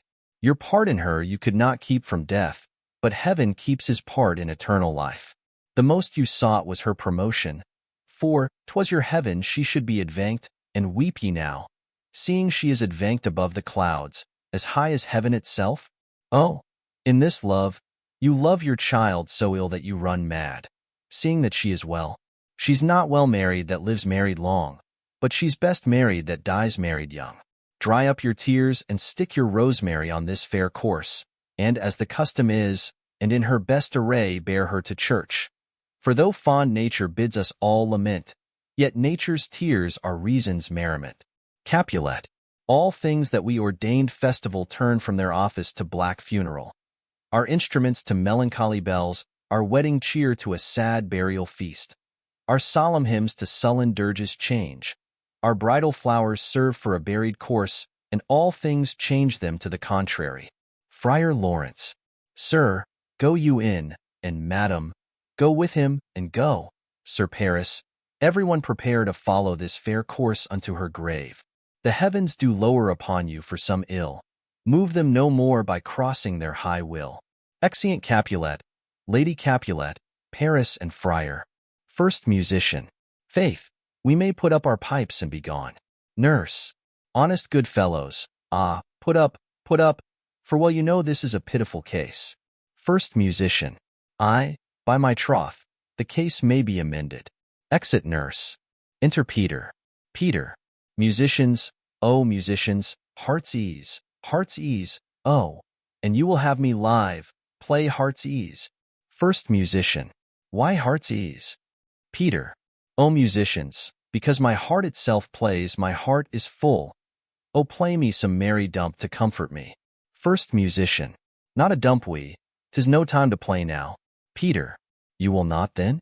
First musician. No. Peter. I will then give it you soundly. First musician. What will you give us? Peter. No money on my faith, but the gleek. I will give you the minstrel. First musician. Then will I give you the serving creature. Peter. Then will I lay the serving creature's dagger on your pate. I will carry no crotchets, I'll ree you. I'll fa you, do you note me? First musician. And you're us and fa us, you note us. Second musician. Pray you put up your dagger, and put out your wit. Peter. Then have it you with my wit, I will dry beat you with an iron wit, and put up my iron dagger, answer me like men. When griping griefs the heart doth wound, and doleful dumps the mind oppress, then music with her silver sound. Why silver sound? Why music with her silver sound? What say you, Simon Catling? First musician. Marry, sir, because silver hath a sweet sound. Peter. Prates, what say you? Hugh Rebeck? Second musician. I say silver sound, because musicians sound for silver. Peter. Prates too. What say you, James Soundpost? Third musician. Faith, I know not what to say. Peter. Oh, I cry you mercy. You are the singer, I will say for you. It is music with her silver sound, because musicians have no gold for sounding. Then music with her silver sound with speedy help doth lend redress. Exit. First musician. What a pestilent knave is this same. Second musician. Hang him, Jack, come, we'll in here. Tarry for the mourners, and stay dinner. Exeunt. Act V. Scene I. Mantua. A street. Enter Romeo. Romeo. If I may trust the flattering eye of sleep, my dreams presage some joyful news at hand. My bosom's lord sits lightly in his throne, and all this day an unaccustomed spirit lifts me above the ground with cheerful thoughts. I dreamt my lady came and found me dead. Strange dream, that gives a dead man leave to think, and breathed such life with kisses in my lips, that I revived, and was an emperor. Ah me, how sweet is love itself possessed, when but love's shadows are so rich in joy. Enter Balthasar. News from Verona. How now, Balthasar? Dost thou not bring me letters from the friar? How doth my lady? Is my father well? How fares my Juliet? That I ask again, for nothing can be ill if she be well. Balthasar. Then she is well, and nothing can be ill. Her body sleeps in Capel's monument, and her immortal part with angels lives. I saw her laid low in her kindred's vault, and presently took post to tell it you. Oh, pardon me for bringing these ill news, since you did leave it for my office, sir. Romeo. Is it even so? Then I defy you. Stars. Thou know'st my lodging, get me ink and paper, and hire post-horses I will hence tonight. Balthasar. I do beseech you, sir, have patience. Your looks are pale and wild, and do import some misadventure. Romeo. Tush, thou art deceived. Leave me, and do the thing I bid thee do. Hast thou no letters to me from the friar? Balthasar. No, my good lord. Romeo. No matter, get thee gone, and hire those horses, I'll be with thee straight. Exit Balthasar. Well, Juliet, I will lie with thee tonight. Let's see for means. O mischief, thou art swift to enter in the thoughts of desperate men. I do remember an apothecary, and hereabouts he dwells, which late I noted in tattered weeds, with overwhelming brows, culling of simples, meager were his looks, sharp misery had worn him to the bones. And in his needy shop a tortoise hung, an alligator stuffed, and other skins of ill-shaped fishes. And about his shelves a beggarly account of empty boxes, green earthen pots, bladders and musty seeds, remnants of pack-thread, and old cakes of roses were thinly scattered, to make up a show. Noting this penury, to myself I said, and if a man did need a poison now, whose sale is present death in Mantua, here lives a caitiff wretch would sell it him. Oh, this same thought did but forerun my need, and this same needy man must sell it me. As I remember, this should be the house.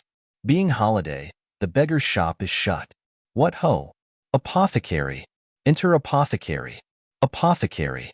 Who calls so loud? Romeo! Come hither. Man, I see that thou art poor. Hold, there is 40 ducats, let me have a dram of poison, such soon speeding gear as will disperse itself through all the veins, that the life-weary taker may fall dead. and that the trunk may be discharged of breath as violently as hasty powder-furred doth hurry from the fatal cannon's womb. Apothecary. Such mortal drugs I have, but Mantua's law is death to any he that utters them. Romeo, art thou so bare and full of wretchedness, and fierce to die? Famine is in thy cheeks, need and oppression starveth in thine eyes, contempt and beggary hangs upon thy back. The world is not thy friend, nor the world's law. The world affords no law to make thee rich. Then be not poor, but break it and take this. Apothecary. My poverty, but not my will consents. Romeo, I pay thy poverty, and not thy will. Apothecary. Put this in any liquid thing you will, and drink it off. And, if you had the strength of 20 men, it would dispatch you straight.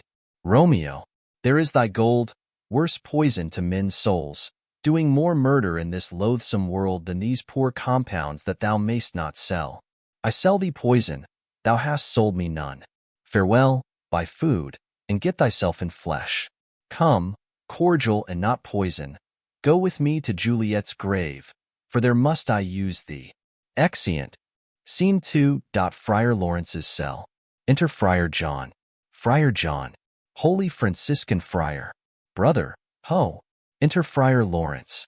Friar Lawrence. This same should be the voice of Friar John. Welcome from Mantua. What says Romeo?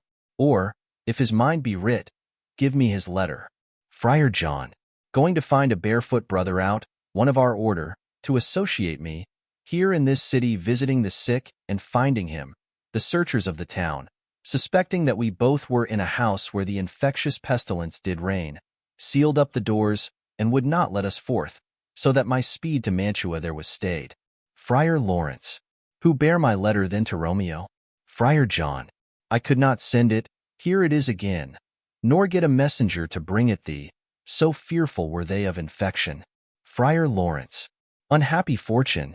By my brotherhood, the letter was not nice, but full of charge of dear import, and the neglecting it may do much danger. Friar John. Go hence, get me an iron crow, and bring it straight unto my cell. Friar John. Brother, I'll go and bring it thee. Exit. Friar Lawrence. Now must I to the monument alone. Within this 3 hours will fair Juliet wake. She will beshrew me much that Romeo hath had no notice of these accidents, but I will write again to Mantua, and keep her at my cell till Romeo come.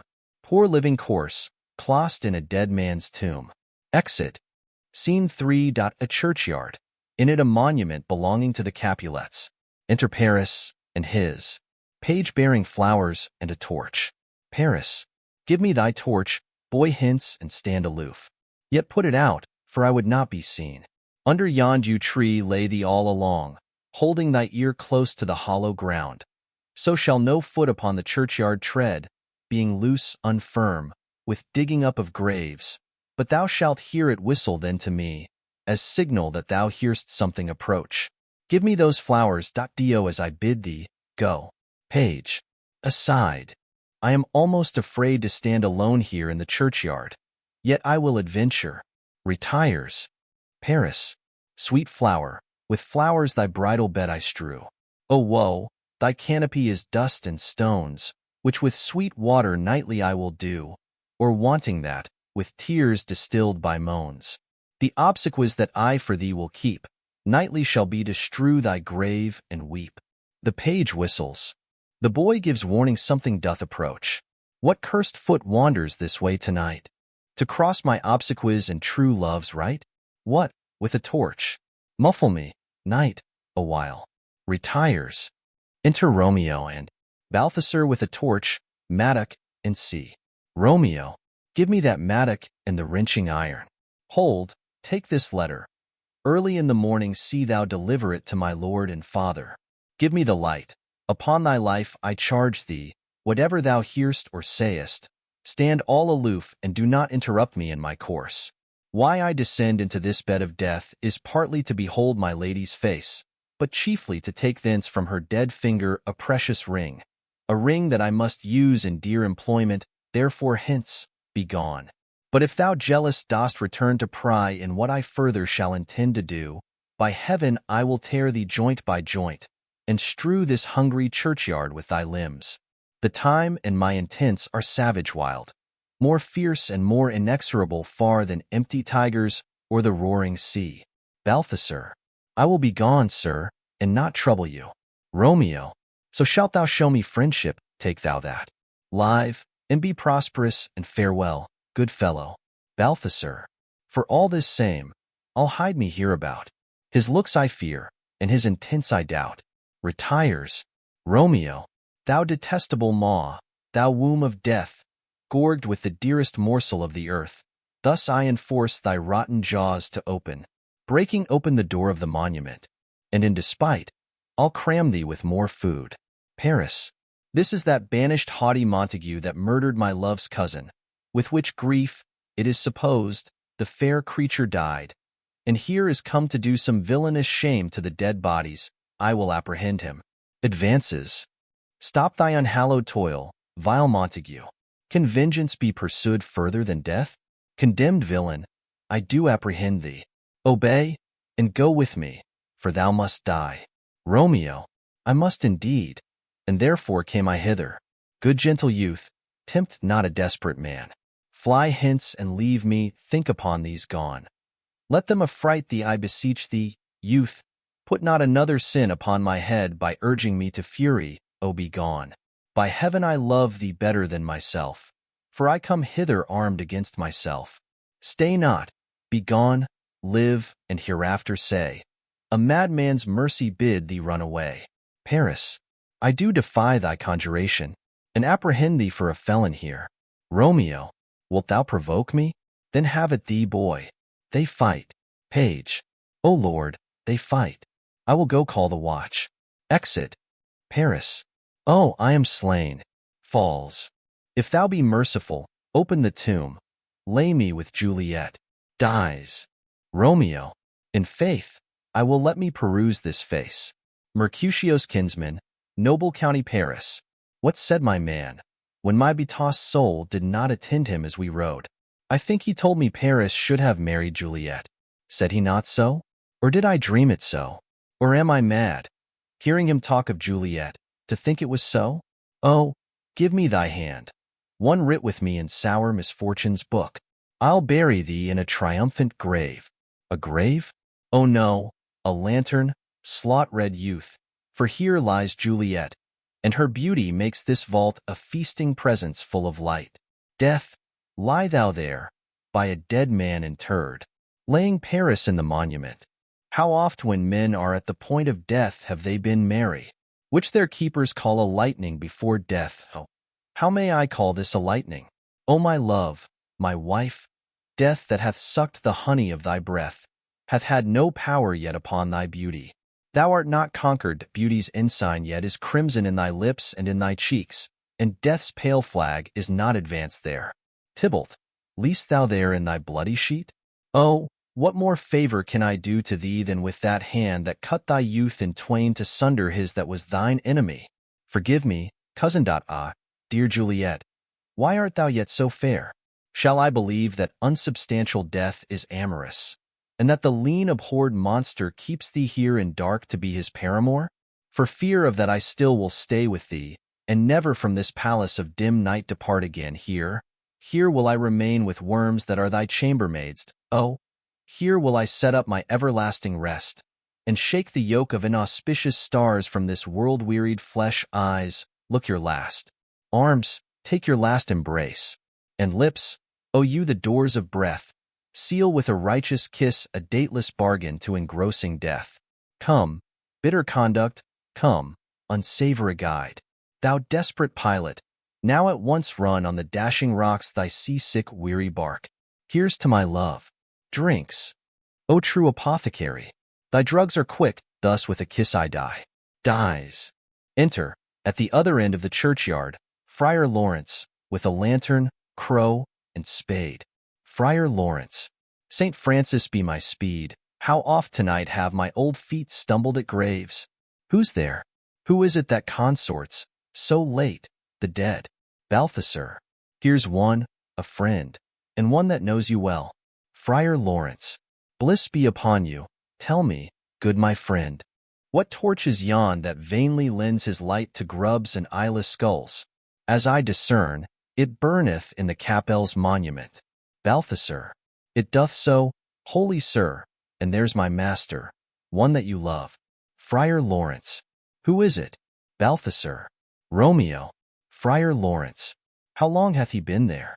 Balthasar. Full half an hour. Friar Lawrence. Go with me to the vault. Balthasar. I dare not, sir. My master knows not but I am gone hence, and fearfully did menace me with death if I did stay to look on his intents. Friar Lawrence. Stay then. I'll go alone, fear comes upon me. Oh, much I fear some ill unlucky thing. Balthasar. As I did sleep under this yew tree here, I dreamt my master and another fought, and that my master slew him. Friar Lawrence. Romeo. Advances. Alack, alack! What blood is this which stains the stony entrance of this sepulchre? What mean these masterless and gory swords to lie discolored by this place of peace? Enters the monument. Romeo. Oh, pale! Who else? What, Paris too? And steeped in blood? Ah, what an unkind hour is guilty of this lamentable chance! The lady stirs. Juliet wakes and stirs. Juliet. O comfortable friar, where's my lord? I do remember well where I should be, and there I am. Where is my Romeo? Noise within. Friar Lawrence.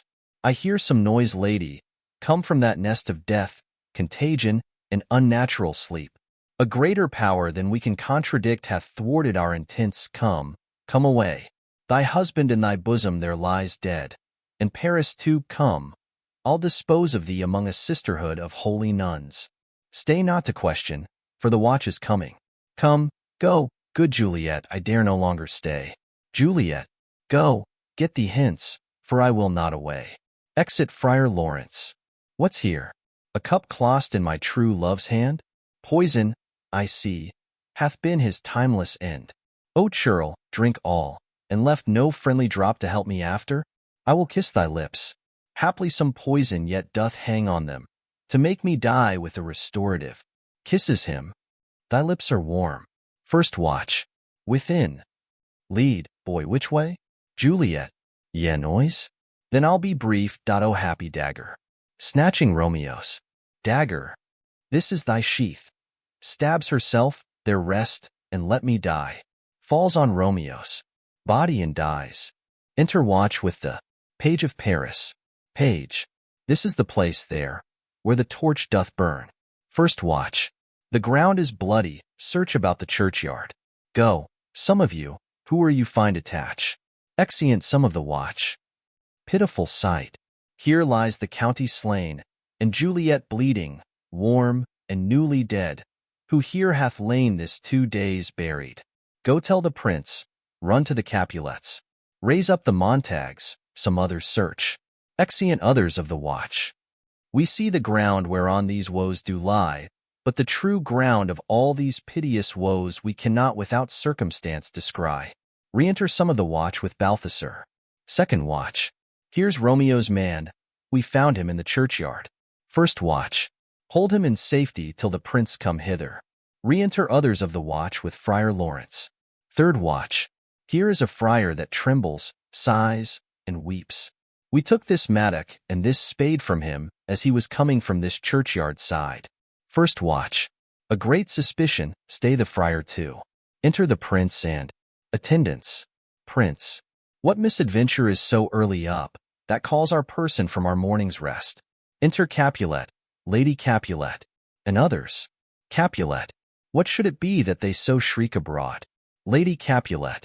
Oh, the people in the street cry Romeo, some Juliet, and some Paris, and all run with open outcry toward our monument. Prince. What fear is this which startles in our ears? First watch. Sovereign. Here lies the county Paris slain, and Romeo dead, and Juliet, dead before, warm and new killed. Prince. Search, seek, and know how this foul murder comes. First watch. Here is a friar, and slaughtered Romeo's man, with instruments upon them fit to open these dead men's tombs. Capulet. O heaven! O wife! Look how our daughter bleeds. This dagger hath missed in, for lo, His house is empty on the back of Montague, and it missheathed in my daughter's bosom. Lady Capulet. O me! This sight of death is as a bell that warns my old age to a sepulchre. Enter Montague and others. Prince. Come, Montague, for thou art early up, to see thy son, and ere more early down. Montague. Alas, my liege, my wife is dead tonight. Grief of my son's exile hath stopped her breath. What further woe conspires against mine age? Prince. Look, and thou shalt see. Montague. O thou untaught! What manners is in this, to press before thy father to a grave? Prince. Seal up the mouth of outrage for a while, till we can clear these ambiguities, and know their spring, their head, their true descent, and then will I be general of your woes, and lead you even to death. Meantime forbear, and let mischance be slave to patience. Bring forth the parties of suspicion. Friar Lawrence. I am the greatest, able to do least, yet most suspected, as the time and place doth make against me, of this direful murder. And here I stand, both to impeach and purge myself condemned and myself excused. Prince. Then say at once what thou dost know in this. Friar Lawrence. I will be brief, for my short date of breath is not so long as is a tedious tale. Romeo, their dead, was husband to that Juliet, and she, their dead, that Romeo's faithful wife. I married them, and their stolen marriage day was Tybalt's doomsday, whose untimely death banished the new-made bridegroom from this city, for whom, and not for Tybalt, Juliet pinned you, to remove that siege of grief from her, betrothed, and would have married her perforce to county Paris. Then comes she to me, and with wild looks bid me devise some means to rid her from this second marriage, or in my cell there would she kill herself. Then gave I her, so tutored by my art, a sleeping potion, which so took effect as I intended, for it wrought on her the form of death. Meantime I writ to Romeo that he should hither come as this dire night to help to take her from her borrowed grave, being the time the potion's force should cease. But he which bore my letter, Friar John, was stayed by accident, and yesternight returned my letter back. Then all alone at the prefixed hour of her waking came I to take her from her kindred's vault, meaning to keep her closely at my cell till I conveniently could send to Romeo. But when I came, some minute ere the time of her awaking, here untimely lay the noble Paris and true Romeo dead. She wakes, and I entreated her come forth and bear this work of heaven with patience. But then a noise did scare me from the tomb, and she, too desperate, would not go with me, but, as it seems, did violence on herself. All this I know, and to the marriage her nurse is privy, and if aught in this miscarried by my fault, let my old life be sacrificed, some hour before his time, unto the rigor of severest law. Prince.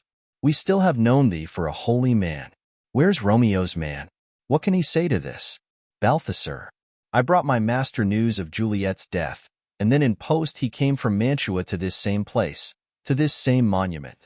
This letter he early bid me give his father, and threatened me with death, going in the vault, if I departed not, and left him there.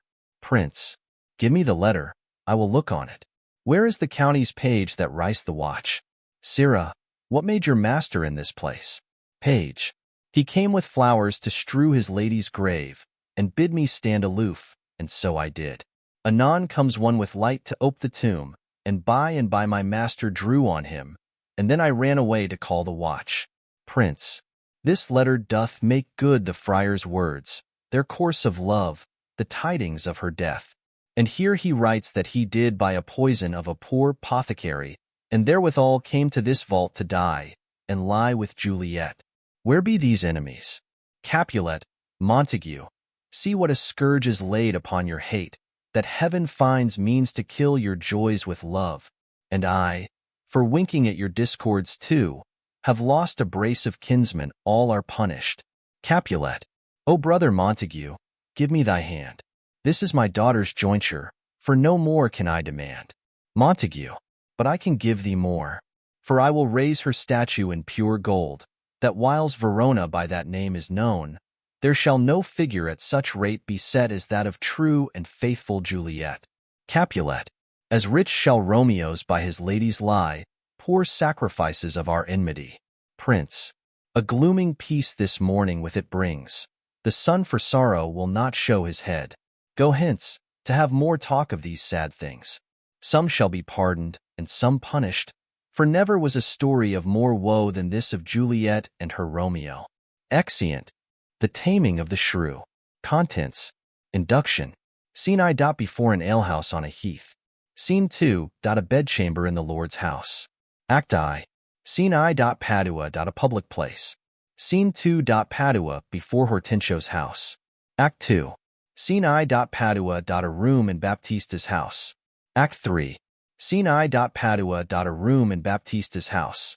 Scene 2. The same, before Baptista's house. Act 4. Scene I. A hall in Petruchio's country house. Scene 2. Padua, before Baptista's house. Scene 3. A room in Petruchio's house. Scene 4. Before Baptista's house. Scene V. A public road. Act V. Scene I. Padua, before Licentio's house. Scene 2. A room in Licentio's house. Dramatis Personae. Persons in the induction. A lord. Christopher Sly. A tinker. Hostess. Page. Players. Huntsman. Servants. Baptista Minola, a rich gentleman of Padua Vincenzo, an old gentleman of Pisa Licentio, son to Vincenzo, in love with Bianca Petruchio, a gentleman of Verona, suitor to Katrina, suitors to Bianca, Gremio, Hortensio, servants to Lucentio, Tranio, Biondello, servants to Petruchio, Grumio, Curtis, pedant, set up to personate Vincenzo, daughters to Baptista, Katrina, the shrew, Bianca, widow, tailor, haberdasher, and servants attending on Baptista and Petruchio. Scene. Sometimes in Padua, and sometimes in Petruchio's house in the country. Induction. Scene I. Before an alehouse on a heath. Enter hostess and Sly. Sly. I'll fees you, in faith. Hostess. A pair of stocks, you rogue. Sly. Y'are a baggage. The Slice are no rogues. Look in the chronicles. We came in with Richard Conqueror, therefore, paucas palabras. Let the world slide cessa. Hostess. You will not pay for the glasses you have burst? Sly. No, not a denier. Go by, Saint Geronimy. Go to thy cold bed and warm thee. Hostess. I know my remedy. I must go fetch the third burrow. Exit. Sly. Third, or fourth, or fifth burrow. I'll answer him by law. I'll not budge an inch, boy. Let him come and kindly lies down on the ground and falls asleep. Horns winded, enter a lord from hunting, with huntsmen and servants. Lord. Huntsman, I charge thee, tender well my hounds. Brock Merriman, the poor cur is embossed and couple clouder with the deep-mouthed Brock. Saw'st thou not, boy, how silver made it good at the hedge corner? In the coldest fault? I would not lose the dog for 20 pound. First huntsman. Why, Bellman is as good as he, my lord. He cried upon it at the merest loss, and twice today picked out the dullest scent. Trust me, I take him for the better dog. Lord, thou art a fool. If Echo were as fleet, I would esteem him worth a dozen such. But sup them well, and look unto them all. Tomorrow I intend to hunt again. First huntsman. I will, my lord. Lord. Seize Sly. What's here? One dead, or drunk? See, doth he breathe? Second huntsman. He breathes, my lord, were he not warmed with ale. This were a bed but cold to sleep so soundly. Lord. O monstrous beast! How like a swine he lies! Grim death! How foul and loathsome is thine image! Sirs, I will practice on this drunken man. What think you, if he were conveyed to bed, wrapped in sweet clothes, rings put upon his fingers, a most delicious banquet by his bed, and brave attendants near him when he wakes, would not the beggar then forget himself? First huntsman. Believe me, lord, I think he cannot choose. Second huntsman. It would seem strange unto him when he whacked. Lord. Even as a flattering dream or worthless fancy. Then take him up, and manage well the jest.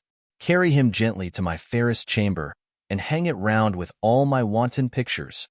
Balm his foul head in warm distilled waters, and burn sweet wood to make the lodging sweet.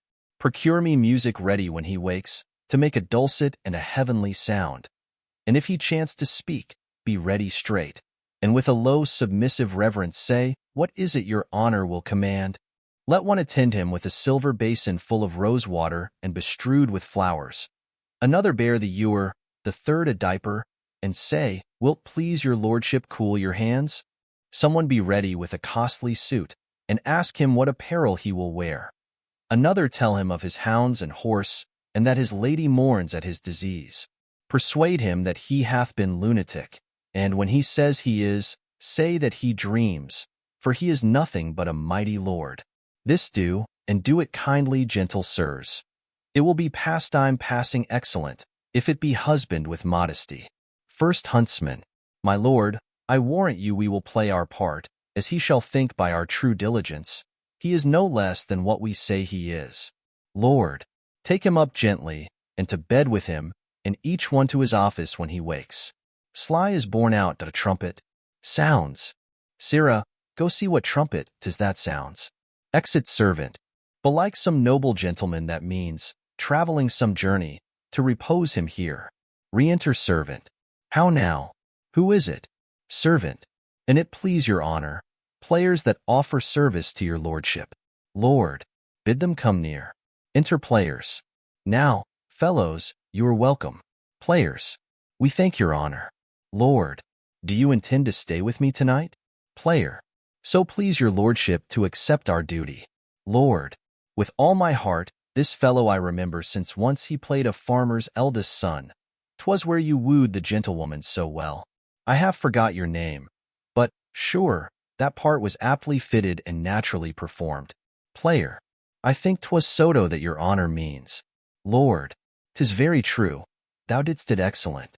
Well, you are come to me in happy time, the rather for I have some sport in hand wherein your cunning can assist me much. There is a lord will hear you play tonight, but I am doubtful of your modesties, lest, over-eyeing of his odd behavior, for yet his honor never heard a play, you break into some merry passion and so offend him. For I tell you, sirs, if you should smile, he grows impatient. Player, fear not, my lord. We can contain ourselves, were he the veriest antic in the world. Lord, go, Sirrah, take them to the buttery, and give them friendly welcome everyone. Let them want nothing that my house affords. Exit one with the players. Sirrah, go you to Bartholomew my page, and see him dressed in all suits like a lady. That done, conduct him to the drunkard's chamber, and call him madam, do him obeisance. Tell him from me, as he will win my love, he bear himself with honorable action, such as he hath observed in noble ladies unto their lords, by them accomplished.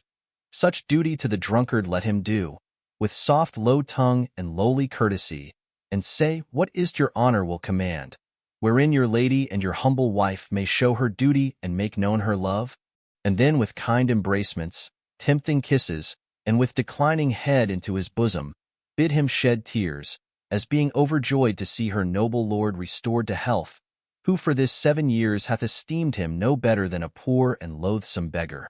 And if the boy have not a woman's gift to rain a shower of commanded tears, an onion will do well for such a shift, which, in a napkin being close conveyed, shall in despite enforce a watery eye. See this dispatched with all the haste thou canst. Anon I'll give thee more instructions. Exit servant. I know the boy will well usurp the grace, voice, gait, and action of a gentlewoman. I long to hear him call the drunkard husband, and how my men will stay themselves from laughter when they do homage to this simple peasant. I'll in to counsel them. Haply my presence may well abate the over-merry spleen, which otherwise would grow into extremes. Exeunt. Scene 2. A bedchamber in the lord's house. Sly is discovered in a rich nightgown, with attendants, some with apparel, basin, ewer, and other appurtenances, and lord, dressed like a servant. Sly. For God's sake, a pot of small ale. First servant.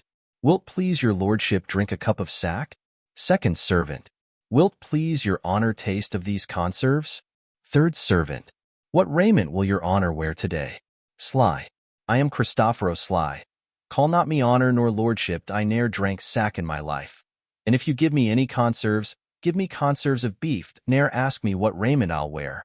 For I have no more doublets than backs, no more stockings than legs, nor no more shoes than feet. Nay, sometime more feet than shoes, or such shoes as my toes look through the over-leather. Lord, heaven cease this idle humor in your honor.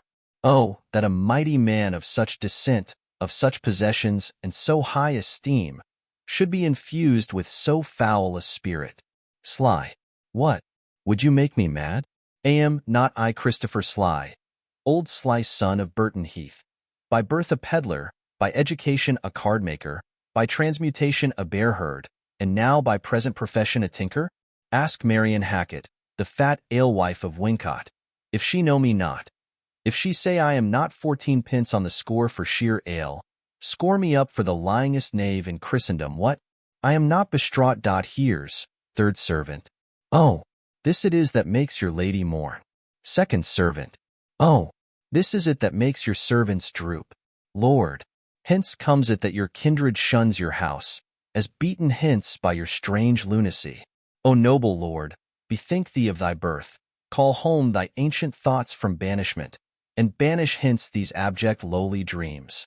Look how thy servants do attend on thee, each in his office ready at thy beck. Wilt thou have music? Hark! Apollo plays, music, and 20 caged nightingales do sing. Or wilt thou sleep? We'll have thee to a couch softer and sweeter than the lustful bed on purpose trimmed up for Semiramis. Say thou wilt walk, we will bestrew the ground. Or wilt thou ride? Thy horses shall be trapped, their harness studded all with gold and pearl. Dost thou love hawking? Thou hast hawks will soar above the morning lark. Or wilt thou hunt? Thy hounds shall make the welkin answer them, and fetch shrill echoes from the hollow earth. First servant. Say thou wilt course, thy greyhounds are as swift as breathed stags. Ay, fleeter than the roe. Second servant. Dost thou love pictures? We will fetch thee straight Adonis painted by a running brook, and Cytherea all in sedges hid, which seem to move and wanton with her breath even as the waving sedges play with wind. Lord, we'll show thee Io as she was a maid and how she was beguiled and surpriest, as lively painted as the deed was done. Third servant. Or Daphne roaming through a thorny wood, scratching her legs, that one shall swear she bleeds, and at that sight shall sad Apollo weep, so workmanly the blood and tears are drawn. Lord, thou art a lord, and nothing but a lord. Thou hast a lady far more beautiful than any woman in this waning age. First servant. And, till the tears that she hath shed for thee like envious floods o'errun her lovely face, she was the fairest creature in the world, and yet she is inferior to none. Sly. Am I a lord? And have I such a lady? Or do I dream? Or have I dreamed till now? I do not sleep. I see, I hear, I speak. I smell sweet savors, and I feel soft things. Upon my life, I am a lord indeed, and not a tinker, nor Christophoro Sly. Well, bring our lady hither to our sight, and once again, a pot o' the smallest ale. Second servant. Wilt please your mightiness to wash your hands? Servants present a ewer, basin, and napkin. Oh, how we joy to see your wit restored. Oh, that once more you knew but what you are. These 15 years you have been in a dream, or when you whacked, so whacked as if you slept. Sly. These 15 years. By my fay, a goodly nap. But did I never speak of all that time? First servant. Oh, yes, my lord, but very idle words. For though you lay here in this goodly chamber, yet would you say you were beaten out of door, and rail upon the hostess of the house, and say you would present her at the leet, because she brought stone jugs and no sealed quarts. Sometimes you would call out for Cicely Hackett. Sly. Ay, the woman's maid of the house. Third servant. Why, sir, you know no house nor no such maid, nor no such men as you have reckoned up, as Stephen Sly, and old John Naps of Greece, and Peter Turf, and Henry Pimpernel, and 20 more such names and men as these, which never were, nor no man ever saw. Sly. Now, Lord be thanked for my good amends. All. Amen. Enter the page, as a lady, with attendants. Sly. I thank thee, thou shalt not lose by it. Page. How fares my noble lord? Sly. Marry, I fare well, for here is cheer enough. Where is my wife? Page. Here, noble lord. What is thy will with her? Sly. Are you my wife, and will not call me husband? My men should call me lord. I am your goodman. Page. My husband and my lord and husband. I am your wife in all obedience. Sly. I know it well. What must I call her? Lord. Madam. Sly. Alice madam, or Joan madam. Lord. Madam, and nothing else.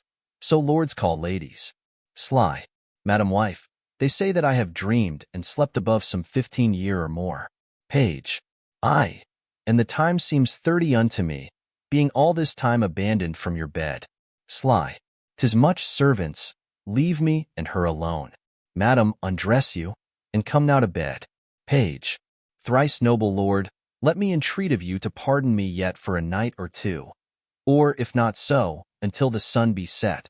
For your physicians have expressly charged, in peril to incur your former malady, that I should yet absent me from your bed. I hope this reason stands for my excuse. Sly.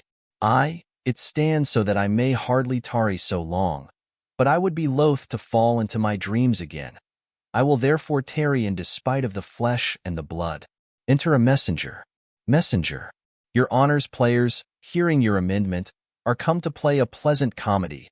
For so your doctors hold it very meet, seeing too much sadness hath congealed your blood, and melancholy is the nurse of frenzy. Therefore they thought it good you hear a play, and frame your mind to mirth and merriment, which bars 1,000 harms and lengthens life. Sly.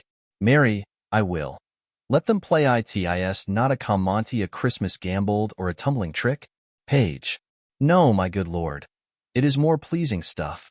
Sly. What? Household stuff? Page. It is a kind of history. Sly. Well, we'll seek come, madam wife. Sit by my side, and let the world slip. We shall ne'er be younger. Act I. Scene I. Padua. A public place. Flourish, enter Lucentio and Tranio. Lucentio.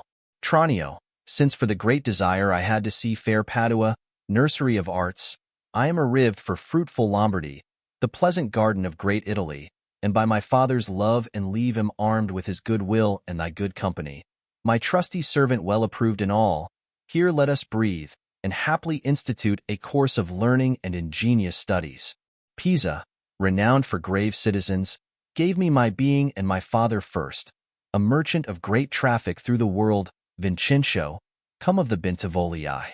Vincenzo's son, brought up in Florence, it shall become to serve all hopes conceived, to deck his fortune with his virtuous deeds. And therefore, Tranio, for the time I study virtue, and that part of philosophy will I apply that treats of happiness by virtue specially to be achieved. Tell me thy mind. For I have Pisa left, and am to Padua come as he that leaves a shallow plash to plunge him in the deep, and with satiety seeks to quench his thirst. Tranio. Me perdonato, gentle master mine. I am in all affected as yourself, glad that you thus continue your resolve to suck the sweets of sweet philosophy. Only, good master, while we do admire this virtue and this moral discipline, let's be no Stoics nor no stocks, I pray. Or so devote to Aristotle's checks as Ovid be an outcast quite abjured. Balk logic with acquaintance that you have, and practice rhetoric in your common talk. Music and poesy used to quicken you. The mathematics and the metaphysics, fall to them as you find your stomach serves you. No profit grows where is no pleasure ta'en. In brief, sir, study what you most affect. Licentio. Gramercies, Tranio. Well dost thou advise. If, by Ondello, thou wert come ashore, we could at once put us in readiness, and take a lodging fit to entertain such friends as time in Padua shall beget. But stay a while, what company is this? Tranio. Master, some show to welcome us to town. Lucentio and Tranio stand aside. Enter Baptista, Katrina, Bianca, Gremio, and Hortensio. Baptista. Gentlemen, importune me no farther, for how I firmly am resolved you know. That is, not to bestow my youngest daughter before I have a husband for the elder. If either of you both love Katrina, because I know you well and love you well, leave shall you have to court her at your pleasure. Gremio. To court her rather. She's too rough for me. There. Hortensio, will you any wife? Katrina. To Baptista. I pray you, sir, is it your will to make a stale of me amongst these mates? Hortensio. Mates made. How mean you that? No mates for you, unless you were of gentler, milder mold. Katrina. I' faith, sir, you shall never need to fear. I wis it is not halfway to her heart, but if it were, doubt not her care should be to comb your noddle with a three-legged stool, and paint your face, and use you like a fool. Hortensio. From all such devils, good Lord deliver us. Gremio. And me too, good Lord. Tranio. Hushed, master. Here's some good pastime toward. That wench is stark mad or wonderful froward. Licentio. But in the other's silence do I see maid's mild behavior and sobriety. Peace, Tranio. Tranio. Well said, master. Mum. And gaze your fill. Baptista. Gentlemen, that I may soon make good what I have said, Bianca, get you in. And let it not displease thee, good Bianca, for I will love thee ne'er the less, my girl. Katrina. A pretty Pete. It is best put finger in the eye, and she knew why. Bianca. Sister, content you in my discontent. Sir, to your pleasure humbly I subscribe. My books and instruments shall be my company, on them to look and practice by myself. Licentio. Hark, Tranio. Thou mayst hear Minerva speak. Hortensio. Signor Baptista, will you be so strange? Sorry am I that our good will affect Bianca's grief. Gremio. Why will you mew her up, Signor Baptista, for this fiend of hell, and make her bear the penance of her tongue? Baptista. Gentlemen, content ye. I am resolved. Go in, Bianca. Exit Bianca. And for I know she taketh most delight in music, instruments, and poetry, schoolmasters will I keep within my house fit to instruct her youth. If you, Hortensio, or, Signor Gremio, you know any such, prefer them hither. For to cunning men I will be very kind, and liberal to mine own children in good bringing up. And so, farewell Katrina, you may stay. For I have more to commune with Bianca. Exit. Katrina. Why, and I trust one may go too, may I not? What? Shall I be appointed hours, as though belike I knew not what to take and what to leave? Ha! Exit. Gremio. You may go to the devil's dam.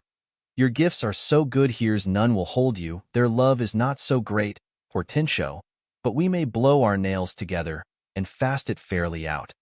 Our cake's dough on both sides farewell. Yet, for the love I bear my sweet Bianca, if I can by any means light on a fit man to teach her that wherein she delights, I will wish him to her father. Hortensio. So will I, Signor Gremio. But a word, I prayed, though the nature of our quarrel yet never brooked parle. Know now, upon advice, it toucheth us both, that we may yet again have access to our fair mistress, and be happy rivals in Bianca's love, to labor and effect one thing specially. Gremio. What's that, I pray? Hortensio. Marry, sir, to get a husband for her sister. Gremio. A husband? A devil. Hortensio. I say, a husband. Gremio. I say, a devil thinkest thou, Hortensio, though her father be very rich, any man is so very a fool to be married to hell? Hortensio. Tush, Gremio. Though it pass your patience and mine to endure her loud alarums, why, man, there be good fellows in the world, and a man could light on them, would take her with all faults and money enough. Gremio. I cannot tell, but I had as lief take her dowry with this condition, to be whipped at the high cross every morning. Hortensio. Faith, as you say, there's small choice in rotten apples, but come, since this bar in law makes us friends, it shall be so far forth friendly maintained, till by helping Baptista's eldest daughter to a husband, we set his youngest free for a husband, and then have to the fresh, sweet Bianca. Happy man be his dole. He that runs fastest gets the ring, how say you? Signor Gremio? Gremio. I am agreed. And would I had given him the best horse in Padua to begin his wooing, that would thoroughly woo her, wed her, and bed her, and rid the house of her. Come on. Exeunt Gremio, and Hortensio.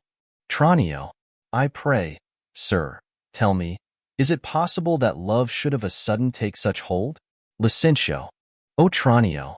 Till I found it to be true, I never thought it possible or likely. But see, while idly I stood looking on, I found the effect of love in idleness. And now in plainness do confess to thee, that art to me is secret and as dear as Anna to the Queen of Carthage was. Tranio, I burn, I pine, I perish, Tranio, if I achieve not this young modest girl. Counsel me, Tranio, for I know thou canst. Assist me, Tranio, for I know thou wilt. Tranio, master, it is no time to chide you now. Affection is not rated from the heart. If love have touched you, not remains but so. Redime te captum quam quis minimo. Licentio, Gramorcy's lad, go forward. This contents, the rest will comfort, for thy counsels sound. Tranio, master, you looked so longly on the maid. Perhaps you marked not what's the pith of all. Licentio, oh yes, I saw sweet beauty in her face, such as the daughter of Agenor had, that made great Jove to humble him to her hand, when with his knees he kissed the Cretan strand. Tranio, saw you no more? Marked you not how her sister began to scold and raise up such a storm that mortal ears might hardly endure the din? Licentio, Tranio, I saw her coral lips to move, and with her breath she did perfume the air. Sacred and sweet was all I saw in her. Tranio, nay, then, 'tis time to stir him from his trance. I pray, awake, sir. If you love the maid, bend thoughts and wits to achieve her. Thus it stands. Her elder sister is so cursed and shrewd, that till the father rid his hands of her, master, your love must live a maid at home. And therefore has he closely mewed her up, because she will not be annoyed with suitors. Licentio, ah, Tranio, what a cruel father's he! But art thou not advised he took some care to get her cunning schoolmasters to instruct her? Tranio, I marry, am I, sir, and now 'tis plotted. Licentio, I have it, Tranio. Tranio, master, for my hand, both our inventions meet and jump in one. Licentio, tell me thine first. Tranio, you will be schoolmaster, and undertake the teaching of the maid. That's your device. Licentio, it is. May it be done? Tranio, not possible. For who shall bear your part and be in Padua here Vincentio's son? Keep house and ply his book, welcome his friends, visit his countrymen and banquet them? Licentio, basta, content thee, for I have it full. We have not yet been seen in any house, nor can we be distinguished by our faces for man or master. Then it follows thus. Thou shalt be master, Tranio, in my stead, keep house and port and servants, as I should. I will some other be, some Florentine, some Neapolitan, or meaner man of Pisa. 'Tis hatched and shall be so. Tranio, at once uncase thee. Take my colored hat and cloak. When Biondello comes, he waits on thee. But I will charm him first to keep his tongue. They exchange habits. Tranio, so had you need. In brief, sir, sith it your pleasure is, and I am tied to be obedient. For so your father charged me at our parting, be serviceable to my son, quoth he, although I think 'twas in another sense. I am content to be Licentio, because so well I love Licentio. Licentio, Tranio, be so, because Licentio loves, and let me be a slave, to achieve that maid whose sudden sight hath thralled my wounded eye. Enter Biondello. Here comes the rogue, Sirrah. Where have you been? Biondello, where have I been? Nay, how now? Where are you? Master, has my fellow Tranio stolen your clothes? Or you stolen his? Or both? Pray, what's the news? Licentio, Sirrah, come hither. 'Tis no time to jest, and therefore frame your manners to the time. Your fellow Tranio here, to save my life, puts my apparel and my countenance on, and I for my escape have put on his. For in a quarrel since I came ashore I killed a man, and fear I was descried. Wait you on him, I charge you, as becomes, while I make way from hence to save my life. You understand me? Biondello. Aye, sir. Ne'er a whit. Licentio. And not a jot of Tranio in your mouth. Tranio is changed to Licentio. Biondello. The better for him. Would I were so too. Tranio. So could I, faith, boy, to have the next wish after, that Licentio indeed had Baptista's youngest daughter. But, Sirrah, Not for my sake but your master's. I advise you use your manners discreetly in all kind of companies. When I am alone, why, then I am Tranio, but in all places else your master, Licentio. Licentio. Tranio, let's go. One thing more rests, that thyself execute, to make one among these wooers. If thou ask me why, sufficeth my reasons are both good and weighty. Exeunt. The presenters above speak. First servant. My lord, you nod. You do not mind the play. Sly. Yes, by Saint Anne, I do doubt a good matter. Surely. Comes there any more of it? Page. My lord, 'tis but begun. Sly. 'Tis a very excellent piece of work, madam lady. Would 'twere done. They sit and mark. Scene 2. Padua, before Hortensio's house. Enter Petruchio and his man. Grumio. Petruchio. Verona, for a while I take my leave.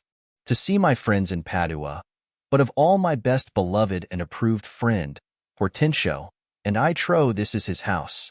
Here, Sirrah Grumio. Knock, I say. Grumio. Knock, sir? Whom should I knock? Is there any man has rebused your worship? Petruchio. Villain, I say, knock me here soundly. Grumio. Knock you here, sir? Why, sir, what am I, sir, that I should knock you here, sir? Petruchio. Villain, I say, knock me at this gate, and rap me well, or I'll knock your knave's pate. Grumio. My master is grown quarrelsome. I should knock you first, and then I know after who comes by the worst. Petruchio. Will it not be? Faith, Sirrah, and you'll not knock. I'll ring it. I'll try how you console, F.A., and sing it. He rings Grumio by the ears. Grumio. Help, masters, help. My master is mad. Petruchio. Now, knock when I bid you, Sirrah villain. Enter Hortensio. Hortensio. How now? What's the matter? My old friend Grumio, and my good friend Petruchio, how do you all at Verona? Petruchio. Signor Hortensio, come you to part the fray? Contudo il cuor ben trovato, may I say. Hortensio. Alla nostra casa benvenuto. Molto onorato signor mio Petruchio. Rise, Grumio, rise. We will compound this quarrel. Grumio. Nay, 'tis no matter, sir, what he leges in Latin. If this be not a lawful cause for me to leave his service, look you, sir, he bid me knock him and rap him soundly, sir. Well, was it fit for a servant to use his master so? Being, perhaps, for aught I see, 32, a pip-out? Whom would to God I had well knocked at first, then had not Grumio come by the worst. Petruchio. A senseless villain. Good Hortensio, I bade the rascal knock upon your gate, and could not get him for my heart to do it. Grumio. Knock at the gate. O heavens! Spake you not these words plain? Sirrah, knock me here. Rap me here. Knock me well and knock me soundly? And come you now with knocking at the gate? Petruchio. Sirrah, be gone. Or talk not, I advise you. Hortensio. Petruchio. Patience. I am Grumio's pledge. Why, this a heavy chance twixt him and you, your ancient, trusty, pleasant servant Grumio. And tell me now, sweet friend, what happy gale blows you to Padua here from old Verona? Petruchio. Such wind as scatters young men through the world to seek their fortunes farther than at home, where small experience grows, but in a few, Signor Hortensio, thus it stands with me. Antonio, my father, is deceased, and I have thrust myself into this maze, haply to wive and thrive as best I may. Crowns in my purse I have, and goods at home, and so am come abroad to see the world. Hortensio. Petruchio. Shall I then come roundly to thee and wish thee to a shrewd, ill-favored wife? Thee thank me but a little for my counsel, and yet I'll promise thee she shall be rich and very rich. But thou art too much my friend, and I'll not wish thee to her. Petruchio. Signor Hortensio, twixt such friends as we few words suffice, and therefore, if thou know one rich enough to be Petruchio's wife, as wealth is burden of my wooing dance, be she as foul as was Florentius' love, as old as Sibyl, and as cursed and shrewd as Socrates' Xanthippe or a worse, she moves me not, or not removes, at least, affection's edge in me, were she as rough as are the swelling Adriatic seas. I come to wive it wealthily in Padua. If wealthily, then happily in Padua. Grumio. Nay, look you, sir, he tells you flatly what his mind is. Why, give him gold enough and marry him to a puppet or an aglet baby, or an old trot with ne'er a tooth in her head, though she have as many diseases as 52 horses. Why, nothing comes amiss, so money comes withal. Hortensio. Petruchio. Since we are stepped thus far in, I will continue that I broached in jest. I can, Petruchio, help thee to a wife with wealth enough, and young and beauteous, brought up as best becomes a gentlewoman. Her only fault, and that is faults enough, is, that she is intolerable cursed and shrewd and froward, so beyond all measure, that, were my state far worser than it is, I would not wed her for a mine of gold. Petruchio. Hortensio. Peace. Thou know'st not gold's effect. Tell me her father's name, and 'tis enough. For I will board her, though she chide as loud as thunder when the clouds in autumn crack. Hortensio. Her father is Baptista Minola, an affable and courteous gentleman. Her name is Katrina Minola, renowned in Padua for her scolding tongue. Petruchio. I know her father, though I know not her, and he knew my deceased father well. I will not sleep, Hortensio, till I see her, and therefore let me be thus bold with you, to give you over at this first encounter, unless you will accompany me thither. Grumio. I pray you, sir, let him go while the humor last, my word, and she knew him as well as I do. She would think scolding would do little good upon him. She may perhaps call him 50 knaves or so.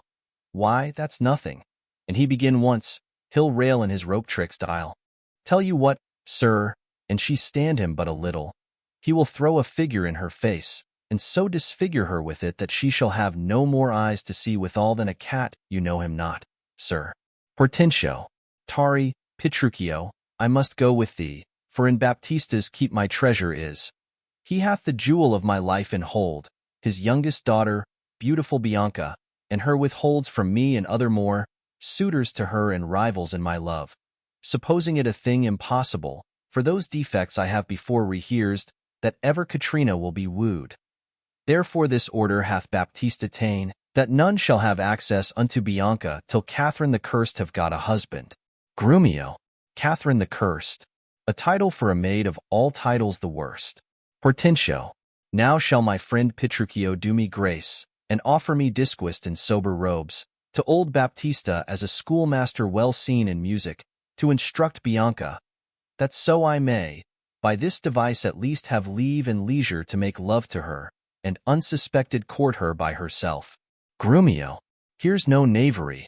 See, to beguile the old folks, how the young folks lay their heads together. Enter Grumio and Lucentio, disguised, with books under his arm. Master, master, look about you. Who goes there, huh? Hortensio. Peace, Grumio. It is the rival of my love, Petruchio. Stand by a while. Grumio. A proper stripling, and an amorous. Grumio. Oh, very well. I have perused the note. Hark you, sir. I'll have them very fairly bound. All books of love, see that at any hand, and see you read no other lectures to her. You understand me, over and besides Signor Baptista's liberality, I'll mend it with a largess. Take your papers too, and let me have them very well perfumed. For she is sweeter than perfume itself to whom they go to. What will you read to her? Lucentio. Whatever I read to her, I'll plead for you. As for my patron, stand you so assured, as firmly as yourself were still in place. Yeah, and perhaps with more successful words than you, unless you were a scholar, sir. Grumio. Oh, this learning, what a thing it is. Grumio. Oh, this woodcock, what an ass it is. Petruchio. Peace, sirrah. Hortensio. Grumio. Mum. God save you, Signor Grumio. Grumio. And you are well met, Signor Hortensio. Trow you whither I am going? To Baptista Minola. I promised to inquire carefully about a schoolmaster for the fair Bianca, and by good fortune I have lighted well on this young man. For learning and behavior fit for her turn, well read in poetry and other books, good ones, I warrant ye. Hortensio. 'Tis well. And I have met a gentleman hath promised me to help me to another, a fine musician to instruct our mistress. So shall I no whit be behind in duty to fair Bianca, so beloved of me. Grumio, beloved of me, and that my deeds shall prove. Grumio, aside, and that his bags shall prove. Hortensio, Grumio, 'tis now no time to vent our love. Listen to me, and if you speak me fair, I'll tell you news indifferent good for either. Here is a gentleman whom by chance I met, upon agreement from us to his liking, will undertake to woo cursed Catherine, yea, and to marry her, if her dowry please. Grumio, so said, so done, is well. Hortensio, have you told him all her faults? Petruchio, I know she is an irksome brawling scold. If that be all, masters, I hear no harm. Grumio, no, say'st me so, friend? What countryman? Petruchio, born in Verona, old Antonio's son. My father dead, my fortune lives for me, and I do hope good days and long to see. Grumio, O sir, such a life, with such a wife, were strange. But if you have a stomach, to the God's name, you shall have me assisting you in all. But will you woo this wildcat? Petruchio, will I live? Grumio, will he woo her? I, or I'll hang her. Petruchio, why came I hither but to that intent? Think you a little din can daunt mine ears? Have I not in my time heard lions roar? Have I not heard the sea, puffed up with winds, rage like an angry boar chafed with sweat? Have I not heard great ordnance in the field, and heaven's artillery thunder in the skies? Have I not in a pitched battle heard loud larums, neighing steeds, and trumpets clang? And do you tell me of a woman's tongue, that gives not half so great a blow to hear as will a chestnut in a farmer's fire? Tush, tush, fear boys with bugs. Grumio, aside, for he fears none. Grumio, Hortensio, hark. This gentleman is happily arrived, my mind presumes, for his own good and yours. Hortensio, I promised we would be contributors, and bear his charge of wooing whatsoe'er. Grumio, and so we will, provided that he win her. Grumio, I would I were as sure of a good dinner. Enter Tranio brave, and Biondello. Tranio, gentlemen, God save you. If I may be bold, tell me, I beseech you, which is the readiest way to the house of Signor Baptista Minola? Biondello, he that has the two fair daughters. Is't he you mean? Tranio, even he. Biondello. Grumio, hark you, sir, you mean not her too? Tranio, perhaps him and her, sir. What have you to do? Petruchio, not her that chides, sir, at any hand, I pray. Tranio, I love no chiders, sir. Biondello, let's away. Licentio, aside. Well begun, Tranio. Hortensio, sir, a word ere you go. Are you a suitor to the maid you talk of, yea or no? Tranio, and if I be, sir, is it any offense? Grumio, no. If without more words you will get you hence. Tranio, why, sir, I pray, are not the streets as free for me as for you? Grumio, but so is not she. Tranio, for what reason, I beseech you? Grumio, for this reason, if you'll know, that she's the choice love of Signor Grumio. Hortensio, that she's the chosen of Signor Hortensio. Tranio, softly, my masters, if you be gentlemen, do me this right. Hear me with patience. Baptista is a noble gentleman, to whom my father is not all unknown. And were his daughter fairer than she is, she may more suitors have, and me for one. Fair Lida's daughter had 1,000 wooers. Then well one more may fair Bianca have, and so she shall. Licentio shall make one, though Paris came in hope to speed alone. Grumio, what, this gentleman will out-talk us all. Licentio, sir, give him head. I know he'll prove a jade. Petruchio, Hortensio, to what end are all these words? Hortensio, sir, let me be so bold as ask you, did you yet ever see Baptista's daughter? Tranio, no, sir, but here I do that he hath two. The one is famous for a scolding tongue, as is the other for beauteous modesty. Petruchio, sir, the first for me. Let her go by. Grumio, yeah, leave that labor to great Hercules, and let it be more than Alcides 12. Petruchio, sir, understand you this of me in sooth. The youngest daughter, whom you hearken for, her father keeps from all access of suitors, and will not promise her to any man until the elder sister first be wed. The younger then is free, and not before. Tranio. If it be so, sir, that you are the man must stead us all, and me amongst the rest. And if you break the ice and do this feat, achieve the elder, set the younger free for our access, whose hap shall be to have her will not so graceless be to be ingrate. Hortensio. Sir, you say well, and well you do conceive. And since you do profess to be a suitor, you must, as we do, gratify this gentleman, to whom we all rest generally beholding. Tranio. Sir, I shall not be slack. In sign whereof, please ye we may contrive this afternoon, and quaff carouses to our mistress' health, and do as adversaries do in law, strive mightily, but eat and drink as friends. Grumio. Biondello. Oh, excellent motion. Fellows, let's be gone. Hortensio. The motion's good indeed, and be it so. Petruchio. I shall be your benvenuto. Exeunt. Act 2. Scene I. Padua. A room in Baptista's house. Enter Katrina and Bianca. Bianca. Good sister, wrong me not, nor wrong yourself, to make a bondmaid and a slave of me, that I disdain. But for these other gods, unbind my hands, I'll pull them off myself, yea, all my raiment, to my petticoat. Or what you will command me will I do, so well I know my duty to my elders. Katrina. Of all thy suitors here I charge thee tell whom thou lovest best, see thou dissemble not. Bianca. Believe me, sister, of all the men alive, I never yet beheld that special face which I could fancy more than any other. Katrina. Minion. Thou least, is not Hortensio? Bianca. If you affect him, sister, here I swear I'll plead for you myself, but you shall have him. Katrina. Oh, then, belike, you fancy riches more. You will have Gremio to keep you fair. Bianca. Is it for him you do envy me so? Nay, then you jest, and now I well perceive you have but jested with me all this while. I prithee, sister Kate, untie my hands. Katrina. If that be jest, then all the rest was so. Strikes her. Enter Baptista. Baptista. Why, how now, dame? Whence grows this insolence? Bianca. Stand aside, poor girl. She weeps. Go ply thy needle. Meddle not with her. For shame, thou hilding of a devilish spirit. Why dost thou wrong her that did ne'er wrong thee?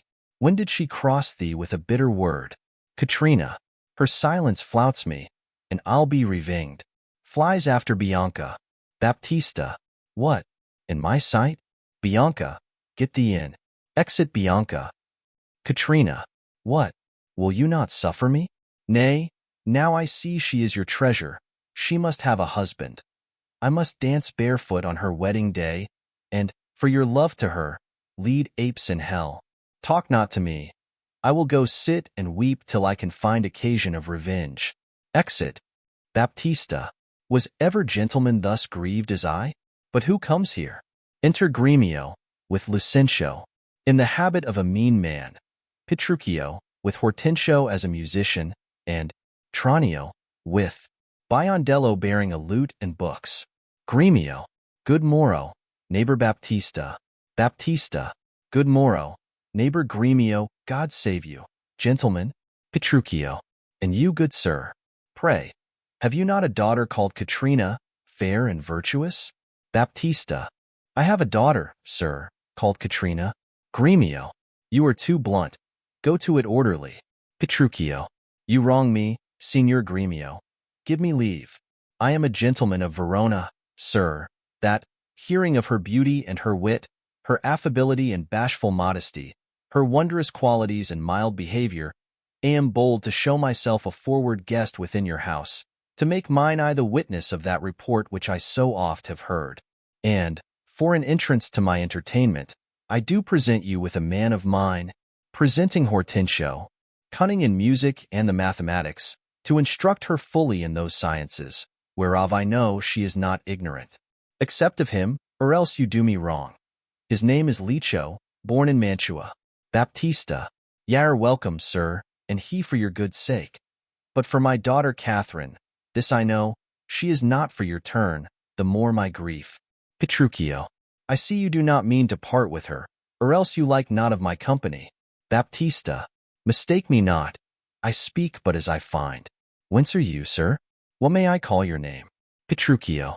Petruchio is my name, Antonio's son, a man well known throughout all Italy. Baptista, I know him well. You are welcome for his sake. Gremio, saving your tale, Petruchio, I pray, let us, that are poor petitioners, speak too. Baccar, you are marvelous forward. Petruchio, oh, pardon me, Signor Gremio. I would fain be doing. Gremio, I doubt it not, sir, but you will curse your wooing. Neighbor, this is a gift very grateful, I am sure of it, though express the like kindness, myself, that have been more kindly beholding to you than any, freely give unto you this young scholar, presenting Lucentio, that has been long studying at Rheims, as cunning in Greek, Latin, and other languages, as the other in music and mathematics. His name is Cambio. Pray accept his service. Baptista, 1,000 thanks, Signor Gremio. Welcome, good Cambio, to Tranio. But, gentle sir, methinks you walk like a stranger.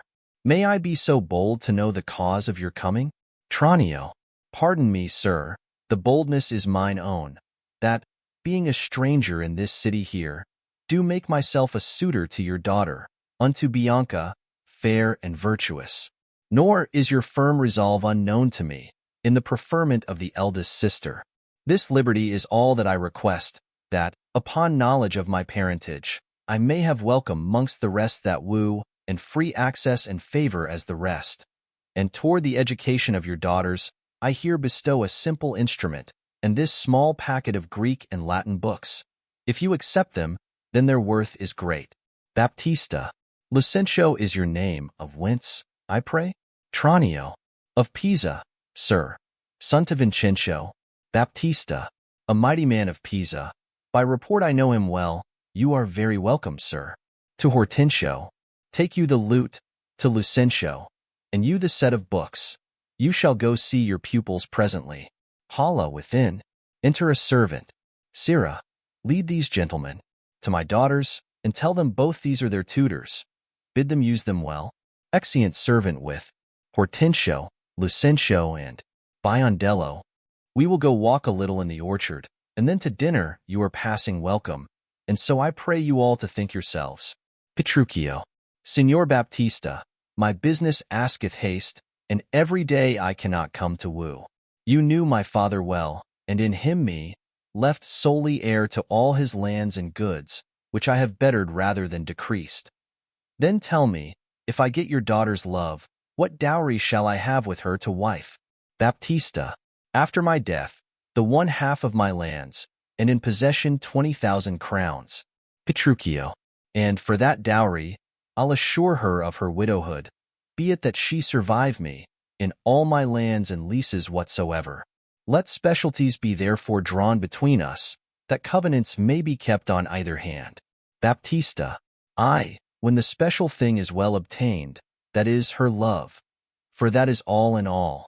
Petruchio, why, that is nothing. For I tell you, father, I am as peremptory as she proud-minded. And where two raging fires meet together, they do consume the thing that feeds their fury. Though little fire grows great with little wind, yet extreme gusts will blow out fire and all. So I to her, and so she yields to me. For I am rough and woo not like a babe. Baptista, well mayst thou woo, and happy be thy speed. But be thou armed for some unhappy words. Petruchio, I, to the proof, as mountains are for winds, that shake not though they blow perpetually.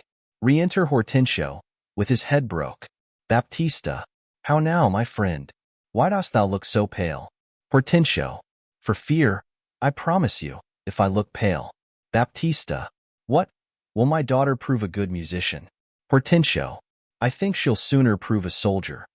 Iron may hold with her, but never lutes. Baptista, why? Then thou canst not break her to the lute. Hortensio, why, no, for she hath broke the lute to me. I did but tell her she mistook her frets, and bowed her hand to teach her fingering. When, with a most impatient devilish spirit, frets, call you these? Quoth she, I'll fume with them. And with that word she struck me on the head, and through the instrument my pate made way. And there I stood amazed for a while, as on a pillory, looking through the lute, while she did call me rascal fiddler, and twangling jack, with 20 such vile terms, as had she studied to misuse me so. Petruchio. Now, by the world, it is a lusty wench. I love her 10 times more than e'er I did. Oh, how I long to have some chat with her. Baptista. To Hortensio. Well, go with me, and be not so discomfited. Proceed in practice with my younger daughter. She's apt to learn, and thankful for good turns. Signor Petruchio, will you go with us, or shall I send my daughter Kate to you? Petruchio. I pray you do. Exeunt Baptista, Gremio, Tranio, and Hortensio. I will attend her here, and woo her with some spirit when she comes. Say that she rail. Why, then I'll tell her plain she sings as sweetly as a nightingale. Say that she frown. I'll say she looks as clear as morning roses newly washed with dew. Say she be mute, and will not speak a word. Then I'll commend her volubility, and say she uttereth piercing eloquence. If she do bid me pack, I'll give her thanks, as though she bid me stay by her a week. If she deny to wed, I'll crave the day when I shall ask the banns, and when be married. But here she comes. And now, Petruchio, speak. Enter Katrina. Good morrow, Kate, for that's your name, I hear. Katrina.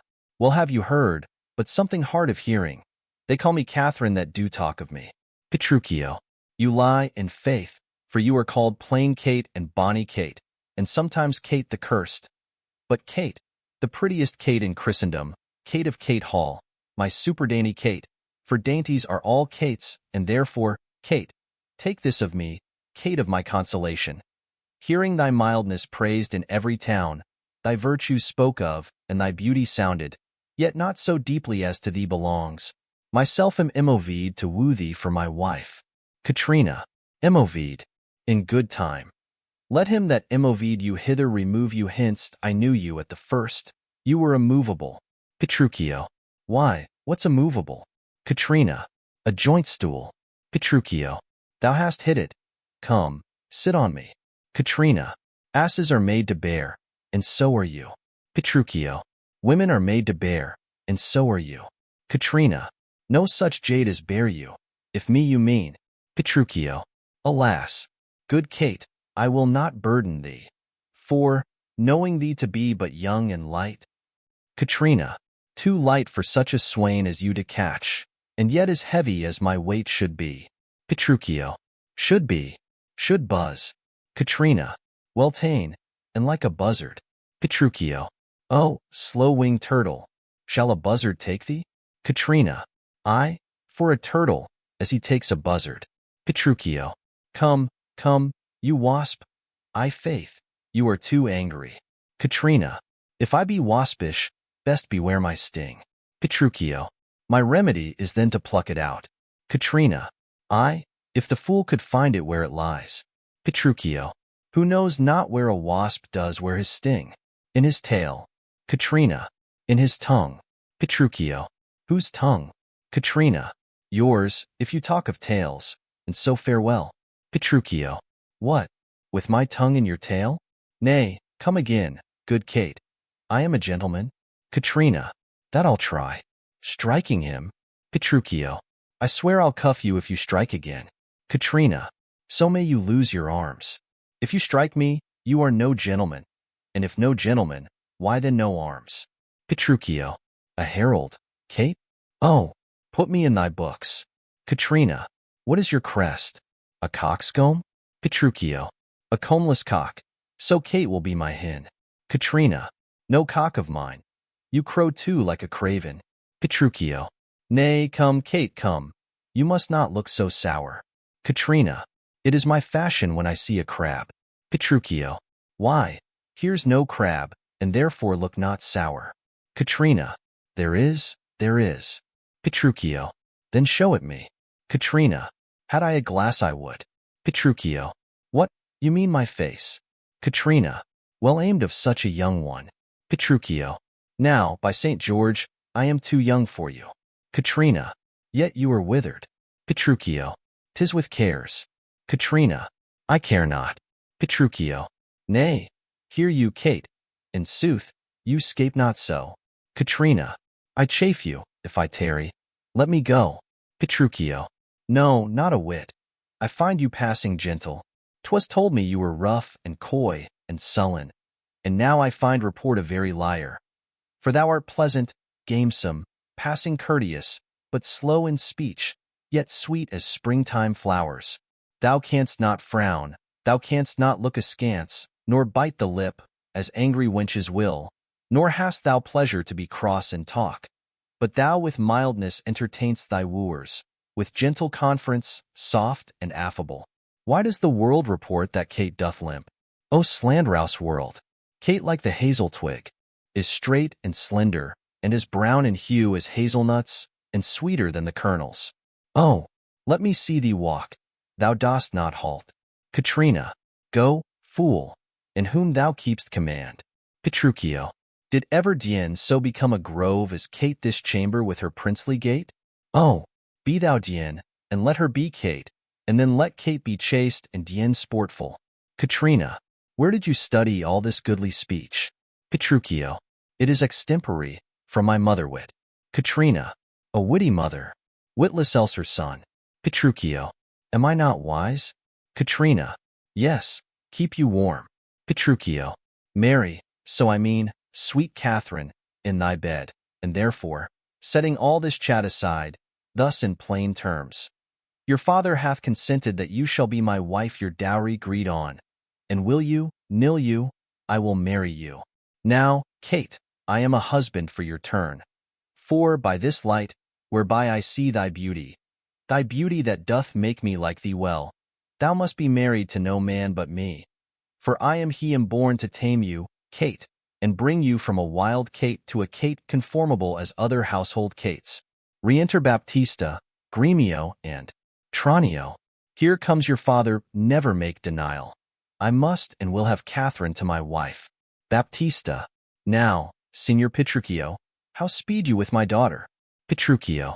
How but well, sir? How but well? It were impossible I should speed amiss. Baptista. Why, how now, daughter Catherine, in your dumps? Katrina. Call you me daughter? Now I promise you, you have showed a tender fatherly regard to wish me wed to one half lunatic, a madcap ruffian and a swearing jack, that thinks with oaths to face the matter out. Petruchio. Father, 'tis thus. Yourself and all the world that talked of her have talked amiss of her. If she be cursed, it is for policy, for she's not froward, but modest as the dove. She is not hot, but temperate as the morn. For patience she will prove a second Grisel and Roman Lucrece for her chastity. And to conclude, we have agreed so well together that upon Sunday is the wedding day. Katrina. I'll see thee hanged on Sunday first. Gremio. Hark, Petruchio. She says she'll see thee hanged first. Tranio. Is this your speeding? Nay, then good night our part. Petruchio. Be patient, gentlemen, that I choose her for myself. If she and I be pleased, what's that to you? 'Tis bargained, twixt us twain, being alone, that she shall still be cursed in company. I tell you, 'tis incredible to believe how much she loves me. Oh, the kindest Kate she hung about my neck, and kiss on kiss she vied so fast, protesting oath on oath, that in a twink she won me to her love. Oh, you are novices, 'tis a world to see, how tame, when men and women are alone. A mea cock wretch can make the cursedest shrew. Give me thy hand, Kate. I will unto Venice, to buy apparel gainst the wedding day. Provide the feast, father, and bid the guests. I will be sure my Catherine shall be fine. Baptista. I know not what to say, but give me your hands. God send you joy, Petruchio. 'Tis a match. Gremio, Tranio. Amen, say we. We will be witnesses. Petruchio. Father, and wife, and gentlemen, adieu. I will to Venice. Sunday comes apace. We will have rings and things and fine array. And kiss me, Kate. We will be married, O Sunday. Exeunt Petruchio and Katrina, severally. Gremio. Was ever match clapped up so suddenly? Baptista. Faith, gentlemen, now I play a merchant's part, and venture madly on a desperate mart. Tranio. 'Twas a commodity lay fretting by you. 'Twill bring you gain, or perish on the seas. Baptista, the gain I seek is quiet in the match. Gremio, no doubt, but he hath got a quiet catch. But now, Baptista, to your younger daughter. Now is the day we long have looked for. I am your neighbor, and was suitor first. Tranio, and I am one that love Bianca more than words can witness, or your thoughts can guess. Gremio, youngling, thou canst not love so dear as I. Tranio, greybeard, thy love doth freeze. Gremio, but thine doth fry. Skipper, stand back, 'tis age that nourisheth. Tranio, but youth in ladies' eyes that flourish. Baptista, content you, gentlemen. I'll compound this strife. 'Tis deeds must win the prize, and he of both that can assure my daughter greatest dower shall have my Bianca's love. Say, Signor Gremio, what can you assure her? Gremio, first, as you know, my house within the city is richly furnished with plate and gold, basins and ewers to lave her dainty hands, my hangings all of Tyrian tapestry. In ivory coffers I have stuffed my crowns. In cypress chests my arras counterpoints, costly apparel, tents and canopies, fine linen, turkey cushions bossed with pearl, valance of Venice gold and needlework, pewter and brass, and all things that belong to house or housekeeping. Then, at my farm I have 100 milch kine to the pail, 60 fat oxen standing in my stalls, and all things answerable to this portion. Myself am struck in years, I must confess, and if I die tomorrow this is hers, if whilst I live she will be only mine. Tranio, that only came well in, sir, list to me. I am my father's heir and only son. If I may have your daughter to my wife, I'll leave her houses 3 or 4 as good within rich Pisa's walls as anyone old Signor Gremio has in Padua, besides 2,000 ducats by the year of fruitful land, all which shall be her jointure. What, have I pinched you, Signor Gremio? Gremio, 2,000 ducats by the year of land. My land amounts not to so much in all, that she shall have, besides an argosy that now is lying in Marseilles road. What, have I chalked you with an argosy? Tranio, Gremio, 'tis known my father hath no less than 3 great argosies, besides 2 galleasses and 12 tight galleys. These I will assure her, and twice as much, whatever thou offerst next. Gremio, nay, I have offered all. I have no more, and she can have no more than all I have. If you like me, she shall have me and mine. Tranio, why, then the maid is mine from all the world, by your firm promise. Gremio is outvied. Baptista, I must confess your offer is the best, and let your father make her the assurance she is your own. Else you must pardon me. If you should die before him, where's her dower? Tranio, that's but a cavil. He is old, I young. Gremio, and may not young men die as well as old? Baptista, well, gentlemen, I am thus resolved that on Sunday next, you know, my daughter Catherine is to be married. Now, on the Sunday following, shall Bianca be bride to you, if you make this assurance. If not, to Signor Gremio. And so I take my leave, and thank you both. Gremio, adieu, good neighbor. Exit Baptista. Now, I fear thee not. Sirrah, young gamester, your father were a fool to give thee all, and in his waning age set foot under thy table. Tut, a toy. An old Italian fox is not so kind, my boy. Exit. Tranio, a vengeance on your crafty withered hide. Yet I have fac'd it with a card of tin. 'Tis in my head to do my master good. I see no reason but suppositoried Licentio must get a father, called suppositoried Vincencio, and that's a wonder. Fathers commonly do get their children, but in this case of wooing a child shall get a sire, if I fail not of my cunning. Exit. Act 3. Scene I. Padua. A room in Baptista's house. Enter Lucentio, Hortensio, and Bianca. Lucentio. Fiddler, forbear. You grow too forward, sir. Have you so soon forgot the entertainment her sister Catherine welcomed you withal? Hortensio. But, wrangling pedant, this is the patroness of heavenly harmony. Then give me leave to have prerogative, and when in music we have spent an hour, your lecture shall have leisure for as much. Licentio. Preposterous ass, that never read so far to know the cause why music was ordained. Was it not to refresh the mind of man after his studies or his usual pain? Then give me leave to read philosophy, and while I pause serve in your harmony. Hortensio. Sirrah, I will not bear these braves of thine. Bianca. Why, gentlemen, you do me double wrong, to strive for that which resteth in my choice. I am no breeching scholar in the schools. I'll not be tied to hours nor pointed times, but learn my lessons as I please myself. And, to cut off all strife, here sit we down. Take you your instrument, play you the whiles. His lecture will be done ere you have tunned. Hortensio. You'll leave his lecture when I am in tune? Retires. Licentio. That will be never. Tune your instrument. Bianca. Where left we last? Licentio. Here, madam. Hic ibit Samois. Hic est sigiae tellus. Hic steterat priami regia celsisanes. Bianca. Construe them. Licentio. Hic ibit, as I told you before, Samois, I am Licentio, hic est, son unto Vincentio of Pisa, sigiae tellus, disguised thus to get your love, hic steterat, and that Licentio that comes a-wooing, priami, is my man Tranio, regia, bearing my port, celsisanes, that we might beguile the old pantaloon. Hortensio. Returning. Madam, my instrument's in tune. Bianca. Let's hear to. Hortensio plays. Oh fie. The treble jars. Licentio. Spit in the hole, man, and tune again. Bianca. Now let me see if I can construe it. Hic ibit Samois. I know you not. Hic est sigiae tellus. I trust you not. Hic steterat priami. Take heed he hear us not. Regia. Presume not. Celsisanes. Despair not. Hortensio. Madam. 'Tis now in tune. Licentio. All but the bass. Hortensio. The bass is right. 'Tis the bass knave that jars. Aside. How fiery and forward our pedant is. Now, for my life, the knave doth court my love. Pediscule. I'll watch you better yet. Bianca.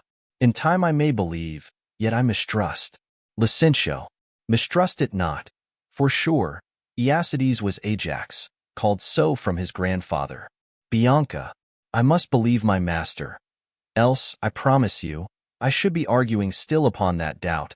But let it rest now, Licio, to you. Good master, take it not unkindly, pray, that I have been thus pleasant with you both. Hortensio. To Licentio, you may go walk and give me leave a while. My lessons make no music in 3 parts. Licentio. Are you so formal, sir? Well, I must wait, aside, and watch withal. For, but I be deceived, our fine musician groweth amorous. Hortensio. Madam, before you touch the instrument, to learn the order of my fingering, I must begin with rudiments of art. To teach you gamut in a briefer sort, more pleasant, pithy, and effectual, than hath been taught by any of my trade. And there it is in writing, fairly drawn. Bianca. Why, I am past my gamut long ago. Hortensio. Yet read the gamut of Hortensio. Bianca. Gamut I am, the ground of all accord, to plead Hortensio's passion. Be me, Bianca, take him for thy lord, cfaut, that loves with all affection. D sol re, 1 clef, 2 notes have I la me, show pity or I die. Call you this gamut? Tut, I like it not. Old fashions please me best. I am not so nice, to change true rules for odd inventions. Enter a servant. Servant. Mistress, your father prays you leave your books, and help to dress your sister's chamber up.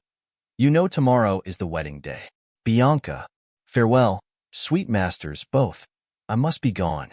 Exeunt Bianca and servant. Licentio. Faith, mistress, then I have no cause to stay. Exit. Hortensio. But I have cause to pry into this pedant. Methinks he looks as though he were in love. Yet if thy thoughts, Bianca, be so humble to cast thy wandering eyes on every stale, seize thee that list. If once I find thee ranging, Hortensio will be quit with thee by changing. Exit. Scene 2, the same, before Baptista's house. Enter Baptista, Gremio, Tranio, Katrina, Bianca, Licentio, and attendants. Baptista. To Tranio. Signor Licentio, this is the appointed day that Catherine and Petruchio should be married. And yet we hear not of our son-in-law. What will be said? What mockery will it be to want the bridegroom when the priest attends to speak the ceremonial rites of marriage? What says Lucentio to this shame of ours? Katrina, no shame but mine. I must, forsooth, be forked to give my hand, opposed against my heart, unto a mad-brain Rudesby, full of spleen, who wooed in haste and means to wed at leisure. I told you, he was a frantic fool, hiding his bitter jests in blunt behavior, and to be noted for a merry man. He'll woo 1,000, point the day of marriage, make friends, invite and proclaim the banns. Yet never means to wed where he hath wooed. Now must the world point at poor Catherine, and say, Lo, there is mad Petruchio's wife, if it would please him come and marry her. Tranio, patience, good Catherine, and Baptista too. Upon my life, Petruchio means but well, whatever fortune stays him from his word. Though he be blunt, I know him passing wise. Though he be merry, yet withal he's honest. Katrina, would Catherine had never seen him though? Exit weeping, followed by Bianca and others. Baptista, go, girl, I cannot blame thee now to weep, for such an injury would vex a very saint. Much more a shrew of thy impatient humor. Enter Biondello. Master, master. News. Old news, and such news as you never heard of. Baptista, is it new and old too? How may that be? Biondello, why, is it not news to hear of Petruchio's coming? Baptista, is he come? Biondello, why, no, sir. Baptista, what then? Biondello, he is coming. Baptista, when will he be here? Biondello, when he stands where I am and sees you there. Tranio, but say, what are thine old news? Biondello, why, Petruchio is coming, in a new hat and an old jerkin, a pair of old breeches thrice turned, a pair of boots that have been candle cases, one buckled, another laced, an old rusty sword ta'en out of the town armory, with a broken hilt and chapeless, with 2 broken points. His horse hipped with an old mothy saddle and stirrups of no kindred, besides, possessed with the glanders and like to mose in the chine, troubled with the lampass, infected with the fashions, full of wind-galls, sped with spavins, rayed with the yellows, past cure of the fives, stark spoiled with the staggers, banon with the bots, swayed in the back and shoulder-shotten, near-legged before, and with a half-checked bit and a headstall of sheep's leather, which, being restrained to keep him from stumbling, hath been often burst, and now repaired with knots. One girth 6 times pieced, and a woman's crupper of velour, which hath 2 letters for her name fairly set down in studs, and here and there pieced with packthread. Baptista, who comes with him? Biondello, oh, sir, his lackey, for all the world caparison like the horse, with a linen stock on one leg and a kersey boot-hose on the other, gartered with a red and blue list, an old hat, and the humor of 40 fancies pricked in't for a feather. A monster, a very monster in apparel, and not like a Christian footboy or a gentleman's lackey. Tranio, 'tis some odd humor pricks him to this fashion. Yet oftentimes he goes but mean apparelled. Baptista, I am glad he's come, howsoe'er he comes. Biondello, why, sir, he comes not. Baptista, didst thou not say he comes? Biondello, who? That Petruchio came? Baptista, aye, that Petruchio came. Biondello, no, sir, I say his horse comes, with him on his back. Baptista, why, that's all one. Biondello, nay, by Saint Jammy, I hold you a penny. A horse and a man is more than one, and yet not many. Enter Petruchio and Grumio. Petruchio, come, where be these gallants? Who is at home? Baptista, you are welcome, sir. Petruchio, and yet I come not well. Baptista, and yet you halt not. Tranio, not so well apparelled as I wish you were. Petruchio, were it better, I should rush in thus. But where is Kate? Where is my lovely bride? How does my father? Gentles, methinks you frown. And wherefore gaze this goodly company, as if they saw some wondrous monument, some comet or unusual prodigy? Baptista, why, sir, you know this is your wedding day. First were we sad, fearing you would not come, now sadder, that you come so unprovided. Fie! Doff this habit, shame to your estate, an eyesore to our solemn festival. Tranio, and tell us what occasion of import hath all so long detained you from your wife, and sent you hither so unlike yourself? Petruchio, tedious it were to tell, and harsh to hear. Sufficeth I am come to keep my word, though in some part enforced to digress, which at more leisure I will so excuse as you shall well be satisfied withal. But where is Kate? I stay too long from her. The morning wears, 'tis time we were at church. Tranio, see not your bride in these unreverent robes. Go to my chamber, put on clothes of mine. Petruchio, not I, believe me, thus I'll visit her. Baptista, but thus, I trust, you will not marry her. Petruchio, good sooth, even thus. Therefore ha done with words. To me she's married, not unto my clothes. Could I repair what she will wear in me as I can change these poor accoutrements, 'twere well for Kate and better for myself. But what a fool am I to chat with you when I should bid good morrow to my bride, and seal the title with a lovely kiss. Exeunt Petruchio, Grumio, and Biondello. Tranio, he hath some meaning in his mad attire. We will persuade him, be it possible, to put on better ere he go to church. Baptista, I'll after him, and see the event of this. Exeunt Baptista, Gremio, and attendants. Tranio, but, sir, to love concerneth us to add her father's liking, which to bring to pass, as I before imparted to your worship, I am to get a man. Whatever he be, it skills not much. We'll fit him to our turn, and he shall be Vincenzo of Pisa, and make assurance here in Padua of greater sums than I have promised. So shall you quietly enjoy your hope, and marry sweet Bianca with consent. Licentio, were it not that my fellow schoolmaster doth watch Bianca's steps so narrowly, 'twere good, methinks, to steal our marriage. Which once performed, let all the world say no. I'll keep mine own despite of all the world. Tranio, that by degrees we mean to look into, and watch our vantage in this business. We'll overreach the graybeard, Gremio, the narrow-prying father, Minola, the quaint musician, amorous Licio. All for my master's sake, Licentio. Re-enter Gremio. Signor Gremio, came you from the church? Gremio, as willingly as ere I came from school. Tranio, and is the bride and bridegroom coming home? Gremio, a bridegroom, say you? 'Tis a groom indeed, a grumbling groom, and that the girl shall find.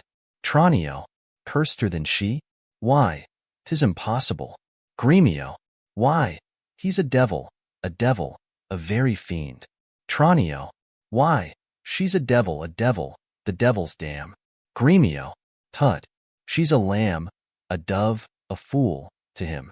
I'll tell you, Sir Licentio, when the priest should ask if Catherine should be his wife, I, by Gogswounds, quoth he, and swore so loud that, all amazed, the priest let fall the book, and as he stooped again to take it up, the mad-brained bridegroom took him such a cuff that down fell priest and book and priest. Now take them up, quoth he, if any list. Tranio, what said the wench, when he rose again? Gremio, trembled and shook, for why, he stamped and swore as if the vicar meant to cozen him. But after many ceremonies done, he calls for wine. A health, quoth he, as if he had been abroad, carousing to his mates after a storm. Quaffed off the muscadel, and threw the sops all in the sexton's face, having no other reason, but that his beard grew thin and hungerly, and seemed to ask him sops as he was drinking. This done, he took the bride about the neck, and kissed her lips with such a clamorous smack that at the parting all the church did echo. And I, seeing this, came thence for very shame. And after me, I know, the rout is coming. Such a mad marriage never was before. Hark, hark, I hear the minstrels play. Music plays. Enter Petruchio, Katrina, Bianca, Baptista, Hortensio, Grumio, and train. Petruchio, gentlemen and friends, I thank you for your pains. I know you think to dine with me today, and have prepared great store of wedding cheer, but so it is, my haste doth call me hence, and therefore here I mean to take my leave. Baptista, is't possible you will away tonight? Petruchio, I must away today before night come. Make it no wonder. If you knew my business, you would entreat me rather go than stay. And, honest company, I thank you all, that have beheld me give away myself to this most patient, sweet, and virtuous wife. Dine with my father, drink a health to me. For I must hence, and farewell to you all. Tranio, let us entreat you stay till after dinner. Petruchio, it may not be.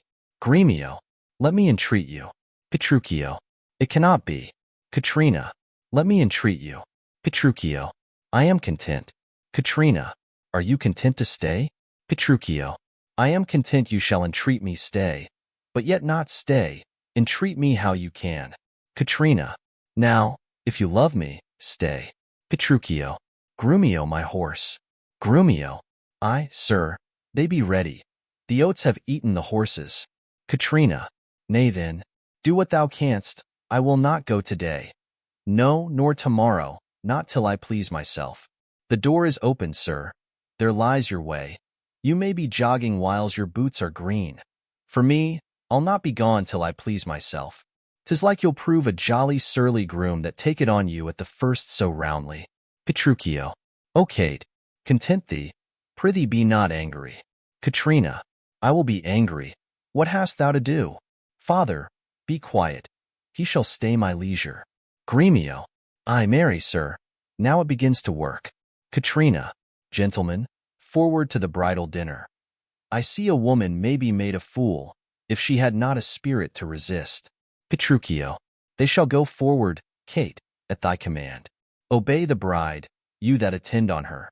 Go to the feast, revel and domineer, carouse full measure to her maidenhead, be mad and merry, or go hang yourselves. But for my bonny Kate, she must with me. Nay, look not big, nor stamp, nor stare, nor fret. I will be master of what is mine own. She is my goods, my chattels. She is my house, my household stuff, my field, my barn, my horse, my ox, my ass, my anything. And here she stands, touch her whoever dare. I'll bring mine action on the proudest he that stops my way in Padua. Grumio, draw forth thy weapon. We are beset with thieves. Rescue thy mistress if thou be a man. Fear not, sweet wench. They shall not touch thee, Kate. I'll buckler thee against 1,000,000. Exeunt Petruchio, Katrina, and Grumio. Baptista, nay, let them go, a couple of quiet ones. Gremio, went they not quickly? I should die with laughing. Tranio, of all mad matches, never was the like. Licentio, mistress, what's your opinion of your sister? Bianca, that, being mad herself, she's madly mated. Gremio, I warrant him, Petruchio is Kate. Baptista, neighbors and friends, though bride and bridegroom wants for to supply the places at the table. You know there wants no junkets at the feast. Licentio, you shall supply the bridegroom's place, and let Bianca take her sister's room. Tranio, shall sweet Bianca practice how to bride it? Baptista, she shall. Licentio, come, gentlemen, let's go. Exeunt. Act 4. Scene I. A hall in Petruchio's country house. Enter Grumio. Grumio, fie, fie on all tired jades, on all mad masters, and all foul ways. Was ever man so beaten? Was ever man so rayed? Was ever man so weary? I am sent before to make a fire, and they are coming after to warm them now. Were not I a little pot and soon hot, my very lips might freeze to my teeth, my tongue to the roof of my mouth, my heart in my belly, ere I should come by a fire to thaw me, but I with blowing the fire shall warm myself. For, considering the weather, a taller man than I will take cold holla, ho, Curtis. Enter Curtis. Curtis, who is that calls so coldly? Grumio, a piece of ice. If thou doubt it, thou mayst slide from my shoulder to my heel with no greater a run but my head and my neck. A fire, good Curtis. Curtis, is my master and his wife coming? Grumio? Grumio, oh, I. Curtis, I, and therefore fire, fire, cast on no water. Curtis, is she so hot a shrew as she's reported? Grumio, she was, good Curtis, before this frost. But thou knowest winter tames man, woman, and beast. For it hath tamed my old master, and my new mistress, and myself. fellow Curtis. Curtis, away, you 3-inch fool. I am no beast. Grumio, am I but 3 inches? Why, thy horn is a foot, and so long am I at the least. But wilt thou make a fire, or shall I complain on thee to our mistress, whose hand, she being now at hand, thou shalt soon feel, to thy cold comfort, for being slow in thy hot office? Curtis, I prithee, good Grumio, tell me, how goes the world? Grumio, a cold world, Curtis, in every office but thine. And therefore fired, o thy duty, and have thy duty, for my master and mistress are almost frozen to death. Curtis, there's fire ready, and therefore, good Grumio, the news. Grumio, why, Jack boy, ho boy, and as much news as wilt thou. Curtis, come, you are so full of coney catching. Grumio, why, therefore, fire? For I have caught extreme cold. Where's the cook? Is supper ready? The house trimmed, rushes strewed, cobwebs swept, the serving men in their new fustian, their white stockings, and every officer his wedding garment on? Be the jacks fair within, the Jills fair without, and carpets laid, and everything in order? Curtis, all ready, and therefore, I pray thee, news. Grumio, first, know my horse is tired, my master and mistress fallen out. Curtis, how? Grumio, out of their saddles into the dirt, and thereby hangs a tail. Curtis, let's hot, good Grumio. Grumio, lend thine ear. Curtis, here. Grumio, striking him, there. Curtis, this, 'tis to feel a tale, not to hear a tale. Grumio, and therefore 'tis called a sensible tale. And this cuff was but to knock at your ear and beseech listening. Now I begin. Imprimis, we came down a foul hill, my master riding behind my mistress. Curtis, both of one horse? Grumio, what's that to thee? Curtis, why a horse? Grumio, tell thou the tale, but hadst thou not crossed me, thou shouldst have heard how her horse fell, and she under her horse. Thou shouldst have heard in how miry a place, how she was bemoiled, how he left her with the horse upon her, how he beat me because her horse stumbled, how she waded through the dirt to pluck him off me, how he swore, how she prayed that never prayed before, how I cried, how the horses ran away, how her bridle was burst, how I lost my crupper, with many things of worthy memory, which now shall die in oblivion, and thou return unexperienced to thy grave. Curtis, by this reckoning he is more shrew than she. Grumio, aye, and that thou and the proudest of you all shall find when he comes home. But what talk I of this?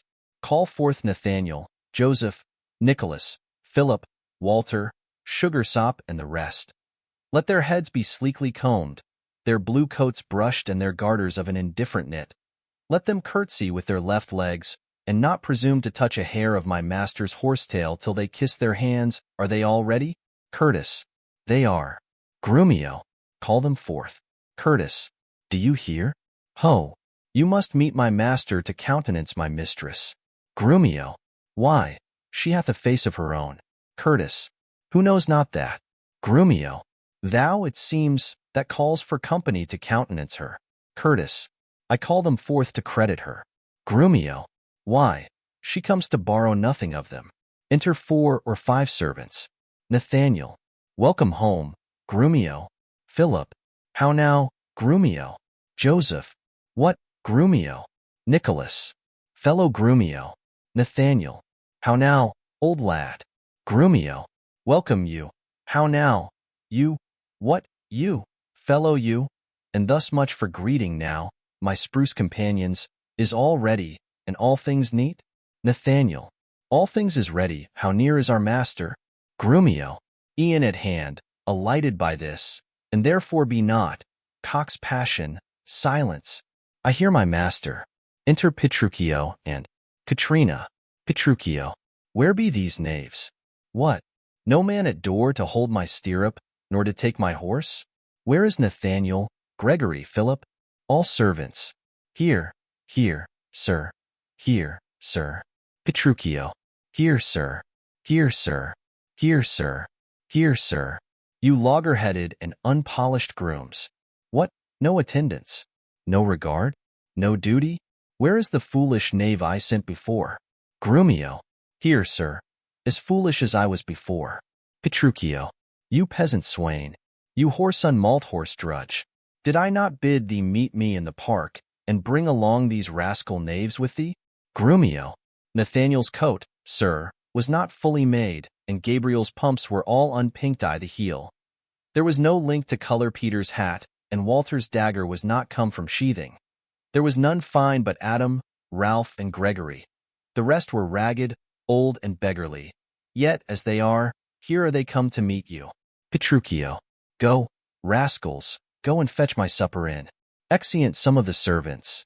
Where is the life that late I led? Where are those? Sit down, Kate, and welcome. Food, food, food, food. Re-enter servants with supper. Why, when I say, nay, good sweet Kate, be merry. Off with my boots, you rogues, you villains. When? It was the friar of orders grey, as he forth walked on his way. Out, you rogue, you pluck my foot awry. Strikes him. Take that, and mend the plucking off the other. Be merry, Kate, some water. Here. What, ho! Where's my spaniel Troilus? Sirrah, get you hence and bid my cousin Ferdinand come hither. Exit servant. 1. Kate, that you must kiss and be acquainted with. Where are my slippers? Shall I have some water? Come, Kate, and wash, and welcome heartily. Servant lets the ewer fall. Petruchio strikes him. You whoreson villain, will you let it fall? Katrina. Patience, I pray you. 'Twas a fault unwilling. Petruchio. A whoreson, beetle-headed, flap-eared knave. Come, Kate, sit down. I know you have a stomach. Will you give thanks, sweet Kate, or else shall I? What's this? Mutton? First servant. I. Petruchio. Who brought it? Peter. I. Petruchio. 'Tis burnt, and so is all the meat. What dogs are these? Where is the rascal cook? How durst you, villains, bring it from the dresser, and serve it thus to me that love it not? Throws the meat, etc., at them. There, take it to you, trenchers, cups and all. You heedless jolt-heads and unmannered slaves. What, do you grumble? I'll be with you straight. Katrina, I pray you, husband, be not so disquiet. The meat was well, if you were so contented. Petruchio. I tell thee, Kate, 'twas burnt and dried away, and I expressly am forbid to touch it. For it engenders choler, planteth anger, and better 'twere that both of us did fast, since of ourselves are choleric, than feed it with such over-roasted flesh. Be patient, tomorrow tea shall be mended, and for this night we'll fast for company. Come, I will bring thee to thy bridal chamber. Exeunt Petruchio, Katrina, and Curtis. Nathaniel. Peter, didst ever see the like? Peter. He kills her in her own humor. Re-enter Curtis. Grumio. Where is he? Curtis. In her chamber, making a sermon of continency to her, and rails and swears and rates that she, poor soul, knows not which way to stand, to look, to speak, and sits as one new risen from a dream. Away, away, for he is coming hither. Exeunt. Re-enter Petruchio. Petruchio. Thus have I politically begun my reign, and 'tis my hope to end successfully. My falcon now is sharp and passing empty. Until she stoop, she must not be full gorged, for then she never looks upon her lure. Another way I have to man my haggard, to make her come, and know her keeper's call, that is, to watch her, as we watch these kites that bait and beat, and will not be obedient. She eat no meat today, nor none shall eat. Last night she slept not, nor tonight she shall not. As with the meat, some undeserved fault I'll find about the making of the bed, and here I'll fling the pillow, there the bolster, this way the coverlet, another way the sheets. Aye, and amid this hurly I intend that all is done in reverent care of her. And in conclusion, she shall watch all night, and if she chance to nod I'll rail and brawl, and with the clamor keep her still awake. This is a way to kill a wife with kindness, and thus I'll curb her mad and headstrong humor. He that knows better how to tame a shrew, now let him speak, 'tis charity to show. Exit. Scene 2. Padua, before Baptista's house. Enter Tranio and Hortensio. Tranio. Is 't possible, friend Licio, that Mistress Bianca doth fancy any other but Lucentio? I tell you, sir, she bears me fair in hand. Hortensio. Sir, to satisfy you in what I have said, stand by and mark the manner of his teaching. They stand aside. Enter Bianca and Lucentio.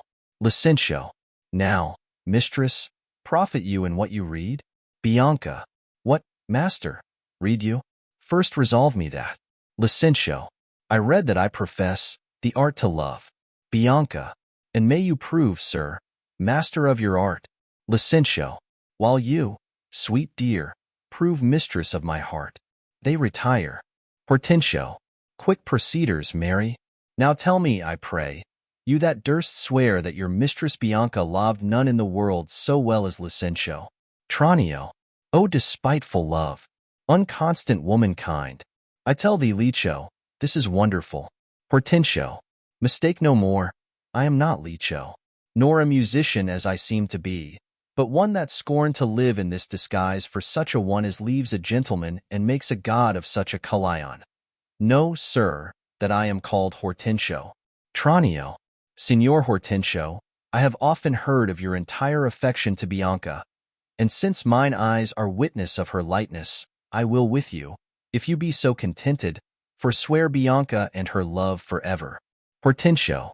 See, how they kiss and court. Signor Lucentio, here is my hand, and here I firmly vow never to woo her more, but do forswear her, as one unworthy all the former favors that I have fondly flattered her withal. Tranio. And here I take the like unfeigned oath, never to marry with her though she would entreat. Fie on her. See how beastly she doth court him. Hortensio. Would all the world but he had quite forsworn. For me, that I may surely keep mine oath, I will be married to a wealthy widow ere 3 days pass, which hath as long loved me as I have loved this proud disdainful haggard. And so farewell, Signor Lucentio. Kindness in women, not their beauteous looks, shall win my love. And so I take my leave, in resolution as I swore before. Exit Hortensio, Lucentio, and Bianca advance. Tranio. Mistress Bianca, bless you with such grace as longeth to a lover's blessed case. Nay, I have ta'en you napping, gentle love, and have forsworn you with Hortensio. Bianca. Tranio. You jest. But have you both forsworn me? Tranio. Mistress, we have. Lucentio. Then we are rid of Licio. Tranio. I faith, he'll have a lusty widow now, that shall be wooed and wedded in a day. Bianca. God give him joy. Tranio. Ay, and he'll tame her. Bianca. He says so. Tranio. Tranio. Faith, he is gone unto the taming school. Bianca. The taming school. What, is there such a place? Tranio. Ay, mistress, and Petruchio is the master, that teacheth tricks 11 and 20 long, to tame a shrew and charm her chattering tongue. Enter Biondello, running. Biondello. O master, master, I have watched so long that I am dog-weary, but at last I spied an ancient angel coming down the hill will serve the turn. Tranio. What is he, Biondello? Biondello. Master, a mercatant or a pedant, I know not what, but formal in apparel, in gait and countenance surely like a father. Lucentio. And what of him, Tranio? Tranio. If he be credulous and trust my tale, I'll make him glad to seem Vincentio, and give assurance to Baptista Minola, as if he were the right Vincentio. Take in your love, and then let me alone. Exeunt Lucentio and Bianca. Enter a pedant. Pedant. God save you, sir. Tranio. And you, sir. You are welcome. Travel you far on, or are you at the farthest? Pedant. Sir, at the farthest for a week or two, but then up farther, and as far as Rome, and so to Tripoli, if God lend me life. Tranio. What countryman, I pray? Pedant. Of Mantua. Tranio. Of Mantua, sir? Marry, God forbid, and come to Padua, careless of your life. Pedant. My life, sir? How, I pray? For that goes hard. Tranio. 'Tis death for anyone in Mantua to come to Padua. Know you not the cause? Your ships are stayed at Venice, and the Duke, for private quarrel twixt your duke and him, hath published and proclaimed it openly. 'Tis marvel, but that you are but newly come you might have heard it else proclaimed about. Pedant. Alas, sir, it is worse for me than so, for I have bills for money by exchange from Florence, and must here deliver them. Tranio. Well, sir, to do you courtesy, this will I do, and this I will advise you. First, tell me, have you ever been at Pisa? Pedant. Aye, sir, in Pisa have I often been, Pisa renowned for grave citizens. Tranio. Among them know you one Vincenzo? Pedant. I know him not, but I have heard of him, a merchant of incomparable wealth. Tranio. He is my father, sir, and sooth to say, in countenance somewhat doth resemble you. Biondello. Aside. As much as an apple doth an oyster, and all one. Tranio. To save your life in this extremity, this favor will I do you for his sake. And think it not the worst of all your fortunes that you are like to Sir Vincenzo. His name and credit shall you undertake, and in my house you shall be friendly LODG'd. Look that you take upon you as you should. You understand me, sir. So shall you stay till you have done your business in the city. If this be courtesy, sir, accept of it. Pedant. Oh, sir, I do, and will repute you ever the patron of my life and liberty. Tranio. Then go with me to make the matter good. This, by the way, I let you understand. My father is here looked for every day to pass assurance of a dower in marriage, twixt me and one Baptista's daughter here. In all these circumstances I'll instruct you. Go with me to clothe you as becomes you. Exeunt. Scene 3. A room in Petruchio's house. Enter Katrina and Grumio. Grumio. No, no, forsooth. I dare not for my life. Katrina. The more my wrong, the more his spite appears. What? Did he marry me to famish me? Beggars that come unto my father's door upon entreaty have a present alms. If not, elsewhere they meet with charity. But I, who never knew how to entreat, nor never needed that I should entreat, am starved for meat, giddy for lack of sleep, with oaths kept waking, and with brawling fed. And that which spites me more than all these wants, he does it under name of perfect love.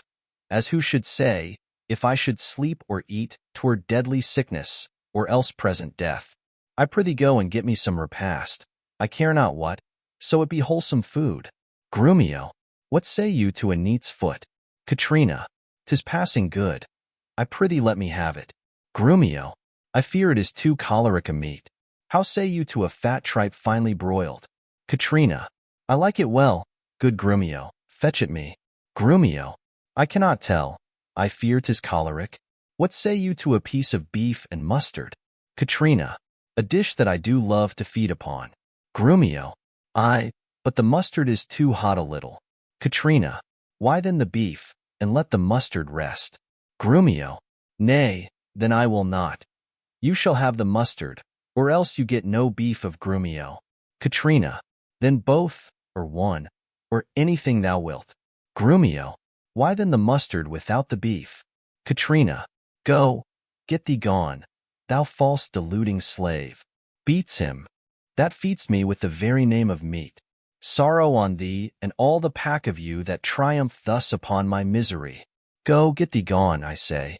Enter Petruchio with a dish of meat, and Hortensio. Petruchio. How fares my Kate? What, sweeting, all amort. Hortensio. Mistress, what cheer? Katrina. Faith, as cold as can be. Petruchio. Pluck up thy spirits, look cheerfully upon me. Here, love, thou sayest how diligent I am, to dress thy meat myself, and bring it thee. Sets the dish on a table. I am sure, sweet Kate, this kindness merits thanks. What, not a word? Nay, then thou lov'st it not, and all my pains is sorted to no proof. Here, take away this dish. Katrina. I pray you, let it stand. Petruchio. The poorest service is repaid with thanks, and so shall mine, before you touch the meat. Katrina. I thank you, sir. Hortensio. Signor Petruchio. Fie. You are to blame. Come, Mistress Kate, I'll bear you company. Petruchio. Aside.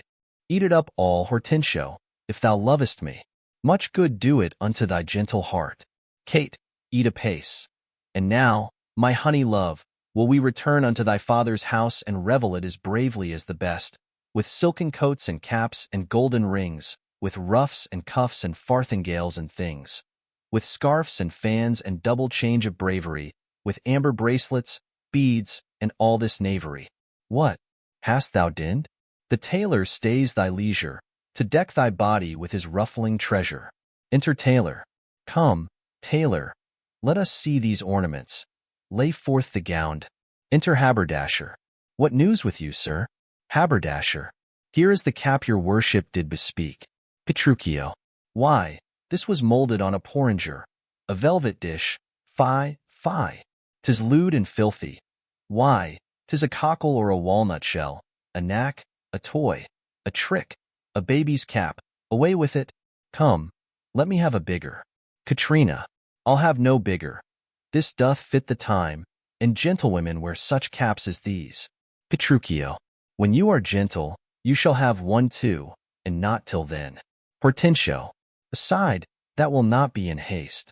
Katrina. Why, sir, I trust one may have leave to speak. And speak I will. I am no child, no babe. Your betters have endured me, say my mind, and if you cannot, best you stop your ears. My tongue will tell the anger of my heart, or else my heart, concealing it, will break. And rather than it shall, I will be free even to the uttermost, as I please in words. Petruchio. Why, thou say'st true. It is a paltry cap, a custard coffin, a bauble, a silken pie. I love thee well, and that thou lick'st it not. Katrina. Love me or love me not. I like the cap, and it I will have, or I will have none. Exit haberdasher. Petruchio. Thy gown? Why, come, tailor, let us seat. Oh mercy, God, what masking stuff is here?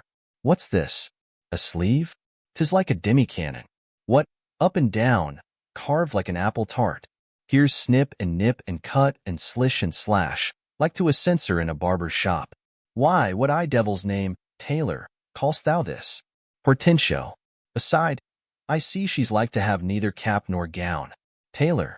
You bid me make it orderly and well, according to the fashion and the time. Petruchio. Marry, and did. But if you be remembered, I did not bid you mar it to the time. Go, hop me over every kennel home, for you shall hop without my custom, sir. I'll none of it. Hence, make your best of it. Katrina. I never saw a better fashioned gown, more quaint, more pleasing, nor more commendable. Belike you mean to make a puppet of me. Petruchio. Why, true. He means to make a puppet of thee. Tailor. She says your worship means to make a puppet of her. Petruchio. O monstrous arrogance! Thou least, thou thread, thou thimble, thou yard, 3/4, half yard, quarter, nail, thou flea, thou knit, thou winter cricket, thou, braved in mine own house with a skein of thread. Away, thou rag, thou quantity, thou remnant, or I shall so be-meet thee with thy yard, as thou shalt think on prating whilst thou livest. I tell thee, that thou hast marred her gown. Tailor. Your worship is deceived. The gown is made just as my master had direction. Grumio gave order how it should be done. Grumio. I gave him no order. I gave him the stuff. Tailor. But how did you desire it should be made? Grumio. Marry, sir, with needle and thread. Tailor. But did you not request to have it cut? Grumio. Thou hast faced many things. Tailor. I have. Grumio. Face not me, thou hast braved many men. Brave not me. I will neither be facete nor braved, I say unto thee. I bid thy master cut out the gown, but I did not bid him cut it to pieces. Ergo, thou least. Tailor. Why, here is the note of the fashion to testify. Petruchio. Read it. Grumio. The note lies in S throat, if he say I said so. Tailor. Imprimis, a loose-bodied gown. Grumio. Master, if ever I said loose-bodied gown, sew me in the skirts of it and beat me to death with a bottom of brown thread. I said, a gown. Petruchio. Proceed. Tailor. With a small compassed cape. Grumio. I confess the cape. Tailor. With a trunk sleeve. Grumio. I confess 2 sleeves. Tailor. The sleeves curiously cut. Petruchio. Ay, there's the villainy. Grumio. Error I, the bill, sir.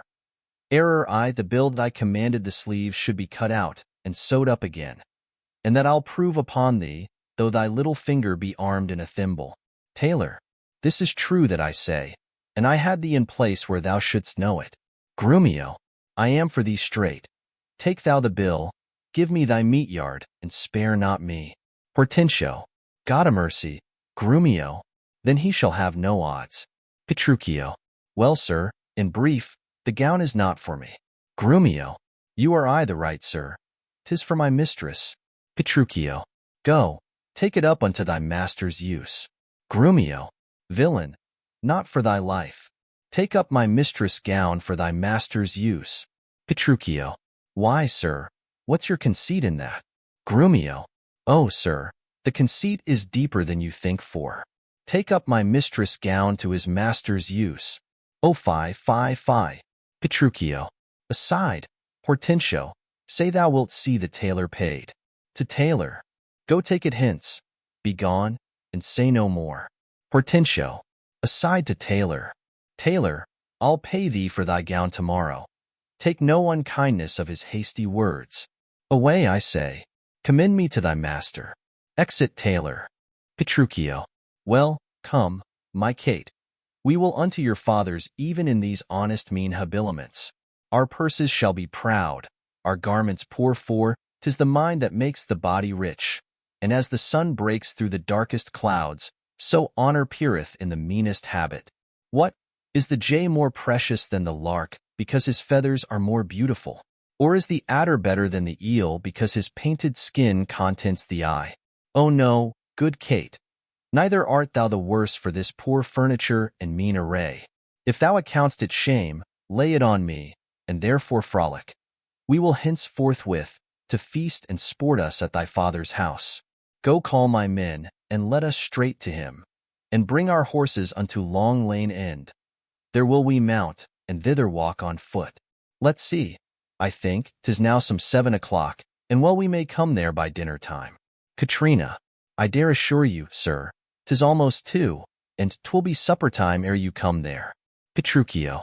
It shall be 7 ere I go to horse. Look what I speak or do or think to do. You are still crossing it, sirs. Let tea alone. I will not go today, and ere I do, it shall be what o'clock I say it is. Hortensio. Why, so this gallant will command the sun. Exeunt. Scene 4. Padua, before Baptista's house. Enter Tranio and the pedant, dressed like Vincenzo. Tranio. Sir, this is the house. Please it you that I call? Pedant. Ay, what else? And, but I be deceived, Signor Baptista may remember me, near 20 years ago in Genoa, where we were lodgers at the Pegasus. Tranio. 'Tis well, and hold your own in any case, with such austerity as longeth to a father. Pedant. I warrant you, but sir, here comes your boy. 'Twere good he were schooled. Enter Biondello. Tranio. Fear you not him, Sirrah Biondello. Now to your duty throughly, I advise you. Imagine, 'twere the right Vincenzo. Biondello. Tut. Fear not me. Tranio. But hast thou done thy errand to Baptista? Biondello. I told him that your father was at Venice, and that you looked for him this day in Padua. Tranio. What a tall fellow. Hold thee that to drink. Here comes Baptista, set your countenance, sir. Enter Baptista and Lucentio. Signor Baptista, you are happily met. To the pedant, sir, this is the gentleman I told you of. I pray you stand good father to me now.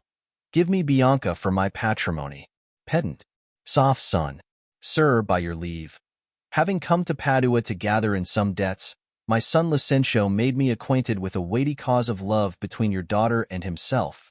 And, for the good report I hear of you, and for the love he beareth to your daughter and she to him, to stay him not too long, I am content, in a good father's care, to have him matched. And if you please to like no worse than I, upon some agreement me shall you find ready and willing with one consent to have her so bestowed. 4. Curious I cannot be with you, Signor Baptista, of whom I hear so well. Baptista. Sir, pardon me in what I have to say. Your plainness and your shortness please me well. Right true, it is your son Licentio here doth love my daughter, and she loveth him, or both dissemble deeply their affections. And therefore, if you say no more than this, that like a father you will deal with him, and pass my daughter a sufficient dower, the match is made, and all is done. Your son shall have my daughter with consent. Tranio. I thank you, sir, where then do you know best we be affied, and such assurance ta'en as shall with either part's agreement stand? Baptista. Not in my house, Licentio, for you know pitchers have ears, and I have many servants. Besides, old Gremio is hearkening still, and happily we might be interrupted. Tranio. Then at my lodging, and it like you. There doth my father lie. And there this night will pass the business privately and well. Send for your daughter by your servant here. My boy shall fetch the scrivener presently. The worst is this, that at so slender warning you are like to have a thin and slender pittance. Baptista. It likes me well, Cambio. Hie you home, and bid Bianca make her ready straight. And if you will, tell what hath happened. Licentio's father is arrived in Padua, and how she's like to be Licentio's wife. Licentio. I pray the gods she may, with all my heart. Tranio. Dally not with the gods, but get thee gone. Signor Baptista, shall I lead the way? Welcome. One mess is like to be your cheer.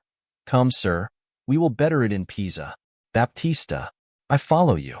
Exeunt Tranio, pedant and Baptista. Biondello. Cambio. Licentio.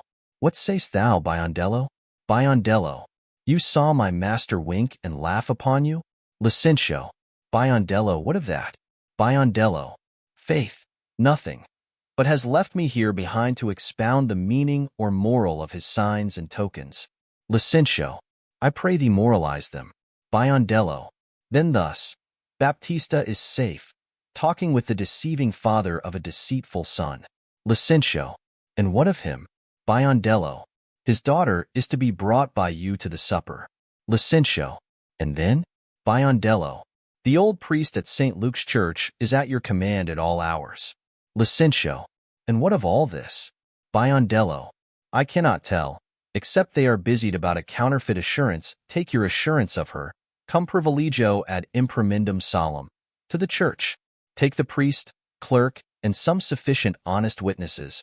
If this be not that you look for, I have more to say, but bid Bianca farewell for ever and a day. Going. Licentio. Hear'st thou, Biondello? Biondello. I cannot tarry. I knew a wench married in an afternoon as she went to the garden for parsley to stuff a rabbit. And so may you, sir. And so adieu. My master hath appointed me to go to St. Luke's to bid the priest be ready to come against you come with your appendix. Exit. Licentio. I may and will, if she be so contented. She will be pleased. Then wherefore should I doubt? Hap what hap may, I'll roundly go about her. It shall go hard if Cambio go without her. Exit. Scene V. A public road. Enter Petruchio, Katrina, Hortensio, and servants. Petruchio. Come on, I God's name. Once more toward our fathers. Good Lord, how bright and goodly shines the moon. Katrina. The moon. The sun.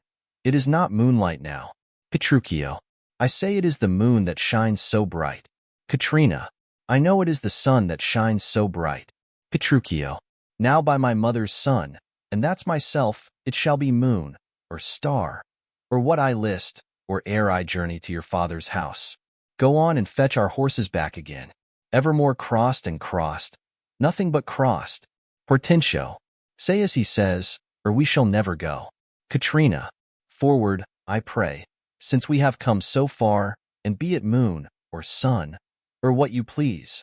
And if you please to call it a rush candle, henceforth I vow it shall be so for me. Petruchio. I say it is the moon.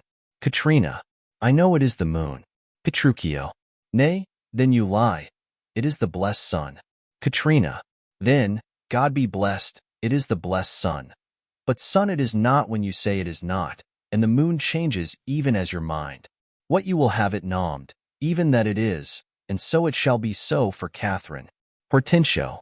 Petruchio, go thy ways. The field is won. Petruchio. Well, forward, forward. Thus the bowl should run, and not unluckily against the bias. Soft. Company is coming here. Enter Vincenzo, in a traveling dress. To Vincenzo, good morrow, gentle mistress. Where away?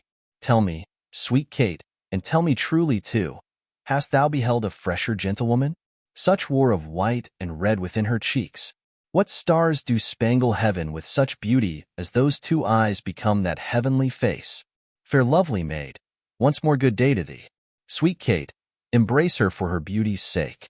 Hortensio, a will make the man mad, to make a woman of him. Katrina, young budding virgin, fair and fresh and sweet, whither away, or where is thy abode? Happy the parents of so fair a child. Happier the man whom favorable stars allot thee for his lovely bedfellow. Petruchio, why, how now, Kate? I hope thou art not mad. This is a man, old, wrinkled, faded, withered, and not a maiden, as thou sayest he is. Katrina, pardon, old father, my mistaking eyes, that have been so bedazzled with the sun that everything I look on seemeth green. Now I perceive thou art a reverend father. Pardon, I pray thee, for my mad mistaking. Petruchio, do, good old grandsire, and withal make known which way thou travellest. If along with us, we shall be joyful of thy company. Dancho, fair sir, and you my merry mistress, that with your strange encounter much amazed me. My name is called Vincenzo, my dwelling Pisa, and bound I am to Padua, there to visit a son of mine, which long I have not seen. Petruchio, what is his name? Dancho, Licentio, gentle sir. Petruchio, happily met, the happier for thy son. And now by law, as well as reverend age, I may entitle thee my loving father. The sister to my wife, this gentlewoman, thy son by this hath married, wonder not, nor be not grieved. She is of good esteem, her dowry wealthy, and of worthy birth. Beside, so qualified as may beseem the spouse of any noble gentleman. Let me embrace with old Vincenzo, and wander we to see thy honest son, who will of thy arrival be full joyous. Dancho, but is this true? Or is it else your pleasure, like pleasant travelers, to break a jest upon the company you overtake? Hortensio, I do assure thee, father, so it is. Petruchio, come, go along and see the truth hereof, for our first merriment hath made thee jealous. Exeunt all but Hortensio. Hortensio, well, Petruchio, this has put me in heart, half to my widow, and if she be froward, then hast thou taught Hortensio to be untoward. Exit. Act V. Scene I. Padua, before Licentio's house. Enter on one side Biondello, Licentio, and Bianca. Gremio walking on other side. Biondello, softly and swiftly, sir, for the priest is ready. Licentio, I fly, Biondello, but they may chance to need thee at home, therefore leave us. Biondello, nay, faith, I'll see the church o' your back, and then come back to my master's as soon as I can. Exeunt Licentio, Bianca, and Biondello. Gremio, I marvel Cambio comes not all this while. Enter Petruchio, Katrina, Vincenzo, and attendants. Petruchio, sir, here's the door. This is Licentio's house. My father's bears more toward the marketplace. Thither must I, and here I leave you, sir. Dancho, you shall not choose but drink before you go. I think I shall command your welcome here, and by all likelihood some cheer is toward. Knocks. Gremio, they're busy within. You were best knock louder. Enter pedant above, at a window. Pedant, what's he that knocks as he would beat down the gate? Dancho, is Signor Licentio within, sir? Pedant, he's within, sir, but not to be spoken withal. Dancho, what if a man bring him £100 or two to make merry withal? Pedant, keep your £100 to yourself. He shall need none so long as I live.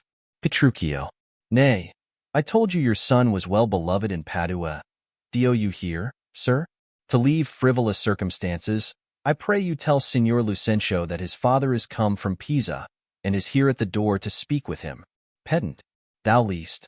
His father is come from Padua, and here looking out at the window. Dancho, art thou his father? Pedant, aye, sir. So his mother says, if I may believe her. Petruchio, to Vincenzo, why, how now, gentlemen? Why, This is flat knavery to take upon you another man's name. Pedant. Lay hands on the villain. I believe a means to cozen somebody in this city under my countenance. Re-enter Biondello. Biondello. I have seen them in the church together. God send him good shipping. But who is here? Mine old master, Vincenzo. Now we are undone and brought to nothing. Vincenzo. Seeing Biondello. Come hither, crack him. Biondello. I hope I may choose, sir. Vincenzo. Come hither. You rogue, what? Have you forgot me? Biondello. Forgot you? No, sir. I could not forget you, for I never saw you before in all my life. Vincenzo. What? You notorious villain. Didst thou never see thy master's father, Vincenzo? Biondello. What? My old worshipful old master. Yes, marry, sir. See where he looks out of the window. Vincenzo. Is so, indeed? He beats Biondello. Biondello. Help, help, help. Here's a madman will murder me. Exit. Pedant. Help, son. Help, Signor Baptista. Exit from the window. Petruchio. Prithee, Kate, let's stand aside and see the end of this controversy. They retire. Re-enter Pedant. Below. Baptista, Tranio, and servants. Tranio. Sir, what are you that offer to beat my servant? Vincenzo. What am I, sir? Nay, what are you, sir?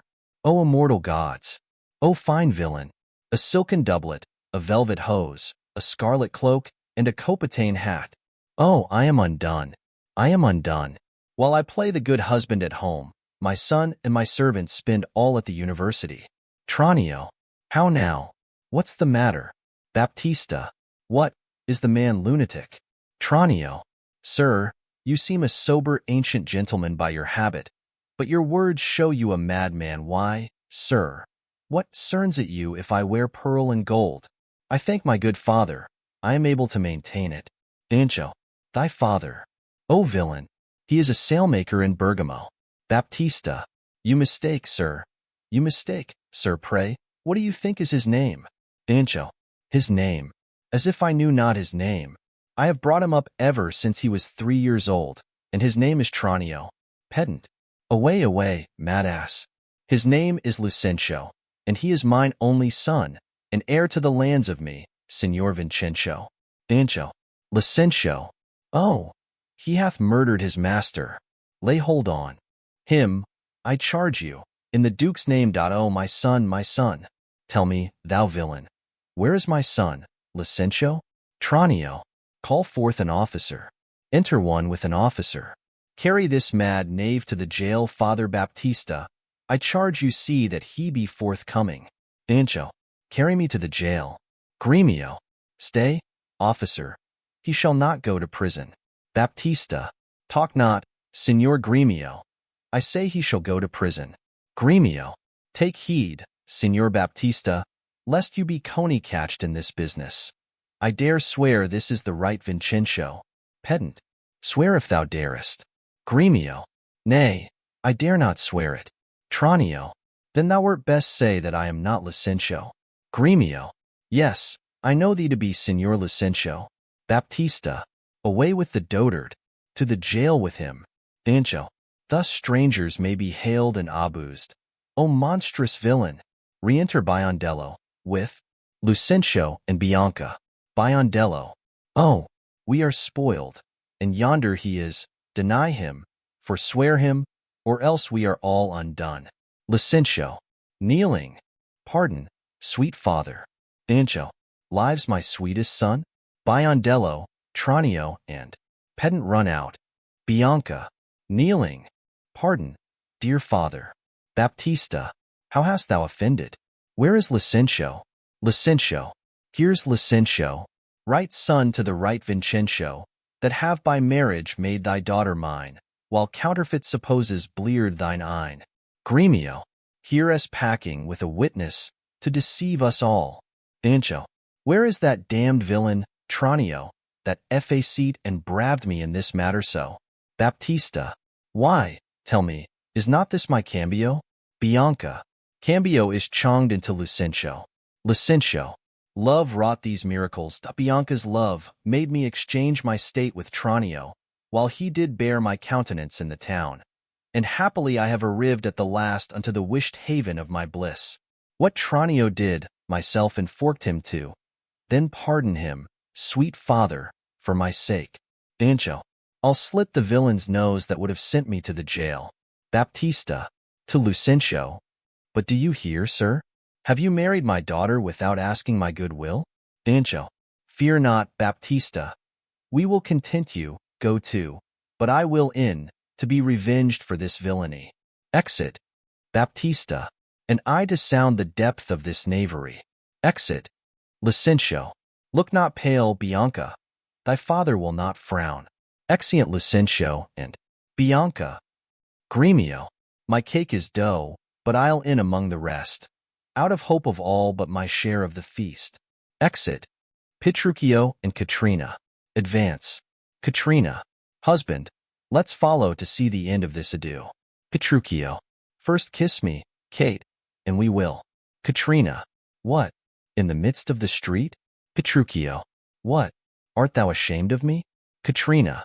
No, sir. God forbid. But ashamed to kiss. Petruchio. Why, then? Let's home again come. Sirrah. Let's away. Katrina. Nay, I will give thee a kiss. Now pray thee, love, stay. Petruchio. Is not this well? Come, my sweet Kate. Better once than never, for never too late. Exeunt. Scene 2. A room in Lucentio's house. Enter Baptista, Vincencio, Gremio, the pedant, Lucentio, Bianca, Petruchio, Katrina, Hortensio and widow, Tranio, Biondello and Grumio and others, attending. Lucentio. At last, though long, our jarring notes agree. And time it is when raging war is done, to smile at scapes and perils overblown. My fair Bianca, bid my father welcome, while I with self-same kindness welcome thine. Brother Petruchio, sister Katrina, and thou, Hortensio, with thy loving widow, feast with the best, and welcome to my house. My banquet is to close our stomachs up, after our great good cheer, pray you, sit down. For now we sit to chat as well as eat. They sit at table. Petruchio. Nothing but sit, and eat. Baptista. Padua affords this kindness, son Petruchio. Petruchio. Padua affords nothing but what is kind. Hortensio. For both our sakes I would that word were true. Petruchio. Now, for my life, Hortensio fears his widow. Widow. Then never trust me if I be afeard. Petruchio. You are very sensible, and yet you miss my sense. I mean Hortensio is afeard of you. Widow. He that is giddy thinks the world turns round. Petruchio. Roundly replied. Katrina. Mistress, how mean you that? Widow. Thus I conceive by him. Petruchio. Conceives by me. How likes Hortensio that? Hortensio. My widow says thus she conceives her tale. Petruchio. Very well mended, kiss him for that, good widow.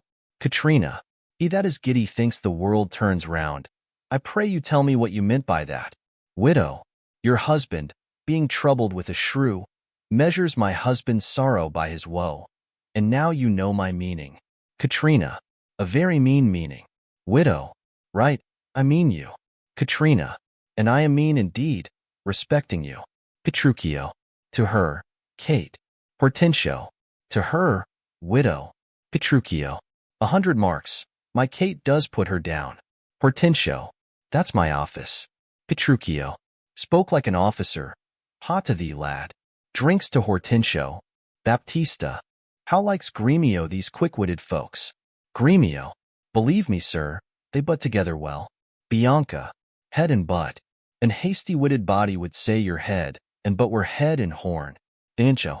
I, mistress bride. Hath that awakened you? Bianca. I, but not fright me. Therefore I'll sleep again. Petruchio. Nay, that you shall not. Since you have begun, have it you for a bitter jest or two. Bianca. Am I your bird? I mean to shift my bush, and then pursue me as you draw your bow. You are welcome all. Exeunt Bianca, Katrina, and widow. Petruchio. She hath prevented me here, Signor Tranio. This bird you aimed at, though you hit her not. Therefore a health to all that shot and missed. Tranio. Oh, sir. Lucentio slipped me like his greyhound, which runs himself and catches for his master. Petruchio. A good swift simile, but something currish. Tranio. 'Tis well, sir, that you hunted for yourself. 'Tis thought your deer does hold you at a bay. Baptista. Oho, Petruchio. Tranio hits you now. Lucentio. I thank thee for that, good Tranio. Hortensio. Confess, confess. Hath he not hit you here? Petruchio. Has a little galled me, I confess, and as the jest did glance away from me, 'tis 10 to 1 it maimed you too outright. Baptista. Now, in good sadness, son Petruchio, I think thou hast the veriest shrew of all. Petruchio. Well, I say no, and therefore, for assurance, let's each one send unto his wife, and he whose wife is most obedient, to come at first when he doth send for her, shall win the wager which we will propose. Hortensio. Content. What's the wager? Lucentio. 20 crowns. Petruchio. 20 crowns. I'll venture so much of my hawk or hound, but 20 times so much upon my wife. Lucentio. 100 then. Hortensio. Content. Petruchio. A match. 'Tis done. Hortensio. Who shall begin? Lucentio. That will I. Go, Biondello. Bid your mistress come to me. Biondello. I go. Exit. Baptista. Son, I'll be your half. Bianca comes. Lucentio. I'll have no halves. I'll bear it all myself. Re-enter Biondello. How now? What news? Biondello. Sir, my mistress sends you word that she is busy and she cannot come. Petruchio. How? She's busy and she cannot come. Is that an answer? Gremio. Aye, and a kind one too. Pray God, sir, your wife send you not a worse. Petruchio. I hope better. Hortensio. Sirrah Biondello, go and entreat my wife to come to me forthwith. Exit Biondello. Petruchio. Oh ho, entreat her. Nay, then she must needs come. Hortensio. I am afraid, sir. Do what you can, yours will not be entreated. Re-enter Biondello. Now, where's my wife? Biondello. She says you have some goodly jest in hand. She will not come. She bids you come to her. Petruchio. Worse and worse. She will not come. O vile, intolerable, not to be endured. Sirrah Grumio, go to your mistress. Say I command her come to me. Exit Grumio. Hortensio. I know her answer. Petruchio. What? Hortensio. She will not. Petruchio. The fouler fortune mine, and there an end. Re-enter Katrina. Baptista. Now, by my holiday, here comes Katrina. Katrina. What is your will, sir, that you send for me? Petruchio. Where is your sister and Hortensio's wife? Katrina. They sit conferring by the parlor fire. Petruchio. Go fetch them hither. If they deny to come, swinge me them soundly forth unto their husbands. Away, I say, and bring them hither straight. Exit Katrina. Lucentio. Here is a wonder, if you talk of a wonder. Hortensio. And so it is. I wonder what it bodes. Petruchio. Marry, peace it bodes, and love and quiet life, an awful rule and right supremacy. And, to be short, what not that's sweet and happy? Baptista. Now fair befall thee, good Petruchio. The wager thou hast won, and I will add unto their losses 20,000 crowns. Another dowry to another daughter, for she is chonged, as she had never been. Petruchio. Nay, I will win my wager better yet, and show more sign of her obedience, her new-built virtue and obedience. See where she comes, and brings your froward wives as prisoners to her womanly persuasion. Re-enter Katrina with Bianca and widow. Catherine, that cap of yours becomes you not. Off with that bauble, throw it underfoot. Katrina pulls off her cap, and throws it down. Widow. Lord, let me never have a cause to sigh till I be brought to such a silly pass. Bianca. Fie, what a foolish duty call you this. Lucentio. I would your duty were as foolish too. The wisdom of your duty, fair Bianca, hath cost me 100 crowns since supper time. Bianca. The more fool you for laying on my duty. Petruchio. Catherine, I charge thee, Tell these headstrong women what duty they do owe their lords and husbands. Widow. Come, come, you're mocking. We will have no telling. Petruchio. Come on, I say, and first begin with her. Widow. She shall not. Petruchio. I say she shall, and first begin with her. Katrina. Fie, fie. Unknit that threatening, unkind brow, and dart not scornful glances from those eyes to wound thy lord, thy king, thy governor. It blots thy beauty as frosts do bite the meads, confounds thy fame as whirlwinds shake fair buds, and in no sense is meet or amiable. A woman Emovede is like a fountain troubled, muddy, ill-seeming, thick, bereft of beauty, and while it is so, none so dry or thirsty will deign to sip or touch one drop of it. Thy husband is thy lord, thy life, thy keeper, thy head, thy sovereign. One that cares for thee, and for thy maintenance commits his body to painful labor both by sea and land, to watch the night in storms, the day in cold, whilst thou least warm at home, secure and safe, and craves no other tribute at thy hands but love, fair looks, and true obedience. Too little payment for so great a debt. Such duty as the subject owes the prince, even such a woman oweth to her husband. And when she is froward, peevish, sullen, sour, and not obedient to his honest will, what is she but a foul, contending rebel and graceless traitor to her loving lord? I am ashamed that women are so simple to offer war where they should kneel for peace, or seek for rule, supremacy, and sway, when they are bound to serve, love, and obey. Why are our bodies soft and weak and smooth, unapt to toil and trouble in the world, but that our soft conditions and our hearts should well agree with our external parts? Come, come, you froward and unable worms. My mind hath been as big as one of yours, my heart is great, my reason haply more, to bandy word for word and frown for frown. But now I see our lances are but straws, our strength is weak, our weakness past compare, that seeming to be most which we indeed least are. Then veil your stomachs, for it is no boot, and place your hands below your husband's foot, in token of which duty, if he please, my hand is ready. May it do him ease. Petruchio. Why, there's a wench. Come on, and kiss me, Kate. Licentio. Well, go thy ways, old lad, for thou shalt hot. Dancho. 'Tis a good hearing when children are toward. Licentio. But a harsh hearing when women are froward. Petruchio. Come, Kate, we'll to bed. We three are married, but you two are sped. 'Twas I won the wager. To Licentio. Though you hit the white, and being a winner, God give you good night. Exeunt Petruchio and Katrina. Hortensio. Now go thy ways, thou hast tamed a cursed shrew. Licentio.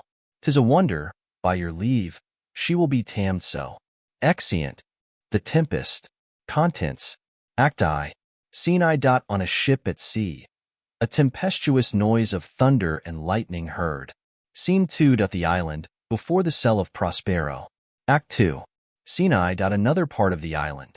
Scene 2. Another part of the island. Act 3. Scene I. Before Prospero's cell. Scene 2. Another part of the island. Scene 3. Another part of the island. Act 4. Scene I. Before Prospero's cell. Act V. Scene I. Before the cell of Prospero. Epilogue. Dramatis Personae.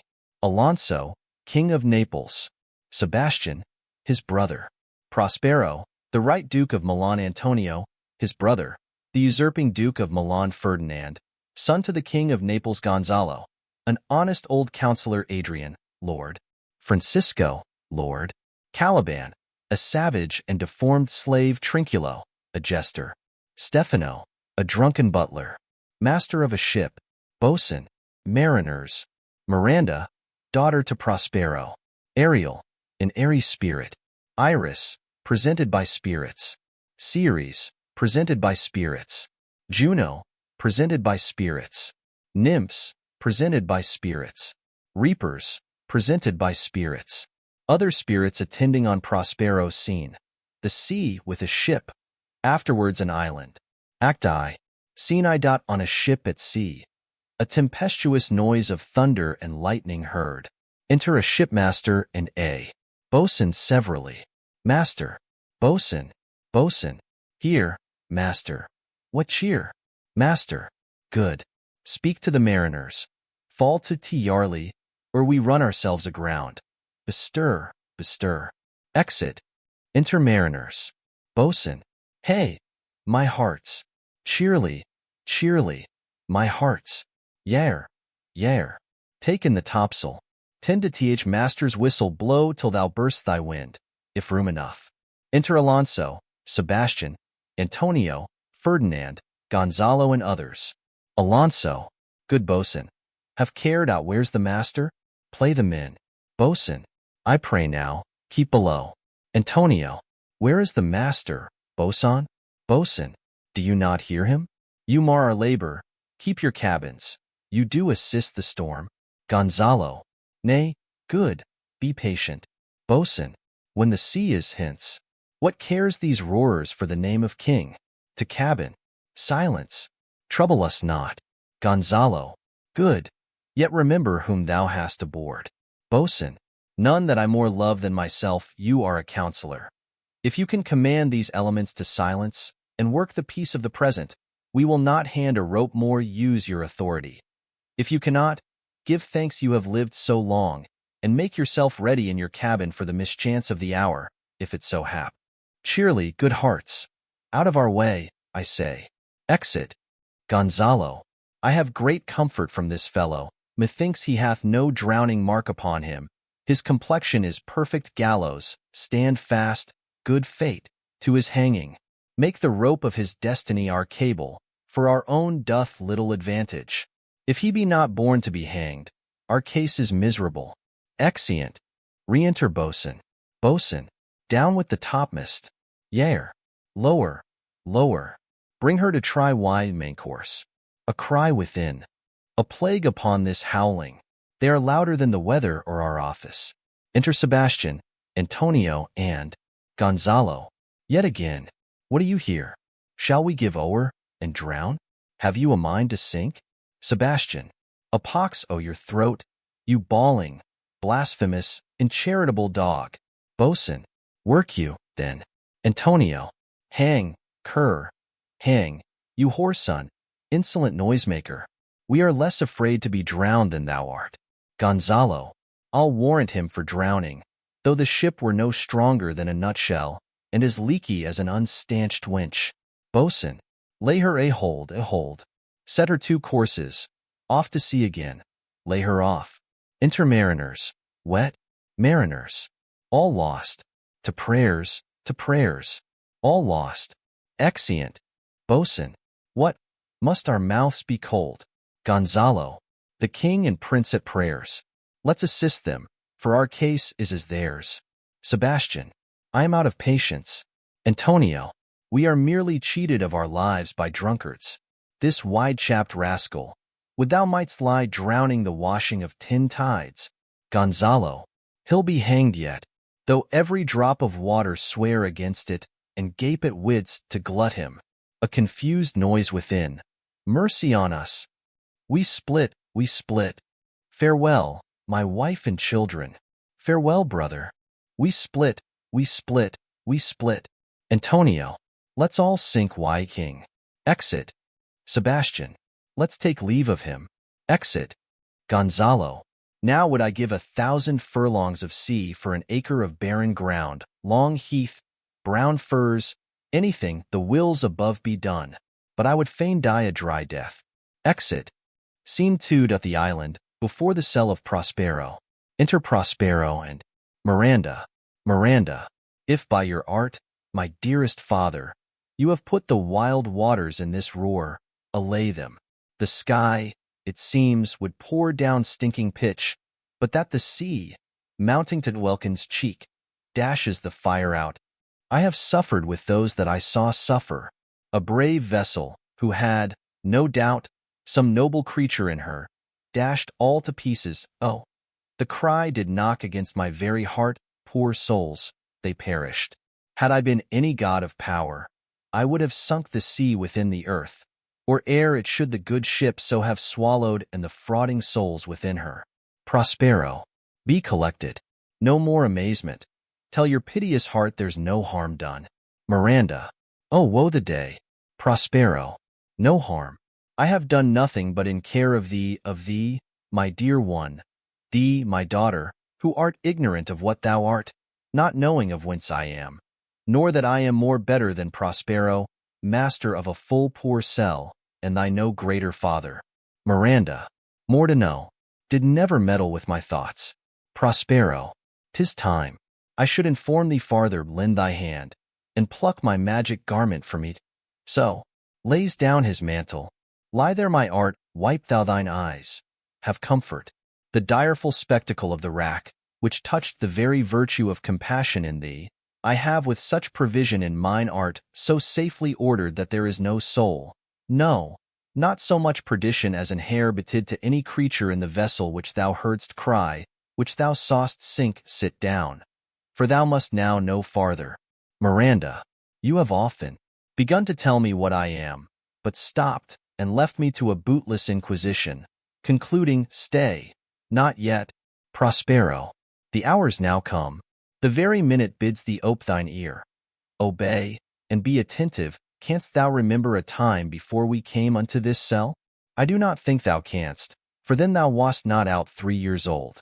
Miranda, certainly, sir, I can. Prospero, by what? By any other house or person?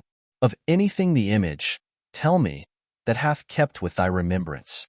Miranda, 'tis far off, and rather like a dream than an assurance that my remembrance warrants. Had I not 4 or 5 women once that tended me? Prospero, thou hadst and more, Miranda, but how is it that this lives in thy mind? What sayest thou else in the dark backward and abysm of time? If thou rememberest aught ere thou camest here, how thou camest here, thou mayst. Miranda, but that I do not. Prospero, 12 years since, Miranda, 12 years since, thy father was the Duke of Milan, and a prince of power. Miranda, sir, are not you my father? Prospero, thy mother was a piece of virtue, and she said thou wast my daughter, and thy father was Duke of Milan, and his only heir and princess, no worse issued. Miranda, oh, the heavens! What foul play had we that we came from thence? Or blessed was we did? Prospero, both, my girl. By foul play, as thou say'st, were we heaved thence, but blessedly holp hither. Miranda, oh, my heart bleeds. To think, O Tatine, that I have turned you to, which is from my remembrance, please you, farther. Prospero, my brother and thy uncle, called Antonio, I pray thee, mark me, that a brother should be so perfidious. He whom next thyself of all the world I loved, and to him put the manage of my state. As at that time through all the signories it was the first, and Prospero the prime duke, being so reputed in dignity, and for the liberal arts without a parallel. Those being all my study, the government I cast upon my brother, and to my state grew stranger, being transported and wrapped in secret studies. Thy false uncle, dost thou attend me? Miranda, sir, most heedfully. Prospero, being once perfected how to grant suits, how to deny them, who to advance, and who to trash for overtopping, new created the creatures that were mine, I say, or chonged em, or else new formed em, having both the key of officer and office, set all heart's-eyed estate to what tune pleased his ear. That now he was the ivy which had hid my princely trunk, and sucked my verdure out on it thou attend'st not. Miranda, oh, good sir, I do. Prospero, I pray thee, mark me. I, thus neglecting worldly ends, all dedicated to closeness and the bettering of my mind with that which, but by being so reterred, o'erpraised all popular rate, in my false brother awacked an evil nature, and my trust, like a good parent, did beget of him a falsehood in its contrary as great as my trust was, which had indeed no limit, a confidence sans bound, he being thus lorded, not only with what my revenue yielded, but what my power might else exact, like one who having into truth, by telling of it, made such a sinner of his memory, to credit his own lie, he did believe he was indeed the Duke. The substitution and executing outward face of royalty, with all prerogative, hence his ambition growing. Dost thou hear? Miranda, your tale, sir, would cure deafness. Prospero, to have no screen between this part he played and him he played it for, he needs will be absolute Milan. Me, poor man. My library was dukedom large enough. Of temporal royalties he thinks me now incapable. Confederates, so dry he was for sway, why take King of Naples to give him annual tribute, do him homage, subject his coronet to his crown, and bend the dukedom, yet unbowed. Alas, poor Milan, to most ignoble stooping. Miranda. Oh, the heavens! Prospero. Mark his condition, in the event. Then tell me if this might be a brother. Miranda. I should sin. To think but nobly of my grandmother. Good wombs have borne bad sons. Prospero. Now the condition. This King of Naples, being an enemy to me inveterate, hearkens my brother's suit, which was, that he, in lieu oti premises of homage and I know not how much tribute, should presently extirpate me and mine out of the dukedom, and confer fair Milan, with all the honors on my brother. Whereon, a treacherous army levied, one midnight fated to purpose, did Antonio open the gates of Milan, and, I, dead of darkness, the ministers for purpose hurried thence me and thy crying self. Miranda. Alack, for pity. I, not remembering how I cried out then, will cry it o'er again. It is a hint that rings mine eyes to tea. Prospero. Hear a little further, and then I'll bring thee to the present business which now's upon us, without the which this story were most impertinent. Miranda. Wherefore did they not that hour destroy us? Prospero. Well demanded, wench. My tale provokes that question dear, they durst not, so dear the love my people bore me, nor set a mark so bloody on the business, but with colors fairer painted their foul ends.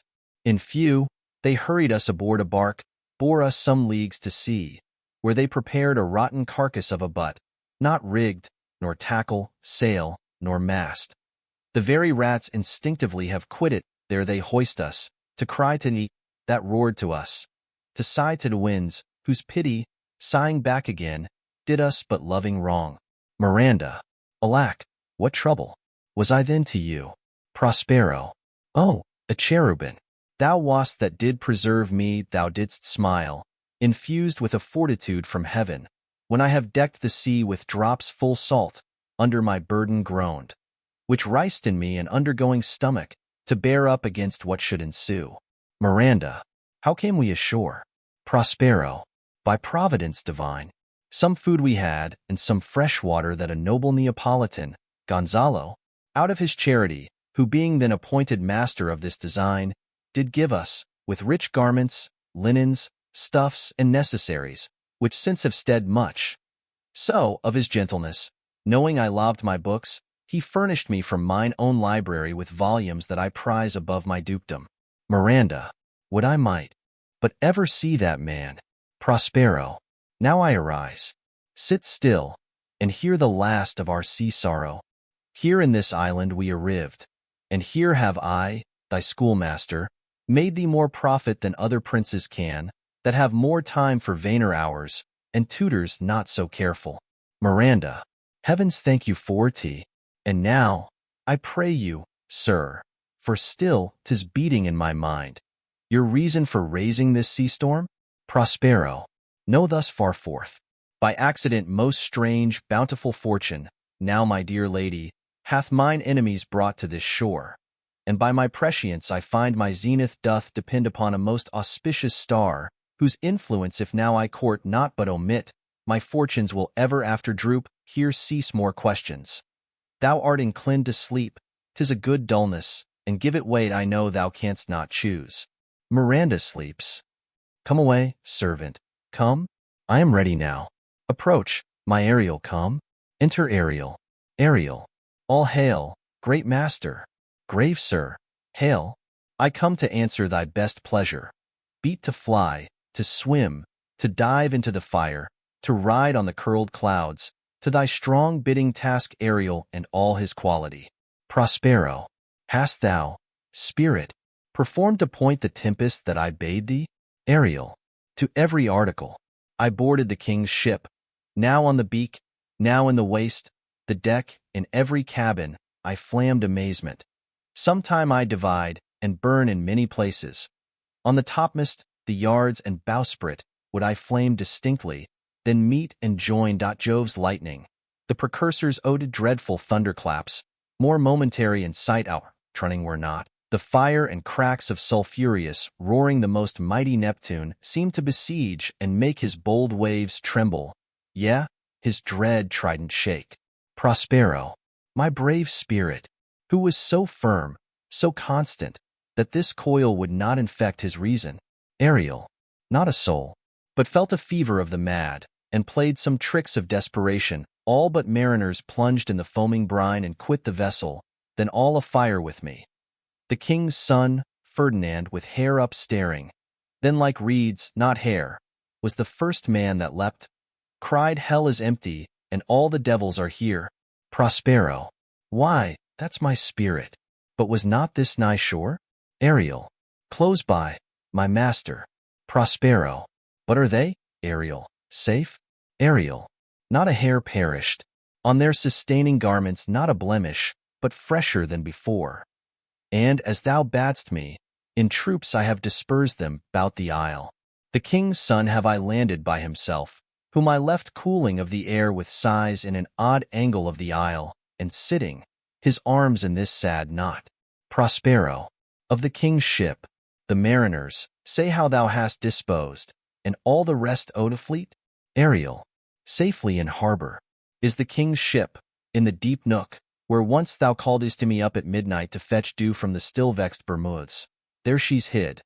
The mariners all under hatches stowed, who, with a charm joined to their suffred labor, I have left asleep.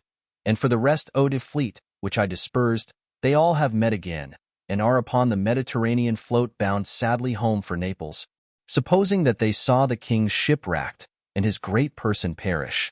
Prospero, Ariel, thy charge exactly is performed. But there's more work. What is the time, O today? Ariel, past the mid-season. Prospero, at least 2 glasses, the time, 'twixt 6 and now must by us both be spent most preciously. Ariel, is there more toil? Since thou dost give me pains, let me remember thee what thou hast promised, which is not yet performed me. Prospero, how now? Moody, what is thou canst demand? Ariel, my liberty. Prospero, before the time be out? No more. Ariel, I prithee, remember I have done thee worthy service, told thee no lies, made no mistakings, served without or grudge or grumblings.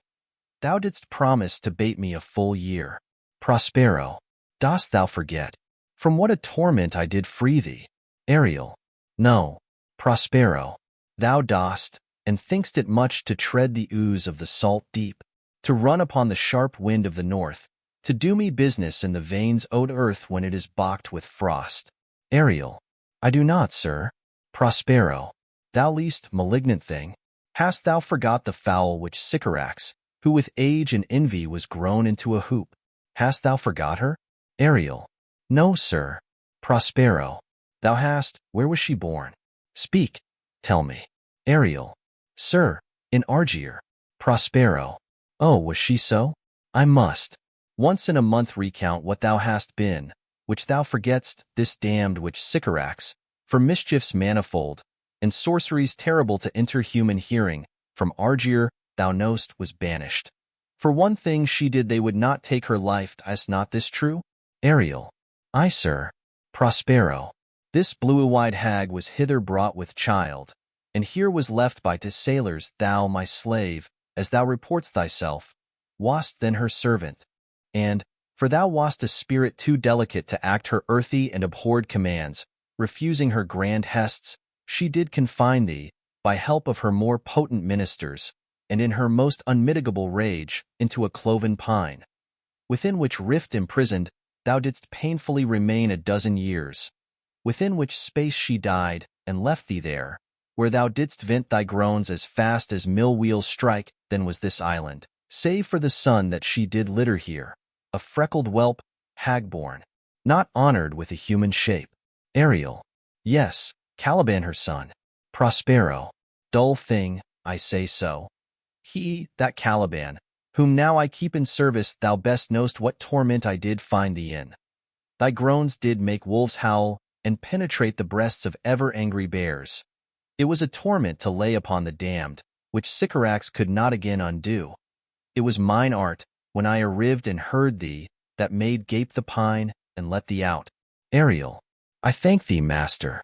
Prospero.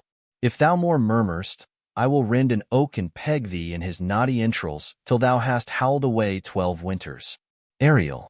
Pardon, master. I will be correspondent to command, and do my spriting gently. Prospero. Do so, and after 2 days, I will discharge thee. Ariel. That's my noble master. What shall I do? Say what? What shall I do? Prospero. Go make thyself like a nymph, O thee. Be subject to no sight but thine and mine. Invisible to every eyeball else. Go. Take this shape, and hither come in. Go. Hence with diligence. Exit Ariel.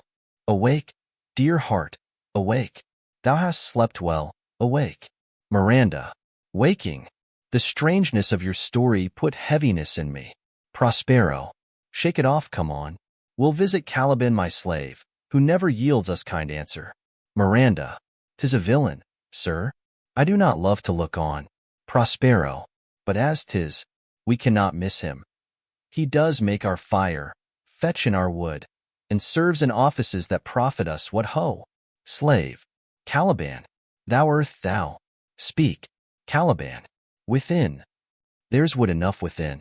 Prospero. Come forth, I say. There's other business for thee. Come, thou tortoise. When? Re-enter Ariel like a water nymph. Fine apparition. My quaint Ariel, hearken thine ear. Ariel. My lord, it shall be done. Exit. Prospero. Thou poisonous slave, got by the devil himself upon thy wicked dam, come forth. Enter Caliban. Caliban. As wicked do as ere my mother brushed with raven's feather from unwholesome fond drop on you both. A southwest blow on ye, and blister you all o'er. Prospero. For this, be sure, tonight thou shalt have cramps, side stitches that shall pin thy breath up. Urchins shall forth at vast of night that they may work all exercise on thee. Thou shalt be pinched as thick as honeycomb, each pinch more stinging than bees that made them. Caliban. I must eat my dinner. This island's mine by Sycorax my mother, which thou taxed from me when thou camest first. Thou strock'st me and made much of me. Wouldst give me water with berries and tea, and teach me how to name the bigger light, and how the less, that burn by day and night. And then I loved thee, and showed thee all the qualities Odal, the fresh springs, brine pits, barren place, and fertile. Cursed be I that did so. All the charms of Sycorax, toads, beetles, bats, light on you. For I am all the subjects that you have, which first was mine own king.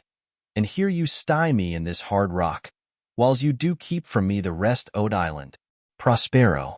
Thou most lying slave, whom stripes may move, not kindness. I have used thee, filth as thou art, with human care, and eloded thee in mine own cell, till thou didst seek to violate the honor of my child. Caliban. Oho, oho, would 't had been done. Thou didst prevent me. I had peopled else this isle with Calibans. Prospero. Abhorred slave, which any print of goodness wilt not take, being capable of all ill. I pitied thee, took pains to make thee speak, taught thee each hour one thing or other. When thou didst not, savage, know thine own meaning, but wouldst gabble like a thing most brutish, I endowed thy purposes with words that made them known, but thy vile race, though thou didst learn, had that in tea which good natures could not abide to be with. Therefore wast thou deservedly confined into this rock, who hadst deserved more than a prison. Caliban. You taught me language, and my profit on tea is, I know how to curse the red plague rid you. For learning me your language. Prospero. Hag seed. Hence. Fetch us in fuel. And be quick, thou art best, to answer other business. Shrugg'st thou malice? If thou neglect'st, or dost unwillingly what I command, I'll rack thee with old cramps, fill all thy bones with aches, make thee roar, that beasts shall tremble at thy din. Caliban. No, pray thee. Aside. I must obey, his art is of such power. It would control my dam's god, Setebos, and make a vassal of him. Prospero. So, slave, hence. Exit Caliban.